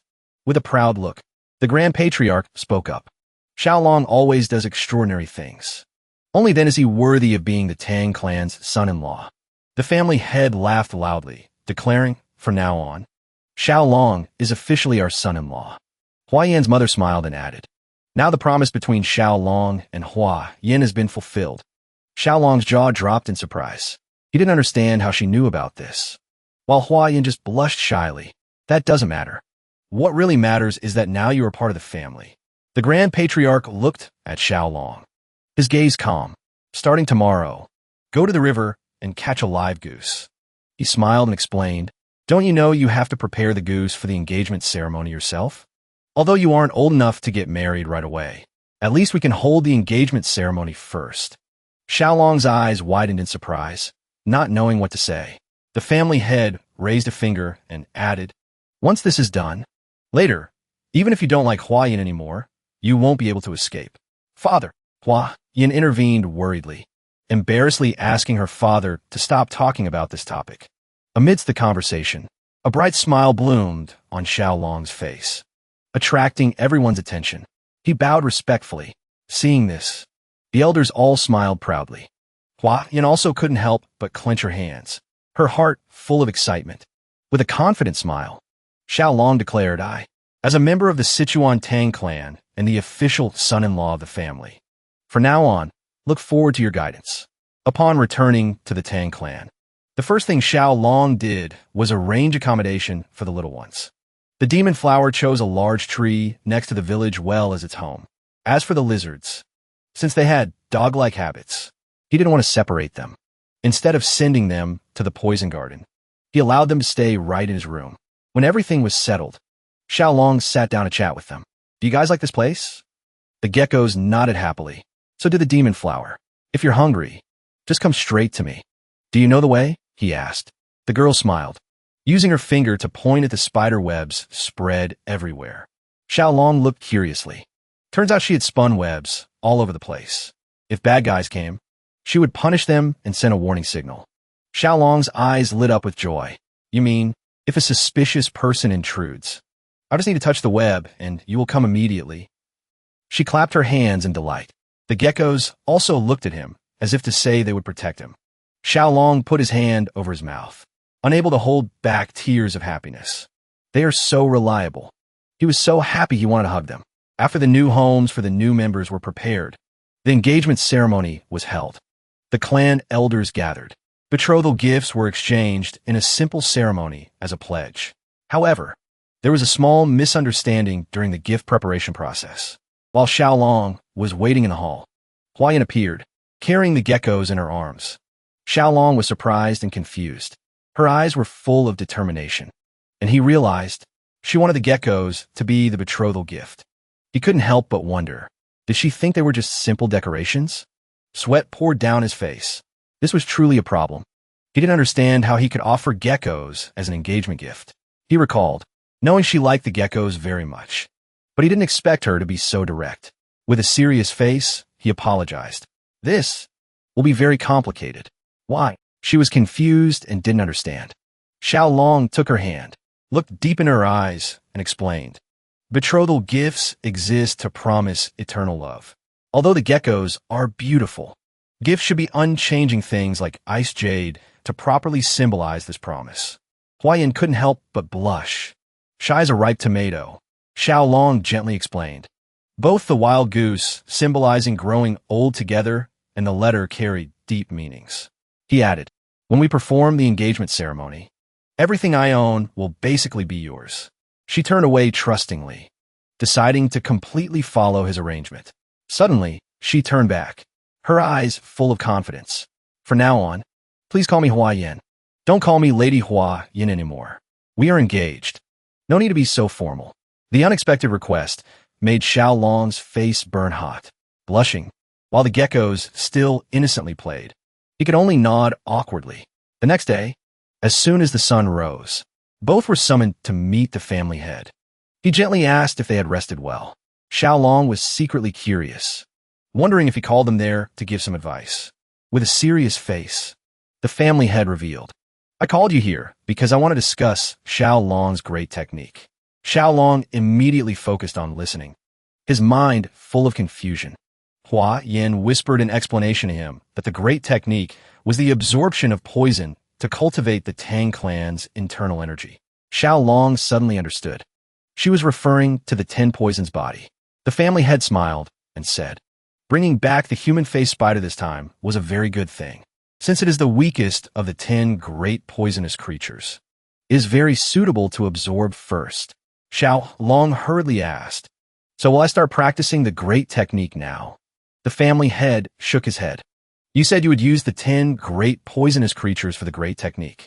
But initially, I had another proposal. Hearing this, Xiao Long couldn't help but be surprised. The family head calmly explained. When reviewing the types of poisons he intended to bring back, he remembered a secret the family had long forgotten. He smiled and asked, do you know what the 5 poisons are?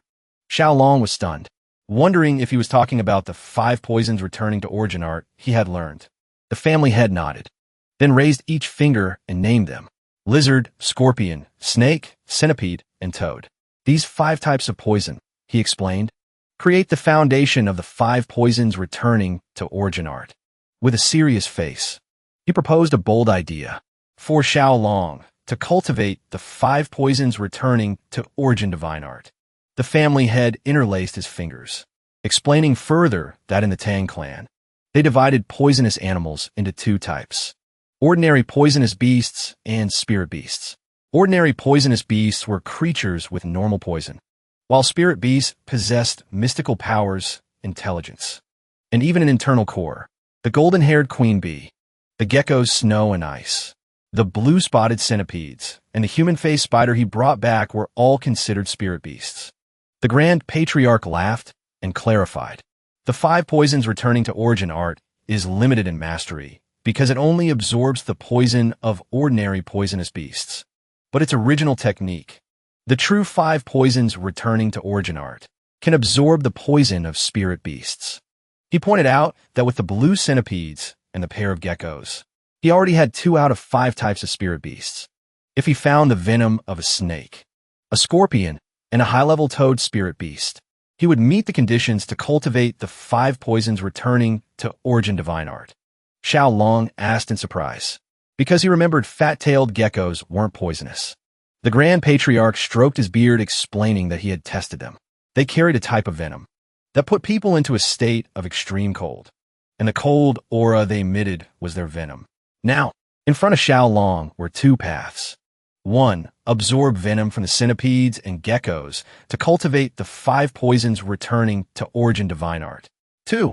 Absorb poison from the human-faced spider and begin the journey to collect all 10 poisonous creatures to achieve the 10 poisons body. Sokai used the 10 great poisonous creatures to complete the 5 poisons body. Xiao Long asked curiously. The elder shook his head, because geckos were not among the 10 great poisonous creatures. He put his hand under his chin, pondering deeply. He understood that if he absorbed poison from lower-level creatures like centipedes and geckos, he wouldn't be able to complete the path of the 10 poisons body using only the 10 great poisonous creatures anymore. The choice was this: absorb what he called child's poison to follow the path of the spirit beast 5 poisons body, or persist in collecting the 10 great poisonous creatures to follow the ultimate 10 poisons body path. Xiao Long realized this was exactly like choosing a skill tree in a game. He remembered very clearly from his past life, when playing RPG games, choosing a skill tree would determine whether a character became trash or god tier. The elder sternly advised, think carefully. The 5 poisons returning to origin divine art is an extraordinary martial art. As for the 10 great poisonous creatures, without heaven-sent luck, even I would find it hard to encounter them, let alone tame them. Xiao Long was completely lost in thought, not knowing what to do. He wavered between the easy and fast path of the 5 poisons body and the arduous, harsh path of the 10 poisons body, a path that would allow him to reach even greater heights. A few hours later, Xiao Long still sat pondering. Hua Yin noticed him, her eyes a bit confused. She called him and said, if it's because of that promise, you don't need to bind yourself to the 10 poisons body. The 5 poisons returning to origin divine art is enough. It is already an extraordinary martial art in itself. Her eyes flashed with worry. Don't make a hasty decision because of pressure. Whatever path you choose, you will still be Xiao Long. Hearing this, Xiao Long turned around, his eyes sincere as he replied. Even the family head said, the preparation process in both cases is the same. Only the final poison is different. I decided to take time to think more carefully. A few days later, Xiao Long was still lying on the bed. Although 2 days had passed since the great ritual was prepared, he still couldn't make a decision. Just then, Hua Yin opened the door, her face full of surprise. What's wrong? Xiao Long asked curiously. With a face drenched in sweat, she revealed, the blue-spotted centipedes are about to mold again. Xiao Long sprang up from the bed, his eyes wide with surprise. Not wasting another second, he rushed to the peak where the centipedes were. When he saw them, both he and Hua Yin felt tender. Their skin had become hard as rock. Xiao Long remembered that they had been growing very fast recently, but he didn't expect the second molt to come so soon. Will their appearance change again? Hua Yin asked curiously. Xiao Long nodded confidently. This time, blue spots will start appearing on their bodies. His eyes were full of excitement. Just thinking about them becoming exactly like their mother made his heart beat wildly. Hua Yin smiled gently, eager to see their transformation. They will surely be even cuter than before, Xiao Long said. But then, his eyes widened in shock. He suddenly realized this was not something to celebrate. What if they didn't dry their bodies in time for the day the great ritual took place? He put his hands on his head, feeling extremely anxious. Normal centipedes took a whole day to dry their bodies. And based on the previous molt, this process would definitely take even longer. He had been torn between using the venom of the blue-spotted centipedes or the demon flower for the first dose. But if this happened, he wouldn't be able to use the centipede's venom anymore. Xiao Long thought. He understood that forcibly extracting venom now would cause something bad to happen. But he couldn't just sit still and wait either. He imagined the demon flower, the geckos, and the centipedes in a ring, with the demon flower raising its fist high. It was then that he realized why he had been tormenting himself for the past few days. 2 days later, the great ritual was finally held at the Great Hall, deep inside the myriad poison palace of the Tang clan. He had considered postponing it because of the centipedes. But the preparation for the great ritual was too complex, elaborate, and meticulous that a simple delay was impossible. The process was extremely elaborate. Hundreds of cauldrons were used to boil various herbs and extract their essence. Then, these essences were cooled and concentrated into a giant vat. Next, a precise mixture of many poisons and the blood of poisonous beasts was added, handling hundreds of ingredients, each with its own properties, and managing them harmoniously. Perfectly was an extremely difficult task. Just a slight delay, and the entire medicinal liquid would become useless. So sitting still and waiting was not an option. He had made up his mind. He would accept the demon flower's poison, one of the 10 great poisonous creatures. Xiao Long observed the liquid in the vat closely, noticing its color was extremely dark and thick. The Grand Patriarch approached him, announced, "We will start the great ritual now. Take off your clothes and step into the vat." Xiao Long snapped out of his wandering thoughts and nodded. He took off his clothes, stepped into the medicinal vat, and slowly immersed himself. His eyes went wide with surprise. This feeling was strangely familiar, just like a herbal bath before. The family head smiled. "Now we will add a drop of the demon flower's poison to stimulate the reaction. Then we will add the prepared medicinal ingredients so your body starts absorbing the toxins."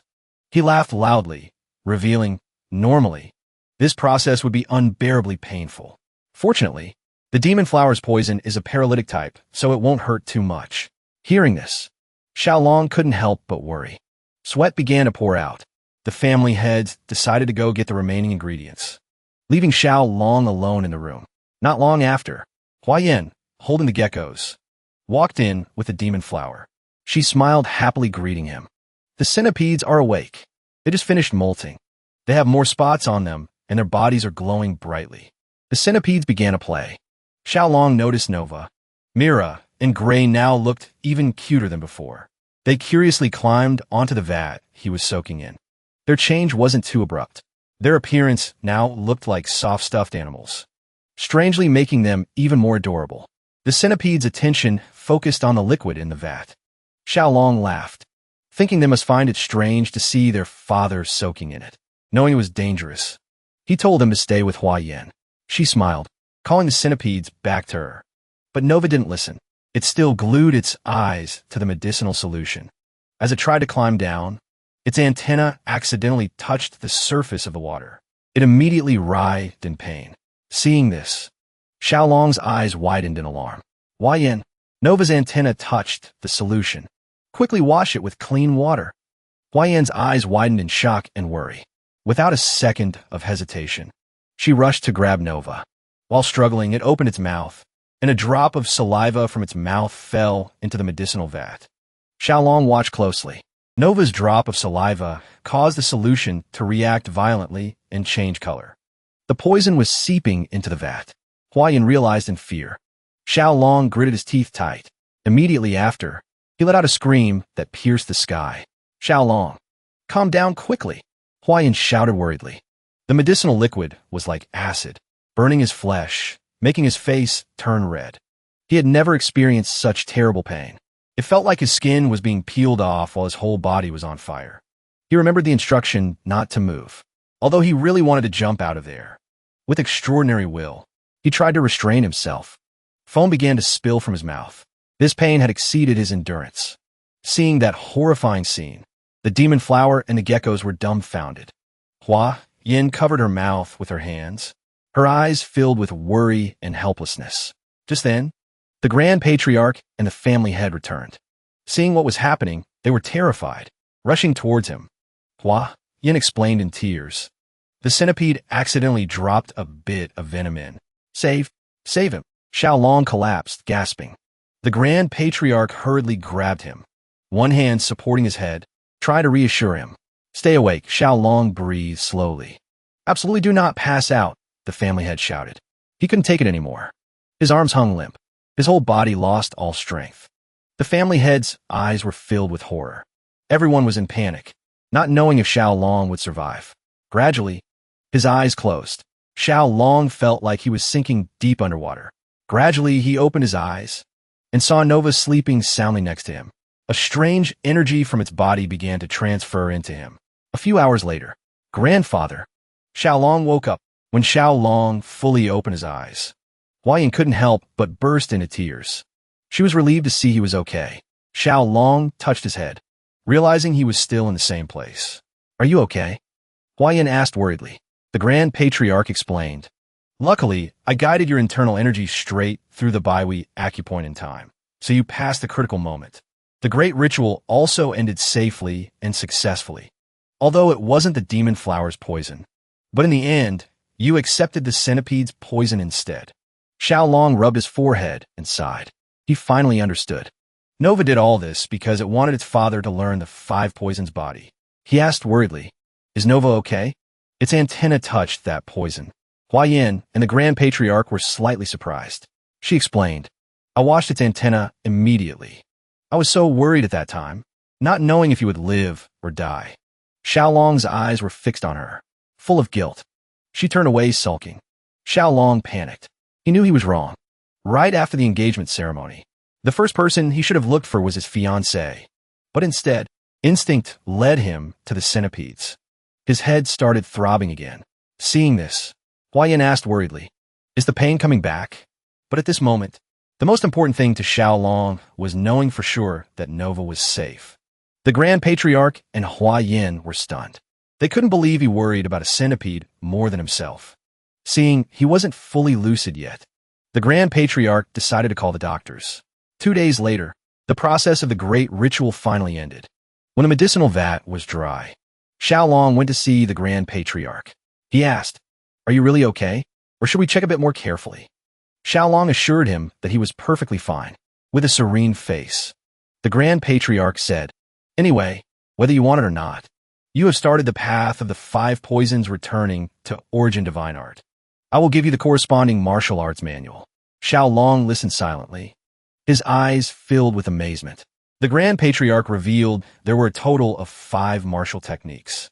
Centipede Toxic Fang Claw, Poisonous Sand Life-Taking Hand, Scorpion Tail Continuous Kick, Lizard Wall-Walking Body Movement, and Toad Explosive Palm.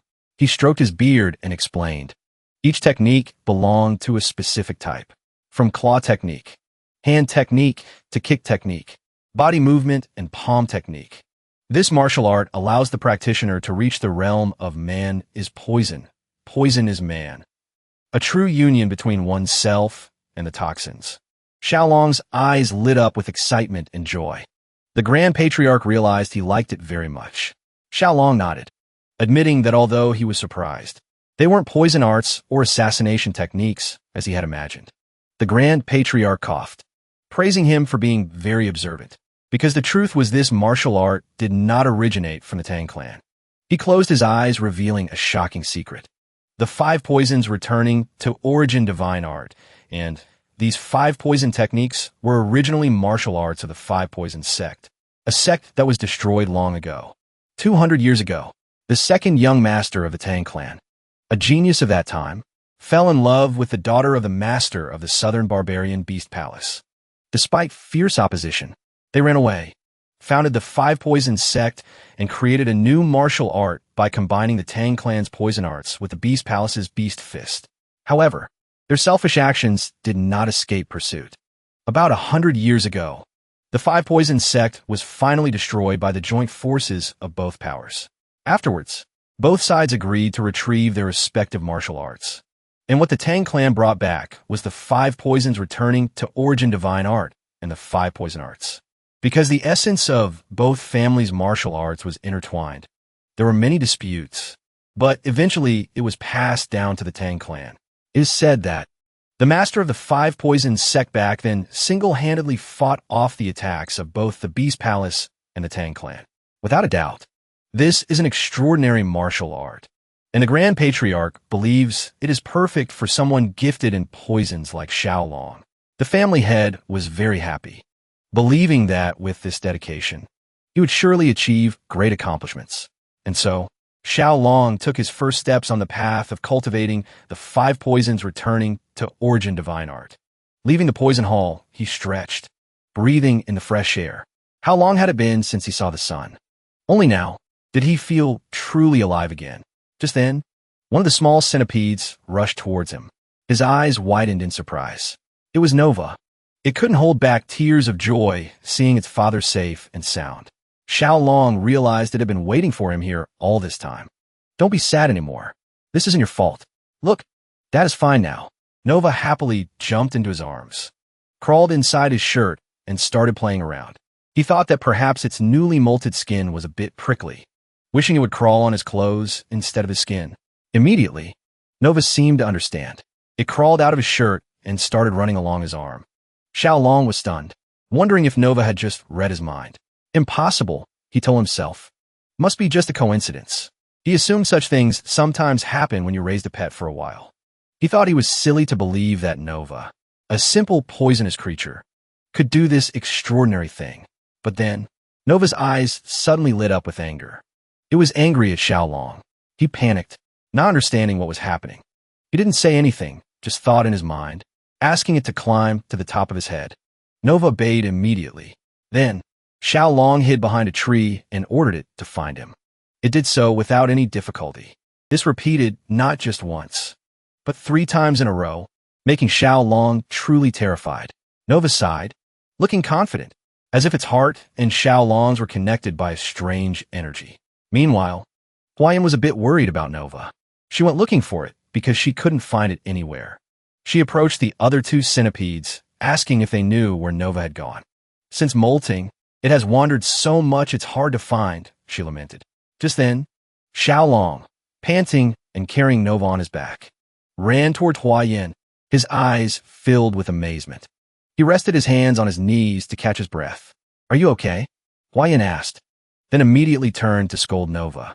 "I told you not to go far. You must tell Mom before going anywhere."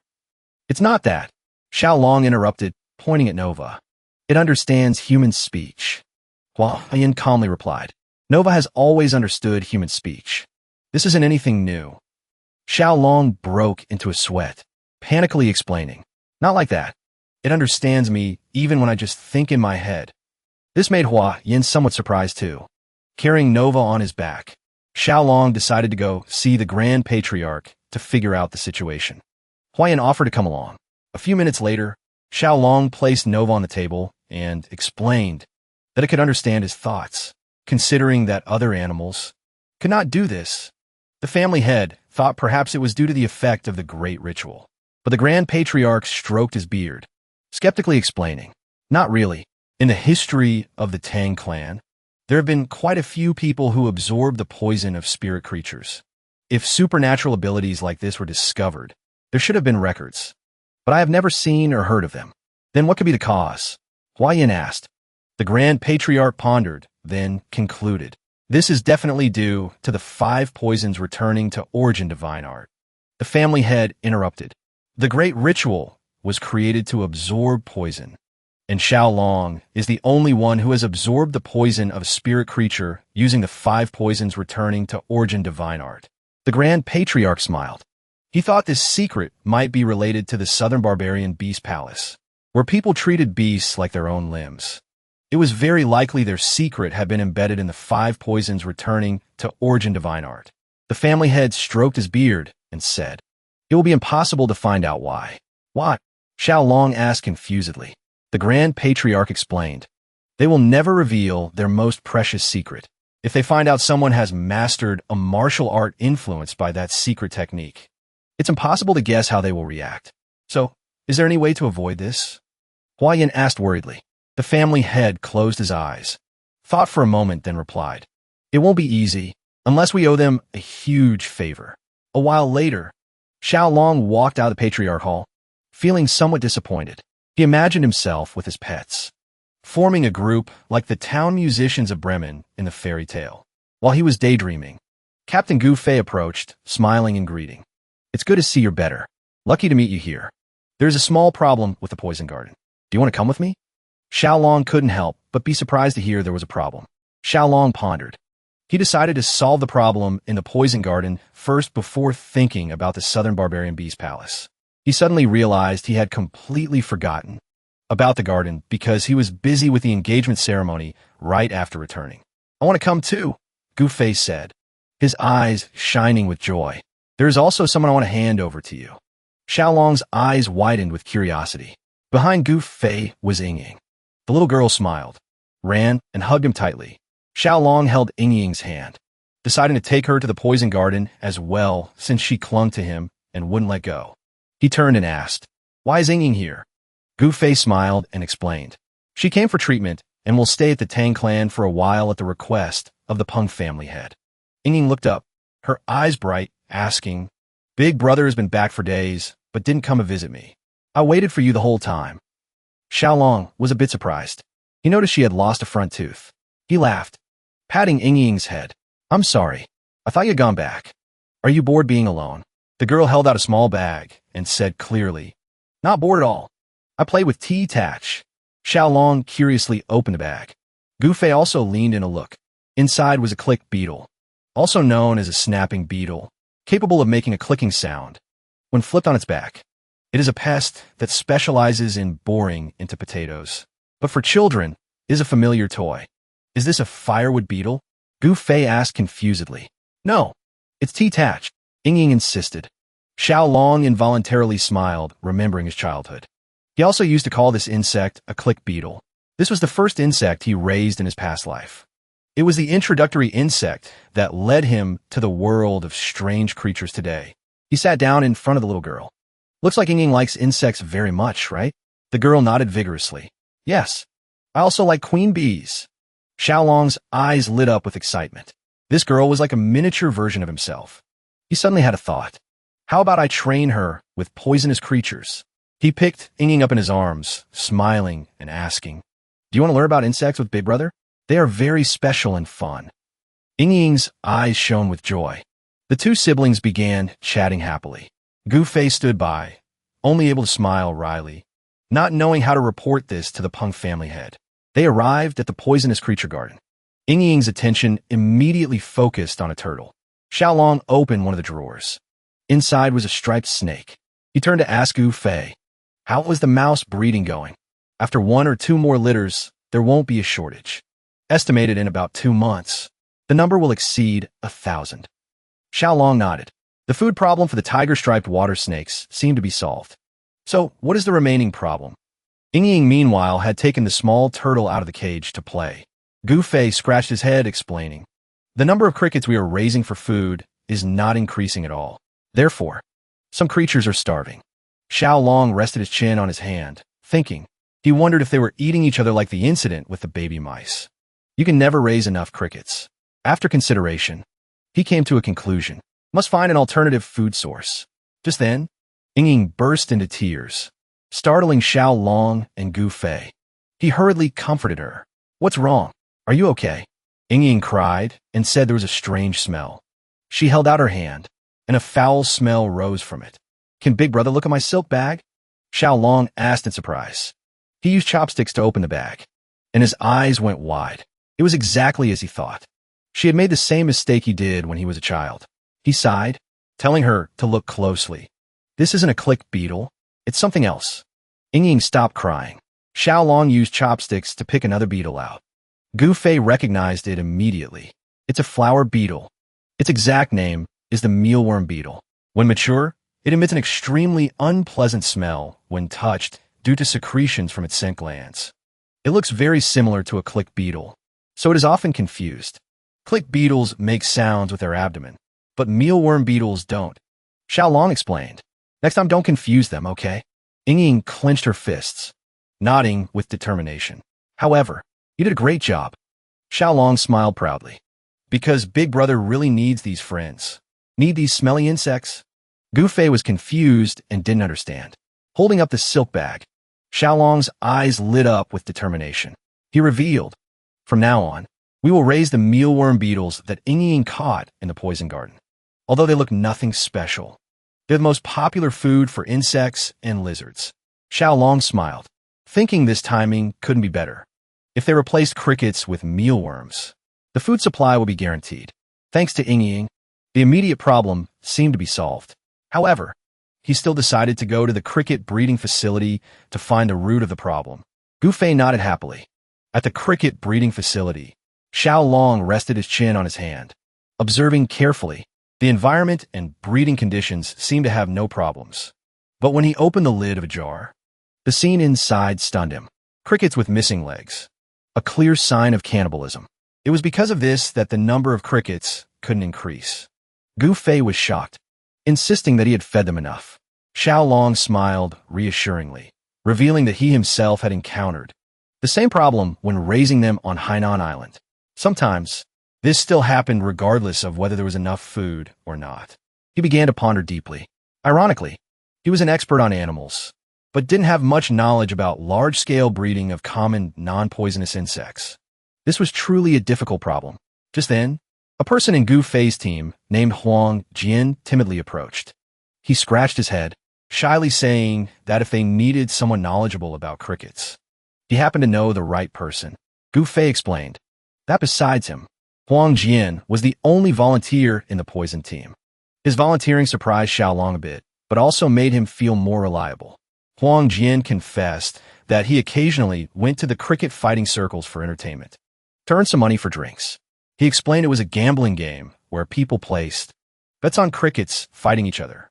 Since strong crickets were traded at high prices, they were often specially raised right at the casino. There was a woman who specialized in taking care of crickets. Huang Jian described. She is a long-haired woman, wrapped in bandages all over. Her appearance is a bit strange, but rumor has it there's nothing about crickets she doesn't know. Night fell. The streets of the Tang clan were lit up by bright red lanterns. People poured out onto the streets to have fun. Women were dressed gorgeously, while men gathered to drink. Not long after, Xiaolong's group, Gu Fei, Huayan, and Huang Jian also set off for the casino in the capital. Xiaolong thought they would use lightness skills, thinking the destination was far. Unexpectedly, he was advised to dress smartly and take a carriage. While he was distracted, the coachman's voice announcing arrival woke him up. Gu Fei stepped up, clearly announcing, Lady Huayan, direct descendant of the Tang clan, and her fiancé, Xiaolong, have arrived. Lead the way. Hearing the words Tang clan, especially direct descendant, the casino owner turned pale. His eyes widened. He and his subordinates hurriedly bowed respectfully, introducing himself as the owner of the Phoenix Casino, constantly saying their visit was a great honor. He hurriedly led the way, inviting them in. Passing through velvet curtains, a noisy world of betting appeared before their eyes. Xiaolong's eyes focused on a group of martial artists excitedly gathering around a table. A match was about to begin. A man decided to bet all the money he had just won. Two crickets stared at each other, then rushed to attack. While they fought fiercely, the crowd cheered incessantly. Xiaolong was a bit surprised, not expecting a cricket fight to be so lively. Just then, one cricket bit hard into the opponent's abdomen, causing the other to flee in panic. The winning cricket stretched its legs proudly. Its owner couldn't hide a triumphant smile. The battle of the generals had ended. Immediately after, some men happily showed off heavy bags of money. The owner revealed that the winning crickets would be auctioned off immediately, even reaching prices of up to 30 taels of silver. Xiaolong was shocked by that number. His eyes lit up with excitement. A sly smile appeared on his lips.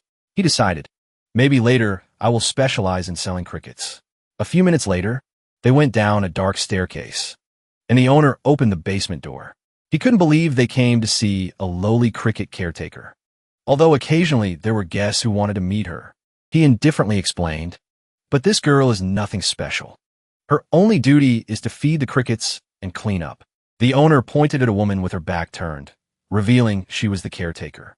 He added with disdain, she is very useless, so I only gave her this job. Sullen and gloomy all day, seeing she still didn't turn around, he started shouting, stand up now. These are important guests. Don't you even know how to greet them? With a fearful face, the girl stood up, muttering an apology. Xiaolong was amazed. Upon closer observation, he realized this caretaker had eyes full of anger, silently staring at them. He silently approached. We are from the Sichuan Tang clan. Just have a question about cricket care. Can I ask for your opinion on something? She nodded. Xiaolong raised a finger, explained, I am raising a few crickets together, but they keep eating each other. Do you know the reason? She thought for a moment, then replied, it's because they want to eat meat. Perhaps you only feed them grass. Crickets are omnivores. You need to feed them meat to avoid cannibalism. Xiaolong was stunned. He had never thought of this. Cannibalism was entirely due to lack of protein. A strange aura seemed to radiate from the woman. He thought to himself, this is a true cricket expert, and I must recruit her immediately. He smiled and turned to Huayan, and she understood. She took out a bag of money, held it out, and asked the owner, can I buy this woman? The owner was confused, not understanding why they wanted to buy the girl. But then with an arrogant smile, he patted her back, saying they could take her right now. Suddenly, the woman stepped forward, used her hand to slap Huayan's hand hard. The bag of gold coins flew into the air, leaving everyone Everyone in shock. You dare! The owner grabbed her hair, his face full of anger. Do you know who they are? He started hitting the girl, forcing her to go with him. But she just screamed that she didn't want to. Stop! Xiaolong panicked and shouted. Hua Yin also sincerely promised her that they would treat her well, even bring her whole family to the Tang clan if she wanted. However, she still refused. The owner became even angrier. Gu Fei stood by, silently observing. Xiaolong asked the owner to calm down, then curiously asked if the girl had any debts. Not really, the owner replied. About 5 years ago, she came asking to work for free. She isn't good at receiving guests, so I only gave her odd jobs. Just considered it an extra mouth to feed. Xiaolong sighed, not understanding why she didn't want to go with them. Gu Fei put his hand under his chin, pondering, then said, This girl reminds me of myself before being protected by the Tang clan. He turned to the owner, proposed, Can you let us take her for just one day? We will feed her and try to persuade her. The owner laughed loudly, allowing them to do whatever they wanted. Gu Fei gently asked the girl if she wanted to go out for some fresh air with them. She looked at the ground, then nodded slightly. Then I will come back to pick you up tomorrow, Gu Fei promised. Xiaolong breathed a sigh of relief, and Hua Yin also smiled. A while later, they took the woman to the Tang clan's guest house in the capital and invited her to eat. Xiaolong was surprised to learn the Tang clan had a building here. Gu Fei explained, This place is like a branch of the Sichuan Tang clan. 2 inns, 8 pharmacies, and 5 restaurants in this alley all belong to the Tang clan. Later I will show you our merchant guild and escort agency. Xiaolong gaped in surprise. This whole alley belongs to the Tang clan. His grandfather and father-in-law practiced martial arts all day, so he always wondered how the family could survive. He certainly didn't expect this. Miss, Gu Fei asked curiously, Can you tell us now why you don't want to leave? If you are in trouble, we can help. The woman still hadn't said a word. Xiaolong whispered to Hua Yin, She hasn't touched the food or tea either. Hua Yin replied. Gu Fei noticed she seems to be holding some grudge. Don't worry, he said. Just tell us. Remember, this is the territory of the Sichuan Tang clan. The woman put her hands on the table, slowly stood up and bowed to Xiaolong, stunning him. This humble girl is Song Ruo, from the Song family village, a place not far from here. Hua Yin was surprised that she finally spoke up. Xiaolong calmly asked, Is there a reason you don't want to leave the casino? The woman stood up straight, brushing the hair, covering her face aside. At that moment, everyone was stunned into silence. She had a beautiful face, but half of it was ruined by terrible burns. Who could be cruel enough to burn the face of such a woman? Gu Fei thought to himself. She decided to tell the truth, her voice full of hatred. I must take revenge. At any cost, she gritted her teeth, tears of sadness and anger welling up. I won't leave this place until this grudge is settled. Song Ruo began to recount her past. The story began on a peaceful day at the Song family village, where she and her younger sister, Song Mian, lived in a small town, losing their parents at a young age. Song Ruo raised her sister alone. Both were famous in the village for their beautiful appearance and skin white as jade, called the Jade Sisters by everyone. That day, Song Mian sadly asked, Sister, can you take a day off today? Song Ruo smiled and explained, The neighboring village isn't far. I will help with the festival and come back right away. Wait a little bit, okay? I don't want to be alone. I want to go with you. Song Mian cried out. That day was her birthday. Patting her sister's head, Song Ruo apologized. She couldn't let her sister suffer anymore. That was the promise to their parents. She pointed to the jar containing a few crickets. Stay home and play with them while waiting for me. Okay? Song Mian calmed down a bit, but was still teary-eyed. But cricket fighting needs 2 people to be fun.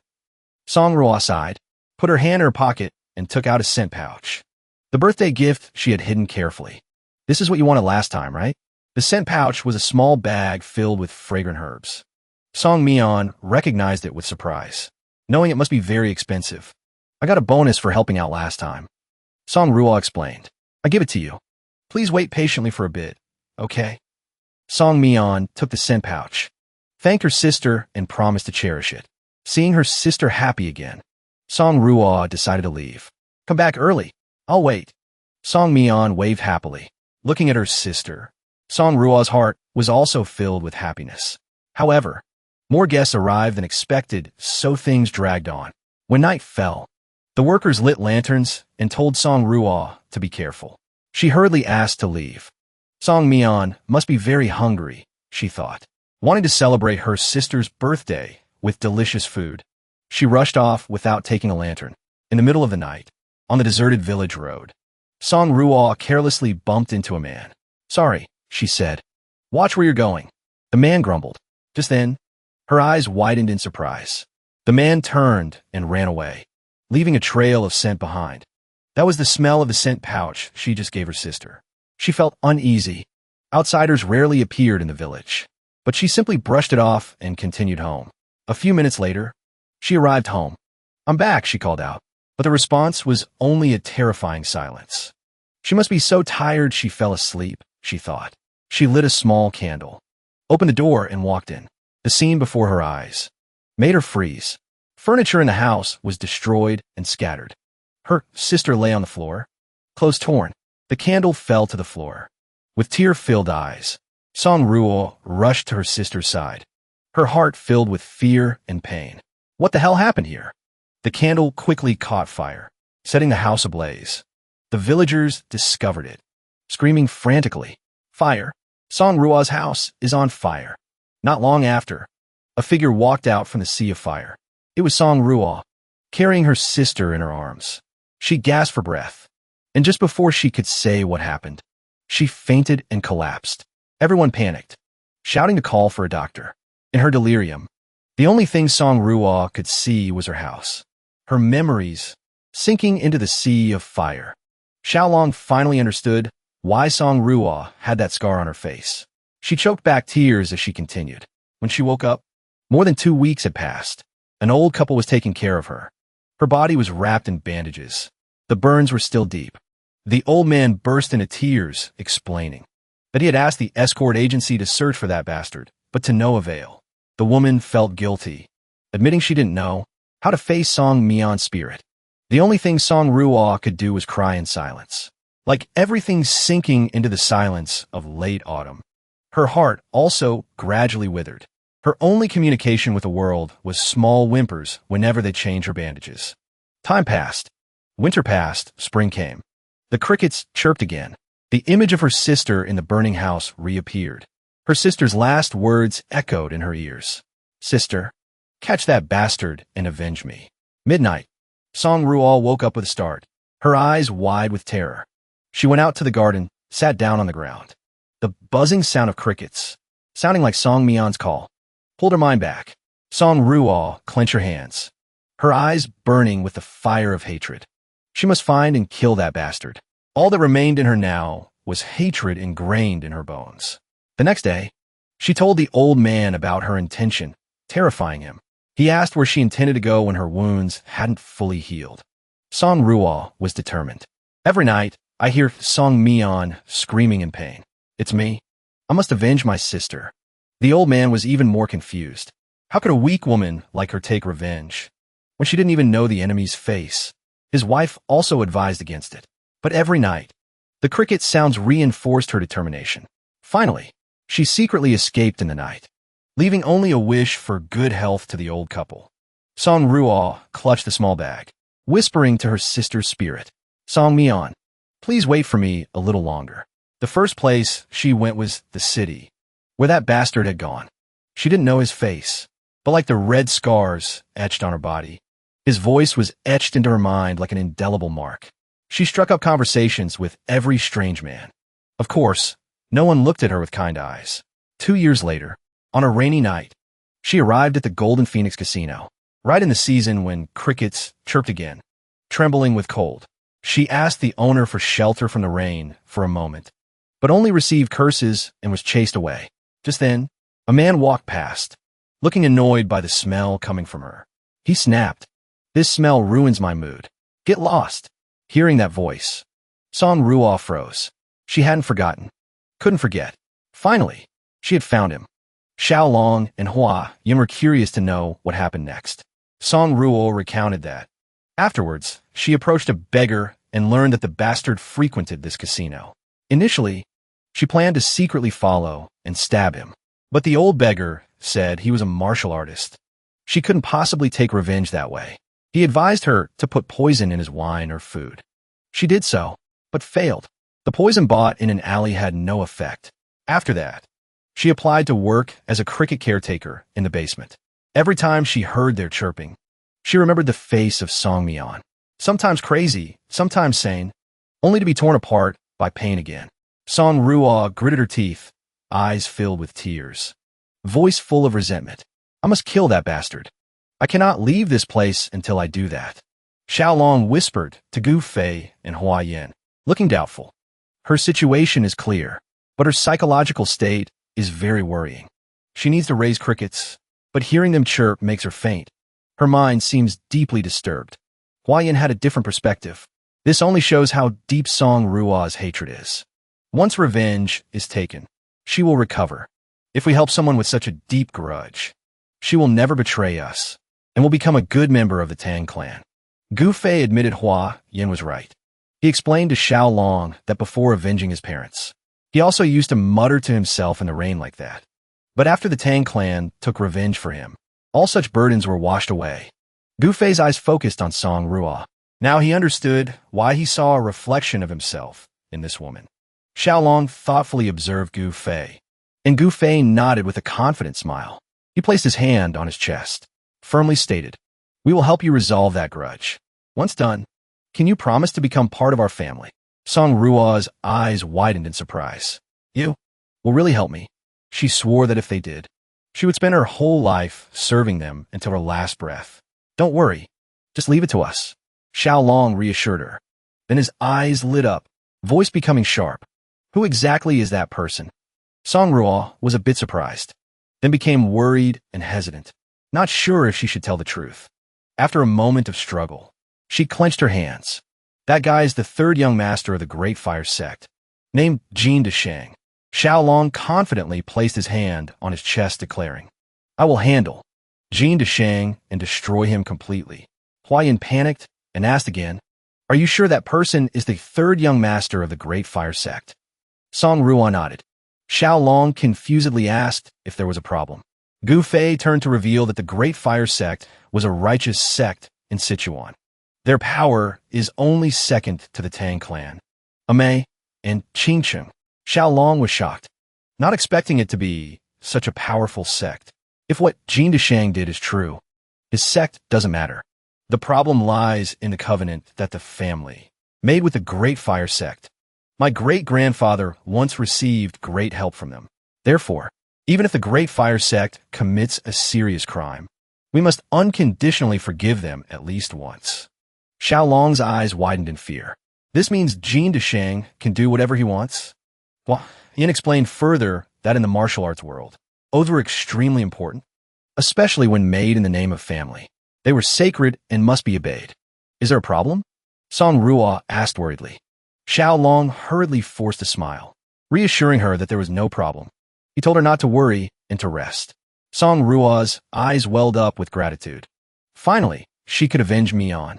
Not long after, she collapsed on the floor and fell asleep from exhaustion. Hua Yin noticed she seemed to have relaxed too suddenly, suggesting they should take her to the Tang residence to rest first. Gu Fei crossed his arms, knowing this would be more complicated than expected. Xiaolong nodded. He knew he would have to talk to his grandfather and father-in-law, and believed they would understand. The next day, at the Great Hall of the Tang clan, the atmosphere was extremely tense. The family head sternly stated that the Great Fire Sect was a prestigious sect. Its leader was a righteous gentleman, but a tiger father begot a dog son. The family head clasped his hands, looking troubled. Unable to believe Xiaolong wanted to avenge a woman despite knowing about their oath, Xiaolong sincerely begged his father-in-law for permission. The family head pondered. The circumstances were understandable, but the ancestors' oath was tied to the Tang clan's honor. If they started making exceptions, people would no longer trust them. Finally, the family head stood up and declared, "I forbid the Tang clan's bloodline or poison from helping that woman." Xiaolong's eyes widened in surprise. He stood up to beg his father-in-law to reconsider, but the family head remained firm. Just as Xiaolong was about to plead more, Hua Yin grabbed his hand, winked to signal him, then said to her father, I understand. We will follow your orders, father. Xiaolong was a bit confused, but Hua Yin smiled. She had found a loophole in the order. Tang clan's bloodline or poison is forbidden from helping. This meant that, so that the family wouldn't be implicated, their poison would not be used, and Xiaolong would be allowed to act alone. She revealed, Xiaolong does not have the Tang clan's bloodline. The family head turned his back, smiling, asking why they were still there. Xiaolong was astonished. Realizing this was what the family head had implicitly permitted.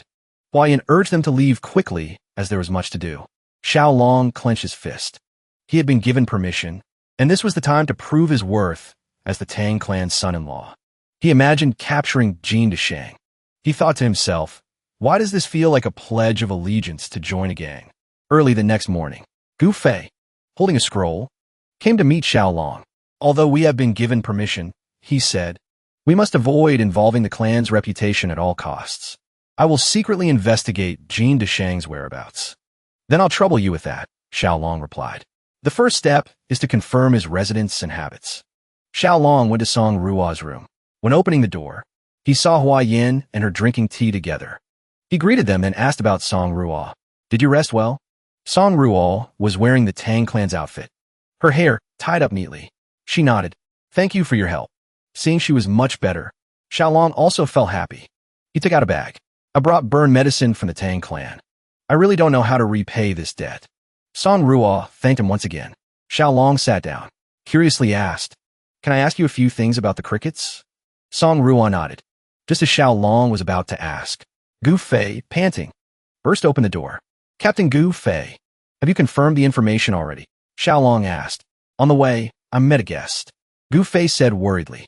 Behind him was a long-haired man wearing a bamboo hat. His eyes swept over everyone, then stopped to Hua Yin. With a smile, he took off his hat. Lady Hua Yin, long time no see. Hua Yin stood up, bowed respectfully. I am Hua Yin of the Sichuan Tang clan. Greetings, Senior Beggar King. Seeing Xiaolong looking confused, Hua Yin explained. You must be respectful. This is Senior Beggar King, one of the 3 emperors, just like Senior Fist Emperor. Hearing that, Xiaolong's eyes widened in horror. One of the 3 emperors? Like the leader of the Martial Arts Alliance? He hurriedly greeted. I am Xiaolong. Greetings, Senior Beggar King. I heard the Fist Emperor taught you martial arts, the Beggar King said. So, I came to see what kind of person you are. Song Ruo was surprised to realize this senior was the old beggar who helped her in Chengdu. She hurriedly apologized for being disrespectful. Don't mind it. The Beggar King waved his hand. Now I'm just a reclusive old man. Did Senior Beggar King come to the Tang clan because of the Great Fire sect matter? Hua Yin asked curiously. The Beggar King laughed. Worthy of being the poison flower. You are very sharp. Hua Yin panicked, thinking he came to stop Song Ruo. How could I stop this girl after knowing her situation? The Beggar King said, resting his chin on his hand. Since there is no clear evidence, I cannot intervene directly. But I came to lend a hand. Help without intervening directly? Xiaolong approached and asked. The Beggar King smiled. I will help with information. I'm also curious to see how the Fist Emperor's successor will handle this. He revealed that he had his people investigate events from a few years ago. Jin Deshang was indeed the worst kind of villain. One who violated women and didn't hesitate to kill. Only because of his sex influence had he not been caught. The Beggar King suspected there were a total of about 5 cases, including 2 in Chengdu. It seemed even the Great Fire sect considered him a painful problem. Xiaolong became increasingly angry. This was much worse than he thought. Since the incident at Song Family Village, the Beggar King said while stroking his beard, Jin Deshang has acted more discreetly. He doesn't go out except to the casino every 3 days. That's why I advise Song Ruo to use poison. Xiaolong coughed. The only place to deal with him is at the casino. Should I also try poisoning him? You must not use the Tang clan's poison, Hua Yin stated firmly. Xiaolong turned to Song Ruo, curiously asked, among so many people, how could you distinguish that bastard's food and drink? Song Ruo honestly revealed. Every time he comes, he makes very specific and strict requests, so this information always reaches the kitchen. Whenever a dish has ingredients like crab or shrimp, he will demand they be removed from his portion. That's why I put poison in that dish. Although it wasn't real poison, the Beggar King recalled. That guy said his body broke out in a rash just from tasting it. From his account, Xiao Long realized Jin Desheng was allergic to crustaceans. And, at a very severe level, he suddenly thought of tropomyosin, a protein found in crabs and shrimp. A few seconds later, a confident smile appeared on his lips. He turned to Gu Fei. "Captain, please go to the poison warehouse and get me some yellow mealworm powder." Gu Fei was bewildered, not understanding why he suddenly needed that. Xiao Long just smiled slyly, making everyone even more curious. Raising a finger, he declared, "I will kill that guy in a clever way." Then he crossed his arms, imagining a fat yellow mealworm, and decided to name this operation Delicious Death. He knew that the root cause of Jin Desheng's allergy was tropomyosin. This protein is found in most animals, but the version in invertebrates has much lower similarity to humans. And this is the allergen. The important thing is, tropomyosin is found in extremely large amounts in yellow mealworms, even more than in shrimp or crab. Meanwhile, Gu Fei returned, holding a bag of powder. Xiao Long immediately got to work. He took out the yellow mealworms, boiled them briefly, then stir-fried them in a hot pan. Just a moment later, a plate of fragrant fried yellow mealworms was placed on the table. He smiled and invited everyone to taste. Song Ruo, the beggar king, and Hua Yin stared at the plate of food with horrified faces. Unable to believe, he asked them to eat this. But Xiao Long remained firm, promising it was very delicious. Trusting him, the beggar king was the first to pick one up. Seeing that, Hua Yin also closed her eyes and put a worm in her mouth. The rich flavor immediately amazed them. It's delicious. They couldn't understand how an insect could be so tasty. Seeing everyone's reaction, Xiao Long couldn't hide his smugness. Of course it's delicious. Delicious enough to be called land shrimp because of its richness. In his past life, this was a surprisingly popular snack. The beggar king admitted it was delicious, but still wondered how it could be used to assassinate Jin Desheng. Xiao Long smiled confidently, reminding them that the guy was allergic to crab. Something harmless to one person, he explained, can be a deadly poison to another. Just like crab or shrimp, these worms also contain a component that is toxic to him. Hua Yin suddenly understood. It's similar to how Ying is sensitive to bee venom. Xiao Long added, "If we grind the yellow mealworms and mix them with other food, it will only add a delicious flavor that no one would suspect is a murder by poison." The beggar king stroked his beard, nodding in approval, finally understanding the meaning of the name Delicious Death. Xiao Long said the more they put in, the more certain the effect would be. But the question is which dish to put in. Song Ruo suddenly raised her hand, calmly suggesting, "How about putting it in the injialmi cake? We often eat that at the casino." She explained, "Injialmi is made from glutinous rice with red bean filling. The outside of the cake is coated with a layer of syrup and then a layer of soybean powder. If we mix this yellow mealworm powder with the soybean powder and coat the cake, no one will detect it." A perfect idea flashed in Xiao Long's mind. A sticky, glutinous rice cake, soaked in yellow mealworm powder and covered with a sticky syrup layer. This was the perfect dish to cause death by suffocation due to anaphylactic shock. It was too perfect for an assassination. Song Ruo clenched her hands, her eyes full of determination.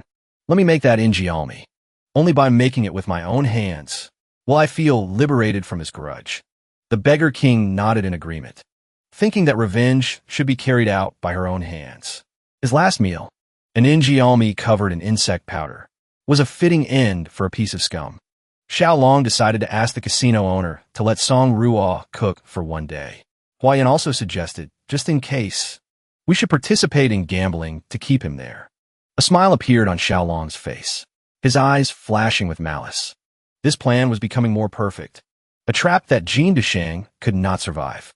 A few days later, Jin Desheng, holding a full bag of money, swaggered into the Golden Phoenix Casino with his bodyguards. The owner hurriedly ran out to greet him respectfully.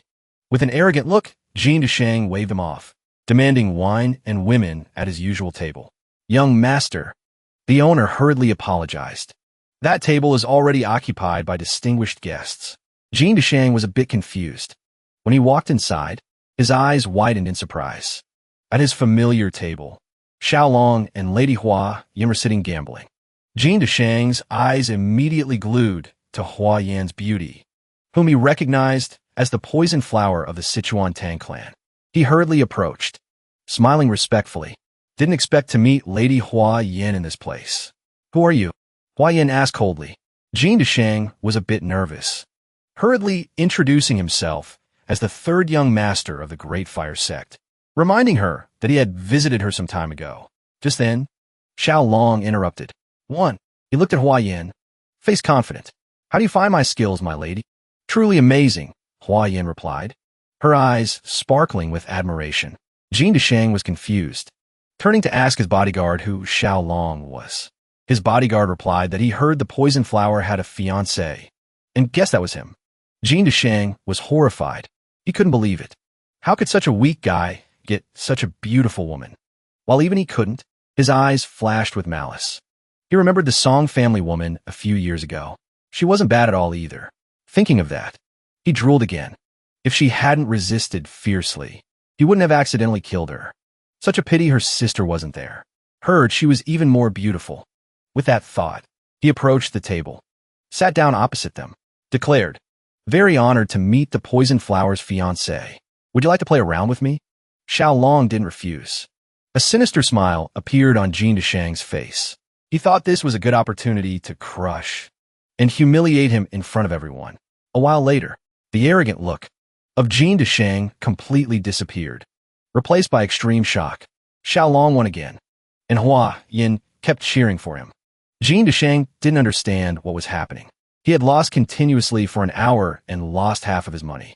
Xiao Long gathered the money bags, smiling, and said, It's late. We have to go. Furious, Jin Deshang gritted his teeth and clenched his fists. He tried to calm down, thinking it was just a streak of bad luck. Then he told the servant to bring food. His eyes were drawn to a few men eating. One of them said the injialmi today was particularly delicious.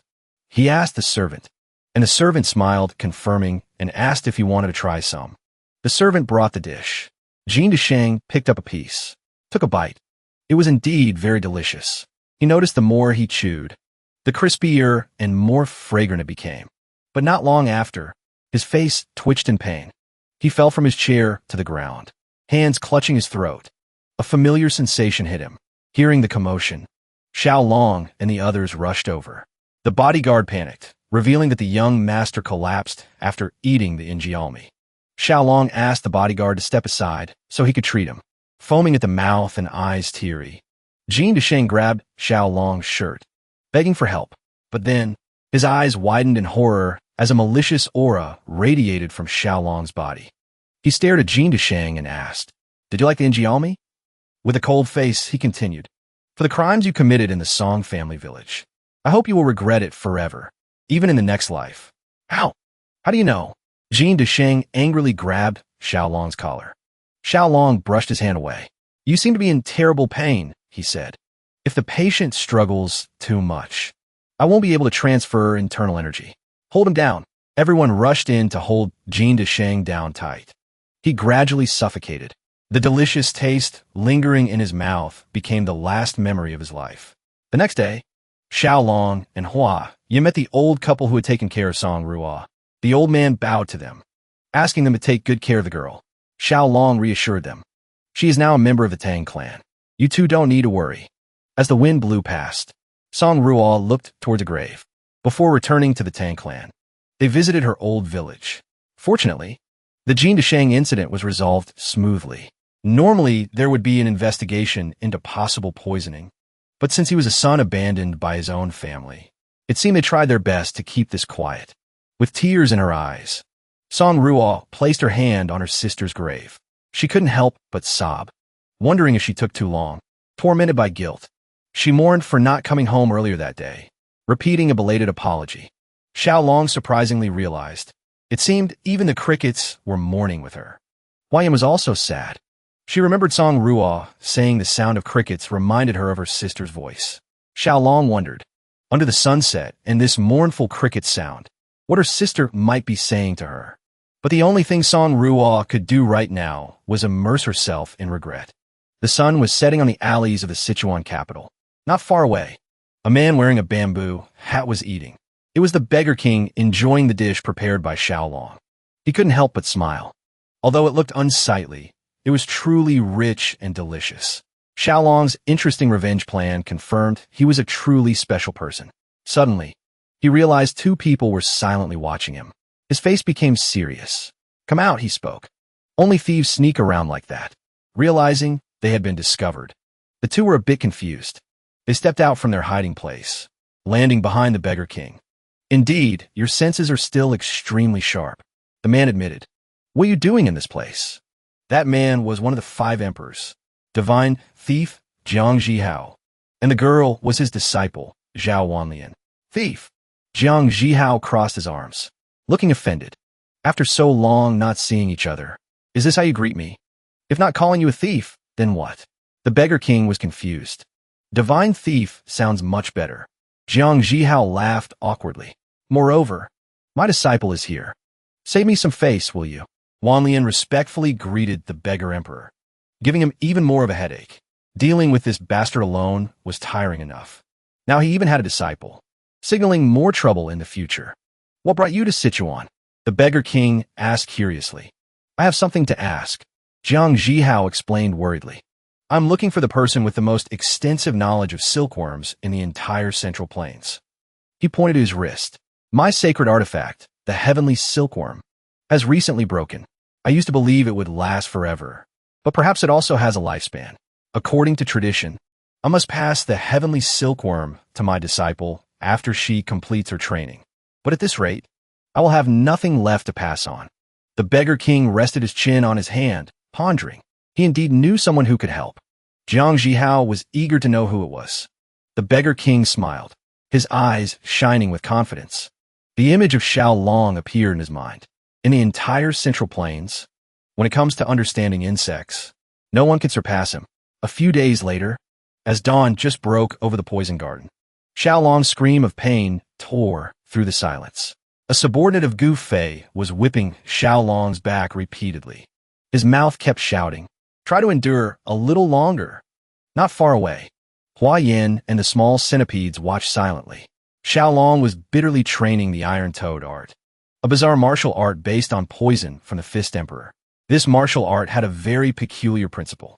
The more one was beaten to the brink of death, the tougher the body became. The secret lay in tensing the muscles and channeling energy to harden the whole body at the moment of impact. "Hang in there." Hua Yin and the crickets silently cheered for him. "Now it really begins." The subordinate gripped the whip tightly in his hand. Xiang'er looked at the leather whip with eyes shining with excitement. It suddenly remembered the feeling of being stroked by Hua Yin with a feather, and without a second of hesitation, it rushed out of its owner's arms. Just as the whip swung down, Xiang'er jumped out to block it. "Careful!" Xiaolong, his back already marked with deep whip welts, shouted in panic. Fortunately, he managed to grab the small centipede in time, using his own back to take the heavy blow. He gently placed the centipede on the ground and gasped for breath, knowing he had just escaped a disaster. Hua Yin ran over worriedly, scolding Xiang'er for its reckless action, then asked in frustration, "Can't we have a peaceful day? Does Xiang'er always cause trouble like this?" Xiaolong asked in surprise. Hua Yin sighed and explained, "This little one is very hyperactive, never stays still, starts causing trouble as soon as it opens its eyes. Last time, it just chased a butterfly and almost caused chaos." Hearing this, Xiaolong couldn't help but be startled, worried that the small creature might have been seriously injured. Just then, the eldest centipede named Zhao crawled over, lecturing Xiang'er. This scene made Xiaolong involuntarily smile. Anyone who has ever raised pets would understand. Same species, but each individual has a unique personality. Xiang'er was clearly a curious and mischievous one. Meanwhile, Zhao was the eldest sister, always calm and acting like a leader, specializing in keeping the younger ones in line. Finally, there was Bin'er, the quietest girl, looking cold on the outside, but actually the most affectionate inside. Only that she slept a lot. He just hoped they would grow up healthy, so that one day they could become great poison overlords like their mother. Seeing Hua Yin gently calling the small centipedes, "Come here to mommy," Xiaolong couldn't help but smile warmly. Just then, San Ruo and Gu Fei appeared. Gu Fei bowed respectfully to Xiaolong, while San Ruo carried a jar. Seeing both were up early, Xiaolong smiled and praised their diligence. He suddenly realized the uniform looked strangely good on Song Ruo. With a somewhat shy smile, she seemed to thank him. When asked about life at the Tang clan, she said everyone treated her very well and the work wasn't too hard. Then she happily opened the lid of the jar, reporting that these were the things he had requested. Inside the jar was full of crickets. Gu Fei honestly said that this amount was perhaps a bit too much. It's all because Song Ruo worked too meticulously. Hearing this, Song Ruo felt a bit guilty. Xiao Long smiled. Working too excellently is sometimes a crime too. He confidently declared, if so, I will soon bring back new members for the poison garden. Gu Fei asked in surprise, do you intend to go catch new animals? Xiao Long nodded, explaining that the best way to handle this surplus of crickets was to use them as bait. Hearing this, Hua Yin hurriedly stopped him. Xiao Long, before doing that, we should wait for news from the Martial Arts Alliance. To go out and tame beasts, we need an official permit. With the current tense blood cult situation, getting approval is not easy. I heard the Alliance leader personally led a raid into the border of the Great East Kingdom, but there has been no news since then. Hearing this, Xiao Long and Gu Fei's eyes suddenly became sharp. Amidst the tense atmosphere, a servant ran over in a hurry. Hua Yin asked what was wrong that she was in such a rush. The servant announced that the patriarch was summoning both of them to the Great Hall because there was important matter to discuss. Both hurried to the place. The atmosphere in the room was unusually heavy. Xiao Long thought to himself. Usually the patriarch was very busy at this hour. Wondering what had happened, the mysterious smile on his father-in-law's lips made him feel a strange premonition. The patriarch spoke, a bright smile on his lips. Son-in-law, I bring the news you are looking forward to the most. He pulled out a scroll, voice full of excitement. News from the Martial Arts Alliance has arrived. The expedition was a brilliant success. Joy and surprise lit up Xiao Long and Hua Yan's faces at the same time. The patriarch explained further. The Alliance leader raided and leveled the blood cult's base at the border. Half of the evil cult was destroyed or captured alive. The rest fled in disarray. Both immediately understood the meaning of this news. They were so happy they almost jumped up. And the family head confirmed what they expected. Finally, we can go tame animals. The expedition has been approved. Xiao Long cheerfully admitted he hadn't had time to think of destination yet. If so, the family head clasped his hands. Voice serious. I have a place I want to recommend. His gaze looked straight at Xiao Long. For the first expedition of the Tang Clan Alliance, no place is more suitable than this one. A place with countless poisonous creatures, where even the entrance is guarded by ferocious beasts on par with the Golden Phoenix. A land known as the paradise of poisonous beasts, Yunnan. A few days later, the group had crossed Sichuan, heading towards the remote southwest edge of the Central Plains to the tropical rainforests of Yunnan. Deep in the Yahello Mountains was a valley known as the Poison Canyon.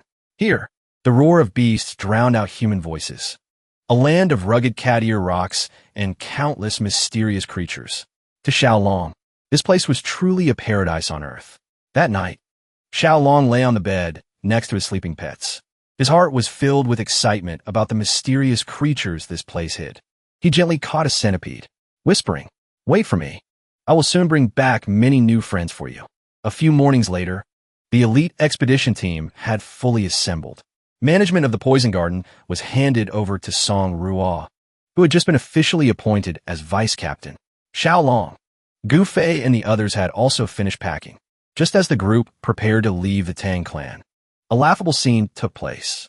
A small centipede clung tightly to Xiao Long's leg, squeaking. Immediately after, not just one, but the entire group of pets, the lizards, centipedes, and even the demon flower, all clung to him, refusing to let him go. "Come on, let me go so I can leave." Xiao Long laughed awkwardly. Responding to him were determined growls. He tried to coax them, saying he was only going to find new friends for them. And at home, there were other Alliance members to provide yang energy. Hearing this, the demon flower said nothing. In a blink of an eye, spun silk and wrapped tightly around Xiao Long, making him yelp. Hua Yin saw clearly. These beasts really didn't want to leave their master for half a step. This won't work. The Grand Patriarch spoke up, seeing Xiao Long struggling in the mess of spiderwebs. The others might be fine, but the demon flower won't do. It bears the form of Lady Hua Yin, but a giant spider body will attract too much attention. We can't explain it. The demon flower quietly looked at the Grand Patriarch, then seemed to have decided something. All curious and confused eyes turned towards it. The demon flower's body began to transform. In just a moment, its giant spider body dissolved into nothingness, leaving only the exact appearance of Lady Hua Yin. It calmly sat down, smiling smugly. Xiao Long and the Grand Patriarch gaped in astonishment. They didn't understand how that massive body could disappear. "Where's my pet's magnificent body?" Xiao Long panicked, crying out in his head. He stepped forward, reached out to stroke the air, and felt the smooth spider shell of the demon flower was still there. It's the stealth art. The Grand Patriarch, with his vast experience, immediately recognized it. Xiao Long looked like he struck gold. With this ability, no one would recognize the demon flower as a spider demon anymore. Hua Yin sighed, smiling reluctantly. "All right then. If that's the case, let's all go together." She approached the beasts, sternly warning, "But since you dare to ignore the family head and cause trouble, you must obey absolutely throughout the trip." "Understood." Xiao Long stepped up. He raised his hand high and excitedly declared, "We are ready to set off." Just like that, the Alliance's first expedition officially began. The group approached Mount Amei and encountered a long line of people waiting. "Why is it so crowded?" Xiao Long wondered. "It's a checkpoint," Gu Fei explained, "since the blood cult rose. Checkpoints like this have sprung up like mushrooms. I heard passing through isn't easy." Suddenly, a female guard at the checkpoint recognized the Grand Patriarch. Just then, the female guard's eyes flashed with surprise. "Please stop for a moment," she requested, her gaze fixed on the demon flower, who now looked like she was floating in midair. "We're done for," Xiao Long silently cried out. He suddenly realized that because the demon flower's spider body was invisible, it looked exactly like she was floating in the air. However, contrary to his worry, the female guard exclaimed in awe with admiration. "This is the legendary void treading skill." She firmly believed that Lady Hua Yin had mastered a divine martial art. Unbelievable. Truly worthy of being one of the three flowers of the martial arts world. People around couldn't help but marvel in admiration. Before that scene, the demon flower only knew to give a grateful smile. Right then, Hua Yin glared angrily. "Excuse us. Our lady is just being shy." Both hurriedly left the scene, leaving the crowd bewildered. "What did you do with the demon flower? People will misunderstand." Hua Yin almost shouted. "Calm down," Xiao Long hurriedly reassured her. To avoid further suspicion, for the rest of the journey, Hua Yin had to dress as a man and use a veil. It's strange in the Central Plains. People are still superstitious, thinking twins are a bad omen. Although encountering a few small incidents on the way, they finally reached Yunnan safely. After a long journey, Xiao Long and everyone were tired. Before their eyes, a picturesque scene of rivers and mountains appeared. The Grand Patriarch spoke up. "This is Yahello Mountain. Go a little further and we will reach the Poison Valley." Suddenly, Xiao Long turned around, resting his chin on his hand. His face hardened. "Something is wrong," he spoke. "What do you mean?" Gu Fei was curious. Xiao Long's voice lowered. "This place is strangely quiet." He scanned carefully, from the ravines to the treetops. Everything was immersed in a deadly silence. Absolutely no sign of life. The family head also frowned, his eyes becoming serious. "This feeling, I have experienced it before, just like when we hunted the Blue Poison Lord." Hearing the 4 words Blue Poison Lord, Xiao Long couldn't help but shudder. The family head nodded in confirmation, explained that around the lair of a powerful, ferocious beast, even the sound of insects must fall silent. Every creature had either fled long ago, or had become its prey. He decided to go ahead and scout, then told the others to retreat to where the 2 rivers met, because there seemed to be birds flying there. After the family had left, Hua Yin observed carefully and confirmed his words were true. In the area they had just passed, birds and insects were still thriving. Gu Fei felt like there was an invisible boundary dividing this area along the river. Xiao Long pondered. There must be some terrible creature hiding in Yahello Mountain. But to occupy such a large territory, it must be something extremely dangerous. He crossed his arms, sighed softly. "Strange," he muttered. "What do you find strange?" Hua Yin asked. Xiao Long explained. that for a beast to dominate such a large area, it must be gigantic, similar to the blue poison phoenix. However, he didn't find any trace of such a large creature.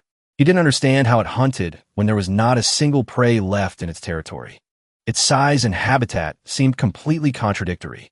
A while later, the family head and subordinates returned. He said the situation was very troublesome, because even at the entrance to Yahello Mountain, they didn't find anything.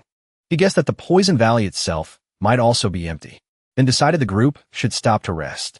Tomorrow they would continue searching, although burning with impatience. Xiaolong knew he was right. They couldn't return empty-handed. Night fell. The group lit a campfire, prepared dinner, while Xiaolong was playing with the centipedes. Huayan brought a plate of food. Eat something, she said gently, then turned to the centipedes. Pampering, come on children. Let dad rest. Come here to mommy. Xiaolong smiled in thanks. Seeing him staring intently at the map, she asked. He explained he was examining the terrain, believing the lair of that mysterious creature was likely in the center of this area. While they were talking, a dragonfly hovered nearby. The centipede Xianger suddenly noticed it. Without a second of hesitation, it sprang up, darting towards a dragonfly like a black lightning bolt. This sudden and aggressive pounce startled both Xiaolong and Huayan. Xianger, Xiaolong scolded gently.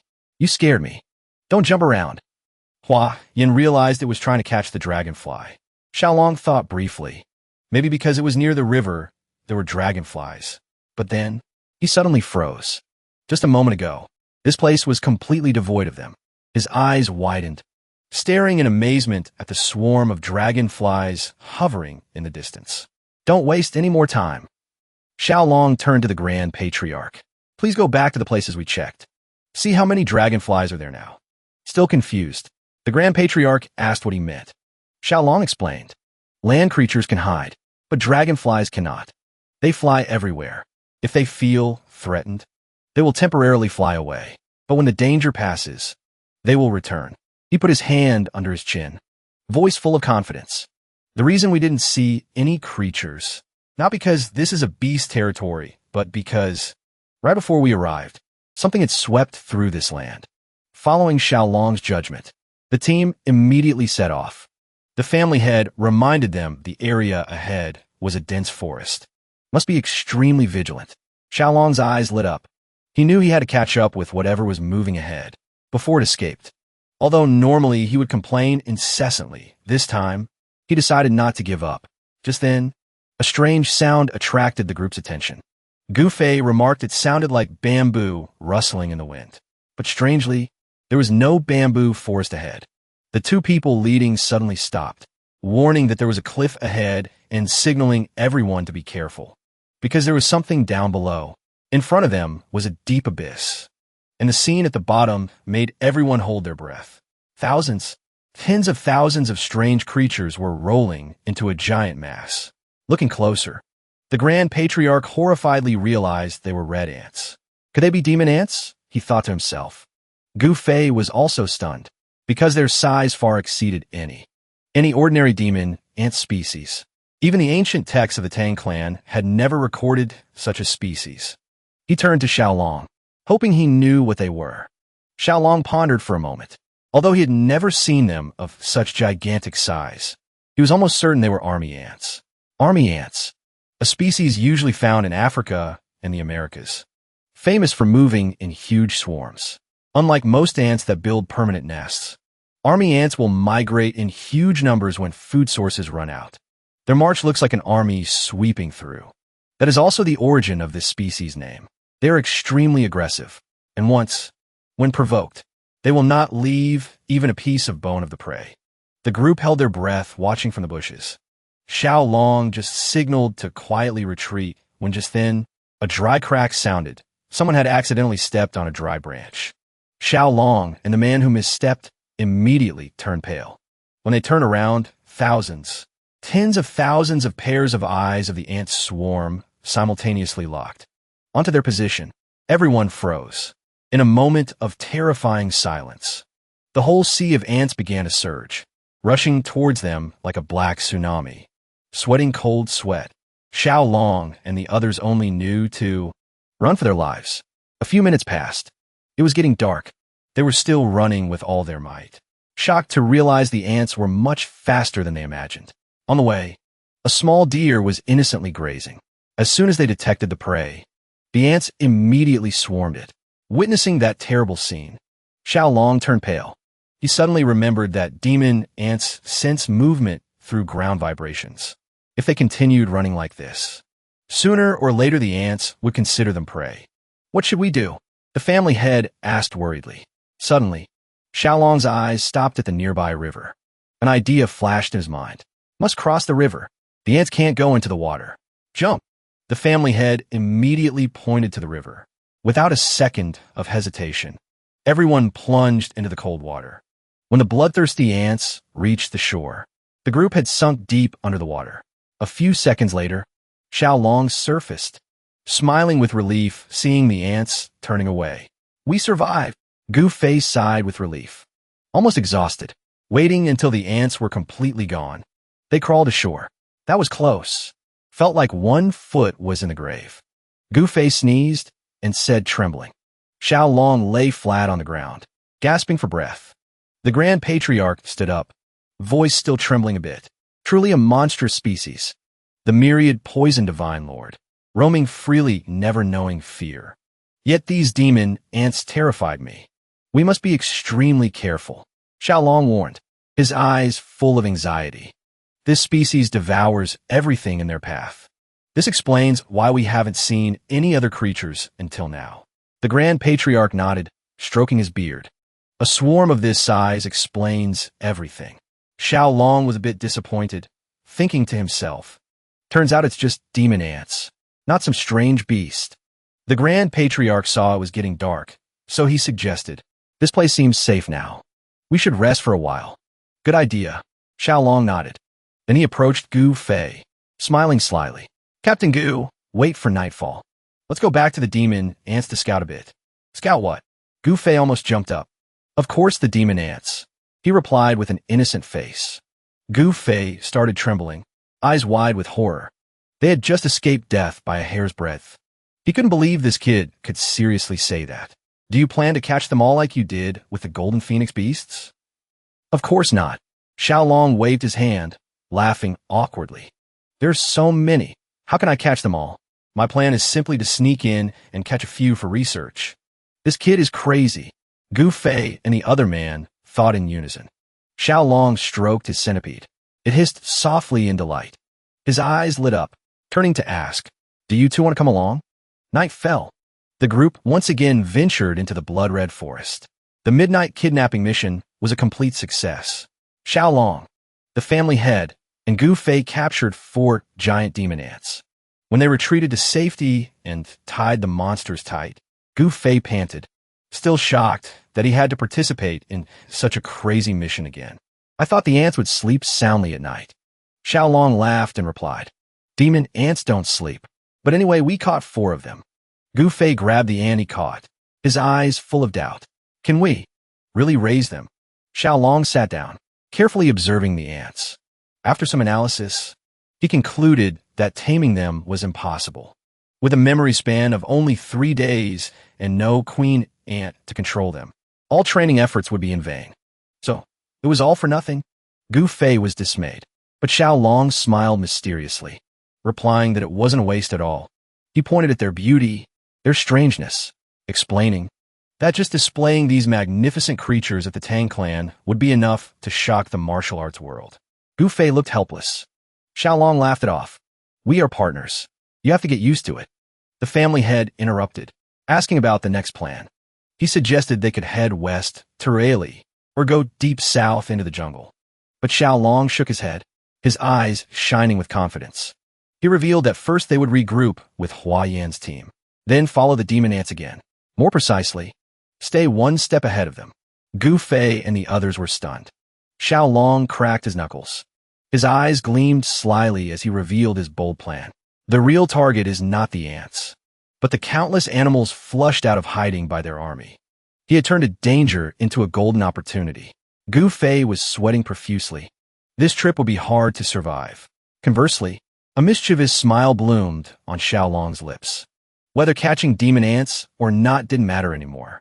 With this plan, he would capture all the animals of Yunnan. Night fell. By the flickering campfire, Hua Yin stared stunned at the four tightly bound demon ants, her eyes fixed on their sharp legs. She was both amazed and angry, unable to believe Xiao Long intended to race against these creatures, and wanted to catch the animals frantically fleeing from them. Aren't the golden-haired queen bees enough? Now, adding these ants. Xiao Long panicked seeing this, laughing awkwardly to explain. But last time you said we got good results. His words made Hua Yin pause. She remembered the family head's words, that thanks to the tireless race with the bees, she had absorbed most of the energy from the blue-spotted centipede's internal core. Xiao Long added, now the centipedes have molted twice and no longer need the internal core. This is the chance for you to fully absorb the remaining energy. The family had approached, chiming in, if so, Xiao Long, you should also run along, right? Hua Yin nodded vigorously, her eyes showing agreement. She insisted that Xiao Long had also drunk the queen bee's elixir, so he also needed exercise to absorb the energy. Sweat poured on Xiao Long's forehead. He hurriedly turned to the family head, pleading, my lightness skill isn't very good. How about you carry me while running? The family head laughed loudly, patting his shoulder. I see you run very well. This is a rare opportunity. Don't waste it. Xiao Long could only grit his teeth. Just then, Hua Yin took his hand, smiling sweetly. Tomorrow, will you run with me? Xiao Long was speechless. Hua Yin sighed softly, then leaned close to his ear and whispered, her eyes sparkling with amusement. This is punishment for daring to decide on your own. The next day, the large-scale animal hunt officially began according to a scenario no one could have expected. The giant demon ant swarm swept through the forest like a flood, cornering a massive wild boar. In just a blink of an eye, the unfortunate prey was devoured by them, leaving no trace. Not far away, Hua Yin, Xiao Long, and Gu Fei were running with all their might. The predator unit is right ahead, Xiao Long shouted. They bite through everything in their way. Be careful. His eyes shone brightly, a mischievous smile on his lips as he explained the plan. Currently, the distance between us and the ants is 60 zhang. When they move, I will shorten the distance to under 30 zhang and maintain it. Whenever we catch a poisonous creature, we will immediately transfer it to the main group running parallel. They will put them in cages and take them to the opposite riverbank, out of the ants' reach. And so, the life and death race began again. The plan proved unexpectedly effective, because countless animals were also frantically fleeing from the ants. With an excited smile, Xiao Long grabbed a poisonous snake. He suddenly realized the name Myriad Poison Valley was not undeserved, and he was determined to tame them all. The hunt lasted for nearly 2 more hours. The iron cages were also gradually filled. Xiao Long, Gu Fei, and Hua Yin were running for their lives while carrying all sorts of animals. Xiao Long just caught a snake and hurriedly threw it to a team member holding a wooden box. Are you okay? The other person asked worriedly. Fine, Xiao Long replied. So many animals are waiting for me. How can I be tired? There's a giant python ahead. Hua Yin shouted a warning. Xiao Long's eyes lit up. His attention immediately focused on a giant Burmese python coiled on a tree. This is one of the 5 largest snake species in the world. Both huge and gentle. Adorable. Raising it isn't hard either. This species isn't poisonous. Gu Fei asked blankly. That's right. Xiao Long grinned. But I have to catch it. Gu Fei panicked. You said exactly the same thing when seeing the whip scorpion and the giant toad. At this rate, why don't we just catch everything? Hearing this, Xiao Long's eyes shone even brighter.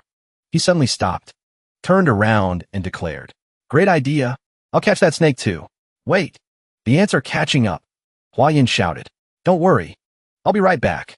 Xiao Long reassured, then rushed straight towards the python, grabbed it, and wrapped it around his neck. The ants were right on his heels, but he still smiled with satisfaction. I won't let a creature this beautiful become bait for the ants. But Xiao Long's luck had run out. He tripped over a tree root and fell face down on the ground, right in front of the fierce wave of ants crashing in.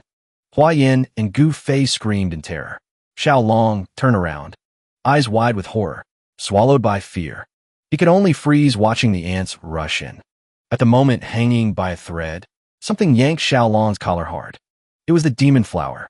Hua Yin and Gu Fei breathed a sigh of relief. Well done, Demon Flower. Quickly take him to safety. From now on, I forbid you from getting close to the ants. Xiao Long could only mutter an apology. How are the ants? Hua Yin hurriedly asked, changing the subject. Luckily, they stopped on the other side of the hill, Gu Fei replied. The sun is setting too. We should rest for a while. Xiao Long was ashamed and didn't dare to look up.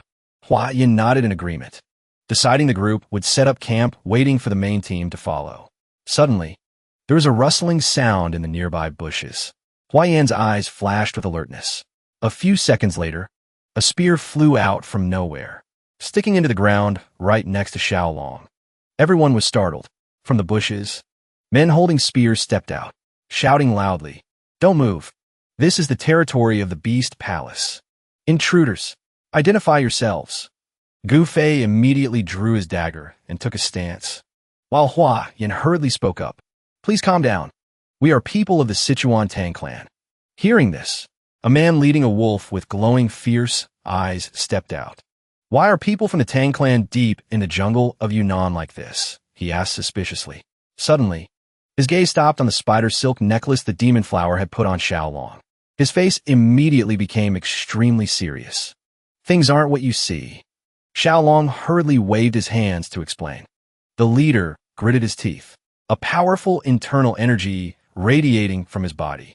"What the hell are you doing on the Beast Palace's land?" he roared, his eyes burning with anger. This man was named He Lang, a warrior of the Southern Barbarian Beast Palace. He had discovered them after hearing strange noises while patrolling. "We will retreat immediately." But then he suddenly paused as if remembering something. "He Lang, brother, wait. I have something important to say." "What is it?" He Lang turned back curiously. "Can you come up to that hill with me for a moment?" Xiao Long asked, voice a bit urgent. He Lang agreed. Reaching the top of the hill, he froze. His eyes widened, filled with horror, unable to believe the scene before his eyes. In the distance, a pitch-black mountain was rolling and moving, devouring everything in its path. "That is the army ant legion." Xiao Long's voice was heavy. The rustling sound earlier was the sound of their movement. "I believe the Beast Palace lies right on the ant's path of advance. If the myriad Beast Valley is indeed a long and narrow valley, this will be a death trap." Cold sweat poured on He Lang's forehead. He understood too well. If these words were true, a catastrophic disaster was hanging over their heads. "I must immediately return to report to the palace master," he declared, inviting the Tang clan members to come along to explain in detail about this ant species. While the demon flower was happily playing with He Lang's wolf, Hua Yin smiled and replied, "We would be very willing." Xiao Long's eyes were fixed on the sea of ants in the distance, his worry undisguised. "We must get to the Beast Palace immediately. As fast as possible," he urged. That night, the giant ants stopped to rest.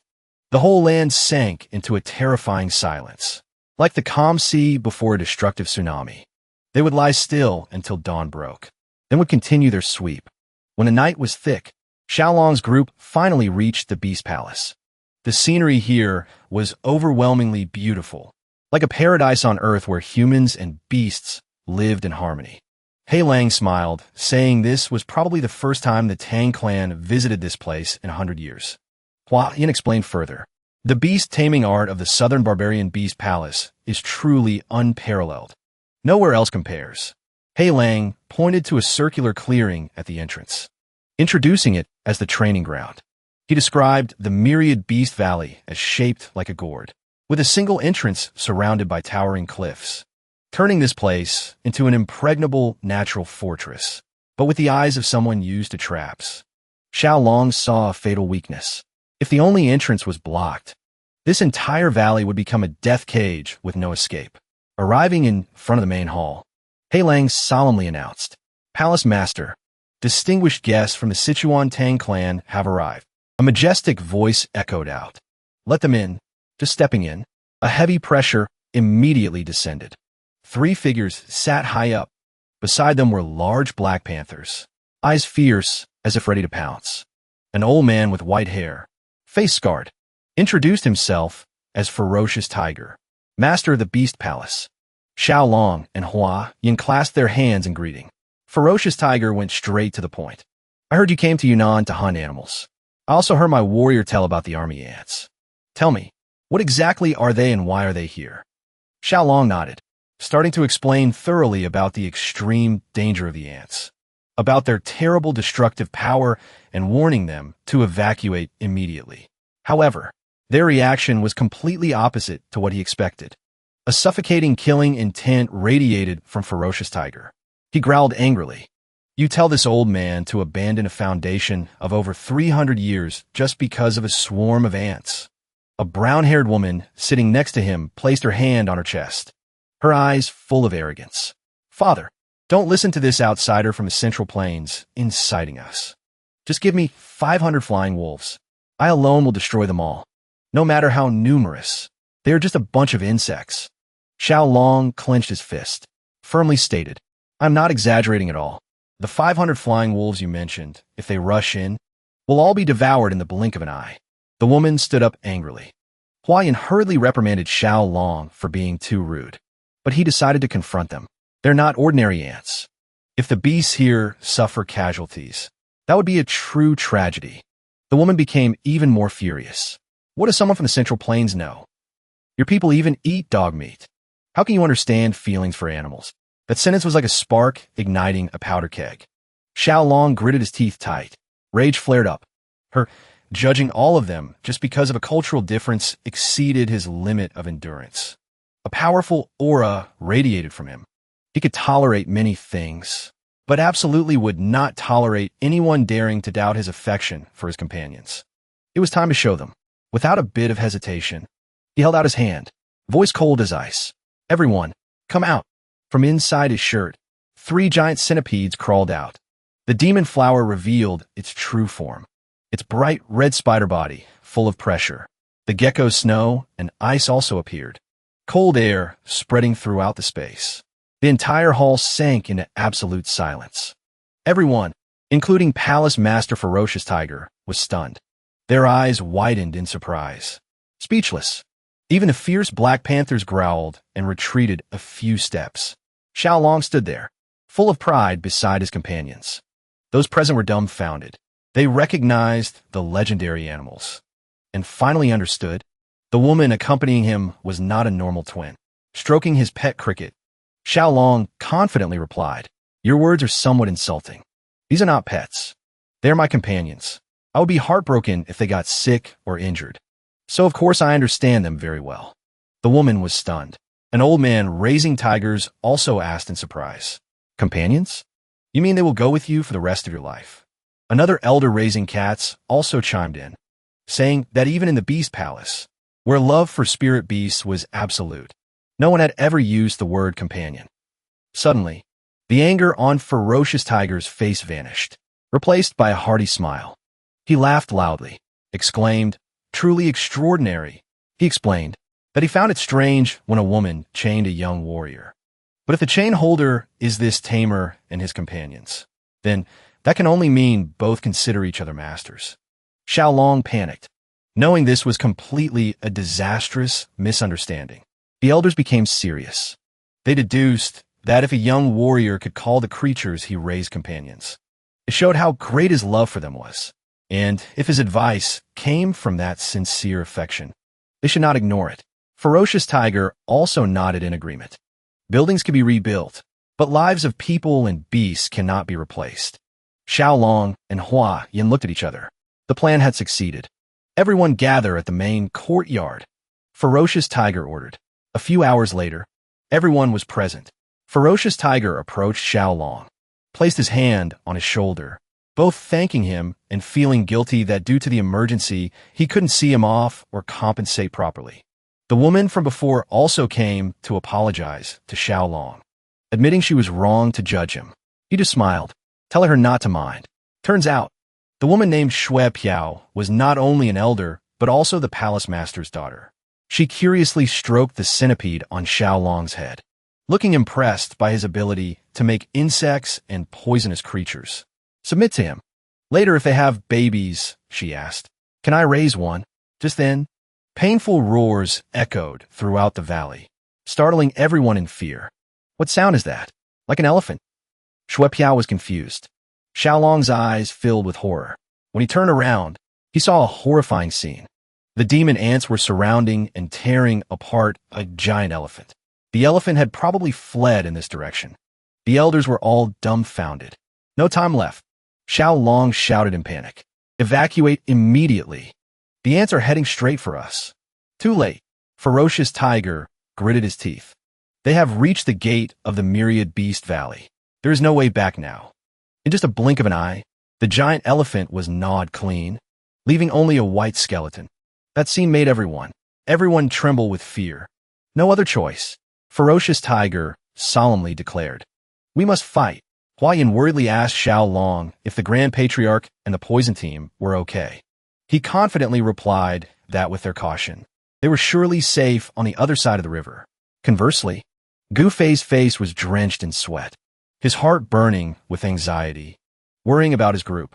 Breaking through this sea of ants was almost impossible. Xiao Long pondered. This was the worst-case scenario. If this continued, sooner or later they would be devoured by the ants. He had to think of something. Just then, a giant spider web descended from the top of the mountain, attracting everyone's attention. None other than, it was the demon flower. Xiao Long was still surprised when Hua Yin smiled. She suddenly remembered they still had the demon flower. If they used its silk to cross the mountain, they could escape to safety. Nearby, Ferocious Tiger and everyone were waiting. So what will the people of the Southern Barbarian Beast Palace do? Xiao Long wondered. If it was just his group, no problem. But with so many people, the situation was completely different. You guys go ahead. Don't worry about us. Ferocious Tiger smiled confidently. In a world of wild beasts, eating and being eaten is natural law. If we can't defeat these creatures, then our fate is to be eaten by them. Xiao Long and Hua Yin were stunned. He couldn't just leave them like that. People who also loved animals like him. He focused intensely, telling himself, there must be a way to save them all. As a YouTuber, I must think logically. Xiao Long began to carefully analyze the habits and movement path of the ants. Suddenly, his eyes lit up. A bright smile appeared on his lips. I have a way. Ferocious Tiger and the others were bewildered. You have a way to deal with this swarm of ants? Yes. Xiao Long nodded firmly. Although we will have to suffer a bit, but there is definitely a way. He smiled excitedly. Do you want to hear it? The next day, the ants, after completely digesting the elephant, began to enter the Myriad Beast Valley, according to the plan prepared overnight. The warriors of the Beast Palace had set up formation, waiting for them in the middle of the meadow. The demon ants began to swarm in. Xiao Long held his breath, staring at them, patiently waiting for them to get closer. As soon as the first ants stepped onto the layer of liquid on the grass, he shouted loudly, "Light the torches!" Hei Lang immediately threw a flaming torch. It traced a perfect arc and fell straight into the puddle of oil. Instantly, a fierce fire flared up, creating a giant ring of inferno, trapping a part of the ant swarm inside. Success! Xiao Long cheered happily. The Vanguard Predator group had been completely isolated, with eyes burning with determination. He rushed forward, shouting, "Their formation is disrupted." With the water buffalo herd, charge! The warriors and the water buffalo herd bravely rushed in to attack the trapped ants. They had to destroy this entire group to open the way for Xiao Long to approach the main army of the enemy. Everyone be careful. Xiao Long didn't forget to remind them, his heart slightly anxious. While the warriors were fighting fiercely, Xiao Long successfully broke through and reached the main army of the ants. But strangely, they seemed to ignore his presence. He then made a funny face, screaming, dancing provocatively. "Hey, you stupid bugs. I'm right here." The plan worked. The ants went crazy, turning to chase him. Behind, Shui Piao and the others had finished clearing the separated ants. She watched his solitary back with worry, not knowing if the plan was truly successful as he said. Xiao Long was running with all his might. Everything was perfect. He just needed to continue leading them around the meadow. But just then, he stepped on a puddle of oil and lost his balance. Oh no! His eyes widened in horror. Seizing the opportunity, the ants immediately closed the distance, pouncing on him. He panicked, realizing he had slipped on the very puddle of oil they poured earlier. The ants rained down from the sky like a black storm. The only thing he could do was close his eyes, preparing for the worst. Xiao Long is caught. Hei Lang screamed in dismay. Hearing that, Hua Yin and Gu Fei were stunned. their eyes filled with fear. The flood of black ants crashed in, biting frantically, making Xiao Long scream in pain. But he didn't give up easily. "Demon flower," he roared. The spider immediately reacted, shooting a sturdy thread towards him. Fortunately, he grabbed it with a strong yank. The demon flower pulled him out of the deadly encirclement of the ants. Gu Fei and Hua Yin breathed a sigh of relief, ceaselessly praising the demon flower. Xiao Long slumped down on some rocks, gasping for breath. He looked down and found an ant still stubbornly clinging to his clothes, trying to bite through the fabric. Fortunately, his body was hard as steel thanks to practicing the iron toad art. In his heart, he silently thanked the martial art that saved his life. Seeing him being so reckless, the demon flower and the centipedes angrily scolded him thoroughly. He could only laugh awkwardly, thinking that even if they didn't scold him, Hua Yin would do it later. His eyes suddenly lit up looking at the ants. They were moving around the rocks where they were standing. Ferocious Tiger and Hei Lang were amazed, unable to believe that the ants were actually moving in an endless circle, just as the young boy had predicted. Only Xiao Long understood the reason. Their path had been cut off. Army ants have very poor eyesight. They move by following the pheromone trail left by the one ahead. When the vanguard group was destroyed by the Beast Palace warriors, the worker ants behind immediately lost direction, finally only knowing to chase the one right in front of them aimlessly. They would be trapped in this trap until they died of exhaustion. With a triumphant smile, he revealed, "This is the death spiral, also known as the ant mill." Hearing this, Shui Piao joyfully turned to her father.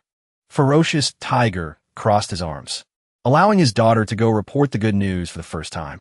Everything was fine, and that was how a small warrior stopped the destruction of the Beast Palace. 3 days later, the Ant Legion was still trapped in the death spiral. The giant insect swarm continued marching in endless self-destructive circles, gradually dying off. The warriors of the Beast Palace walked among them, finishing off the creatures that were finally remaining. Ferocious Tiger asked if this long ordeal was truly over, and Xiao Long hesitantly nodded. The grateful palace master asked what Xiao Long wanted as a reward. He made a strange request: help him search for the queen ant among the dying ants. He explained with a sly smile that he wanted to try raising it. In his head, he couldn't help but be excited, remembering his passion for raising ants in his childhood. The search began immediately, under Shui Piao's command. Everyone spread out searching for the ant with an abnormally large abdomen. Before long, a warrior called out loudly. Xiao Long rushed over and witnessed a horrifying scene. A giant red ant was gasping on the ground, surrounded by countless dead baby ants. This monster possessed glowing red eyes full of malice. A spear was stuck deep in its head, but it wasn't dead yet. The group was shocked to realize the ants were slaughtering each other. In the center of the chaos was this giant ant. "This, is it the queen ant?" Hua Yin whispered. "Must be," Xiao Long replied. But in his heart, he couldn't shake the feeling that something was extremely strange. This scene confused him greatly. All the knowledge about insects in his head was screaming that something was wrong. Queen ants might eat their eggs to survive, but would never eat their young when the colony was established. He could only reach one single conclusion, a terrible and completely unnatural conclusion. This queen ant is eating her own children. While Xiao Long was lost in thought, Hua Yin called out urgently, telling him to look closely at the queen ant's head. Xiao Long's eyes widened when he spotted a glittering object right in the wound left by the spear. It was a gleaming golden needle, embedded deep in the creature's forehead. It radiated a faint, ethereal energy. Driven by curiosity, Xiao Long cautiously approached the dying monster. He reached out, his hand closing around the needle. With a firm tug, he pulled it free. The giant ant let out one final, agonizing shriek before collapsing. It fell forever silent. Xiao Long stared in astonishment at the strange needle. He turned to ask Huanan if she recognized it. She observed it thoughtfully. She explained that while the Tang clan also used golden needles, this particular needle's length and shape were extremely rare. Upon closer inspection, Xiao Long noticed the body of the needle was hollow. It had likely been used to inject some kind of medicine or poison. While he was still stunned, a familiar voice called out, "Xiao Long, Huanan." It was the Grandmaster, running toward them with the other clan members. Both of them breathed a sigh of relief. The elder explained that he had met the Beast Palace warriors and been told everything that had happened. Just then, Manhwa also approached the Grandmaster. After confirming their identities, he did something that stunned everyone. For the Palace Master, he and all the Beast Palace warriors dropped to one knee in unison. They bowed their heads in reverence. My people owe the Tang clan a great debt, Manhwa declared solemnly. Huanan thought to herself, for a proud palace master like Manhwa to show such profound respect, it's truly a rare sight. When they rose to their feet, Manhwa insisted on inviting the Tang clan members to his palace for a feast. However, Xiaolong interrupted. His voice was filled with urgency. He said he had an extremely important question to ask his grandfather immediately. He held up the golden needle, explaining where he found it and asking the Grandmaster if he had ever seen anything like it before. The moment the great Grandmaster saw the needle, the smile on his lips froze. His expression shifted abruptly, from relief to shock, and then to absolute horror. He grabbed Xiaolong's hand tightly. His voice trembled as he asked again, "Where did you say you found this?" "What's wrong, grandfather?" Huanan asked worriedly, sensing the gravity of the situation. With a dark and heavy tone, the great Grandmaster looked at his two grandchildren and the members of the Beast Palace. He revealed a horrifying truth.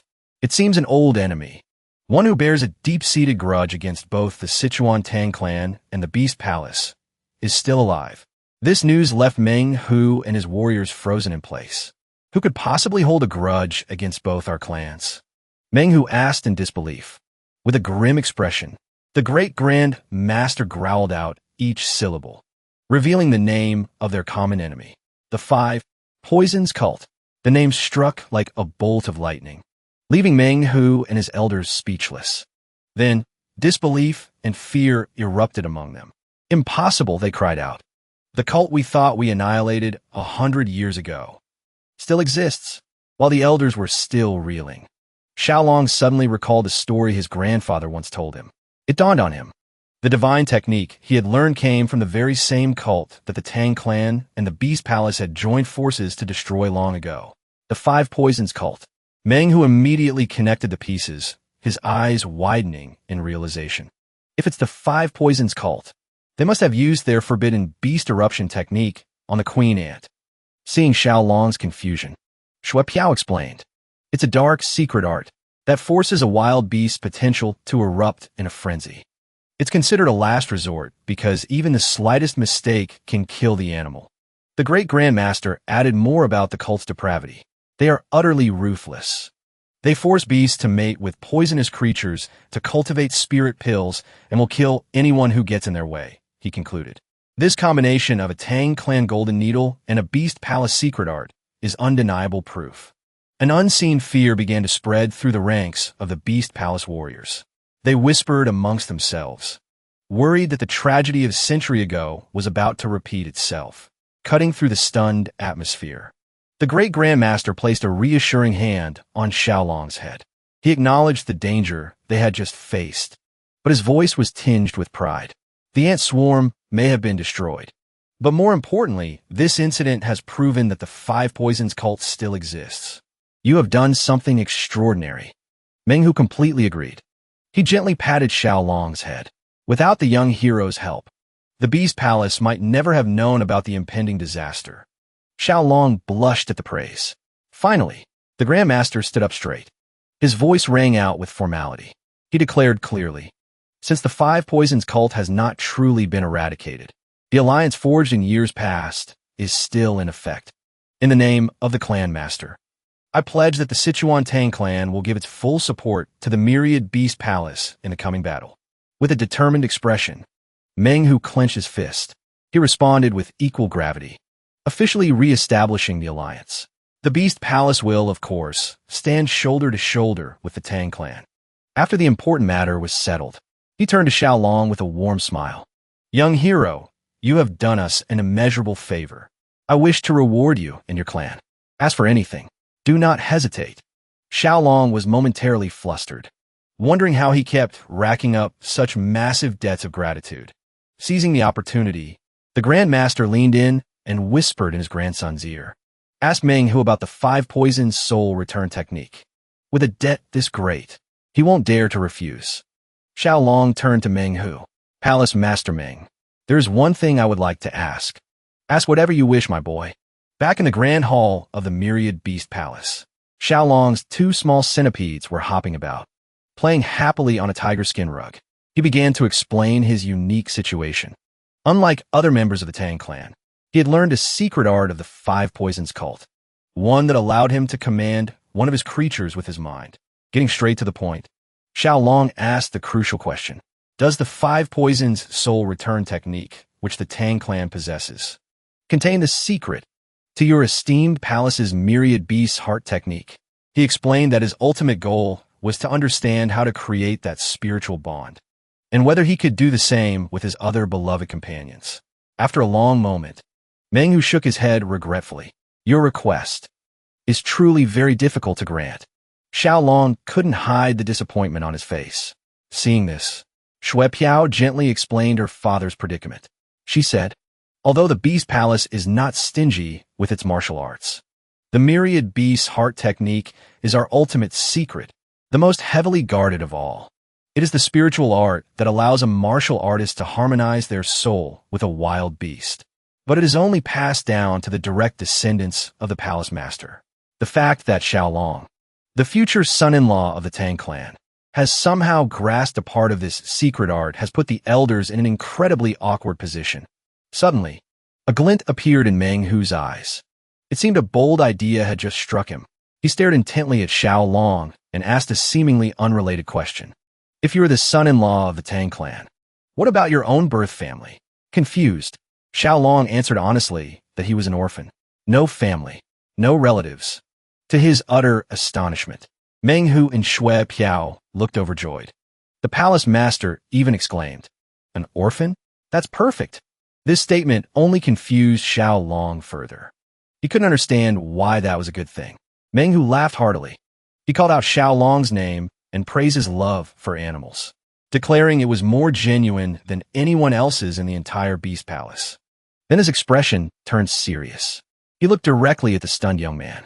He pointed an authoritative finger at him and made a world-shaking announcement. Xiao Long, from this day on, you will be my son. The entire hall fell deathly silent. Xiao Long and his companions were completely dumbfounded by the sudden declaration. Utterly bewildered, he could only stammer a question in response. Meng Hu nodded in confirmation with a resolute look. He explained, if you become one of the family, you can rightfully learn all the martial arts of the Myriad Beast Palace, including our most supreme secret art. He added, with the rise of the Five Poisons cult, it is more important than ever for our two great clans to become closer. Turning to the great grandmaster, Meng Hu respectfully asked for his opinion. He acknowledged that the attempt to merge the two families 200 years ago had failed, but he believed that with a special child like Xiao Long, they could right the wrongs of the past. The great grandmaster stroked his beard thoughtfully. He admitted it was an incredibly tempting offer, but the final decision he wanted to leave to Xiao Long himself. With the elders' approval, Meng Hu turned back. He made an even more enticing offer. If you become my adopted son, I will personally teach you the secret art of connecting your soul with all beasts. The offer was overwhelming. The prospect of suddenly gaining a father and a sister terrified him. Sensing Xiao Long's hesitation, Meng Hu and Shui Piao exchanged a look. Suddenly, Shui Piao's face lit up with an idea. Father, she suggested excitedly, how about we give Xiao Long the flying serpent? He loves animals so much. That legendary snake would be the perfect gift. The name Flying Serpent was completely foreign to Xiao Long, leaving him bewildered. He quickly turned to the Great Grandmaster for help. The Great Grandmaster's expression immediately turned serious. He explained, she's likely talking about the legendary Hundred Heavens divine serpent, the Flying Serpent of myth. He described it as the greatest of all creatures, a divine beast with two horns that could soar through the blue sky. The description sent a jolt of electricity down Xiao Long's spine. All his hesitation vanished, replaced by sheer, unadulterated excitement. His eyes lit up, his hands clenched into fists.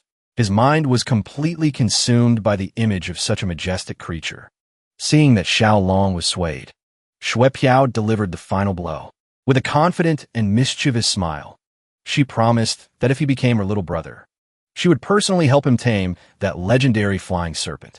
This promise was the last straw. All doubt in Xiaolong's heart evaporated. Without a moment's hesitation, he respectfully clasped his hands and bowed. He clearly greeted his new family, calling Menghu father and Shui Piao sister. The palace master burst into hearty laughter, joyfully welcoming his new son, while Huanan and the others from the Tang clan could only stare at each other in bewilderment. The entire hall was filled with a joyous atmosphere, and so, an adoption ceremony was held shortly after, officially making Xiaolong a member of the Southern Man Beast Palace. That night, lying in his new, comfortable bed, Xiaolong couldn't help but smile at his ironic situation. In his past life, he had adopted countless animals, but he never imagined that one day he himself would be the one being adopted. He felt that the people of the Beast Palace, with their deep love for animals, were truly good people, just like his family in the Tang clan. His peaceful train of thought was abruptly shattered when his bedroom door burst open. He was shocked to see his new older sister, Shui Piao, and a very flustered Hua Nan standing at the threshold. Both of them were wearing only their sleepwear. Before he could process what was happening, Shui Piao cheerfully announced, "Now that we're all family, we have to sleep together and chat." She winked, explaining that she had always dreamed of doing this if she ever had a little brother. When Xiaolong turned to Hua Nan in confusion, she could only blush and stammer. It's a custom in the Beast Palace. Engaged couples sleep in the same room." Xiaolong's head was spinning. For a moment, he thought it was a wonderful custom, before he realized its full implication. His heart began to pound wildly. Ignoring his panicked state, Shui Piao playfully pulled back the covers and, along with a hesitant Huanan, climbed into his bed, sandwiching him in the middle. As Xiaolong could only let out a silent scream in his mind, Shui Piao cheerfully suggested they start by talking about his pets. On a nearby table, the tiny creatures could only stare blankly as their master was literally being squeezed by his new family. The next day, Xiaolong walked with his new father and sister, his face haggard after a stormy night of family bonding. When Menghu asked if he slept well, he could only manage a strained smile. Menghu announced it was time to begin his training and teach him the technique he so desired. But first, he needed to check his internal energy. A warm flow of internal power entered him for the examination. A moment later, he withdrew his hand with a thoughtful expression. He concluded that although Xiaolong had managed to simulate the beast's spiritual art, his version was both incomplete and much weaker. "What is the myriad beast's heart technique?" Xiaolong asked, confused. Shui Piao explained that it was an internal energy method that allowed a martial artist to connect their mind with a wild beast, growing stronger alongside them.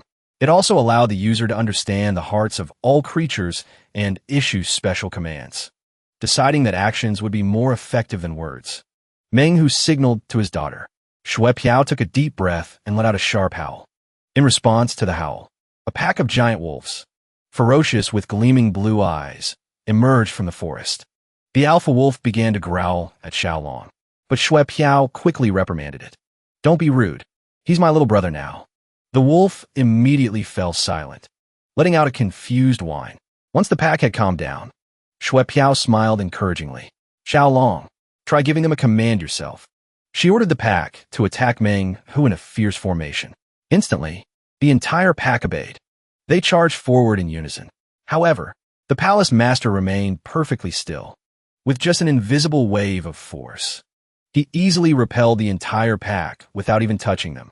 The demonstration ended with Menghu standing calmly amidst the pack of wolves, which were now as docile as puppies. Xiaolong was completely speechless, his eyes wide with amazement. Unbelievable.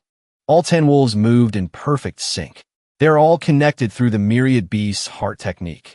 Menghu explained. He described it with pride. "This is the art that allows the practitioner to become one with all beasts. There will becomes your will. Once mastered, one can command thousands of ferocious beasts at once." The grand explanation, combined with the recent display of power, had completely won Xiaolong over. He clenched his fists, his eyes burning with intense excitement. This method is truly a peerless divine art. Without any hesitation, he He dropped to his knees, performed a grand bow, and pleaded earnestly, "Father, sister, please teach me the myriad beast heart technique." A brilliant smile spread across Manhwa's face. He laughed heartily, telling his newly adopted son to stand up. "Of course, my son. I will teach it to you. Thank you, adoptive father." Xiaolong was overjoyed. Manhwa once again placed his hand on Xiaolong's back. A powerful stream of energy immediately flowed into his body as he transferred the spiritual art. Manhwa thought to himself, "While I'm at it, I'll also help him adjust his 5 poisons origin reversion art." He realized Xiaolong's body was under immense strain from the constant use of poison techniques. During the energy transfer, Manhwa began to explain. The myriad beast heart technique was never meant to control poisons. Its nature is to connect with something far more primal, a creature's bloodline. This explanation stunned Xiaolong. Just a single drop of blood, or even saliva. Manhwa added, "That's why you can command the centipede with your thoughts." The bond began to form the moment it bit you. The memory of being bitten suddenly flooded back. Xiaolong finally understood. Manhwa declared the ritual complete. "Now, you are completely connected to your little centipede. You can fully feel its heart and emotions." Cradling the tiny creature, he felt a warm, golden energy envelop him. He was stunned. He could truly feel it. A wave of pure, unconditional love from his companion washed over him, as powerful and primal as the affection for a newborn child. Tears streamed down his cheeks without him realizing. He hugged the small creature tightly. Manhwa nodded in satisfaction. This is the power of the myriad beast heart technique when it is complete. Ready for the next step? Manhwa asked Xiaolong to hand over his other small creatures to repeat the process. Although Xiaolong worried they might bite, Manhwa assured him he would be fine. However, the method this time was far stranger than anything Xiaolong could have imagined. "Lie on the ground. Open your mouth," Manhwa commanded.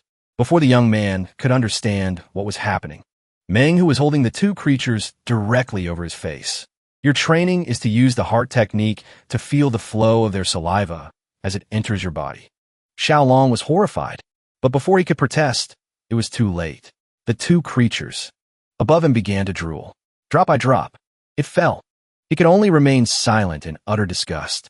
He felt that things had become far too absurd. In the training grounds of the Southern Man Beast Palace, Xiaolong began training his 3 rabbit-eared centipedes. Under the watchful eyes of his sister, Shui, Piao, and Huanan, he gave the signal to begin. "Centipede chain formation," he shouted, ordering them to execute a new formation he had created. The 3 small creatures immediately dashed towards the wooden posts. From a distance, Shui Piao and Hua Nan couldn't contain their excitement, cooing, "They're so cute." Xiaolong, however, was horrified. This was not at all the fearsome effect he was hoping for. He groaned inwardly, thinking of Hei Lang's majestic wolf pack. Meanwhile, his creatures just looked cute. He tried to correct them, telling them to attack more ferociously. But when he saw their sad, dejected faces, Xiaolong immediately panicked. He quickly scooped them into his arms, hastily praising them for doing a great job. Half a month had passed since Xiaolong officially received the Beast Heart technique. Having a similar foundation, he mastered the new spiritual art quickly. Of course, Xiaolong did not repeat that horrifying method. Instead, he completed the connection process by letting all his pets suck on his little finger, a much more reasonable solution. That day, while out for a walk, Xiaolong asked Shui Piao for news about the sky-soaring divine serpent. She said the warriors had gone to scout a location 3 days' journey away. They should have news soon. Just then, Gu Fei ran up out of breath. "Young Master Xiaolong," he called out. He then announced there was a message from the Grandmaster. "What is it?" Xiaolong asked, surprised. Gu Fei struggled to catch his breath. "We found it. We finally found the sky-soaring divine serpent." This news made both Xiaolong and Hua non-ecstatic. A determined smile appeared on Xiaolong's face. Without wasting a second, he declared, "Let's go see Grandfather." They found the Grandmaster personally directing his subordinates in preparing various medicinal herbs. As soon as he saw his grandson, he greeted him warmly and asked about his training, not bothering with pleasantries. Xiaolong immediately asked about the sky-soaring divine serpent. The Grandmaster confirmed it, explaining, that he was overseeing the preparation of a special realgar mixture according to a secret Tang clan formula. Something essential for its capture. He warned, even though we've found its whereabouts, we can't act immediately. This serpent's venom may not be ranked among the 10 great legendary poisons, but it absolutely cannot be taken lightly. Before he could finish, the Grand Master's expression softened. He smiled and told Xiao Long he had just caught something interesting and wanted to show him. He pointed towards a large ceramic jar, piquing Xiao Long's curiosity. When the Grand Master opened the lid, Xiao Long and Huanan curiously peeked inside. Their eyes immediately lit up with amazement. At the bottom of the jar was a strange spider. Its abdomen was hard and flat, bearing a pattern that looked exactly like an intricately carved ancient coin.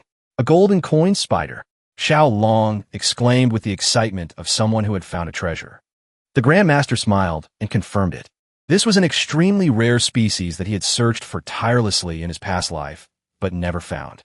After the gift-giving, the old master brought the conversation back to the main mission.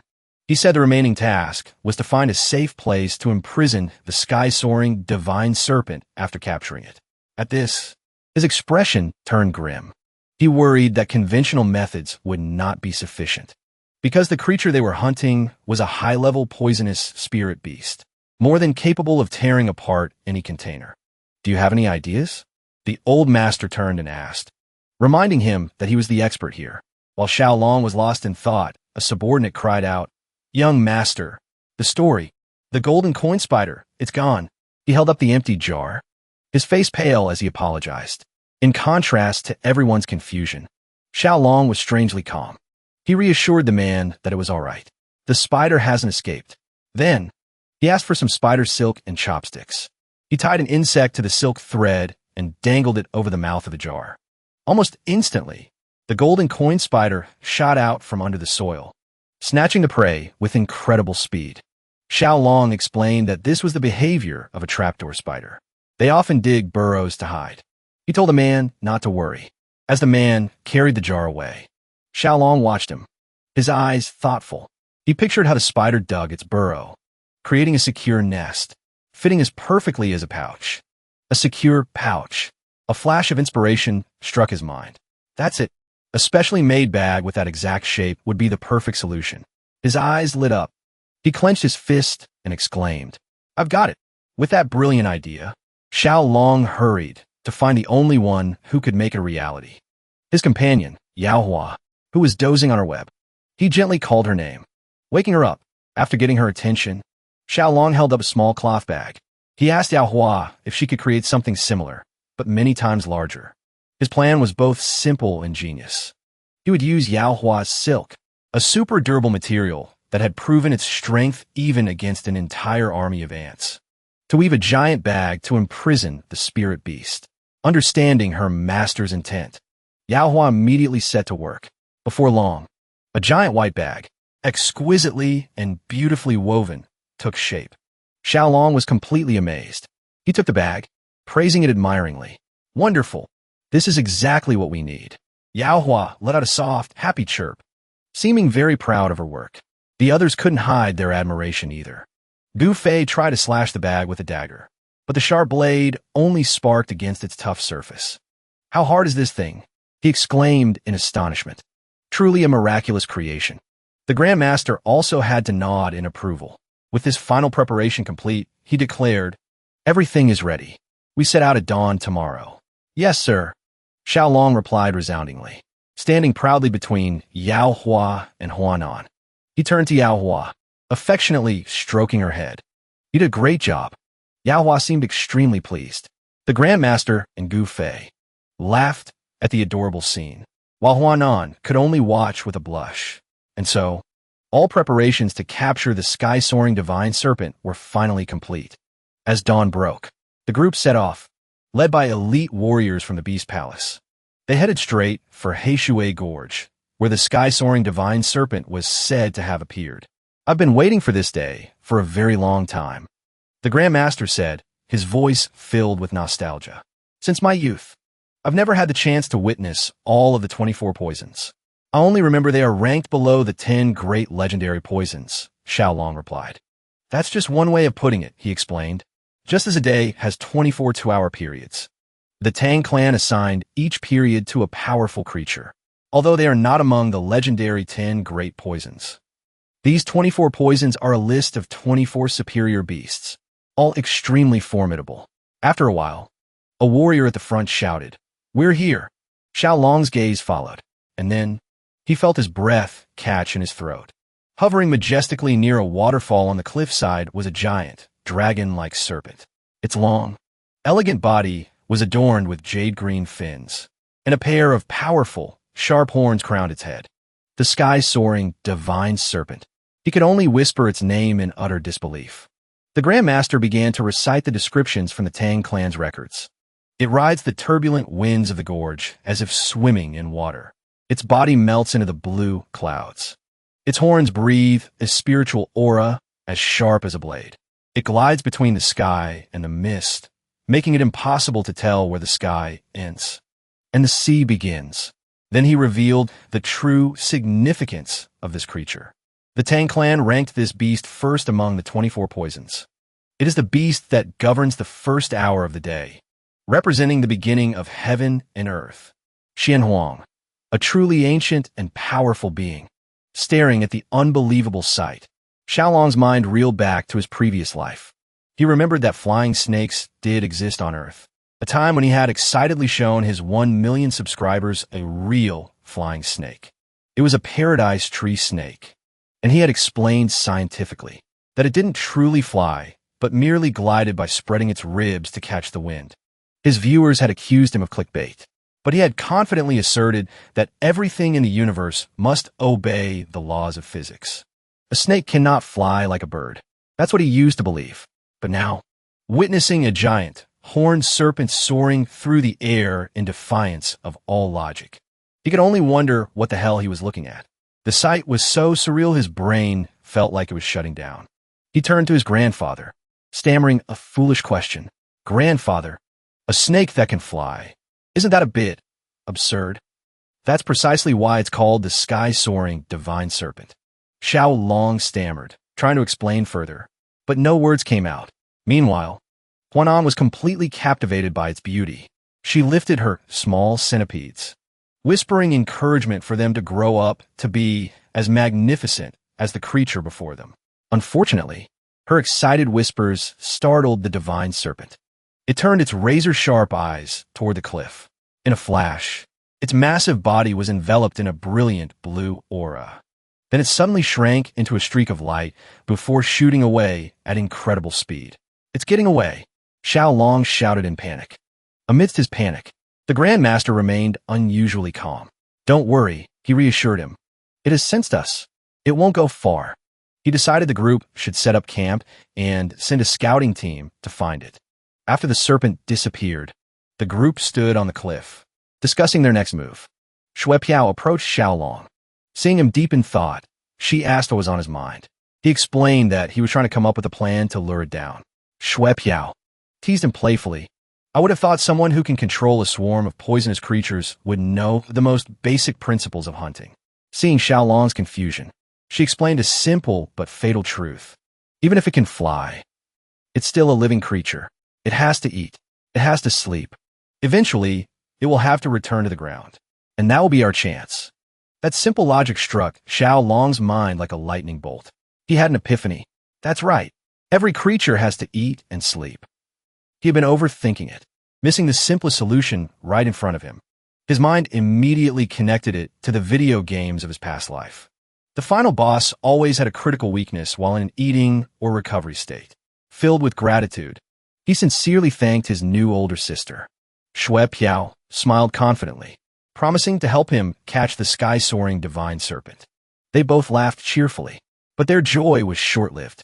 As night fell, the tables turned brutally. The hunting party was thrown into chaos. Warriors from the Beast Palace lay scattered on the ground, groaning in pain. It was then that they truly understood the nature of their prey.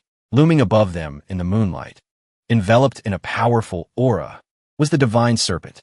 The group finally understood why it was named the first among the 24 poisons. Huanan rushed to Xiaolong's side. "Are you okay?" she asked worriedly. Though shaken, he reassured her that he was fine. From above, the divine serpent's glowing eyes looked down on them, a display of absolute power. 3 days had passed since they set up camp. Through scouting, they had learned the pattern of the sky-soaring divine serpent. Once every 3 days, it would descend to the ground to eat a special type of fish, and its ability to fly could only be maintained for a maximum of 2 hours. Based on this, they had set an ambush at night, but the plan had completely fallen apart. This monster was far more vigilant than they had imagined. The moment the group made their move, it detected them and immediately shot straight up into the sky. What followed was a one-sided slaughter. Its steel-hard scales rendered all weapons useless. But the most terrifying thing was its pure physical strength. The serpent repeatedly dove down like a living meteor, creating terrifying shockwaves that sent warriors flying like dry leaves. It was a relentless storm of rocks and debris, making it impossible for anyone to get close. While its venom might not compare to the 10 great legendary poisons, its superior physical strength and keen senses were more than enough to earn it the title of the strongest creature among the 24. Seeing the mounting casualties, the old master gave a decisive order. Too many are injured. Retreat immediately. Xiaolong nodded without hesitation. The group hastily helped the wounded, fleeing from the powerful monster. Every face was etched with a mixture of fear and frustration. Their first attempt to capture the sky-soaring divine serpent had ended in a disastrous failure. That night, a heavy atmosphere hung around the campfire. Huanan was bandaging a wound on her hand. Xiaolong walked over worriedly. She reassured him it was just a small scratch. Nearby, the old master had just finished setting a warrior's broken arm. He took full responsibility for the failure, admitting he had underestimated the monster's strength. "We were too careless," he said. "If a lower-ranked beast was that strong, we should have been much more cautious with the one at the top." He turned to Xiaolong. "What should we do now?" Xiaolong fell into deep thought. He realized the knowledge from his past life was completely useless against this creature. Looking at the bandaged warriors around him, he concluded that another direct assault would be suicide. They couldn't sacrifice precious warriors just to catch one beast. He suddenly thought, this would be so much easier if that serpent couldn't fly. "I remember now," he exclaimed, drawing everyone's attention. "I have a theory about how that divine serpent flies. Every time it takes off, I feel a strange energy surrounding it, since it rises without flapping wings or moving its body. I suspect it's manipulating this energy to lift itself." Xiaolong was confused. He turned to Huanan for an explanation. She clarified, "It's a type of supreme lightness skill. It uses pure internal energy to lift the entire body into the air. To do this, one would need an unbelievably massive amount of internal energy." "So, does that mean the creature possesses immense internal energy?" Xiaolong asked in astonishment. "Not its own internal energy." The great Grand Master stepped forward, speaking decisively. With absolute certainty, he revealed the true source of its power. An inner core. I am certain that poisonous creature must have a sphere of this pure energy, which allows it to do the impossible. This revelation shocked the group. Gu Fei and Shui Piao exclaimed in amazement, asking the elder if that was truly possible. Xiaolong's mind immediately flashed to the inner core he had obtained from the blue-striped centipede. This discovery sparked a new wave of excitement. "This gives us even more reason to capture it," Gu Fei declared. Shui Piao enthusiastically agreed. The Grand Master explained further. If Huanan were to absorb the inner core of a creature as powerful as the sky-soaring divine serpent, her martial arts would advance by leaps and bounds. However, he also presented a grim condition. If the main goal is the inner core, then capturing it alive becomes extremely difficult, if not impossible. The thought of killing such a beautiful creature made Xiaolong's expression darken. Noticing his sudden change, Huanan asked worriedly, "What's wrong?" "Killing it is not an option," Xiaolong declared, his voice firm with conviction. "We will capture it, and we will capture it alive." The others were surprised by his resolute decision. Shui Piao was the first to speak up. "Why would you pass up such a golden opportunity? This is the inner core of the legendary sky-soaring divine serpent." Xiaolong just smiled faintly and explained, "Internal energy is precious. but it can be cultivated slowly over time. Slaughtering a one-of-a-kind creature just to take a shortcut is a waste. To me, a living animal is 1,000 times more valuable than an inner core. The Grand Master smiled warmly. This respect for life, that's my grandson. He accepted Xiao Long's decision, but then asked a practical question. So what's our new plan? Looking down at his 3 small, sleeping centipede friends, Xiao Long spoke softly. Actually, I already have an idea. A confident smile, tinged with a bit of mischief, played on his lips. In his heart, he sent a challenge to the divine serpent. I'm going to catch you, and I won't let you get a single scratch. The plan was put into action shortly after. The group found the divine serpent as it was descending to a quiet river to drink. Hiding behind a rock, Xiao Long picked up a pebble and threw it hard in its direction. The sudden noise startled the serpent. It let out an angry hiss, raising its head warily to search for the troublemaker. Observing its reaction, Xiao Long began his analysis. In his mind, everything became clear. Snakes perceive the world in 3 main ways: sensing vibrations through their jawbones, analyzing scents with their tongues, and detecting the body heat of prey with their pit organs. From this, he drew a simple conclusion. If they could conceal their scent and body heat, they would become invisible to the serpent. However, the method of execution was anything but dignified. The entire group, from the solemn Grand Master to the graceful Lady Huanan, was wrapped from head to toe in thick layers of white silk, looking no different from mummies that had just risen from their tombs. Do I really have to wear this ridiculous thing? The Grand Master grumbled, his voice full of embarrassment. These are suits made from Yao Hua's super durable and heat-insulating silk, essential for the plan, Xiao Long explained. However, they don't completely hide our presence, so everyone must be careful not to get too close. I understand the reason for the disguise, the Grand Master said, but how will these suits help us capture the snake alive without harming it? Xiao Long smiled. He began to explain his entire plan. He reiterated Shui Piao's advice. Even a divine beast is just a living creature. It needs to eat and sleep. Building on that foundation, he revealed the next step, a tactic that was both simple and cruel. From now on, we will follow it. Every time it tries to land to eat or rest, we will harass it with rocks. We won't give it a moment's peace. We won't let it swallow a single bite. This simple yet harsh strategy left the Grand Master and Huanan stunned. Xiao Long confidently explained the logic behind his plan.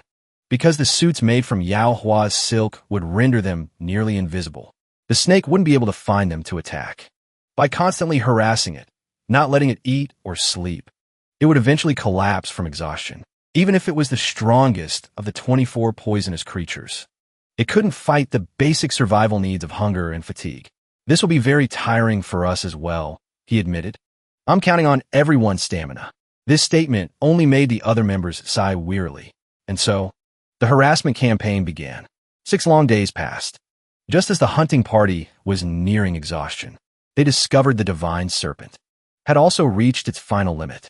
It was desperately landing by a small stream to drink. Instantly, a warrior on watch spotted it. A shout rang out, and countless rocks flew relentlessly toward the beast. The serpent roared with frustration and exhaustion. Its body trembled violently. Its vision blurred. Its head spun. Finally, its massive body could hold on no longer. Completely overcome by hunger and exhaustion, the serpent went limp. It fell from the sky like a leaf from a branch, crashing to the ground below. The warriors cheered in victory. The campaign was a success. They quickly swarmed in, using the giant bag made from Yao Hua's silk to securely bind the unconscious beast. They had captured the sky-soaring divine serpent without leaving so much as a scratch on it. And, just as importantly, not a single one of their warriors was injured. Xiao Long looked proudly at his prize, deciding to name this strategy the Heaven and Earth Net. Once the serpent was secured, the group loaded the giant white bag onto a large wooden cart and began their journey back. The old master stood beside Shui Piao, glancing at the cart and sighing. He remarked that the poor creature had caused an awful lot of trouble. Curious about the prize, Xiao Long asked his grandfather if he had checked its inner core. The old master confirmed he had. He explained that while the core wasn't large, the energy within was incredibly pure and dense. He estimated its power was equivalent to 120 years of internal energy cultivation, a truly astonishing treasure. Huanan gasped in amazement. 120 years of power? The immense value of the inner core immediately changed her mind. Together with Shui Piao, she earnestly pleaded with Xiaolong. Let's just take the inner core. This isn't 5 or 10 years. It's a full 120 years of power. You're still young. If you had this enormous source of internal energy, you could master any martial art to its peak.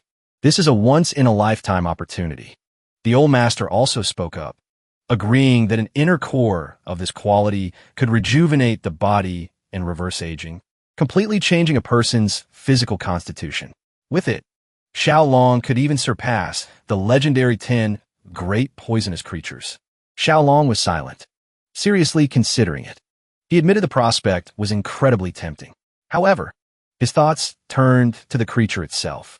The sky-soaring divine serpent was an incredibly rare and beautiful being.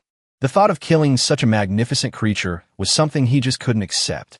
Sensing his hesitation, Shui Piao and Huanan became even more insistent, begging him to make a decision.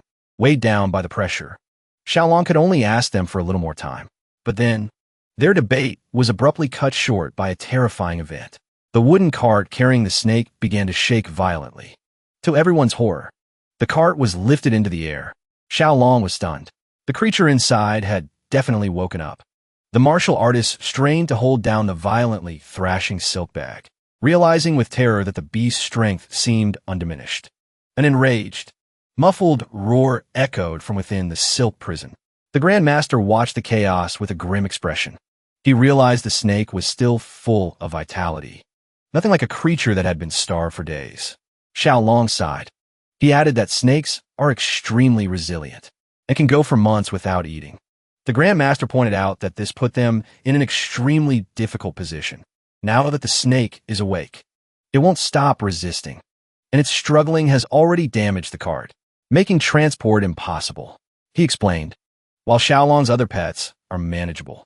This divine serpent is too ferocious and powerful.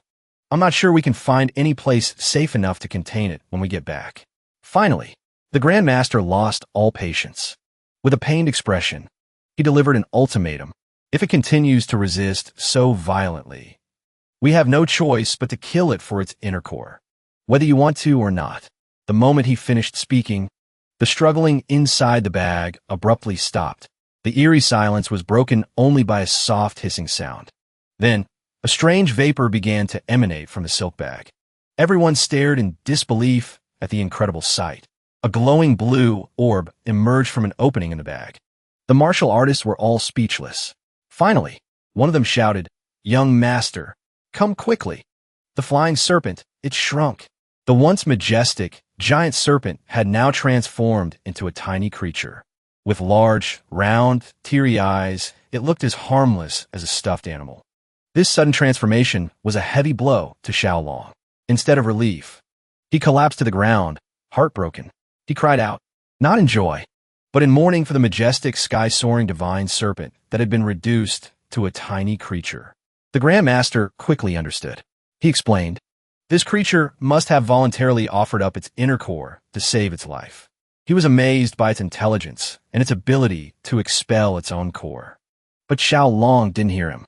He was scolding the little snake, calling it a fool for so easily giving up its power. He insisted that if it had just waited a little longer, he could have convinced his grandfather.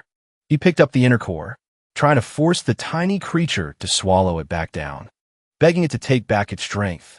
And so, in a completely unexpected turn of events, they had managed to obtain both the legendary inner core and a tamed divine serpent in one fell swoop. Since the creature had shrunk, they could easily transport it and return directly to the Beast Palace. The next day, in the majestic hall of the Beast Palace, Menghu and the elders had gathered to admire the prize.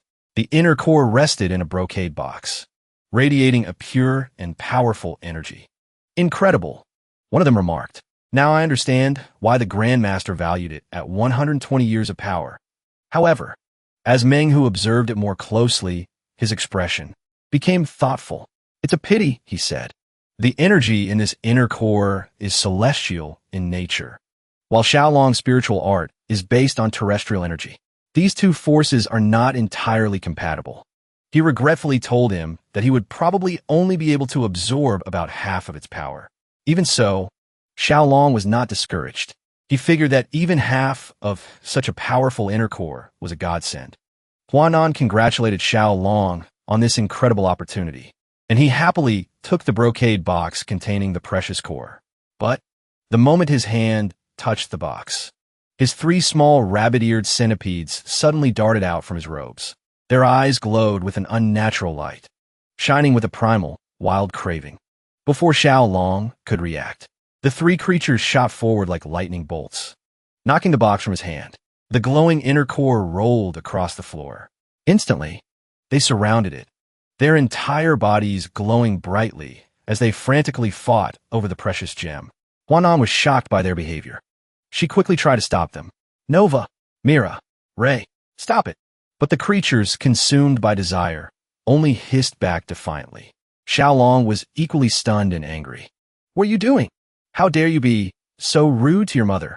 He quickly grabbed Mira and Ray, scolding them harshly and declaring that their father was very angry. Huanan felt the situation was deeply unsettling. It was common for pets to squabble, but this level of aggression was completely contrary to the personalities of the 3 creatures, who were usually as close as siblings. While she was trying to intervene, a dry, gulping sound was heard, suddenly cutting through the chaos. Xiaolong's pupils contracted. He looked down in horror at the 3rd centipede, Nova. A violent storm of blue energy began to erupt from its tiny body. Somehow, in the confusion, Nova had swallowed the inner core whole.